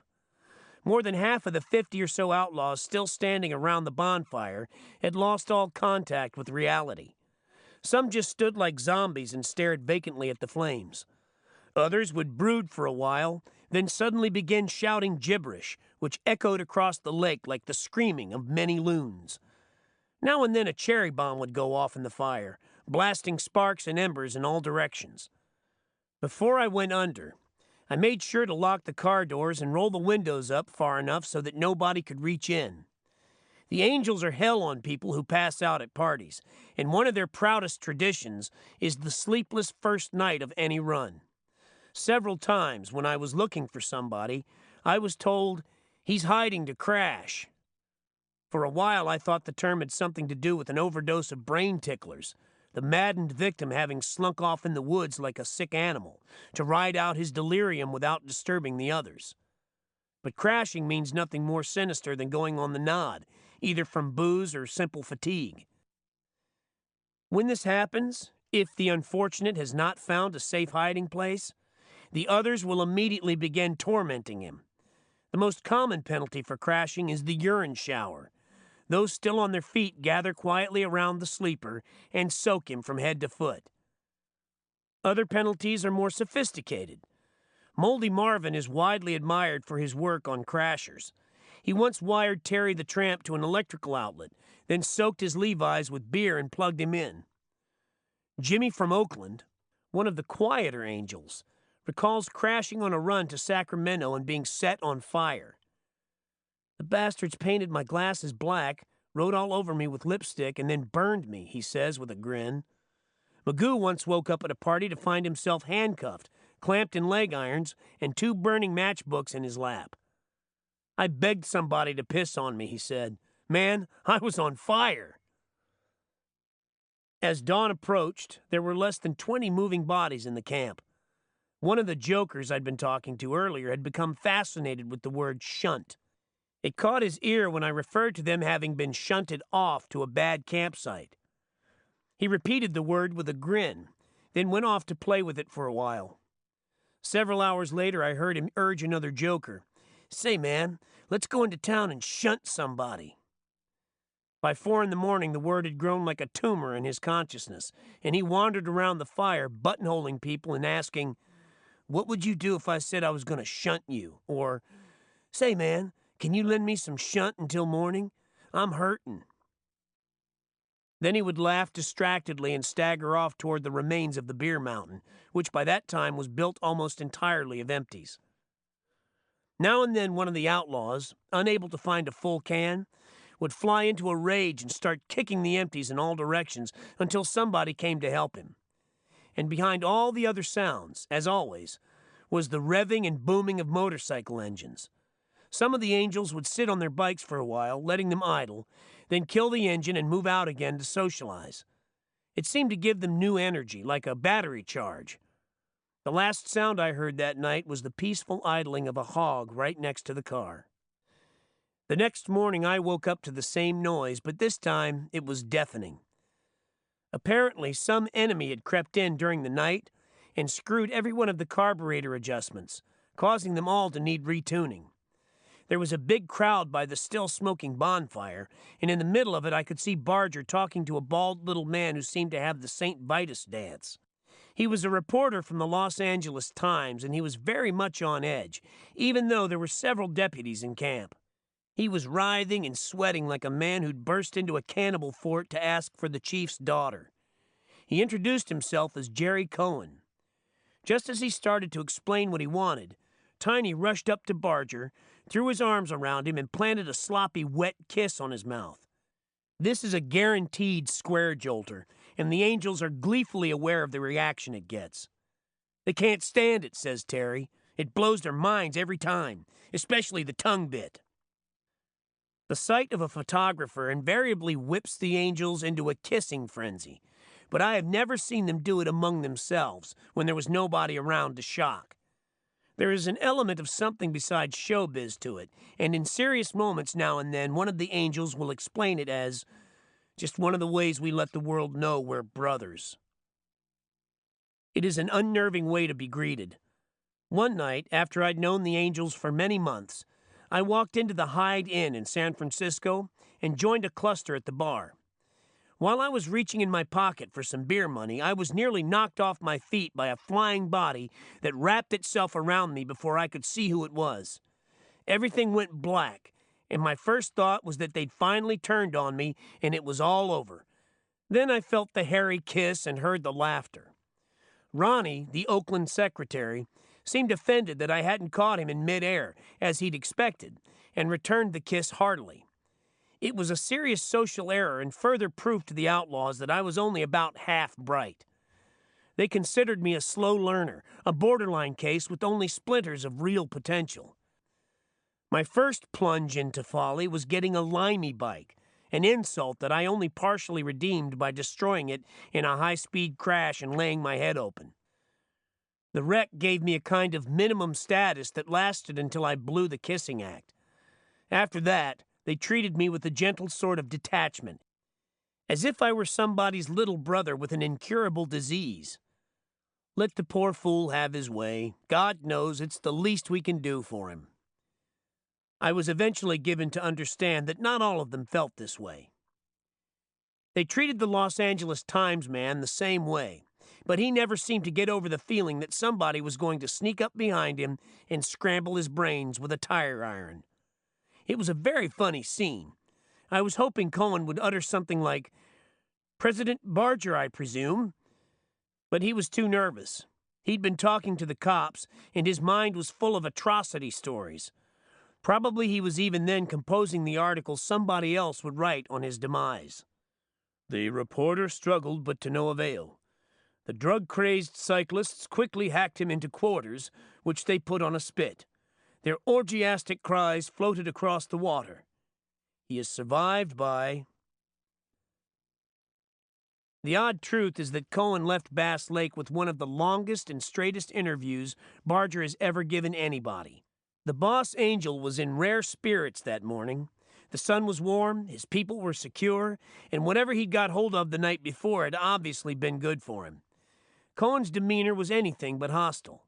Most reporters either patronized the outlaws or asked such pointed, opinionated questions that they would do just as well to get their answers from the Lynch report. One night in Oakland, I watched a man from one of the East Bay papers make both mistakes at once. He came into the El Adobe and immediately asked to buy some marijuana. Then, before they could decide whether he was a poison toad or a narco agent, he pulled out some grass of his own and offered it around. This didn't work either, although it might have broken the ice if he'd rolled a joint for himself. Then he offered to buy a round of beers, talking constantly in bop jargon. The angels tolerated him for a while, but after several beers he began asking questions about Hitler and gang rapes and sodomy. Finally, Sonny told him he had 30 seconds to get his ass out of sight, and if he showed up again, they would work on his head with a chain. Another journalist was 86th for being too sympathetic. There's something creepy about that guy, Barger told me. He's either a cop or he's crazy. And if it's neither one of those, then he's using us for something we don't know nothing about. Which proved to be true. His relationship with the angels went from uneasy to critical, and the last time I talked to him, he said that they were after him for real. He was so worried that he'd bought a .357 Magnum revolver. "You're damn right I'm scared," he said. "If they come around here, I'll shoot to kill." This seemed to satisfy the angels. "The nutty son of a bitch was looking for a scare," said one. "Maybe it'll straighten him out." Cohen made none of these mistakes. He asked very short, general questions and then stood quietly, sweating and shuffling, while his tape recorder gathered up the answers. I could almost hear the song when Barger led off with, "We angels live in our own world. We just want to be left alone to be individualists." Here are some of the other jewels that Cohen collected that morning, nearly all from Barger. "Actually, we're conformists.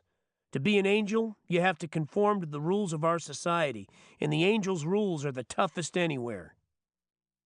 Our bikes are first with us. We can do things with bikes that nobody else can. They can try, but they can't. An angel can tear a hog down and put it back together in 2 hours. Who else can? This stuff, the Nazi insignia and headgear, that's just to shock people, to let them know we're individualists, to let them know we're angels. There'd be no trouble if we was left alone. The only violence is when people go after us. A couple of angels will go into a bar and a few guys getting drunked up will start a fight, but we get blamed for it. Our 2 guys will put them down. Any 2 angels can take on any other 5 guys. You gotta want to be an angel. We don't just take anybody in. We watch them. We gotta know they'll stick to our rules. Barger talked steadily for nearly an hour, fully aware that he was being taped and photographed. In that respect, it was the end of an era. For soon after, he realized that the wisdom he dispensed and the poses he struck for the cameras were worth money, and by the time the article appeared, his expansive mood had turned to gall. The rest of the stay at Bass Lake was relatively peaceful. Many of the angels spent Sunday afternoon at the beer market, performing for an overflow crowd of tourists. They poured beer on each other, exchanged lewd chatter with the citizens, and had a fine time keeping everybody on edge. Old men bought beer for them, middle-aged women called out insulting questions, and the cash register clanged merrily. Back at camp, there were moments of tension when the Willow Cove Inlet was invaded by 3 big hydroplanes full of Muscle Beach types and bikini girls. They weren't necessarily looking for a fight, but they came on strong, as one of the angels put it, and for a while it looked as if something bad was building up. The police had made no provisions for staving off an attack by water, and when the hydroplanes arrived, there were no deputies in camp. The men on the boats were all in their 20s, wearing bright, form-fit trunks with deep tans and short waxed hair that stayed combed even in the water. There were about 20 male specimens and 5 or 6 girls who looked like something off the French Riviera. They tied up the boats to some trees across the inlet from the outlaw camp and began to play around lazily, diving, tossing the girls around, passing beers back and forth, but ignoring the outlaws completely. 100 feet away, on the other side of the inlet, the Hells Angels lounged in all their grubby splendor. There were no suntans, bikinis, or waterproof watches on that side. The outlaws stood on the rocky beach in jockey shorts, wet Levi's, and matted beards that made their skin seem pale and moldy. Several were splashing around in the water with their clothes on. Some of the girls wore bras and panties. Others rolled up their toreador pants as high as they would go, and a few were swimming in men's t-shirts. It looked like the annual picnic for the graveyard shift at the Never Sweat copper mine in Butte, Montana. The Angels didn't do much swimming. It doesn't fit their style, and only a few know how. "Shit, I'd sink like a stone if I went out in that water," said one. "I guess I could learn to swim if I wanted to, but what the hell? I wouldn't do it more than once a year anyhow." Finally, after some roosterish banter, some of the Muscle Beach people swam gracefully across the inlet to answer questions the Angels had been yelling about the boats. They wanted to know about the engines, which looked so big that the outlaws couldn't understand why they didn't sink the hulls they were mounted in. One was a 400-horsepower Oldsmobile V8 with a supercharger. This was the only common language the 2 groups had, but it served. After a half hour of shop talk and a few shared beers, one of the boat boys offered to take some of the Angels for a spin. They came back laughing excitedly. "Man, that thing did a big wheelie all across the lake," said one. "I couldn't believe it. That thing is out of sight." The only other incident of the run occurred on Sunday night, just before the beer market closed at 10. The Angels who'd been there all day were totally drunk when it came time to go, but they insisted on doing it up right. Whenever they exit in a group, drunk or sober, they boom off like a flight of jet fighters leaving a runway, one at a time, in rapid succession, and with overwhelming noise. The basic idea is that the individual launches keep them from running into each other, but the Angels have developed the ritual to the realm of high drama. The order of departure doesn't matter, but the style and rhythm are crucial. They carefully prime their carburetors so the bikes will start on the first kick. An outlaw whose hog won't leap off like a thunderbolt feels a real stigma. It has the same effect as a gun jamming in combat, or an actor blowing a key line. To be or not to be, quoth the raven. This is about the way it went at the beer market. A big crowd gathered in the driveway to watch the finale. A photographer rushed around frantically, flashing his strobe light every few seconds. But the angels were too drunk to carry it off.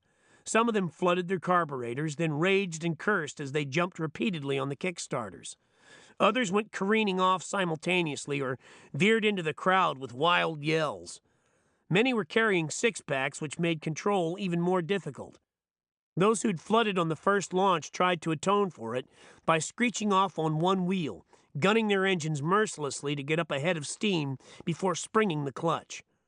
Buck, a massive joker, crashed into a police car before he got out of first gear and was taken straight to jail, where he spent the next 30 days. Fripp from Oakland went flying off the road and hit a tree, breaking his ankle and blocking traffic on the narrow lakeside road. A large crowd gathered, all wanting to help. The only cop on the scene was a Madera County Sheriff's deputy in a paddy wagon, but he claimed to have no authority and refused to call a private ambulance until somebody signed an agreement to pay the bill. This drew jeers and protests from the crowd. The photographer lost his head and began to curse the deputy. One of the 4 or 5 angels on the scene went roaring off toward Willow Cove. Finally, the photographer said he'd pay the ambulance bill, and the deputy made the call. Moments later, 2 helmeted deputies rushed onto the scene, each with a German shepherd on a leash. There was a flurry of yelling and pushing as people tried to get away from the dogs. A siren wailed somewhere down the road, but the police cars couldn't get through the traffic jam. Some cops left their cars and ran toward whatever was happening, waving their clubs and shouting, "Stand back! Stand back!" Barger's scout party arrived seconds behind the police. But they weren't stopped by the traffic. As they weaved between cars, their headlights jerked around crazily, adding a new element of menace to the scene. I caught a glimpse of Barger shoving through the crowd toward the injured angel. One of the helmeted cops reached out to stop him and was knocked about 6 feet up the road by Dirty Ed. I saw Ed coming, but I couldn't believe my eyes. The cop must have had the same feeling. Dirty Ed hit him on the run and grabbed the front of his jacket at the same time. The cop looked startled as he reeled backward, trying to swing his club. One of the deputies jumped Ed, and the two had a brief wrestling match before the photographer tried to pull them apart. Then, for reasons we can only speculate on, the cops seized the photographer instead of the angel. 2 handlers from the Kern County Canine Patrol got him in a double arm lock, ignoring his piteous screams, and slammed him repeatedly against a dirt cliff until he lost his voice. He was then put in the paddy wagon. In the meantime, Sheriff Baxter had arrived and was trying to calm things down. He found Barger and assured him that an ambulance was coming for his boy. This appeared to solve things, although Sonny and a dozen other angels stayed until Fripp was packed off to a hospital. Dirty Ed lurked quietly in the background, looking dangerous but not making any violent moves. The police ignored him, but Tiny Baxter went over to the paddy wagon and began screaming like a cheetah at the luckless photographer inside, accusing him of trying to set off a riot. "You crazy son of a bitch! I ought to come in there and break your goddamn head," he yelled, and for a moment I thought he would. All the tension of the weekend was pounding in his voice as he berated the only enemy he could find who didn't have allies. Grabbing Dirty Ed would have been like lighting a fuse, but the photographer was as harmless as a punching bag. He had no army to back him up, to avenge him if anything happened, and to make matters worse, he admitted being a freelancer, a term most police interpret to mean a bum who can't even get a job. If they'd grabbed me that night, I'd have admitted to being an enforcer for the opium tong before saying I was a freelance writer. Police are always more careful with people who are employed, even by the tong. The only thing better is a wallet full of high-toned credentials. Membership cards, all kinds of them, covered with filigreed wording and strange codes, alluding to firm connections with various power combines and seats of influence that no smart cop should cross. Unfortunately, The photographer had none of these, so he was kept in jail for 3 days, fined $167 for obstructing justice, and released with a warning to keep out of Madera County for the rest of his natural life. Before being taken away, he gave me the keys to his new Sunbeam Roadster and said he had $2,000 worth of camera equipment in the trunk. He didn't know me at all, and certainly there was nothing in my scraggy appearance to indicate that I would do anything but sell both the car and the equipment at the first opportunity. But he was not in a solid position. His only alternative was to let the car sit on the road for 3 days. Luckily, he had picked up 2 hitchhikers earlier in the day who said they'd hopped a freight from Los Angeles up to Fresno and then set out by thumb to see what was happening with the Hells Angels. They agreed to drive the Sunbeam down to Madera, where the photographer was taken for booking. For some reason, they followed me right to the jail. They could have fled down any side road. Nobody knew their names or where they might go, and the owner of the car was not in any position to start filing complaints. At the jail, we were told that nobody could speak to the prisoner until his bail had been posted. It was $275, and the only bondsman available refused to touch the case. He said there were too many bums running around loose that weekend. They parked the Sunbeam on the street, and while one went inside to give the keys to the desk sergeant, a cop who'd been at the accident drove up and said I was going to be arrested for vagrancy the next time he laid eyes on me. Didn't seem worth arguing about. So I dropped the hitchhikers on 101 and drove north for about an hour until I was sure the Madera County line was somewhere behind me. Then I found a back road next to an airport and went to sleep. The next morning, I thought about going back to Bass Lake, but I didn't feel like spending the day scrounging beers and listening to the same dull noise. I ate breakfast with a bunch of farmers in a diner on 101, then drove on to San Francisco. The holiday traffic was slow, but the only real bottleneck was in Tracy, where a large crowd had turned out for a hot rod show. Somewhere west of Oakland, I picked up 2 boys who said they were running away from a Job Corps camp. They didn't know exactly where they wanted to go, but one of them said he had a cousin up the coast in Ukiah, and they thought they'd go there for a while. I gave them a pack of cigarettes and let them off at a stoplight in Oakland. Monday morning's newspapers were full of riot stories. The Los Angeles Times ran a king-size 8-column headline. Holiday rioting, tear gas, troops quell youths. 4 resorts in Midwest disrupted by battles of crowds and police. A front-page story in the New York Times said, youth riots erupt in 3 states, 25 hurt, 325 held. Overnight outbreaks engulf 4 resorts. 200 seized in Lake George turmoil. It seemed like the only people who hadn't erupted on the 4th of July were the Hells Angels. Both San Francisco papers took note of this. A Chronicle headline said, Hells Angels front all quiet. But the Examiner gave the screw an extra turn. Cops clip wings of angels. Meek cyclists quit Madera. The only motorcycle story was a United Press dispatch from Sioux City, Iowa. It was very brief. A 30-member motorcycle gang called the Outlaw Club of the Midwest left this city of 90,500 today after harassing its citizens over the holiday weekend. They blocked traffic, rode on sidewalks, and played hide-and-seek with squad cars. A spokesman for the gang said they came to Sioux City to give it a little class. The Chronicle story on the Angels said police in Madera County were still undecided on what to do about the restraining order. Apparently, something had gone haywire, for the order called for the Angels to appear in Madera County Superior Court on July 16th, or be permanently barred from the county. Police feared there might be trouble, said the article, because the gang threatened to remain in Bass Lake until July 16th, or return on that date with reinforcements. County officials were faced with a choice between dismissing the order entirely or hosting another run, and Barger said they had every intention of going back to argue their case. Needless to say, the order was done away with. It had been a bummer from the start, and not even the cops charged with enforcing it knew what it meant. The final press comment on the Bass Lake Saga appeared in the Examiner under a small headline, "A Victory for Hells Angels." It said the order had been dismissed at the request of the district attorney, the same man who'd hatched it 2 weeks earlier. In retrospect, there was unanimous agreement that both the press and the police had done a spectacular job. There was massive publicity, a massive police presence, and massive beer drinking to justify all their concern. In a galaxy of nationwide riots and civic upheaval, Bass Lake was a star of peace. There were various explanations, some with ominous overtones. One of these came from a police official who attributed the lack of violence to the fact that there were almost as many officers as cyclists. He estimated the Bass Lake Task Force at more than 100, all working overtime. Another interesting commentary on the Bass Lake spectacle came about a month after it was all over. In mid-August, the Watts area of Los Angeles burst into massive rioting that lasted for 4 days.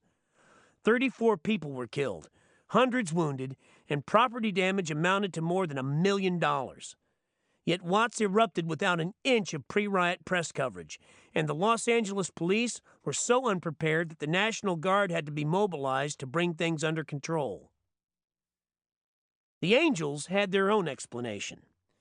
They belittled the idea that the cops had simply outmuscled them. Not at all. By the fact of sheer numbers, they had forced both the cops and the citizens to leave them alone. Both sides claimed their own show of force had averted a crisis, and to a certain extent, they were both right. But I think the real explanation was more complex. It was the strange ambivalence of the public sentiment that kept the Bass Lake confrontation so precariously balanced all weekend. It confused the Angels almost as badly as it did the police. They arrived to face a solid front of civic outrage, and then, for no reason they could hope to understand, they became the weekend's featured act, the main show, wild and randy proof that Bass Lake still knew how to put on a real 4th of July pageant. The threat of violence was converted to dramatic tension. It put a definite zang in the air. The mood of the crowd was euphoric, even erotic. There were incidents, but not many, and when it was all over, the most serious offense of the weekend was laid to a photographer from Los Angeles. If nothing else, the weekend was a monument to free enterprise. It is hard to say what might have happened if the outlaws hadn't been able to buy beer, but the moon-faced man at the tourist market was the visionary who turned the tide. After the first purchase, the Angels were welcome, or at least tolerated, everywhere except at Williams' store, which even the vigilantes abandoned when it became apparent that the action was across the lake. Poor Williams was left holding the civic bag. He had taken a gutty stand. His image was all moxie. And on Monday night, when the Angels were finally gone, he had earned the leisure that enabled him to go out to the lakefront and gaze off in a proud, wistful way, like Gatsby, at the green neon lights of the taverns across the water, where the others were counting their money.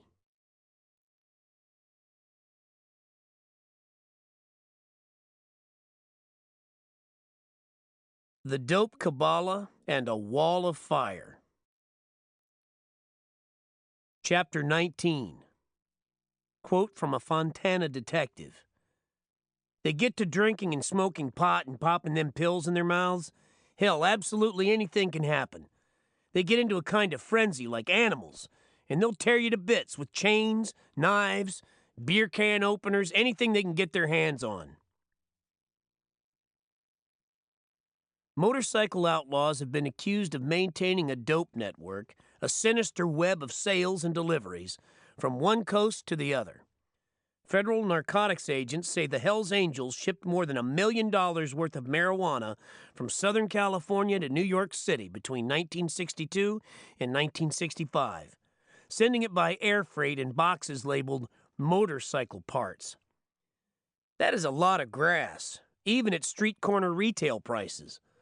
The network was exposed in late 1965 when, according to the Los Angeles Times, 8 persons who identified themselves as members of the Hells Angels pleaded guilty in a San Diego court to charges of smuggling 150 pounds of marijuana from Mexico into the United States at San Isidro.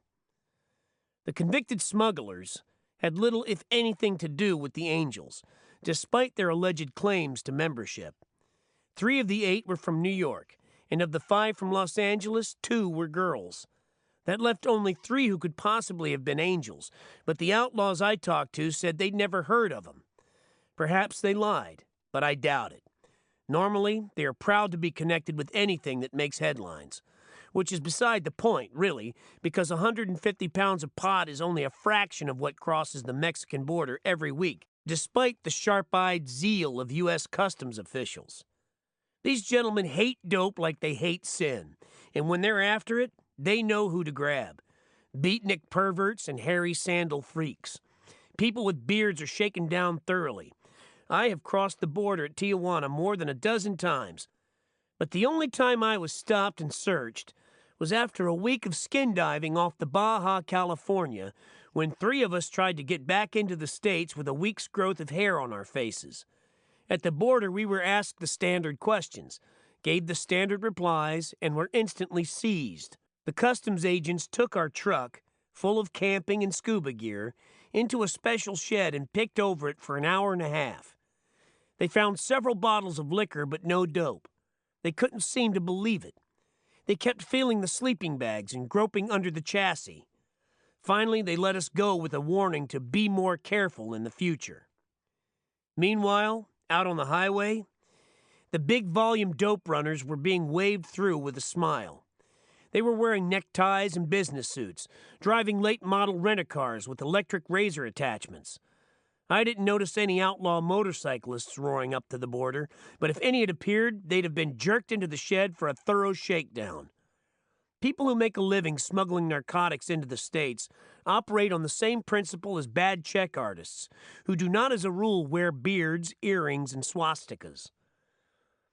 Because of the head waiter mentality that prevails among customs officials, no commercial shipper of marijuana or anything else illegal would make the mistake of using Hell's Angels for runners.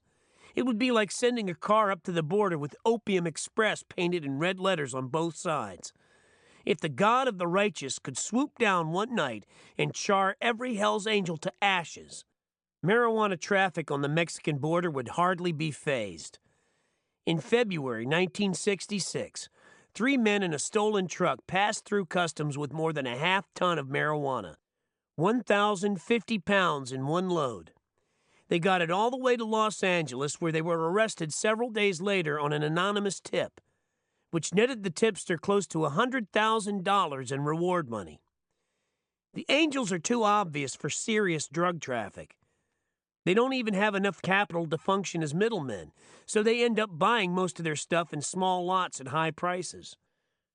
3 or 4 of them will nurse a joint until it is so short they have to hold it with alligator clips, which many outlaws carry for exactly this purpose. People with real access to marijuana can afford to smoke it in big pipes and hookahs, and if they have a serious commercial interest in the stuff, they rarely smoke it at all except behind locked doors. A taste for pot is not part of the formula for success in a profit-oriented society.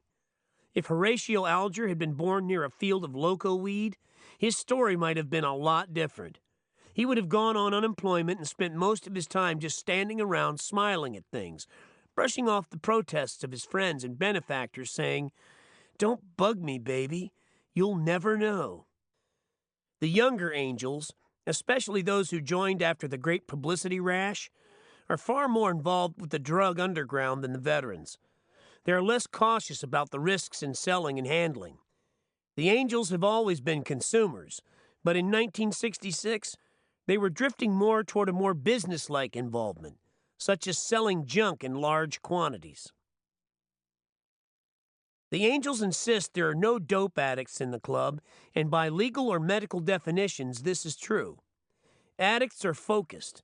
The physical need for whatever they're hooked on forces them to be selective. But the Angels have no focus at all. They gobble drugs like victims of famine turned loose on a rare smorgasbord. They use anything available, and if the result is a screaming delirium, then so be it. They smoke marijuana so openly that it's hard to understand why they're not all in jail for it. California's marijuana laws are among the most primitive manifestations of American politics.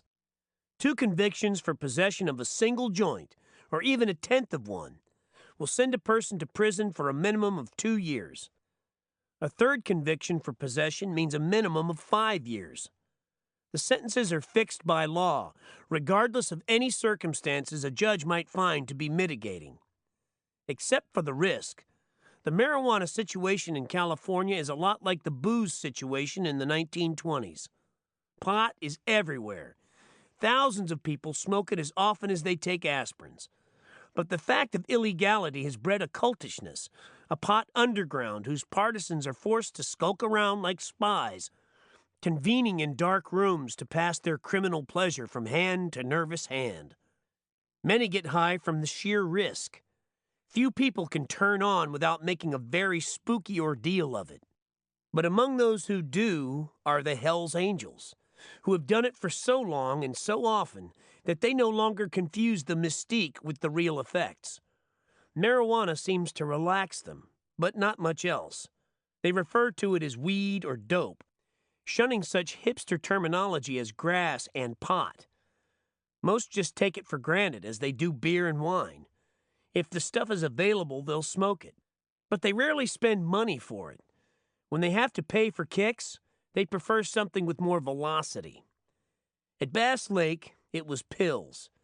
Soon after dark on Saturday, I was standing with a group of angels by the bonfire talking about the Laconia riot, when somebody appeared with a big plastic bag and began passing out handfuls of whatever it contained. When my turn came, I held out my hand and received about 30 small white pills. For a moment, the talk ceased while the outlaws gulped down their rations, chasing the pills with beer.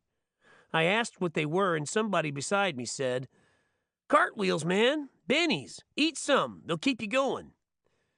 I asked him what they were in milligrams, but he didn't know. "Just take about 10, he advised. "And if that don't work, take more." I nodded and ate 2. They looked to be about 5 milligrams each, which is enough Benzedrine to keep most people awake and jabbering for several hours. 10 pills, or 50 milligrams, will send anybody but a pill freak to the hospital with symptoms of acute delirium tremens. Later, several angels assured me that their bennies were indeed 5s. At least that's what they were paying for. They never quoted their wholesale price, but they once offered to give me a break on as many as I wanted at the rate of $53 a thousand, or about twice what the same pills would cost me in a drugstore with a prescription. It turned out that they were not even 5s, but more like 1s. When I realized that the first 2 were having no effect, I took several more, and then more. By dawn, I'd eaten 12, which, if they'd been honest, would have caused me to gnaw down trees like a beaver. As it was, they only helped me to stay on my feet about 4 hours longer than I would have otherwise.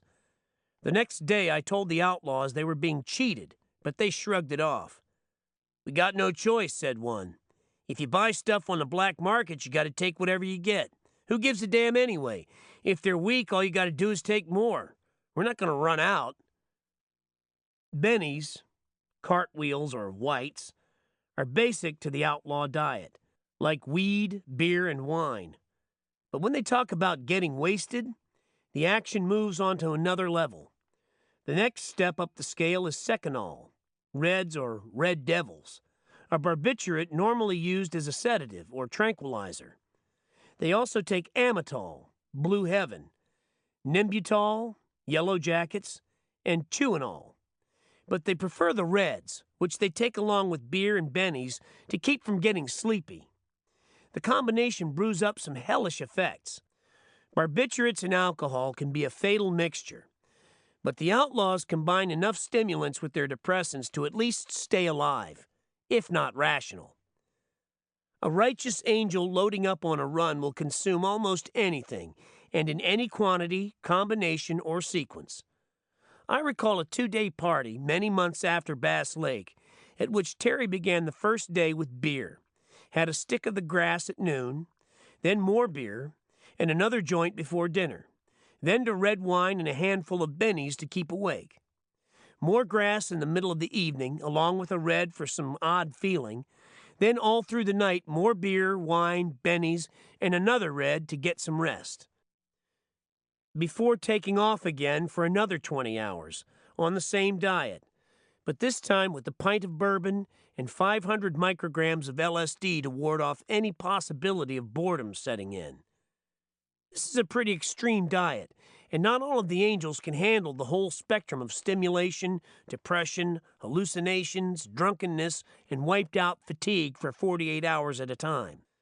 Most try to stick with limited combinations, such as beer, pot, and Seconal, or gin, beer, and bennies, or wine and LSD. But a few will go the whole route and on top of everything else, shoot some methadone or DMT and turn into total zombies for hours at a time.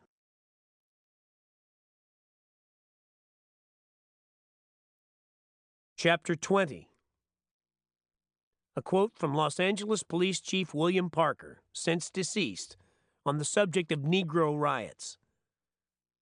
The only way we can stop this is to arrest, arrest, arrest. The possibility of a Hells Angels dope network brings up once again the old bugaboo of expansion. Are the Angels spreading east? According to the New York Daily News, the dirty buggers have already made the leap. One night when the mist was on the river, they boomed through the toll gates on the George Washington Bridge, chain-whipping a gatekeeper who noticed that their saddlebags were full of dope and sex instruments. The News broke the story with a screaming headline, "Terror on Wheels." They're a motorcycle mob called Hells Angels, and they get their kicks from sex and violence. Above the headline was a picture of Tiny, laughing in the grip of 3 Berkeley policemen. The caption beneath it said that the bearded Tiny, blood streaming from his wrist, was clubbed down during a brawl that erupted last week when free-swinging angels took on Vietnam protest marchers. Towering Tiny and 2 others were jailed, and a cop suffered a broken leg in melee.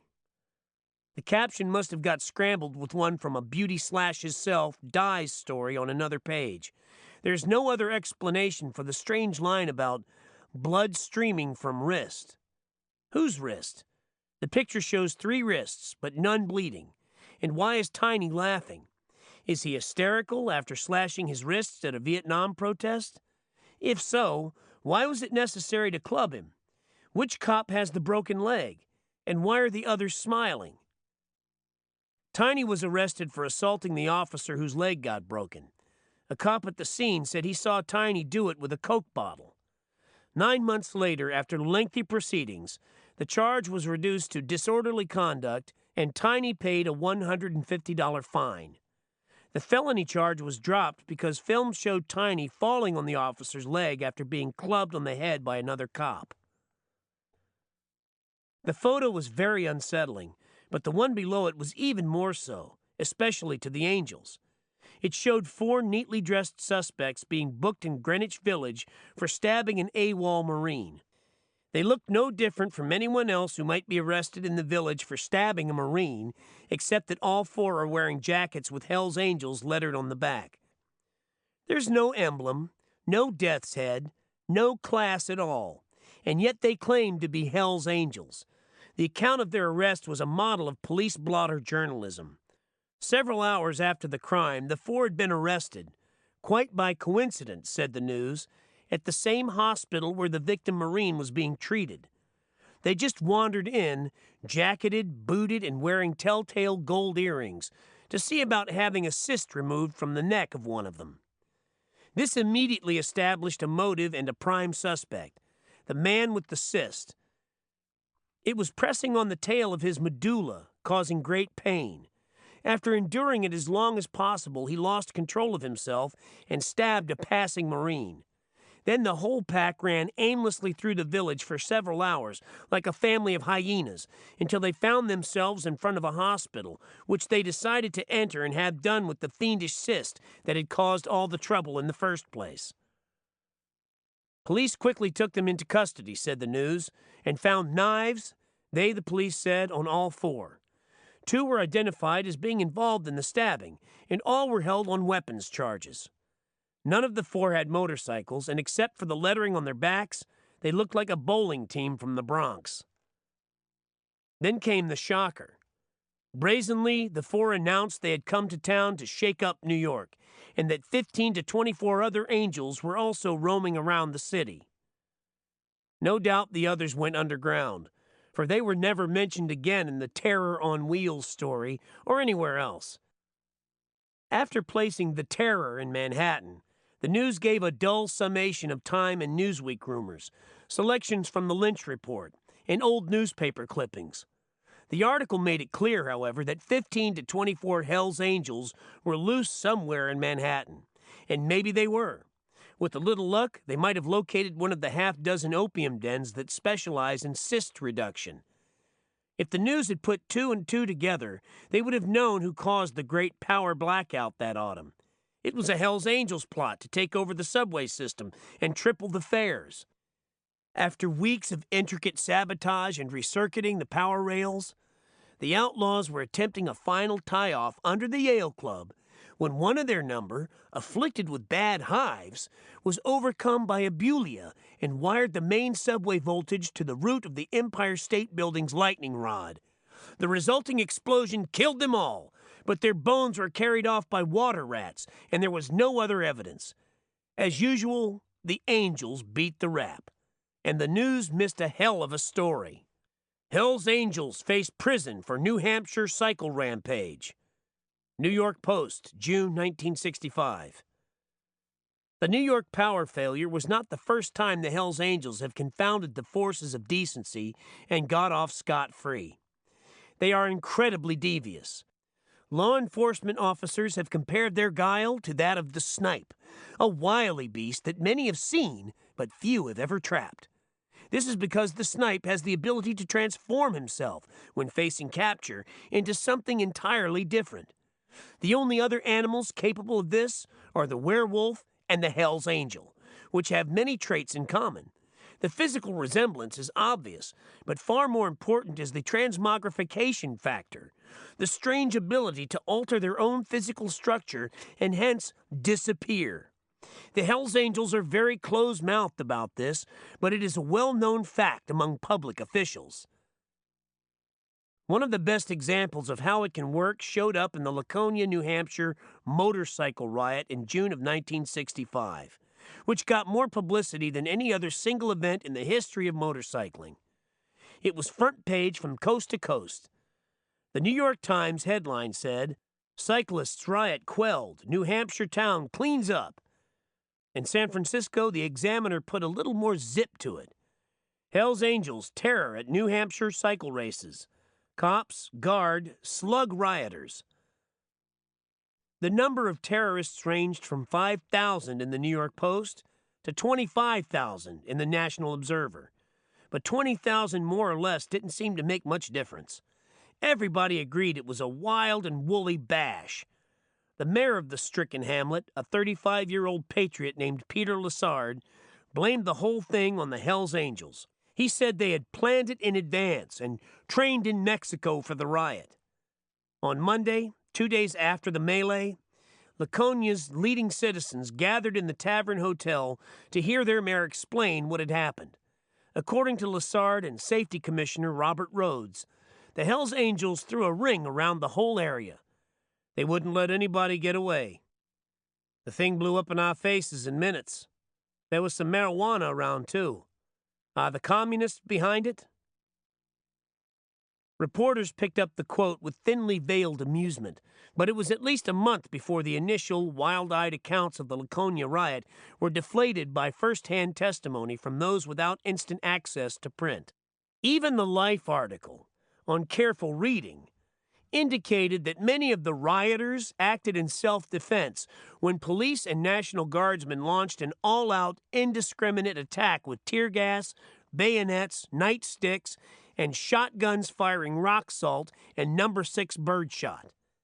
Many of those arrested in the mop-up didn't own or ride motorcycles, and a fellow named Samuel Sadowski was sentenced to a year in jail after being arrested in a parking lot where there was no sign of rioting.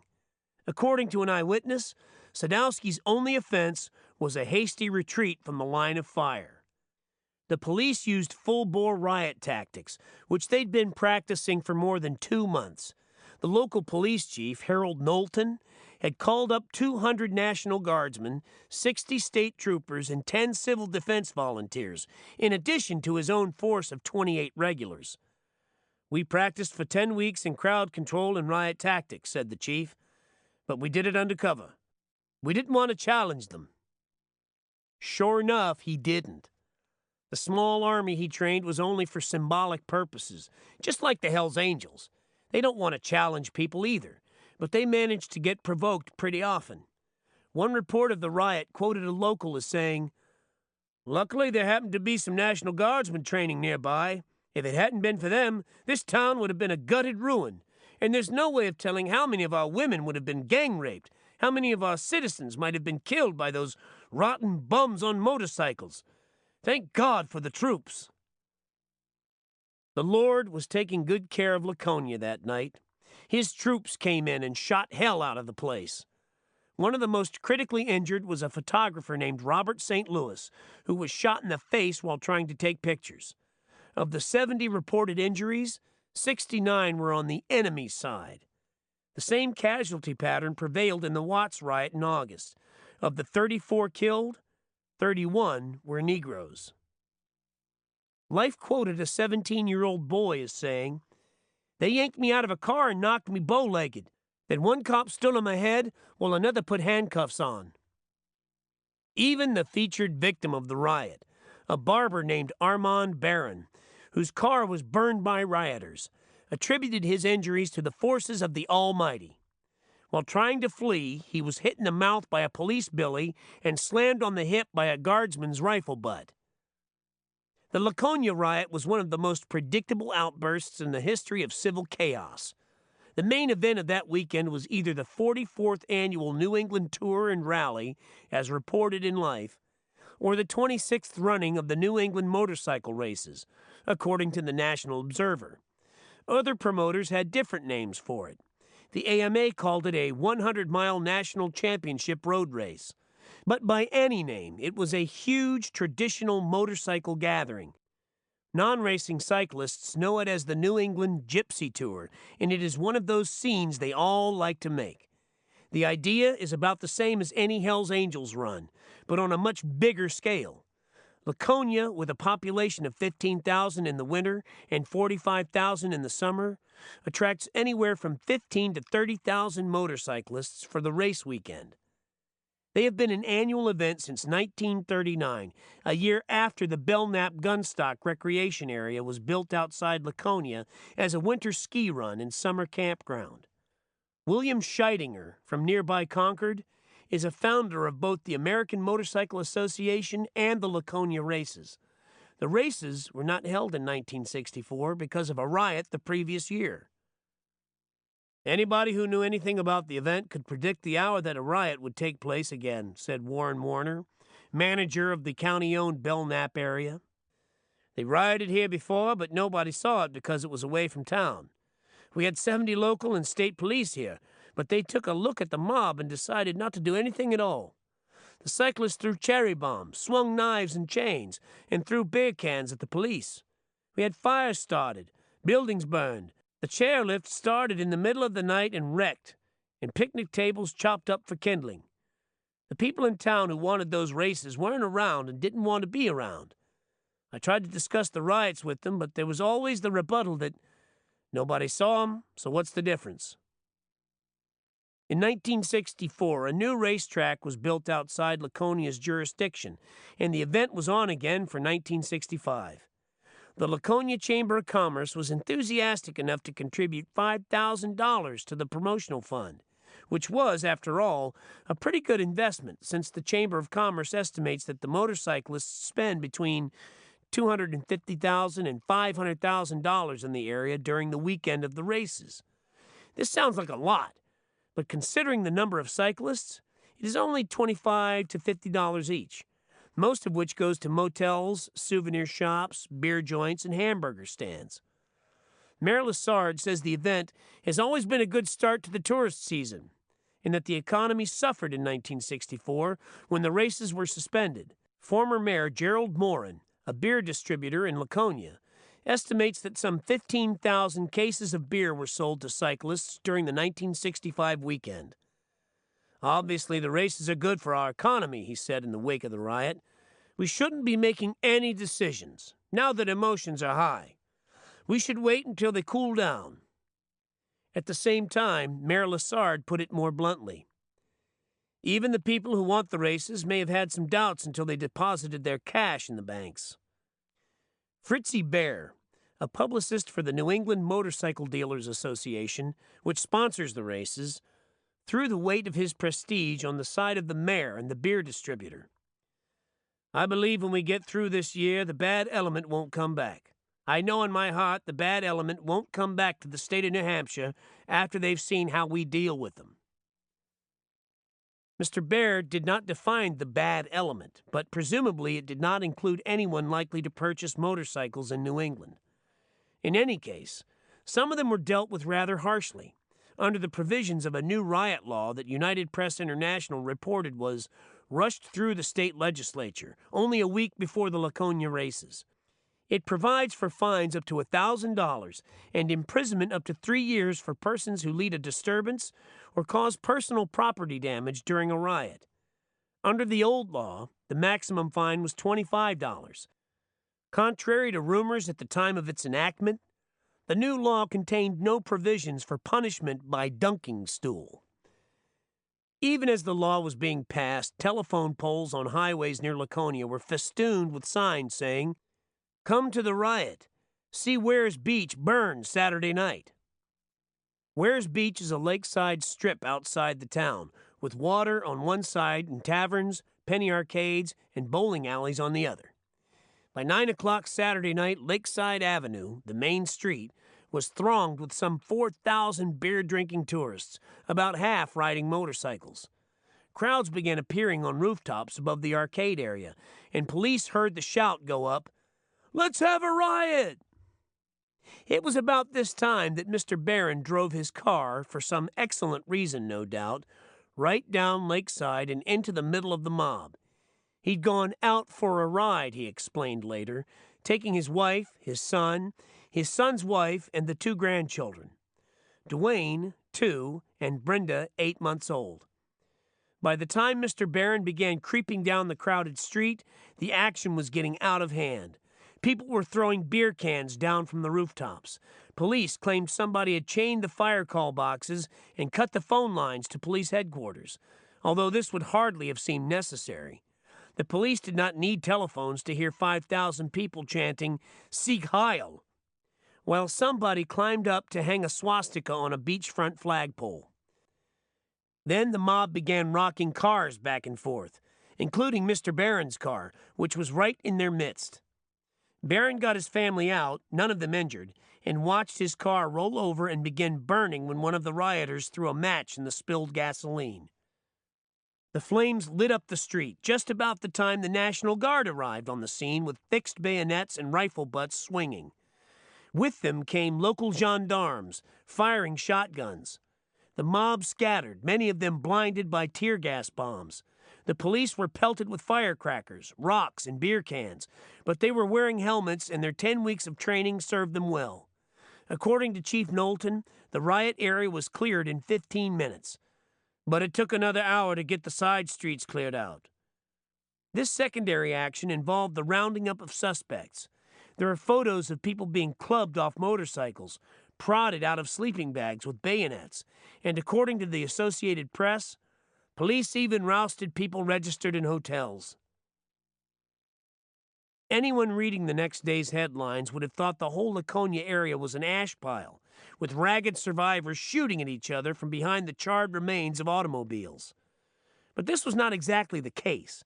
The state of martial law that had been declared on Saturday night was ended in time by Sunday's final racing events, which proceeded without incident. Liquor and beer sales, which had been halted during the riot, were also renewed. On Sunday morning, there were reports of a naked man picketing on Lakeside Avenue with a large sign saying, "On y soit qui me le pense." Mayor Lassard spent most of Sunday investigating the riot, and by Monday, he was able to report it had been communist-inspired and of Mexican origin, with the Hells Angels doing the legwork. The mayor, the police chief, and the local safety commissioner agreed that the Hells Angels had caused all the trouble. They had been plotting it for months. "But they won't come back," vowed the safety commissioner. And if they do, we'll just have to be ready for them like we were this time. After all, nobody was killed or maimed, and property damage amounted to only a few $1,000s at most. Other merchants agreed. I think the cyclist will be invited back, said the owner of the Winnipesaukee Gardens Dance Hall at Wares Beach.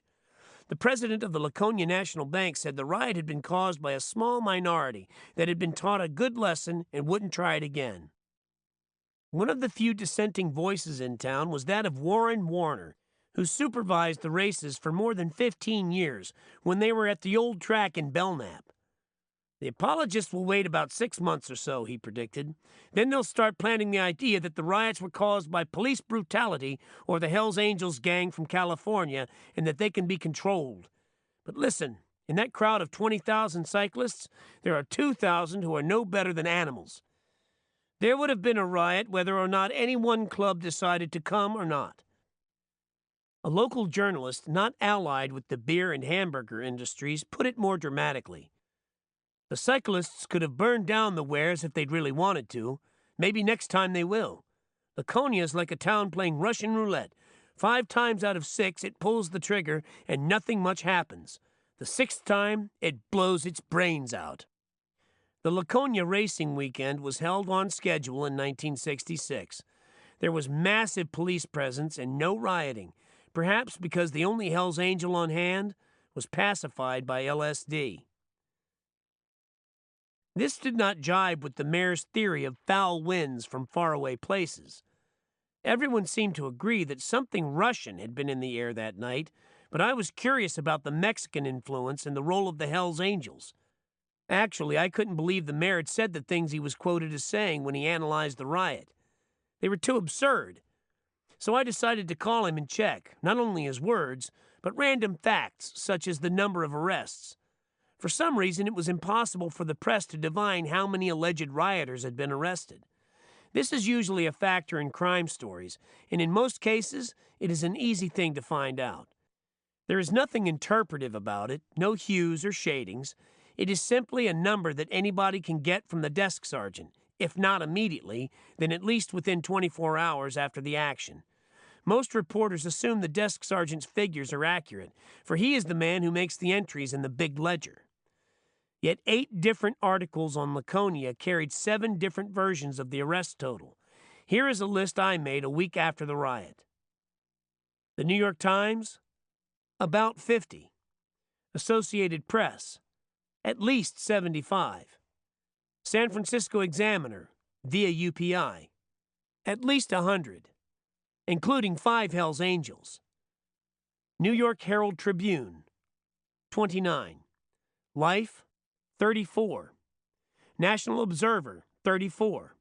New York Daily News, more than 100. New York Post, at least 40. No doubt there is an explanation for this disparity, but since it never emerged, it was not much consolation to anyone who had to make do with the public prints. I was not surprised that the 8 articles gave 8 different viewpoints on the riot because no reporter can be on every scene and they get their information from different people. But it would have been reassuring to find a majority agreement on something as basic as the number of arrests. It would have made the rest of the information easier to live with. 7 weeks after the riot, on August 11th, the Associated Press finally put the correct figure on its wire, but by that time nobody gave a damn. And as far as I know, it was never printed. Laconia District Court records showed 32 arrests. There were no Hells Angels, no Californians, and no person from west of the Adirondacks. The clerk of the court listed 11 respondents from Massachusetts, 10 from Connecticut, 4 from New York, 3 from Canada, 3 from New Jersey, and 1 from New Hampshire. Of these, 7 drew 1-year sentences in the State House of Correction, and 1 got 6 months. There were 10 fines, ranging from $25 to $500. Charges against 12 of the accused were dropped. 1 was found innocent, and 11 of those found guilty made appeals. Mayor Lessard was kind enough to have the court send me these figures. They came as a mild surprise because during our telephone chat, the mayor had said that 33 rioters had been fined and sentenced, and that the bad ones with previous records got $1,000 fines and a year in jail. He also sent me a packet of photographs taken during the riot, but none showed any sign of the Hells Angels. Most pictured teenage boys wearing bright sweaters, chinos, and loafers. They were faring badly at the hands of riot troopers. The mayor also included photos of himself and the police chief, taken with a Polaroid camera, but they quickly turned yellow and faded away. We talked on the phone for about an hour one Thursday morning. I was so fascinated that I couldn't hang up. The mayor spoke in a very exotic way. It was obvious that he was a man who marched through life to the rhythms of some drum I would never hear. I expected a denial of the strange intelligence attributed to him by the New York Times. But no, he was proud of his insights and eager to be quoted further. I had no sooner mentioned the Hells Angels than he began to ramble about ringleaders, communists, and narcotics. He was privy to information that 4 Hells Angels had been arrested in Connecticut, en route to Laconia with a carload of drugs, hand weapons, and a sawed-off shotgun. He was not sure whether these 4 had trained south of the border. I'd rather not say where we got the information that they trained in Mexico, he said. It was confidential. It came in the mail, but I turned it over to the FBI right away. They're following up on the communist angle. We got some pictures of them wearing swastikas. No swastikas were visible in any of the photos he sent me, which presumably were the most convincing he could round up. When I asked him how many Hells Angels had been arrested, he said none, or none that admitted it anyway. Not even those 4 bums in Connecticut would admit to being angels. At one point, somebody in Laconia had seen a car with California plates, but it too had disappeared. About halfway through our talk, I got a strong whiff of the transmogrification factor, but I was hardly prepared for the mayor's special fillip on it. There were plenty of Hells Angels at the riot, but they escaped, he explained, behind a wall of fire. While he elaborated on this, I checked my calendar to make sure I hadn't lost track of the days. If it was Sunday, perhaps he had just come back from church in a high biblical state of mind. At any moment, I expected to hear that the angels had driven their motorcycles straight into the sea, which had rolled back to let them pass. But no, it wasn't like that. The mayor was not loath to give details of the escape. He wanted law enforcement agencies everywhere to be warned of the angels' methods. Knowledge is power, he opined. So Mayor Lessard described for me, in what sounded like sober tones, how the Hells Angels, prior to the riot, had soaked a major egress road with gasoline. And then, at the height of the violence, just as they were about to be arrested, they roared out of town at great speed. And the last one to cross the gasoline soak dropped a match on it. A sheet of flame exploded in the night, making pursuit impossible. Yes, it was the old firewall technique, a legacy of the Boer War. It was highly successful in Laconia. The lawmen were stopped in their tracks by heat so intense that it presumably scrambled the crystals in their shortwave radio transmitters. Had the Hells Angels been any less clever, they might have been intercepted by means of a general alert somewhere between New Hampshire and California. As it was, they made it back safely, and with plenty of time to shake the cross-country dust out of their clothes for the Bass Lake run just 2 weeks later. There was no denying the wizardry of it, and when the clan came together, it was a prime topic of conversation. Everybody wanted to congratulate the Hardys who'd pulled it off, but for some reason, nobody spoke up. The only angel who knew anything more about Laconia than what the others had read in the newspapers was Tiny, whose ex-wife had called him from a Laconia telephone booth at the height of the action. One of the low points of the Bass Lake run was Tiny's rueful declaration that no angels had made it to Laconia. "My old lady was right there," he told the disappointed outlaws, "and if any of our people were there, she'd have told me. Those guys from Quebec were the ones. Them and a bunch called banditos from the east. They showed real class. We should get together with those guys." This news caused the others to stare balefully at the fire. Finally, somebody grunted, "Shit, that was a bunch of amateurs. If we'd been there, they wouldn't have busted it up so easy. Man, 15,000 bikes in one town? I tell you, it hurts my mind. After the first wild stories were scaled down, nobody, even in respectable motorcycle circles, thought the Hells Angels had anything to do with the Laconia trouble. Cycle World, which calls itself America's leading motorcycle enthusiast publication, blamed French-Canadian outlaws, refugees from the scabby side of motorcycling in the eastern United States, and radical crackpots, some of whom are in public offices in towns around Laconia.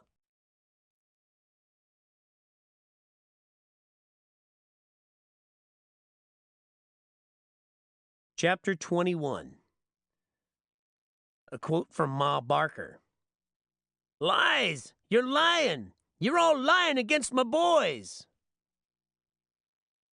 By late summer of 1965, the Angels had become a factor to be reckoned with in the social, intellectual, and political life of Northern California. They were quoted almost daily in the press, and no half-Bohemian party made the grade unless there were strong rumors, circulated by the host, that the Hells Angels would also attend. I was vaguely afflicted by this syndrome since my name was becoming associated with the Angels, and there was a feeling in the air that I could produce them whenever I felt like it. This was never true, though I did what I could to put the Outlaws onto as much free booze and action as seemed advisable. At the same time, I was loath to be responsible for their behavior. Their preeminence on so many guest lists made it inevitable that a certain amount of looting, assault, and rapine would occur if they took the social whirl at full gallop. I recall one party at which I was badgered by children and young mothers because the Angels didn't show up. Most of the guests were respectable Berkeley intellectuals whose idea of motorcycle outlaws was not consistent with reality. I told the Angels about the party and gave them the address, a quiet residential street in the East Bay, but I hoped they wouldn't come. The setting was guaranteed trouble. Heaping tubs of beer, wild music, and several dozen young girls looking for excitement while their husbands and buried escorts wanted to talk about alienation and a generation in revolt. Even a half-dozen Angels would have quickly reduced the scene to an intolerable common denominator. Who will get fucked? It was Bass Lake all over again, but with a different breed of voyeur. This time, it was the Bay Area's hip establishment, who adopted the Angels just as eagerly as any crowd of tourists at a scraggy Sierra beer market. It reminded me of a cartoon in The Realist showing the World's Fair Poverty Pavilion. The Outlaws were very much the rage. They were big, dirty, and titillating. Unlike the Beatles, who were small, clean, and much too popular to be fashionable. As the Beatles drifted out, they created a vacuum that sucked the Hells Angels in. And right behind the Outlaws came Roth saying, "They're the last American heroes we have, man." Roth was so interested in the Angels that he began producing icons to commemorate their existence. Plastic replicas of Nazi helmets with swinging slogans, "Christ was a hype," and iron crosses, which he sold on the teenage market from coast to coast. The only problem with the Angels' new image was that the Outlaws themselves didn't understand it. It puzzled them to be treated as symbolic heroes by people with whom they had almost nothing in common. Yet they were gaining access to a whole reservoir of women, booze, drugs, and new action, which they were eager to get their hands on, and symbolism be damned. But they could never get the hang of the role they were expected to play, and insisted on ad-libbing the lines. This fouled their channels of communication, which made them nervous, and after a brief whirl on the hipster party circuit, all but a few decided it was both cheaper and easier in the long run to buy their own booze and hustle a less complicated breed of pussy. The only really successful connection I made for the Angels was with Ken Kesey, a young novelist living in the woods near La Honda, south of San Francisco. During 1965 and 1966, Kesey was arrested twice for possession of marijuana and finally had to flee the country to avoid a long prison term. His association with the Hells Angels was not calculated to calm his relationship with the forces of law and decency, but he pursued it nonetheless, and with overweening zeal. I met Kesey one afternoon in August at the studios of KQED, the educational TV station in San Francisco. We had a few beers at a nearby tavern, but I was forced to leave early because I had a Brazilian drum record to take out to Frenchie at the box shop. Kesey said he'd come along, and when we got there, he made a great hit with the 4 or 5 angels still on the job. After several hours of eating and drinking and the symbolic sharing of herbs, Kesey invited the Frisco chapter down to La Honda for a party on the coming weekend. He and his band of pranksters had about 6 acres, with a deep creek between the house and the highway, and a general overcrowded madness in the private sector. As it happened, 9 marijuana charges against the Kesey menagerie were dropped on Friday. This was duly noted in the Saturday papers, which appeared in La Honda just about the time Kesey was posting a sign on his gate saying, "The merry pranksters welcome the Hell's Angels." The sign, in red, white, and blue, was 15 feet long and 3 feet high. It had a bad effect on the neighbors. When I got there in the middle of the afternoon, 5 San Mateo County sheriff's cars were parked on the highway in front of Kesey's property. About 10 angels had already arrived and were safely inside the gate. 20 others were said to be en route. The pot was boiling nicely. I had brought my wife and small son along, and we wanted to go down to the beach for a short meal before joining the festivities. Several miles down the road, I stopped at the general store in San Gregorio, a crossroads community with no real population, but which serves as a center for the surrounding farms. The store was quiet back around the tool, produce, and harness sections, but up front at the bar, things were loud and edgy. The folks were not happy about the goings-on up the road. "That goddamn dope addict," said a middle-aged farmer. "First it's marijuana, now it's Hell's Angels. Christ alive, he's just pushing our faces in the dirt." "Beatniks," said somebody else. "Not worth a pound of piss." There was talk of divvying up the axe handles in the store and going up there to clean the place out. But somebody said the cops were already on the job. "Gonna put 'em in jail for good this time, every damn one of them." So the axe handles stayed in the rack. By nightfall, Kesey's enclave was full of people, music, and multicolored lights.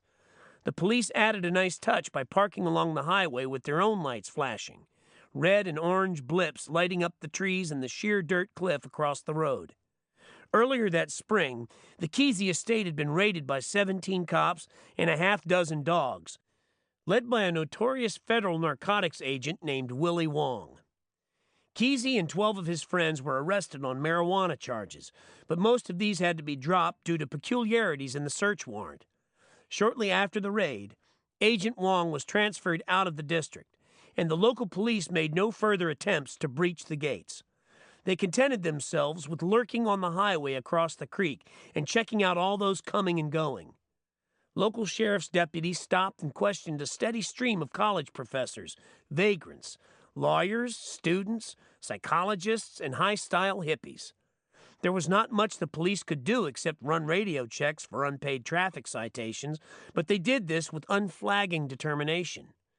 Now and then they would roust an obvious drunk or somebody completely stoned, but during several months of intense vigil, their only actual arrests netted less than a half-dozen traffic fugitives.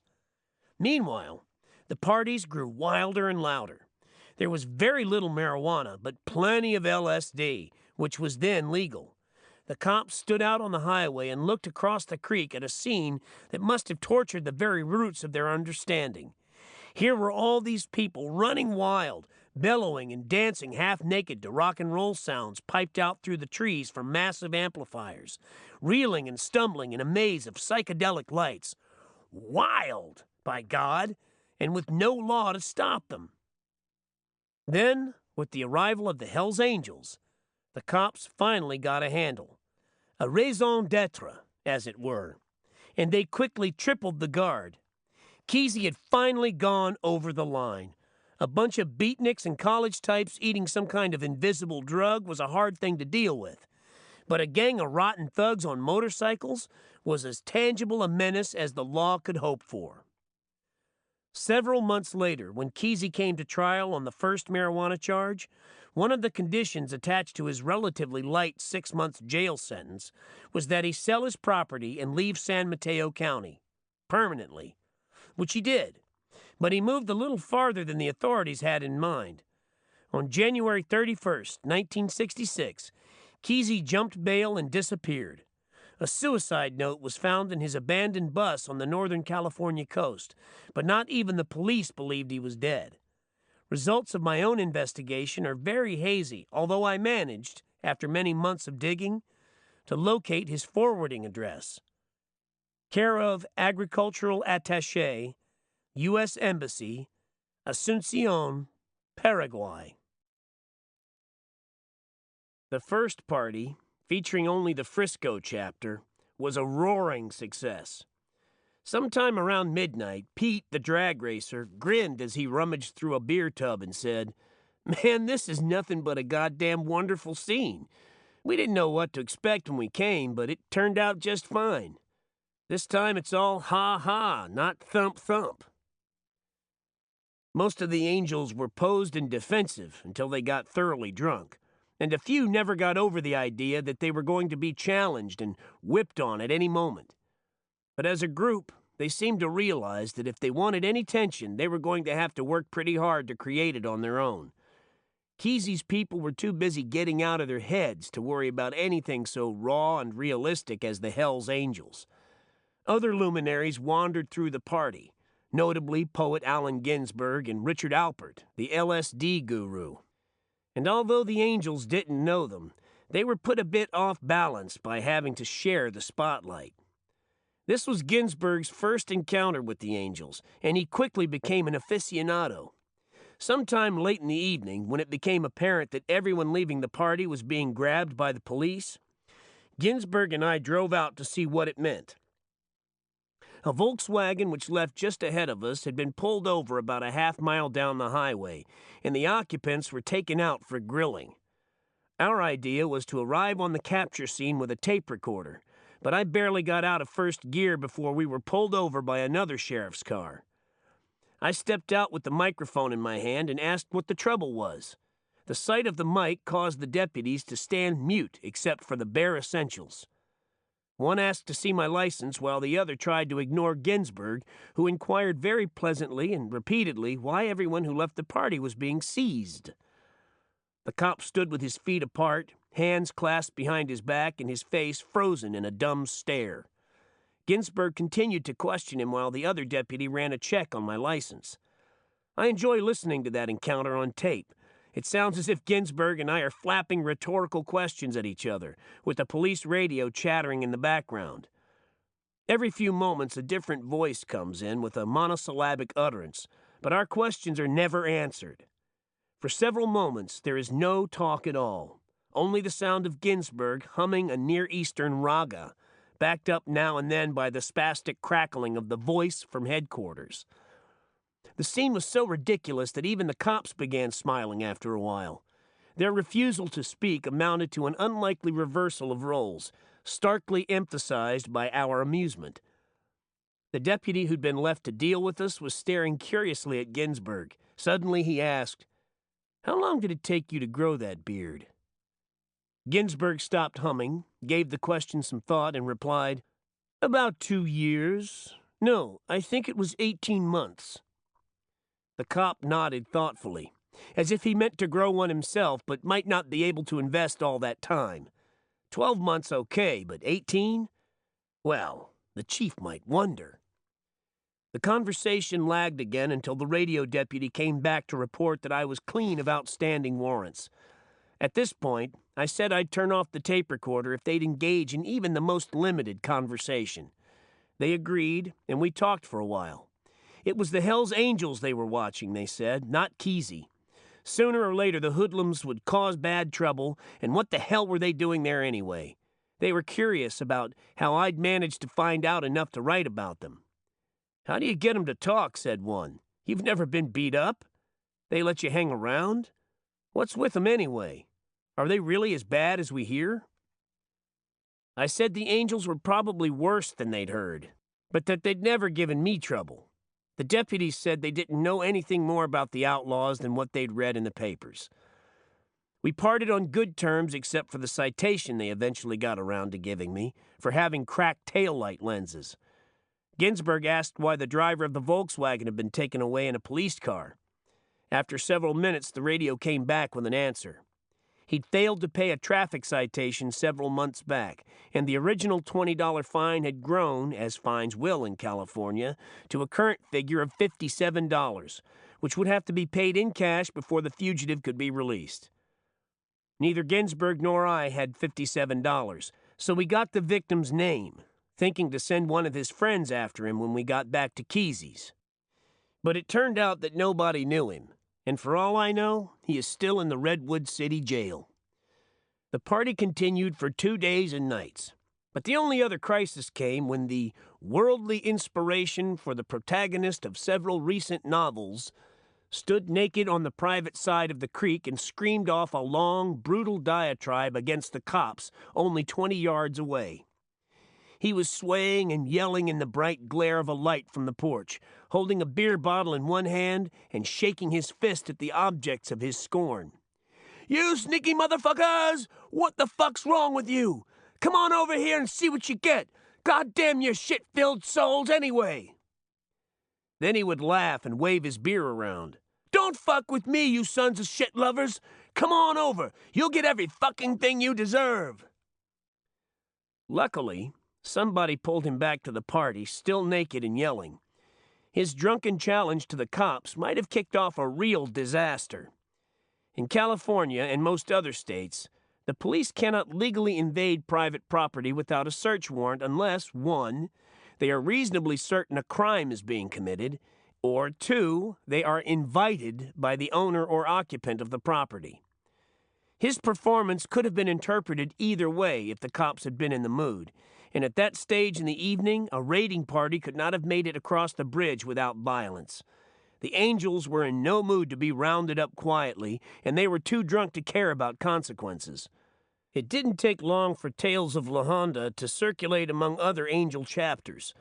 A scouting party from Oakland checked it out and came back with such glowing reports that La Honda quickly became a mecca for Angels from all over Northern California. They would arrive unannounced, usually in groups of 5 to 15, and stay until they got bored or ran out of LSD, which only a few had ever tried prior to the Kesey hookup. Long before the outlaws discovered La Honda, Kesey's freewheeling parties were already cause for alarm among respectable LSD buffs. Scientists, psychiatrists, and others in the behavioral science fields who felt the drug should only be taken in controlled experiment situations, featuring carefully screened subjects under constant observation by experienced guides. Such precautions are thought to be insurance against bad trips. Any potential flip-out who leaks through the screening process can be quickly stuffed with tranquilizers the moment he shows signs of bloodlust or attempts to wrench off his own head to get a better look inside it. There is a minority opinion among acid eaters that the solemn preparations for a controlled LSD experiment might produce more bad trips than they prevent. Many subjects are so rigidly indoctrinated by what they've read and heard that by the time they finally swallow the capsule, their reactions have already been articulated in their own minds. When the experience deviates from their preconceived notions or shatters them altogether, they are likely to panic, and panic is always a bad trip, with or without acid. The controlled experiment people felt that public LSD orgies would lead to disaster for their own research. There was little optimism about what might happen when the Angels, worshipping violence, rape, and swastikas, found themselves in a crowd of intellectual hipsters, Marxist radicals, and pacifist peace marchers. It was a nervous thing to consider, even if everybody could be expected to keep a straight head. But of course that was out of the question. With everyone drunk, stoned, and loaded, there was nobody capable of taking objective notes, no guides to soothe the flip-outs, no rational spectator to put out fires or hide the butcher knives. No control at all. People who regularly attended Kesey's parties were not so worried as those who'd only heard about them. The enclave was public only in the sense that anyone who felt like it could walk through the gate on the bridge. But once inside, a man who didn't speak the language was made to feel very self-conscious. Acid freaks are not given to voluble hospitality. They stare fixedly at strangers or look right through them. Many guests were made fearful and never came back. Those who stayed were mainly the bohemian refugee element, whose sense of interdependence led them to spare each other the focus of their personal hostilities.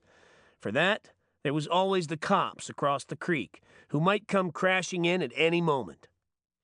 In retrospect, I think the cops' restraint was not entirely rooted in the knowledge that any illegal arrests might cause them embarrassment later in the courtroom.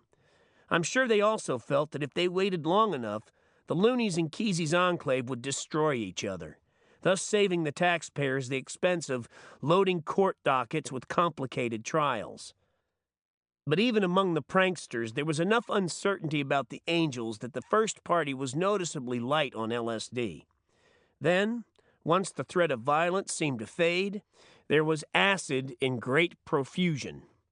The Angels used it cautiously at first, never bringing their own, but it didn't take them long to cultivate sources on their own turf, so that any run to La Honda was preceded by a general mustering of the capsules, which they would take down to Kesey's and distribute, for money or otherwise. Once the outlaws accepted LSD as a righteous thing, they handled it with the same mindless zeal they bring to other pleasures. Earlier that summer, the consensus was that any drug powerful enough to render a man incapable of riding a bike should be left alone. But when the general resistance collapsed after several Kesey parties, the Angels began to eat LSD as often as they could get their hands on it, which was often indeed due to their numerous contacts in the underground drug market. For several months, the only limit on their consumption was a chronic shortage of cash. Given an unlimited supply of the acid, probably half the Hells Angels then extant would have charred their brains to cinders in less than a month. As it was, their consumption pushed the limits of human toleration. They talked of little else, and many stopped talking altogether. LSD is a guaranteed cure for boredom, a malady no less prevalent among Hells Angels than any other segment of the Great Society. And on afternoons at the El Adobe, when nothing else was happening and there was not much money for beer, somebody like Jimmy or Terry or Skip would show up with the caps and they would all take a peaceful trip to somewhere else. Contrary to all expectations, most of the Angels became oddly peaceful on acid. With a few exceptions, it made them much easier to get along with. The acid dissolved many of their conditioned reflexes. There was little of the sullen craftiness or the readiness to fight that usually pervades their attitude toward strangers. The aggressiveness went out of them. They lost the bristling, suspicious quality of wild animals sensing a snare. It was a strange thing, and I still don't quite understand it. At the time, I had an uneasy feeling that it was a lull before the storm, that they weren't really taking enough to get the full effect, and that sooner or later, the whole scene would be raised by some kind of hellish delayed reaction. Yet there was plenty of evidence that the drug was taking hold. The Angels had no regard for what psychiatrists consider the limits of safe dosage. They doubled and tripled the recommended maximums, often dropping 800 or 1,000 micrograms in a 12-hour span. Some went into long fits of crying and wailing, babbling incoherent requests to people nobody else could see. Others fell into catatonic slumps and said nothing for hours at a time, then sprang to life again with tales of traveling to distant lands and seeing incredible sights. One night, Magoo wandered off in the woods and became panic-stricken, screaming for help until somebody led him back to the light.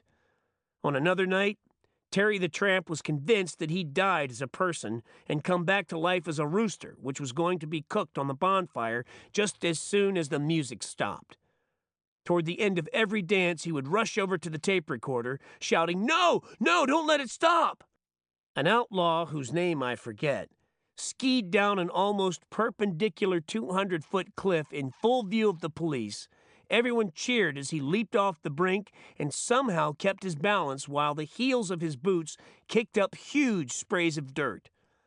The only outburst of violence involved an angel who tried to strangle his old lady on Kesey's front steps less than a half hour after swallowing his first and last capsule.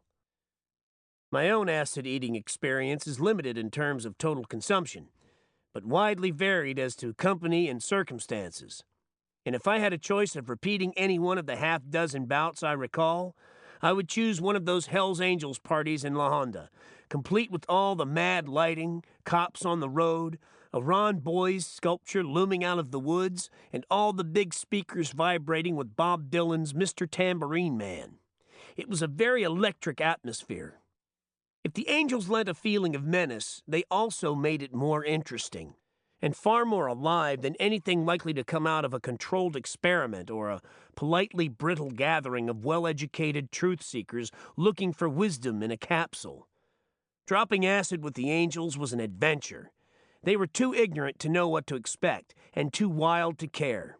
They just swallowed the stuff and hung on, which is probably just as dangerous as the experts say, but a far, far nuttier trip than sitting in some sterile chamber with a condescending guide and a handful of nervous would-be hipsters. To my knowledge, there are no cases of outlaw motorcycles running amok on LSD. Perhaps the hoodlum psyche is too unfertile to sustain the kind of secret madness that comes to life on acid. Lawmakers calling for a ban on LSD invariably cite crimes by intelligent, middle-upper-class strivers with no history of crime or thuggery. A butcher knife murder in Brooklyn triggered a U.S. Senate investigation. The alleged killer, a brilliant graduate student, said he'd been flying on LSD for 3 days and couldn't remember what he'd done. The California state legislature passed a stiff LSD law in June 1966, after hearing a Los Angeles police official testify that it caused people to perch naked in trees, run screaming through the streets, and get down on all fours to munch on grassy lawns. Other LSD cases feature murder, suicide, and crazed behavior of all kinds. A student in Berkeley walked out a third-story window saying, "As long as I'm going to take a trip, I might as well go to Europe." The fall killed him instantly. None of these incidents involved that element of American society usually associated with criminal behavior. Like price fixing, tax evasion, and embezzlement, psychedelic crimes seem to be a vice of the fatter classes. This has nothing to do with the price of LSD, which ranges from 75 cents a cap or cube up to $5, the maximum price for a 12-hour trip of indeterminate intensity. Heroin, by contrast, is definitely a lower-class vice, yet it costs most addicts at least $20 a day, and usually much more. Conclusions are a bit hazy at this point, and the rash of LSD laws passed in 1965 and 1966 will probably abort any meaningful research on the subject for many years. In the meantime, the Kesey experiment should be noted, pondered and perhaps expanded upon by researchers of a similar persuasion. Even in its abbreviated form, it deflated the conventional wisdom concerning 1. The nature of LSD, 2. The structure and flexibility of the hoodlum personality, or 3. Both of these. After 3 or 4 months of chronic overindulgence on acid, most of the Angels began tapering off. A few suffered terrifying hallucinations and swore off the drug entirely. Some said they were afraid it would drive them crazy or cause them to wreck their bikes. By 1966, only a few were still eating acid with any consistency. One of these told me LSD was the best thing that ever happened to him. "I haven't had a worry since I took the first cap," he said. In September of 1966, Kesey returned to California unannounced and made a series of brief appearances at underground parties and press conferences. He said he'd decided, after 6 months south of the border, to return to this country as a permanent fugitive and salt in the wounds of J. Edgar Hoover. Kesey's red panel truck was either too slow or his driver too inept to avoid J. Edgar's hounds. As this was written, he was free on more than $30,000 bail and awaiting trial on charges that could send him to prison for 1 to 5 years. My own feeling is that he should have stayed in Asuncion and gotten a job. One of the best of the La Honda soirees was held on Labor Day weekend of 1965, the first anniversary of the Monterey rape. By this time, the Angels' publicity blitz was in high gear, and they were dealing constantly with news media. Reporters and photographers were hanging around the El Adobe nearly every weekend, asking questions, taking photos, and hoping for action to beef up the next day's headlines. The Oakland police assigned a special four-man detail to keep tabs on the Angels. They would stop by the bar now and then, smiling good-naturedly through a torrent of insults, and hang around just long enough to make sure the Outlaws knew they were being watched. The Angels enjoyed these visits. They were much happier talking with cops than they were with reporters or even sympathetic strangers who were frequenting the El Adobe in ever-increasing numbers. Despite the Outlaws' growing notoriety, the Oakland police never put the kind of death-rattle heat on them that the other chapters were getting. Even at the peak of the heat, Barger's chapter had a special relationship with the local law. Barger explained it as a potential common front against the long-rumored Negro uprising in East Oakland, which both Negroes and Hell's Angels think of as their own turf. The cops, he said, were counting on the Angels to keep the niggers in line. "They're more scared of the niggers than they are of us," Sonny said, "because there's a lot more of them." The Angels' relationship with Oakland Negroes is just as ambivalent as it is with the cops. Their color line is strangely gerrymandered, so that individual good spades are on one side and the mass of crazy niggers are on the other. One of the Nomads, formerly the Sacramento chapter, shares an apartment with a Negro artist who makes all the Angel parties without any hint of self-consciousness. The Outlaws call him a real good cat. "He's an artist," Jimmy told me one night at a party in Oakland. "I don't know much about art, but they say he's good." Charlie is another good spade. He's a wiry little Negro who's been riding with the Angels for so long that some of them are embarrassed to explain why he's not a member. "Hell, I admire the little bastard," said one, "but he'll never get in. He thinks he will, but he won't." "Shit, all it takes is 2 blackballs, and I could tell you who they'd be by just looking around the room." I never asked Charlie why he didn't ride with the East Bay Dragons, an all-Negro outlaw club like the Rattlers in San Francisco. The Dragons have the same kind of half-mad elan as the Angels, and a group of them wailing down the highway is every bit as spectacular. They wear multicolored helmets, and their bikes are a flashy mixture of choppers and garbage wagons, all Harley 74s. The Dragons, like the Angels, are mainly in their 20s and more or less unemployed. Also like the Angels, they have a keen taste for the action, violent or otherwise. The Rattlers are generally older. The club dates back to the days of the booze fighters. "The Rattlers had a lot of class in the old days," one of the Oakland Angels lamented. "But all they do now is sit around their bar and play dominoes." Shortly after I met the Oakland Angels, and long before I knew the Dragons even existed, I was standing in the doorway of the El Adobe on a dull Friday night when the parking lot suddenly filled up with about 20 big, chrome-flashing bikes ridden by the wildest-looking bunch of Negroes I'd ever seen. They rolled in, gunning their engines, and dismounted with such an easy, swaggering confidence that my first impulse was to drop my beer and run. I'd been around the Angels long enough to get the drift of their thinking on niggers, and now here they were, a gang of black commandos booming right up to the Hells Angels command post. I stepped out of the doorway to a spot where I would have a clear sprint to the street when the chain whipping started. There were about 30 Angels at the bar that night, and most of them hurried outside, still carrying their beers, to see who the visitors were. But nobody looked ready to fight. By the time the Dragons had cut their engines, the Angels were greeting them with friendly jibes about calling the cops and having you bastards locked up for scaring hell out of the citizens. Barger shook hands with Lewis, the Dragons' president, and asked what was happening. "Where have you guys been hiding?" Sonny said. "If you came around here more often, you might make the papers." Lewis laughed and introduced Sonny, Terry, and Gut to some of the new Dragon members. Most of the black outlaws seemed to know the Angels by their first names. Some went into the bar while others drifted around the parking lot, shaking hands here and there and admiring the bikes. The talk was mainly of motorcycles, and although it was pointedly friendly, it was also a bit reserved. By this time, Sonny had introduced me to Lewis and some of the others. "He's a writer," Barger said with a smile. "God only knows what he's writing, but he's good people." Lewis nodded and shook hands with me. "How you making it?" he said. "If Sonny says you're okay with him, you're okay with us." He said it with such a wide smile that I thought he was going to laugh. Then he clapped me on the shoulder in a quick, friendly sort of way, as if to make sure I understood that he'd pegged me for an arch con man, but that he wasn't going to ruin the joke by letting Sonny in on it. The Dragons stayed about an hour, then boomed off to wherever they were going. The Angels didn't invite them to any parties later on, and I had a feeling that both groups were relieved that the visit had come off so smoothly. The Angels seemed to forget all about the Dragons just as soon as they rolled out of sight. The El Adobe shuffle resumed once again.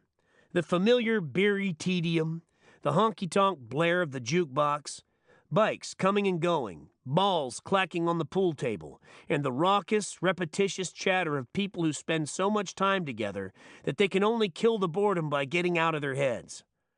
Sonny left early, as he usually does, and as he mounted his black Sportster in the parking lot, I remembered the Dragons and asked why they seemed on such friendly terms with the Angels.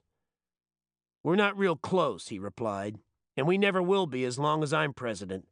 But they're different from most niggers. They're our kind of people." I never saw the Dragons at the El Adobe again.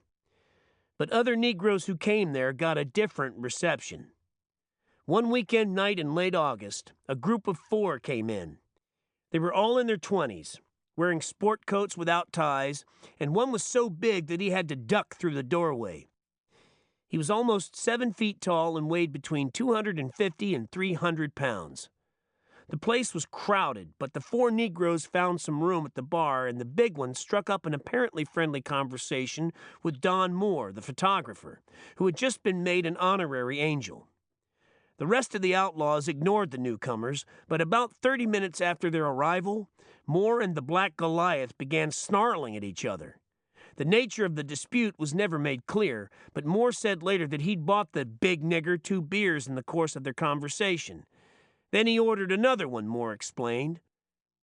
"And I told him I'd be fucked if I'd pay for it. That's all it took, man. He was looking for trouble just by coming in here. When I told him to buy his own goddamn beer after I paid for the first 2 rounds, he got sarcastic. So I said, let's go outside." The 2 were already squared off in the parking lot before the other Angels even realized a fight was in the making. But by the time the first blow landed, the combat area was enclosed in a ring of spectators. Moore went after his huge opponent without any preliminaries. He leaped forward and swung at the Negro's head, and that was the end of the fight. The Negro swung blindly as the others swarmed over him. He was whacked simultaneously in the stomach, the kidneys, and on all sides of his head. One of his friends tried to help him, but ran into Tiny's forearm and was knocked unconscious. The other 2 had enough sense to run. The monster reeled back for a moment, then rushed forward, still swinging, until he was hit from the side and sent sprawling. 3 of the outlaws tried to hold him, but he jumped up and bulled into the bar. He didn't look hurt, but he was bleeding from several small cuts, and after being hit so often, from so many different directions, he couldn't get his bearings. He went down again, but got up quickly and backed against the jukebox. Until then, he'd been a moving, lunging target, and only 2 or 3 of the Angels had managed a solid shot at him. But now he was brought to bay. For about 5 seconds, nothing happened. The Negro looked desperately for an opening to run through, and he was still looking when Terry's off-the-floor blockbuster caught him in the left eye. He fell back on the jukebox, smashing the glass cover, and sank to the floor. For a moment, he seemed done, but after a flurry of boots in the ribs, he pulled one of his attackers off balance and got back on his feet. He was still straightening up when Andy, one of the frailest and least talkative of the Angels, caught him in the right eye with a frenzied running punch that would have fractured a normal man's skull. When he went down this time, Sonny grabbed his collar and jerked him onto his back. A boot heel crashed into his mouth. He was helpless now, his face covered with blood, but the stomping continued. Finally, they dragged him outside and dropped him face down in the parking lot. The first police car arrived just as the beating ended. 2 others rolled up from different directions. Then came a paddy wagon, and finally an ambulance. The Angels insisted the huge victim had pulled a knife on them and had to be subdued. The cops looked around with their flashlights, but the knife was not to be found. The Negro was in no condition to deny anything, although he regained consciousness almost immediately and was able to walk to the ambulance. This seemed to satisfy the police, at least for the time being. They took a few notes and warned Sonny that the victim might want to press charges when he came out of shock, but I had the impression that they considered the case already closed. Natural justice had prevailed. The case never came to court, but it whipped the Angels into a very agitated state of mind. There was no doubt in their heads that the niggers would try to get even, and next time it wouldn't be just 4 of them.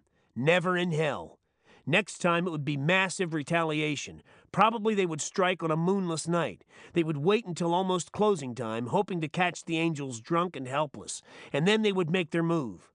The dreary neon calm of East 14th Street would be shattered without warning by the screeching of primitive bone whistles.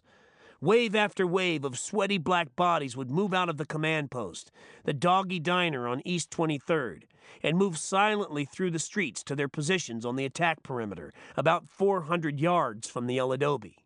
Then, when the bone whistle sounded, the first wave of niggers would run like the devil across East 14th, ignoring the red light, and fall on the Angels with savage homemade weapons. Every time I talked to the Angels in the weeks after the big nigger incident, they warned me that the cork was ready to blow.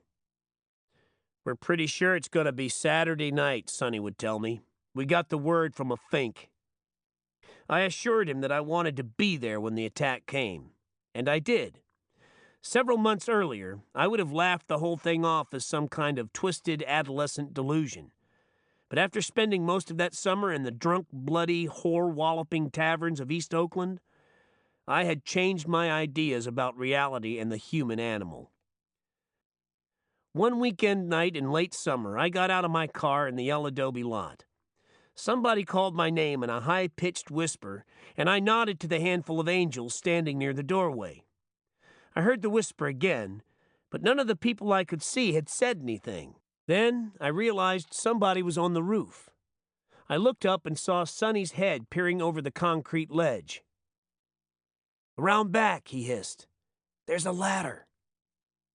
Behind the building, in a jumble of garbage cans, I found a 20-foot ladder leading up to the roof. I climbed up to find Sonny and Zorro lying in a corner, almost invisible in a maze of peeling tar paper. Sonny had an AR-16, the newest U.S. Army rifle, and Zorro had an M1 carbine. Piled between them on the roof was a stack of ammunition in boxes and clips, a flashlight, and a thermos bottle of coffee. They were waiting for the niggers, they said. This was the night. It wasn't. But the Angels kept armed guards on the roof of the El Adobe for nearly a month, until they were sure the niggers were completely intimidated. One afternoon, at the height of the tension, Barger and 5 others rode their bikes out to a target range in Alameda. They carried their rifles strapped over their backs and took a route through the middle of Oakland. The police telephone hummed with reports of a heavily armed Hells Angels patrol moving south through the center of town. But there was nothing the cops could do. The outlaws had their unloaded guns in plain sight and were observing the speed limit. They felt they needed some target practice, and if their appearance had a bad effect on the public, well, that was the public's problem, not theirs. Most of the Angels knew better than to carry weapons openly, but some of their homes resembled private arsenals. Knives, revolvers, automatic rifles, and even a homemade armored car with a machine gun turret on top. They don't like to talk about their weaponry. It's their only insurance policy against that day when the main cop decides on a showdown, and the Angels are absolutely certain that day is coming. A quote from a San Bernardino County police inspector. "No, I wouldn't call them racists. Not really. Maybe deep down they are. There ain't no Negro Angels, you notice. But the Angels ain't for anybody, and that makes them anti-Negro and just about anything else." In the language of politics and public relations, the Angels peaked in the fall of 1965. The Labor Day run to Kesey's was a letdown of sorts, because towns all over the country were braced for the invasion, waiting to be raped and pillaged. The National Guard was called out at such far-flung points as Parker, Arizona, and Claremont, Indiana. Canadian police set up a special border watch near Vancouver, British Columbia, and in Ketchum, Idaho, the locals mounted a machine gun on the roof of a Main Street drugstore. "We're ready for those punks," said the sheriff. "We'll put half of them in jail and the other half in the graveyard." The Angels' jaunt to La Honda was a sad anticlimax for the press. The outlaws did a lot of strange, high-speed traveling, but it was not in the realm of the 5 W's.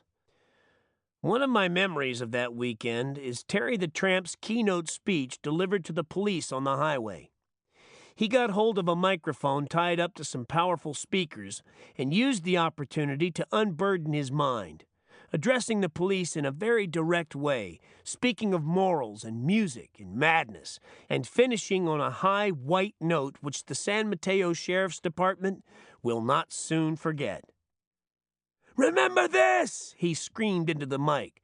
"Just remember that while you're standing out there on that cold road, doing your righteous duty and watching all us sex fiends and dope addicts in here having a good time, just think about that little old wife of yours back home with some dirty old Hell's Angel crawling up between her thighs."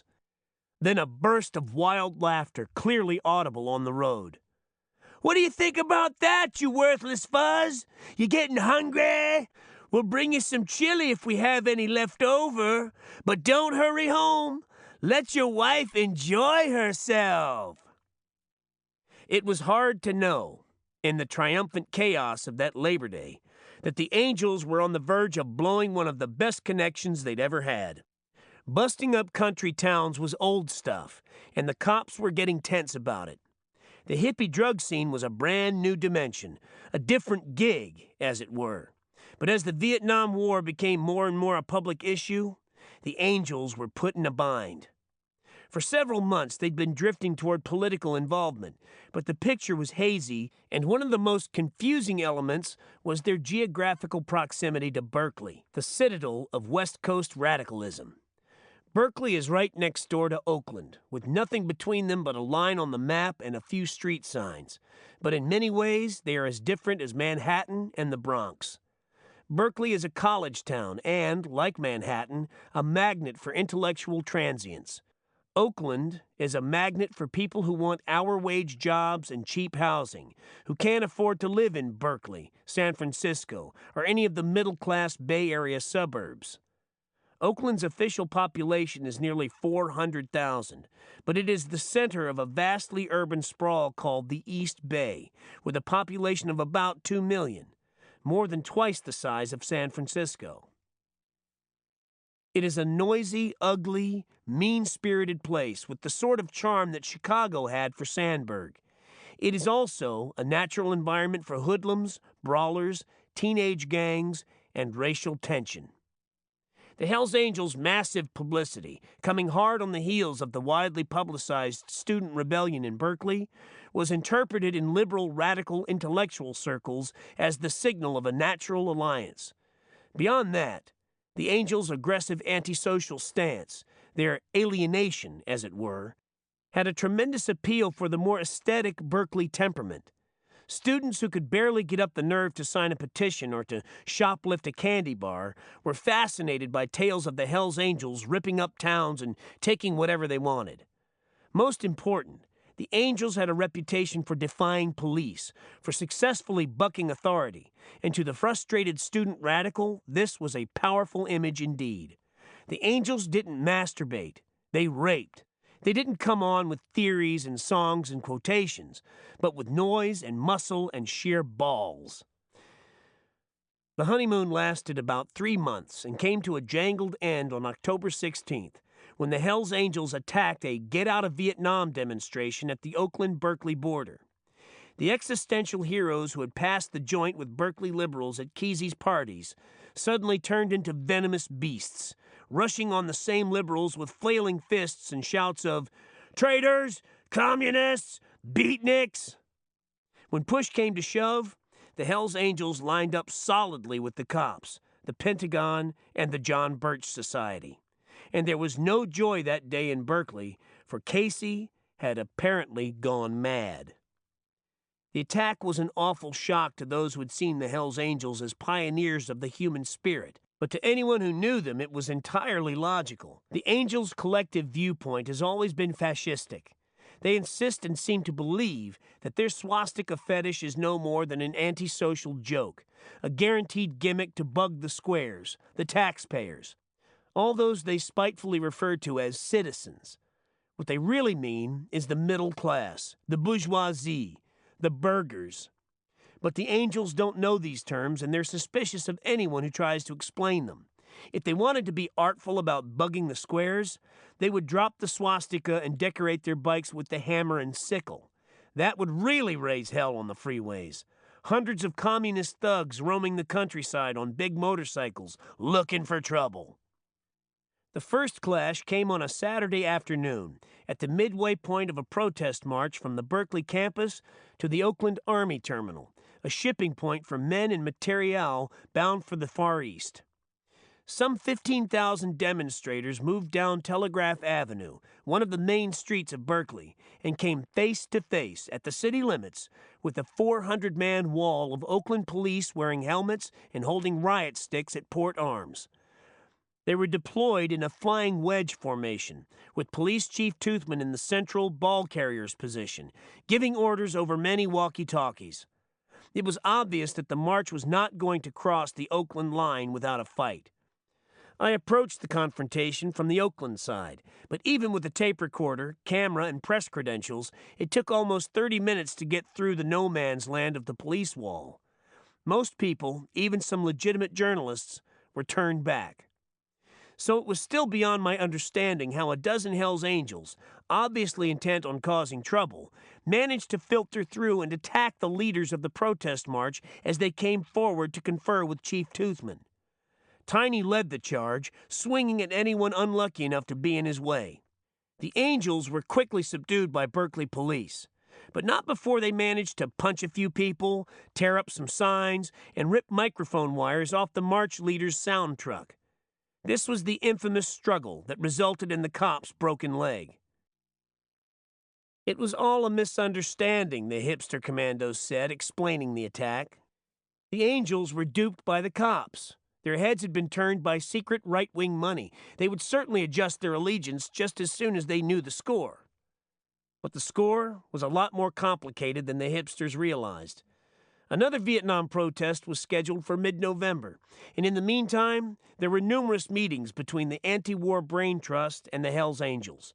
Barger would sit in his living room and listen patiently to everything the Vietnam Day Committee had to say, then brush it all aside. The Berkeley people argued long and well, but they never understood that they were talking on a different frequency. It didn't matter how many beards, busts, or acid caps they could muster. Sonny considered them all chicken shit. And that was that. The Angels, like all other motorcycle outlaws, are rigidly anti-communist. Their political views are limited to the same kind of retrograde patriotism that motivates the John Birch Society, the Ku Klux Klan, and the American Nazi Party. They are blind to the irony of their role. Knight-errants of a faith from which they have already been excommunicated. The Angels will be among the first to be locked up or croaked if the politicians they think they agree with ever come to power.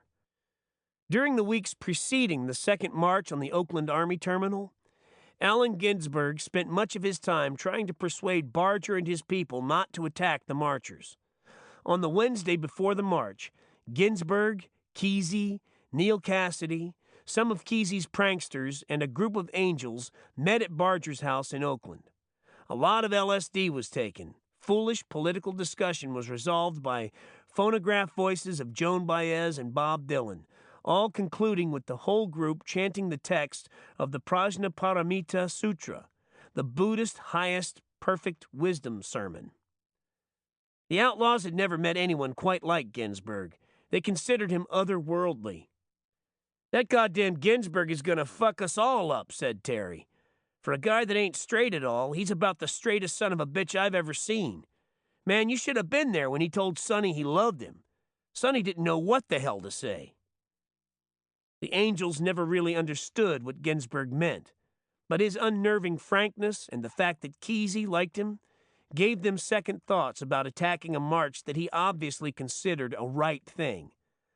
Shortly before the November march, Ginsburg published this speech in the Berkeley Barb. To the Angels. These are the thoughts, anxieties of anxious marchers, that the Angels will attack them for kicks or to get publicity, to take the heat off themselves or to get the goodwill of police and press and or right-wing money. That a conscious deal has been made with Oakland police or an unconscious rapport, tacit understanding, mutual sympathy, that Oakland will lay off persecuting the Angels if the Angels attack and break up the march and make it a riot. Is any of this true? Or is it the paranoia of the less stable-minded marchers? As long as Angels are ambiguous and don't give open reassurance that they can be trusted to be tranquil, the anxious souls, the naturally violent, the insecure, the hysterics among the marchers have an excuse for policy of self-defense through violence, a rationalization for their own inner violence. That leaves the marchers with choice of defending themselves through force on account of fear and threat, unleashing the more irrational minority of rebels, or at best, defending themselves coolly, under control, but criticized for being lawless, or not defending selves, and possibly abandoned by police, for we have no clear assurance from Oakland police that they will sincerely try to maintain order and guard our lawful right to march. If you attack, and having innocent pacifists, youths, and old ladies busted up, and criticized as irresponsible cowards by you, by press, by public, and by violence-loving leftists and rightists. As it stands, the VDC adopted policy of pacifism for marchers who simply will not write and will try to make the march a happy spectacle. Do Angels have any questions for Vietnam Day Committee? Any suspicions that might be cleared up now? What's the main complaint? What do the Angels plan to do November 20th? Do they really have a plan? Let's now make a plan that will leave everybody secure. Because the fearheads around the VDC public meetings believe the image of Angels as they like to bust people up for kicks, and naturally you get a bad rep that way, especially if you finally found a group you can beat up with some social approval, temporarily, and compliance of the cops. You don't want to change, you want to be yourselves. And if that includes sadism or forced hostility, here's a situation where you can get away with it. But nobody wants to reject the souls of the Hells Angels or make them change. We just don't want to get beat up. The protest march is trying to point out that the terror in Vietnam is making same terror here inside our country, loosing publicly the same cruel psychology that'll give approval to busting yellowhead gooks in Vietnam. This is infecting peaceful human relations here, allowing for public mass persecution of people who disagree with the growth of mass hostility, mass hypocrisy, mass conflict. The mass of marchers are not political. They're psychological heads who don't want the country to drift into the habit of blind violence and unconscious cruelty and egoism, not communication with outside world or lonely minorities in America, such as yourselves and ourselves and the Negroes and the T-heads and the communists and the beatniks, and the birchers, and even the so-called squares. I am afraid that once the people who hate us peace marchers and let you beat us up, afraid of us pacifists, will then, still having this fear and hate at heart, turn it on you, afraid of you too, or ask you to turn it on other minorities, the Negroes, ultimately on you and each other. This was the pattern of brown shirts in Germany who were used by hate politicians and then creamed in concentration camps. I think. I said we were not politicians mostly, and you say you're indifferent to politics, but you're getting hung on politics and taking geopolitical positions promoting bomb Vietnam. What else, besides this politics, will take the heat off the Hells Angels? That heat's on everybody, not just you, to go to war, to be drafted, to make money on war jobs and economy, to be destroyed by bomb, to get busted for pot. To take the heat off, you've got to take the heat off inside yourselves. Find peace means stop hating yourself. Stop hating people who hate you. Stop reflecting heat. There are people who are not heat. The most of peace marchers are not heat. They want you to join them to relieve the heat on you and on all of us. Take the heat, anxiety, paranoia, off us and off the police, off all the fearful. Reassure and act clearly in such a way as to reassure by being kind, not cruel. And it'll be remembered and responded to. Forcing self, others, and police into a corner increases heat. Beating up on Vietnam won't take the heat off. Even if whole country joined Hell's Angels, world will apply heat and world be destroyed. Almost happened through Hitler. Yes, time to take the heat symbolism off the swastika and give the swastika back to the Indians and peaceful mystics and Calcutta ganja smokers.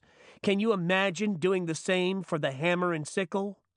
I've seen Jewish stars, and there is M13 and LSD and Negro Crescent to make happy on your backs.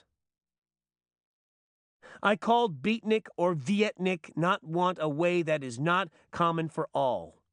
Recognizable and acceptable to all. Want a way we can all live together without heat and rejection. My desire to share, not monopolize the images, because I don't want to be alone in Earth. I don't want unnecessary suffering for me or anybody. You, the police, the Vietnamese, the entire human universe. What is the way out of the heat for you? If stop threat to take over others, then people let you alone. Have you stopped threatening the marcher people yet? If you threat, you must want heat. We're trying to take it off you and off us and off the cops and off the U.S. and off China and off Vietnam. The heat is human, emotional, not a law of nature. How many angels really dig your political position aside from its tactics as heat relief? How many hate the marchers, really want to bug them? Is it you and Tiny's personal goof, or really what you all want? If you dig pot, why don't you dig that whole generation who don't dig the heat war also dig pot and consciousness and spontaneity and hair, and they are your natural brothers, rather than the moralistic, rigid types who had fixed warlike negative image of America? The great image, which all can buy, is your own ideal image. Whitman's free soul, camarado, also of open road. I asking you be camarado, friend, kind, lover, because vast majority of peace marchers actually respect and venerate your lonesomeness and struggle and would rather be peaceful intimates with you than fearful, enraged, frightened, paranoid enemies hitting each other. That probably goes for the police too, who have human bodies under uniform. There are some rigid souls who believe the universe is evil, frightened of sex and pot and motorcycles and peace, even if it was all peaceful and tranquil. Afraid of life, not realizing its harmless emptiness. These are the people we should be working on, making love to them, blowing our minds in theirs, softening them, enlarging their consciousness and our own too in the process, not fighting each other. All separate identities are bankrupt. Square, beat, Jews, Negroes, Hell's Angels, Communist and American. Hell's Angels and tiny intervention has probably had good effect. Forced the leaders and marchers to look inside themselves to measure how much their march is blind aggression, put on motivated by rage, and confused desire to find someone to blame and fight and scream. Or How much the march will be a free expression of calm people who have controlled their own hatreds and are showing the American people how to control their own fear and hatred and once and for all be done with the pressure building up to annihilate the planet and take our part ending the heat on Earth. Delivered as a speech at San Jose State College, Monday, November 15th, 1965, before students and representatives of Bay Area Hells Angels. Despite Ginsburg's pleas, Sonny told me a week before the march that he was going to meet it with the biggest bunch of outlaw bikes anybody ever saw in California. Allen and his friends meant well, he said, but they just didn't know what was happening. So it came as a real surprise when, on November 19th, the day before the march, the Angels called a press conference to announce that they would not man the barricades. The explanation in the form of a mimeographed press release said, "Although we have stated our intention to counter-demonstrate at this despicable, un-American activity, we believe that in the interest of public safety and the protection of the good name of Oakland, we should not justify the VDC by our presence. Because our patriotic concern for what these people are doing to our great nation may provoke us to violent acts, and that any physical encounter would only produce sympathy for this mob of traitors." The highlight of the press conference was the reading, by Barger, of a telegram he had already sent to His Excellency, the President of the United States. President Lyndon B. Johnson, 1600 Pennsylvania Avenue, Washington, D.C. Dear Mr. President, on behalf of myself and my associates, I volunteer a group of loyal Americans for behind-the-line duty in Vietnam. We feel that a crack group of trained guerrillas would demoralize the Viet Cong and advance the cause of freedom. We are available for training and duty immediately. Sincerely, Ralph Barger, Jr., Oakland, California, President of Hells Angels. For reasons never divulged, Mr. Johnson was slow to capitalize on Barger's offer, and the Angels never went to Vietnam. But they didn't bust up the November 20th protest march either, and some people said this meant the outlaws were coming around. A quote from a former Oakland police chief: "We don't have a police problem in this community. We have a people problem." It was about this time that my long-standing rapport with the Angels began to deteriorate. All of the humor went out of the act when they began to believe their own press clippings, and it was no longer much fun to drink with them. Even the names lost their magic. Instead of Bagmaster, Scuzzy, and Hype, it was Luther Young, E.O. Sturm, and Norman Scarlett III. There was no more mystery. Overexposure had reduced the menace to an all-too-common denominator, and as the group portrait became more understandable, it also became less appealing. For nearly a year, I had lived in a world that seemed at first like something original. It was obvious from the beginning that the menace bore little resemblance to its publicized image. But there was a certain pleasure in sharing the Angels' amusement at the stir they'd created. Later, as they attracted more and more attention, the mystique was stretched so thin that it finally became transparent.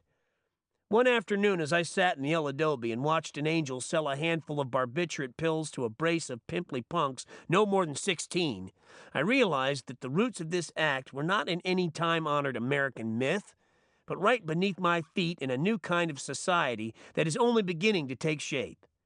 To see the Hells Angels as caretakers of the old individualist tradition that made this country great is only a painless way to get around seeing them for what they really are. Not some romantic leftover, but the first wave of a future that nothing in our history has prepared us to cope with. The Angels are prototypes. Their lack of education has not only rendered them completely useless in a highly technical economy, but it has also given them the leisure to cultivate a powerful resentment, and to translate it into a destructive cult which the mass media insists on portraying as a sort of isolated oddity, a temporary phenomenon that will shortly become extinct now that it's been called to the attention of the police. This is a reassuring viewpoint, and it would be even more so if the police shared it. Unfortunately, they don't. Cops who know the Angels only from press accounts are sometimes afraid of them, but familiarity seems to breed contempt. and cops who know the angels from experience usually dismiss them as an overrated threat. On the other hand, at least 90% of the dozens of cops I talked to all over California were seriously worried about what they referred to as the rising tide of lawlessness, or the dangerous trend toward lack of respect for law and order. To them, the Hells Angels are only a symptom of a much more threatening thing: the rising tide. "Mainly it's the teenagers," said a young patrolman in Santa Cruz. 5 years ago, it was only a matter of talking to them, telling them in a friendly kind of way just what they could or couldn't get away with. They were just as wild, I guess, but you knew they would listen to reason. He shrugged, fingering the .38 special cartridges that circled his waist. But now, goddammit, it's different.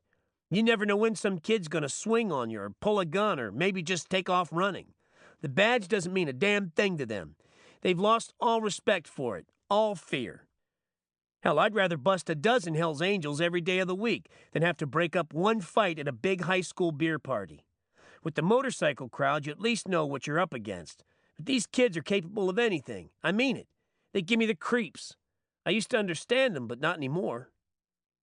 The trends and problems of law enforcement have never interested the Angels, however, and even after their temporary détente with the Oakland police, they still viewed cops very simply as the enemy. Nor do they take much interest in their emotional or ideological connection to other rebellious elements. To them, all comparisons are either presumptuous or insulting. "There's only two kinds of people in the world," Magoo explained one night: angels and people who wish they were angels. Yet not even Magoo really believes that. When the party swings right with plenty of beer and broads, being an angel is a pretty good way to go. But on some of those lonely afternoons when you're fighting a toothache and trying to scrape up a few dollars to pay a traffic fine, and the landlord has changed the lock on your door until you pay the back rent, then it's no fun being an angel. It's hard to laugh when your teeth are so rotten that they hurt all the time, and no dentist will touch you unless the bill is paid in advance.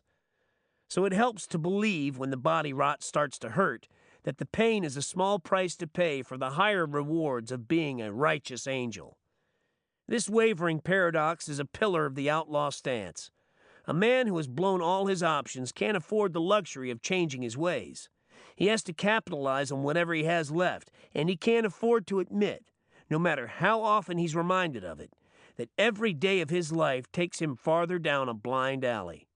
Most angels understand where they are, but not why. And they are well enough grounded in the eternal verities to know that very few of the toads in this world are charming princes in disguise. Most are simply toads. And no matter how many magic maidens they kiss or rape, they're going to stay that way. Toads don't make laws or change any basic structures, but one or two rooty insights can work powerful changes in the way they get through life. A toad who believes he got a raw deal before he even knew who was dealing will usually be sympathetic to the mean, vindictive ignorance that colors the Hells Angels' view of humanity. There's not much mental distance between a feeling of having been screwed and the ethic of total retaliation, or at least the kind of random revenge that comes with outraging the public decency. The outlaw stance is patently antisocial, although most angels, as individuals, are naturally social creatures. The contradiction is deep-rooted and has parallels on every level of American society. Sociologists call it alienation, or anomie. It is a sense of being cut off or left out of whatever society one was presumably meant to be a part of. In a strongly motivated society, the victims of anomie are usually extreme cases, isolated from each other by differing viewpoints or personal quirks too private for any broad explanation. But in a society with no central motivation, so far adrift and puzzled with itself that its president, Eisenhower, feels called upon to appoint a committee on national goals, a sense of alienation is likely to be very popular, especially among people young enough to shrug off the guilt they're supposed to feel for deviating from a goal or purpose they never understood in the first place. Let the old people wallow in the shame of having failed. The laws they made to preserve a myth are no longer pertinent. The so-called American way begins to seem like a dike made of cheap cement, with many more leaks than the law has fingers to plug. America has been breeding mass anomie since the end of World War II. It is not a political thing, but the sense of new realities, of urgency, anger, and sometimes desperation in a society where even the highest authorities seem to be grasping at straws.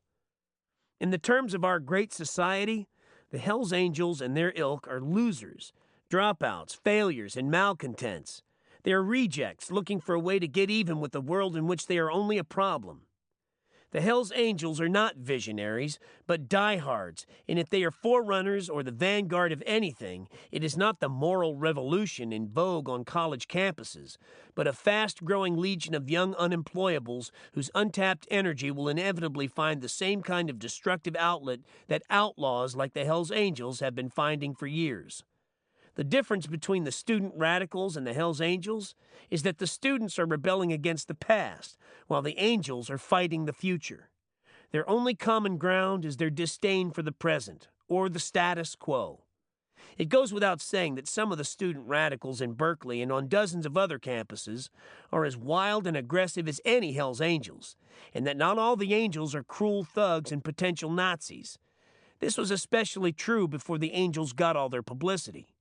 As recently as early 1965, there were less than a half-dozen Angels who gave a hoot in hell what was happening on the Berkeley campus. If they'd been seriously interested in red baiting, they would have made an appearance at some of the free speech rallies. But they didn't show up, not even to swagger through the crowds and get their pictures in the papers. Nor, at about the same time, did they harass Coors picket lines in Jack London Square in the middle of downtown Oakland. Even in the spring and early summer of 1965, when they were beginning to realize the extent of their infamy, they ignored several golden opportunities to tangle with both civil rights and get out of Vietnam demonstrators. They simply didn't care, or at least not enough of them cared, and not all of them care even now. But the burden of fame made the Hells Angels very conscious of their image. They began reading the newspapers like politicians, looking for mention of things they had said or done. And as they dealt more and more with the press, they were inevitably asked to comment on the issues of the day. "Tell me, Sonny, do the Hells Angels have any position on the war in Vietnam?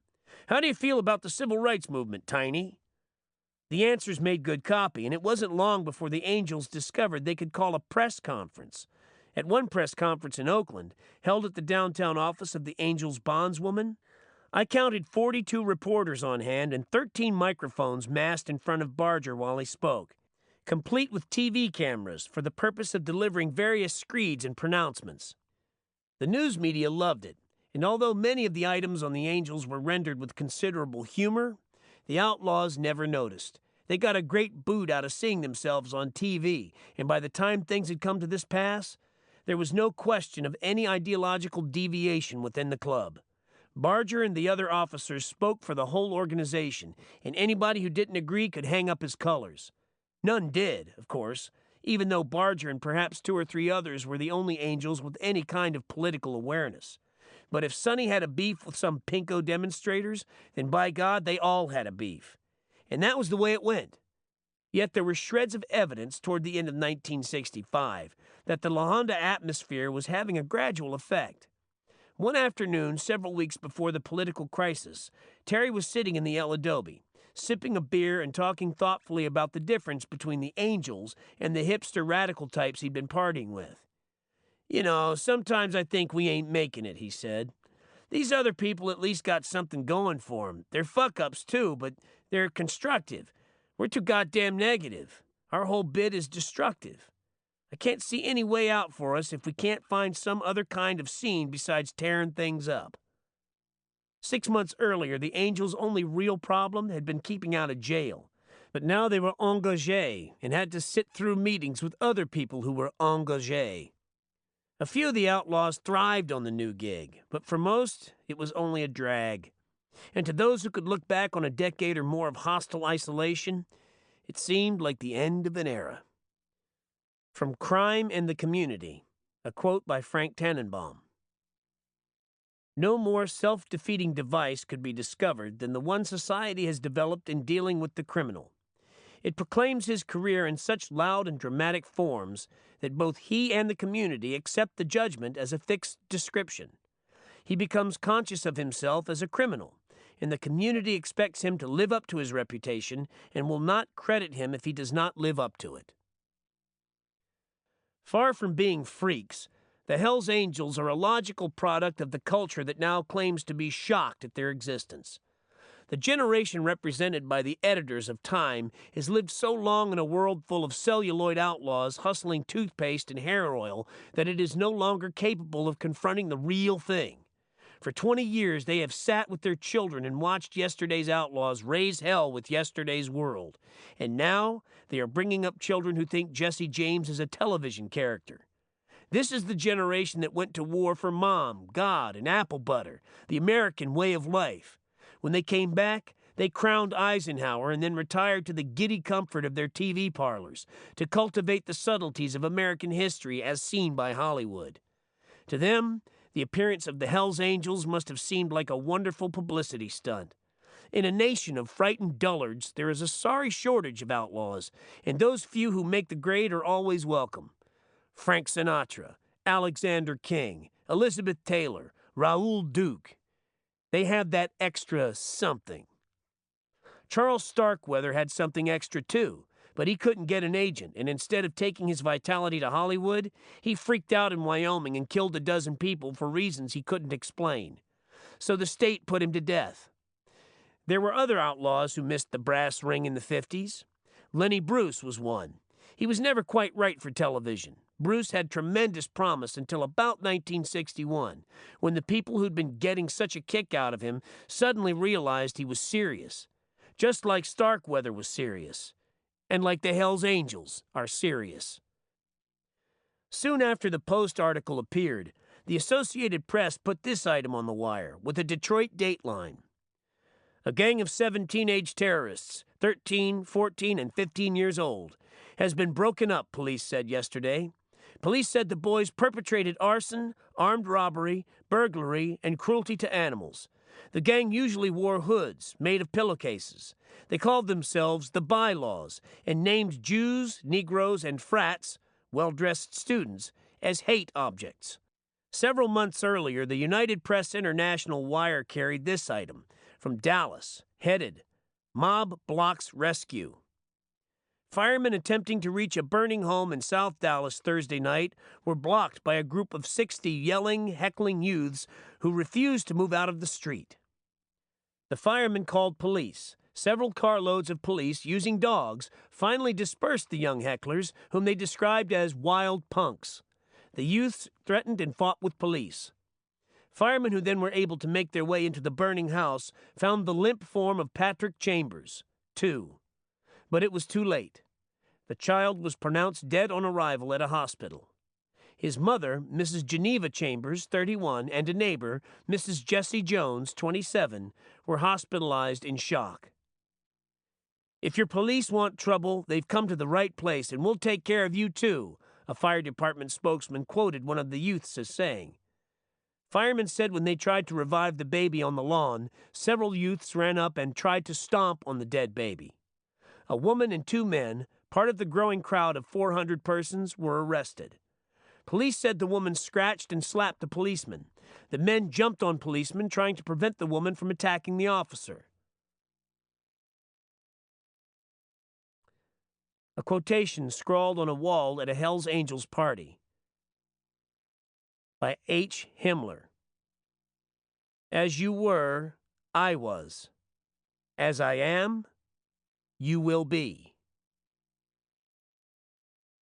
Now, looking for labels, it is hard to call the Hells Angels anything but mutants. They are urban outlaws with a rural ethic and a new, improvised style of self-preservation. Their image of themselves derives mainly from celluloid, from the Western movies and two-fisted TV shows that have taught them most of what they know about the society they live in.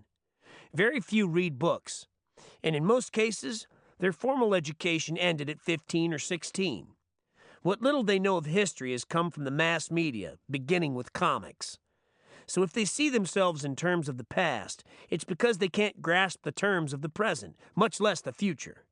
They are the sons of poor men and drifters, losers and the sons of losers. Their backgrounds are overwhelmingly ordinary. As people, they are like millions of other people, But in their collective identity, they have a peculiar fascination so obvious that even the press has recognized it, although not without cynicism.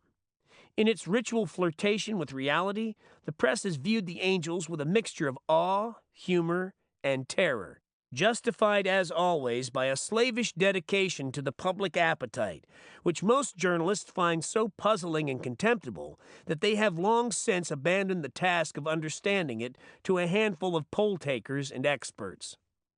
The widespread appeal of the angels is worth pondering. Unlike most other rebels, the angels have given up hope that the world is going to change for them. They assume, on good evidence, that the people who run the social machinery have little use for outlaw motorcyclists, and they are reconciled to being losers. But instead of losing quietly, one by one, they have banded together with a mindless kind of loyalty and moved outside the framework, for good or ill. They may not have an answer, but at least they are still on their feet. One night, about halfway through one of their weekly meetings, I thought of Joe Hill on his way to face a Utah firing squad and saying his final words. Don't mourn. Organize. It is safe to say that no Hell's Angel has ever heard of Joe Hill or would know a wobbly from a bushmaster, but there is something very similar about the attitudes. The industrial workers of the world had serious blueprints for society, while the Hells Angels mean only to defy the social machinery. There is no talk among the angels of building a better world, yet their reactions to the world they live in are rooted in the same kind of anarchic, paralegal sense of conviction that brought the armed wrath of the establishment down on the Wobblies. There's the same kind of suicidal loyalty, the same kind of in-group rituals and nicknames, and above all, the same feeling of constant warfare with an unjust world. The Wobblies were losers, and so are the angels. And if every loser in this country today rode a motorcycle, the whole highway system would have to be modified. There's an important difference between the words loser and outlaw. One is passive and the other is active, and the main reason the angels are such good copy is that they are acting out the daydreams of millions of losers who don't wear any defiant insignia and who don't know how to be outlaws. The streets of every city are thronged with men who would pay all the money they could get their hands on to be transformed, even for a day, into hairy, hard-fisted brutes who walk over cops, extort free drinks from terrified bartenders, and thunder out of town on big motorcycles after raping the banker's daughter. Even people who think the angels should all be put to sleep find it easy to identify with them. They command a fascination, however reluctant, that borders on psychic masturbation. The angels don't like being called losers, but they have learned to live with it. Yeah, I guess I am, said one. But you're looking at one loser who's going to make a hell of a scene on the way out.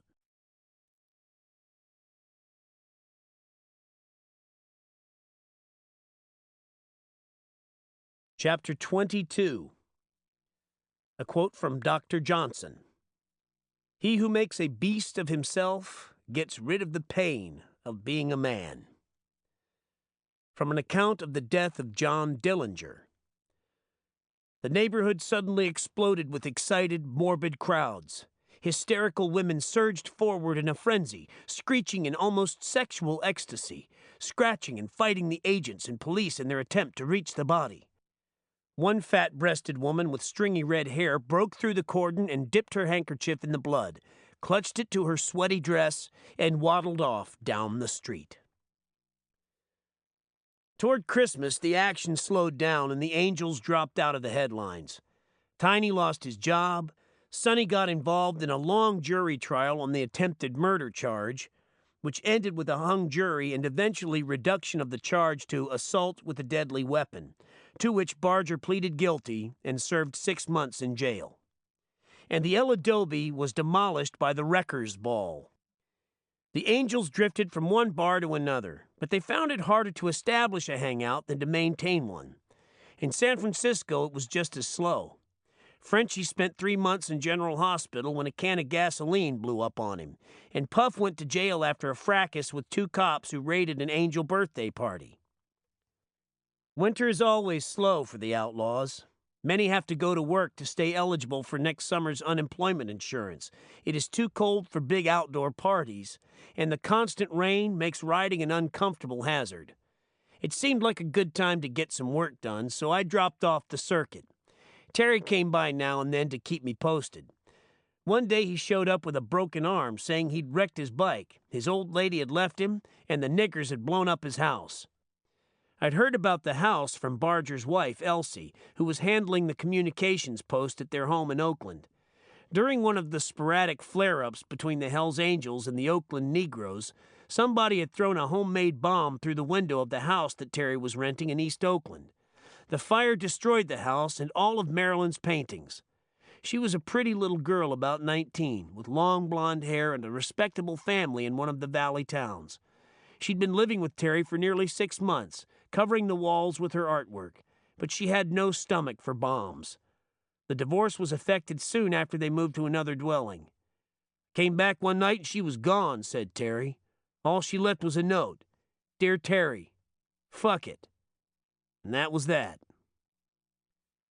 Nothing else happened until January, when Mother Miles got snuffed.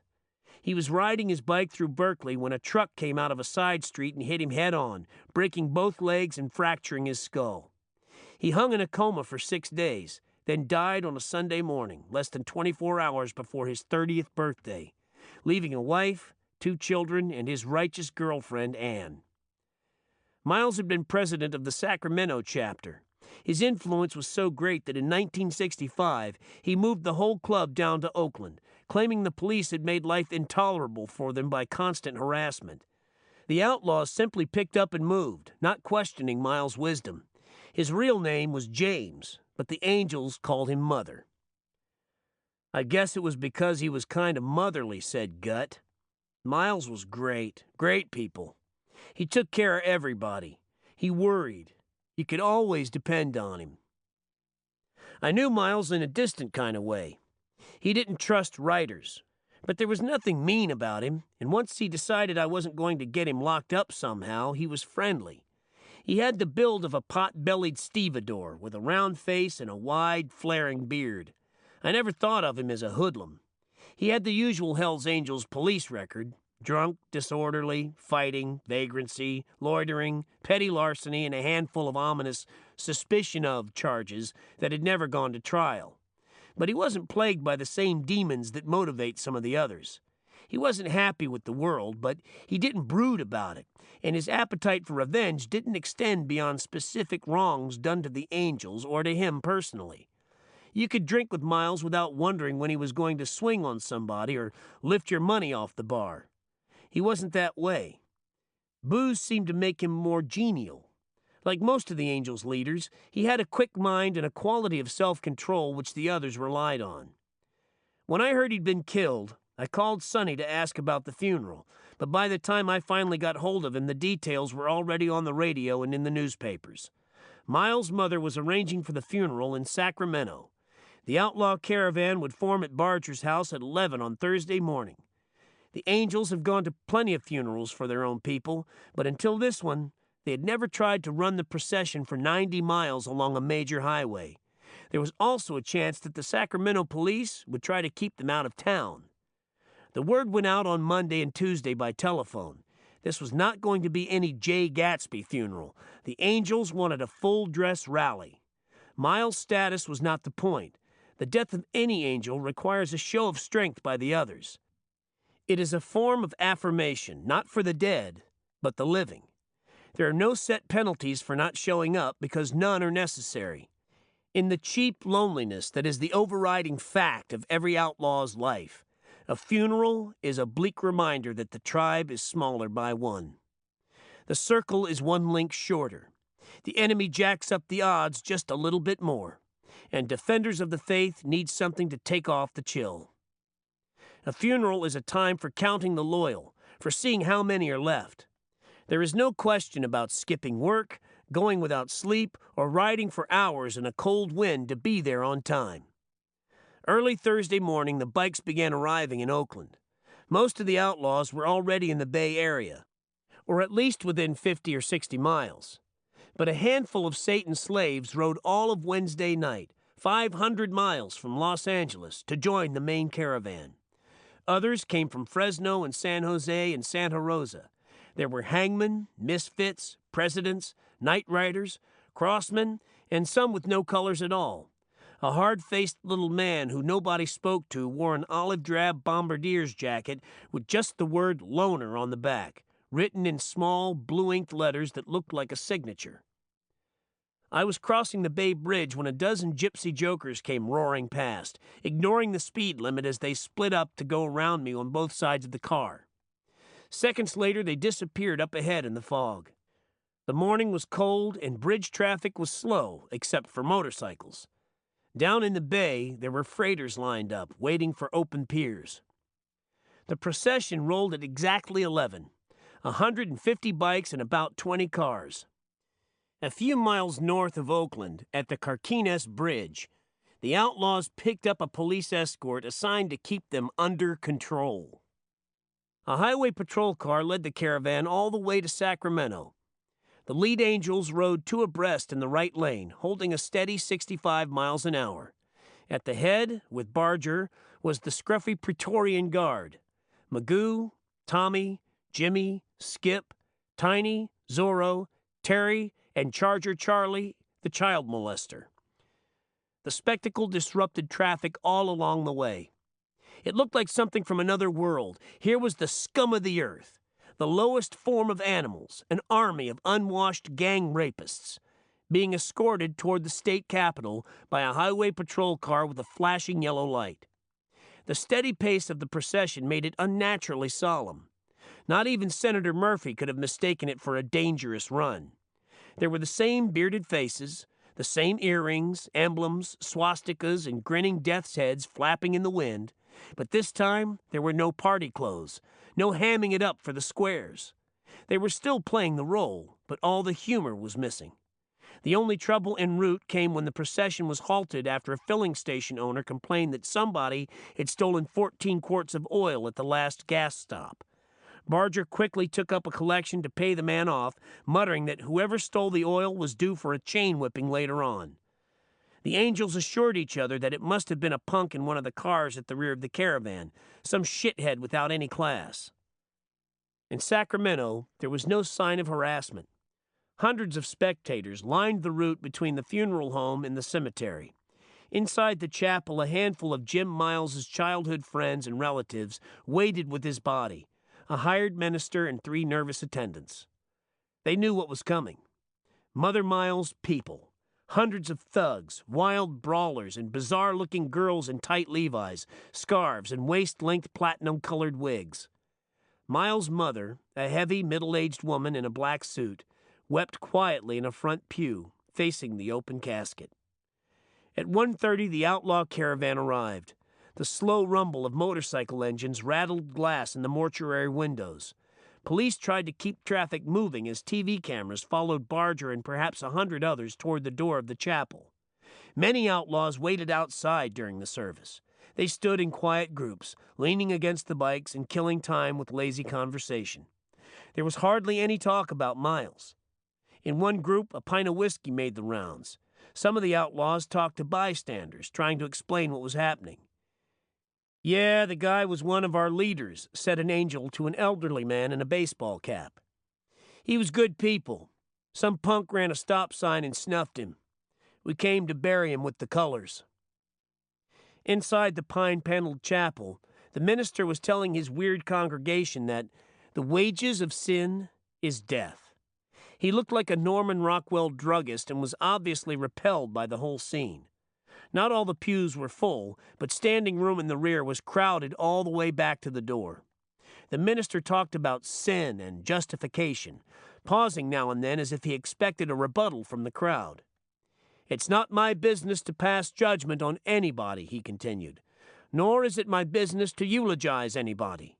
But it is my business to speak out a warning that it will happen to you. I don't know what philosophy some of you have about death, but I know the scriptures tell us that God takes no pleasure in the death of the wicked. Jesus didn't die for an animal. He died for a man. What I say about Jim won't change anything, but I can preach the gospel to you, and I have a responsibility to warn you that you will all have to answer to God." The crowd was shifting and sweating. The chapel was so hot that it seemed like the devil was waiting in one of the anterooms, ready to claim the wicked just as soon as the sermon was over. "How many of you," asked the minister, "how many of you asked yourselves on the way here, 'Who is next?'"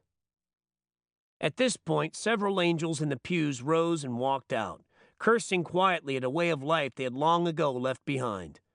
The minister ignored these mutinous signs and launched into a story about a Philippian jailer.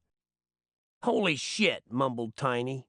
He'd been standing quietly in the rear for about 30 minutes, pouring sweat and eyeing the minister as if he meant to hunt him down later in the day and extract all his teeth. Tiny's departure caused 5 or 6 others to leave. The minister sensed he was losing his audience, so he brought the Philippian story to a quick end. There was no music as the crowd filed out. I passed by the casket and was shocked to see Mother Miles clean-shaven, lying peacefully on his back in a blue suit, white shirt, and a maroon tie. His Hell's Angels jacket, covered with exotic emblems, was mounted on a stand at the foot of the casket. Behind it were 13 wreaths, some bearing names of other outlaw clubs. I barely recognized Miles. He looked younger than 29 and very ordinary, but his face was calm, as though he were not at all surprised to find himself there in a box. He wouldn't have liked the clothes he was wearing, but since the angels weren't paying for the funeral, the best they could do was make sure the colors went into the casket before it was sealed. Barger stayed behind with the pallbearers to make sure the thing was done right. After the funeral, more than 200 motorcycles followed the hearse to the cemetery. Behind the Angels rode all the other clubs, including a half-dozen East Bay Dragons, and according to a radio commentator, dozens of teenage riders who looked so solemn that you'd think Robin Hood had just died. The Hells Angels knew better. Not all of them had read about Robin Hood, but they understood that the parallel was complementary. Perhaps the younger outlaws believed it, but there is room in their margin for 1 or 2 friendly allusions. Those who were almost 30, or more than that, had been living too long with their own scurvy image to think of themselves as heroes. They understand that heroes are always good guys, and they have seen enough cowboy movies to know that good guys win in the end. The myth didn't seem to include Miles, who was one of the best. But all he got in the end was 2 broken legs, a smashed head, and a tongue lashing from the preacher. Only his Hells Angels identity kept him from going to the grave as anonymously as any ribbon clerk. As it was, his funeral got nationwide press coverage. Life had a picture of the procession entering the cemetery.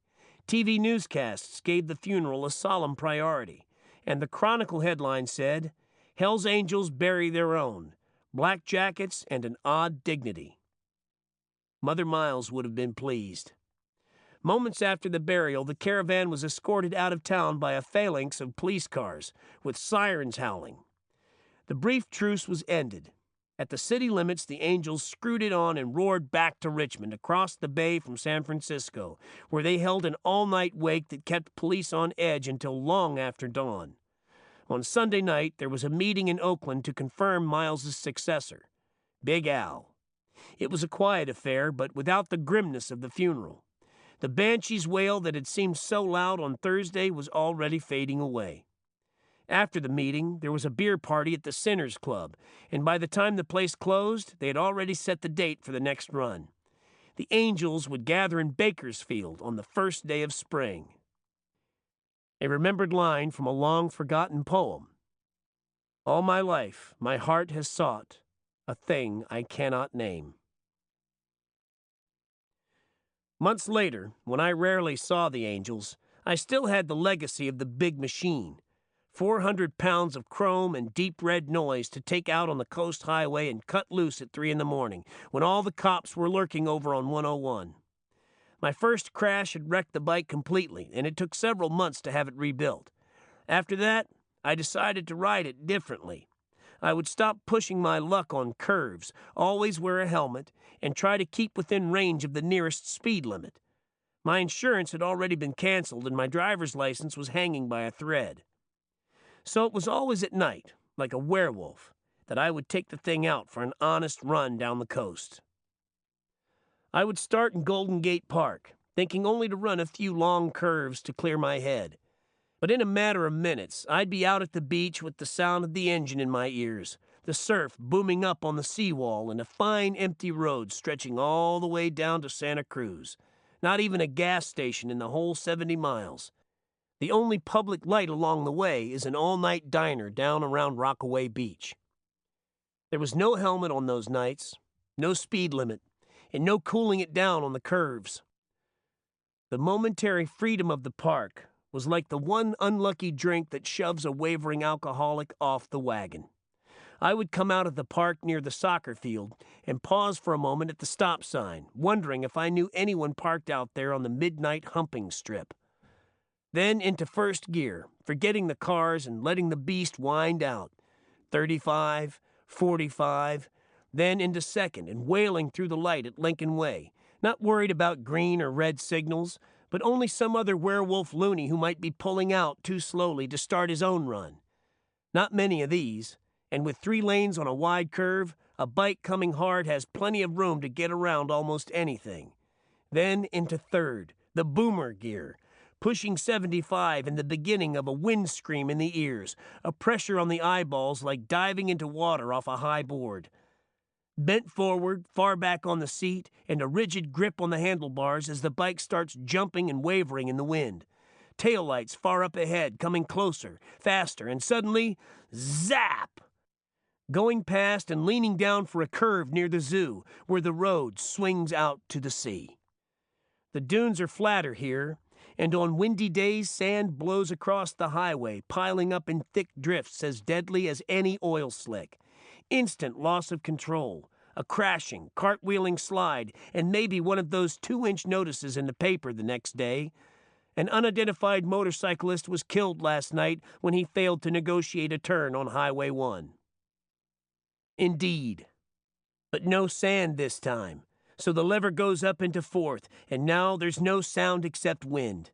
Screw it all the way over, reach through the handlebars to raise the headlight beam. The needle leans down on 100, and wind-burned eyeballs strain to see down the center line, trying to provide a margin for the reflexes. But with the throttle screwed on, there is only the barest margin, and no room at all for mistakes. It has to be done right, and that's when the strange music starts. When you stretch your luck so far that fear becomes exhilaration and vibrates along your arms. You can barely see at 100. The tears blow back so fast that they vaporize before they get to your ears. The only sounds are wind and a dull roar floating back from the mufflers. You watch the white line and try to lean with it, howling through a turn to the right, then to the left and down the long hill to Pacifica. Letting off now, watching for cops, but only until the next dark stretch and another few seconds on the edge. The edge. There is no honest way to explain it, because the only people who really know where it is are the ones who have gone over.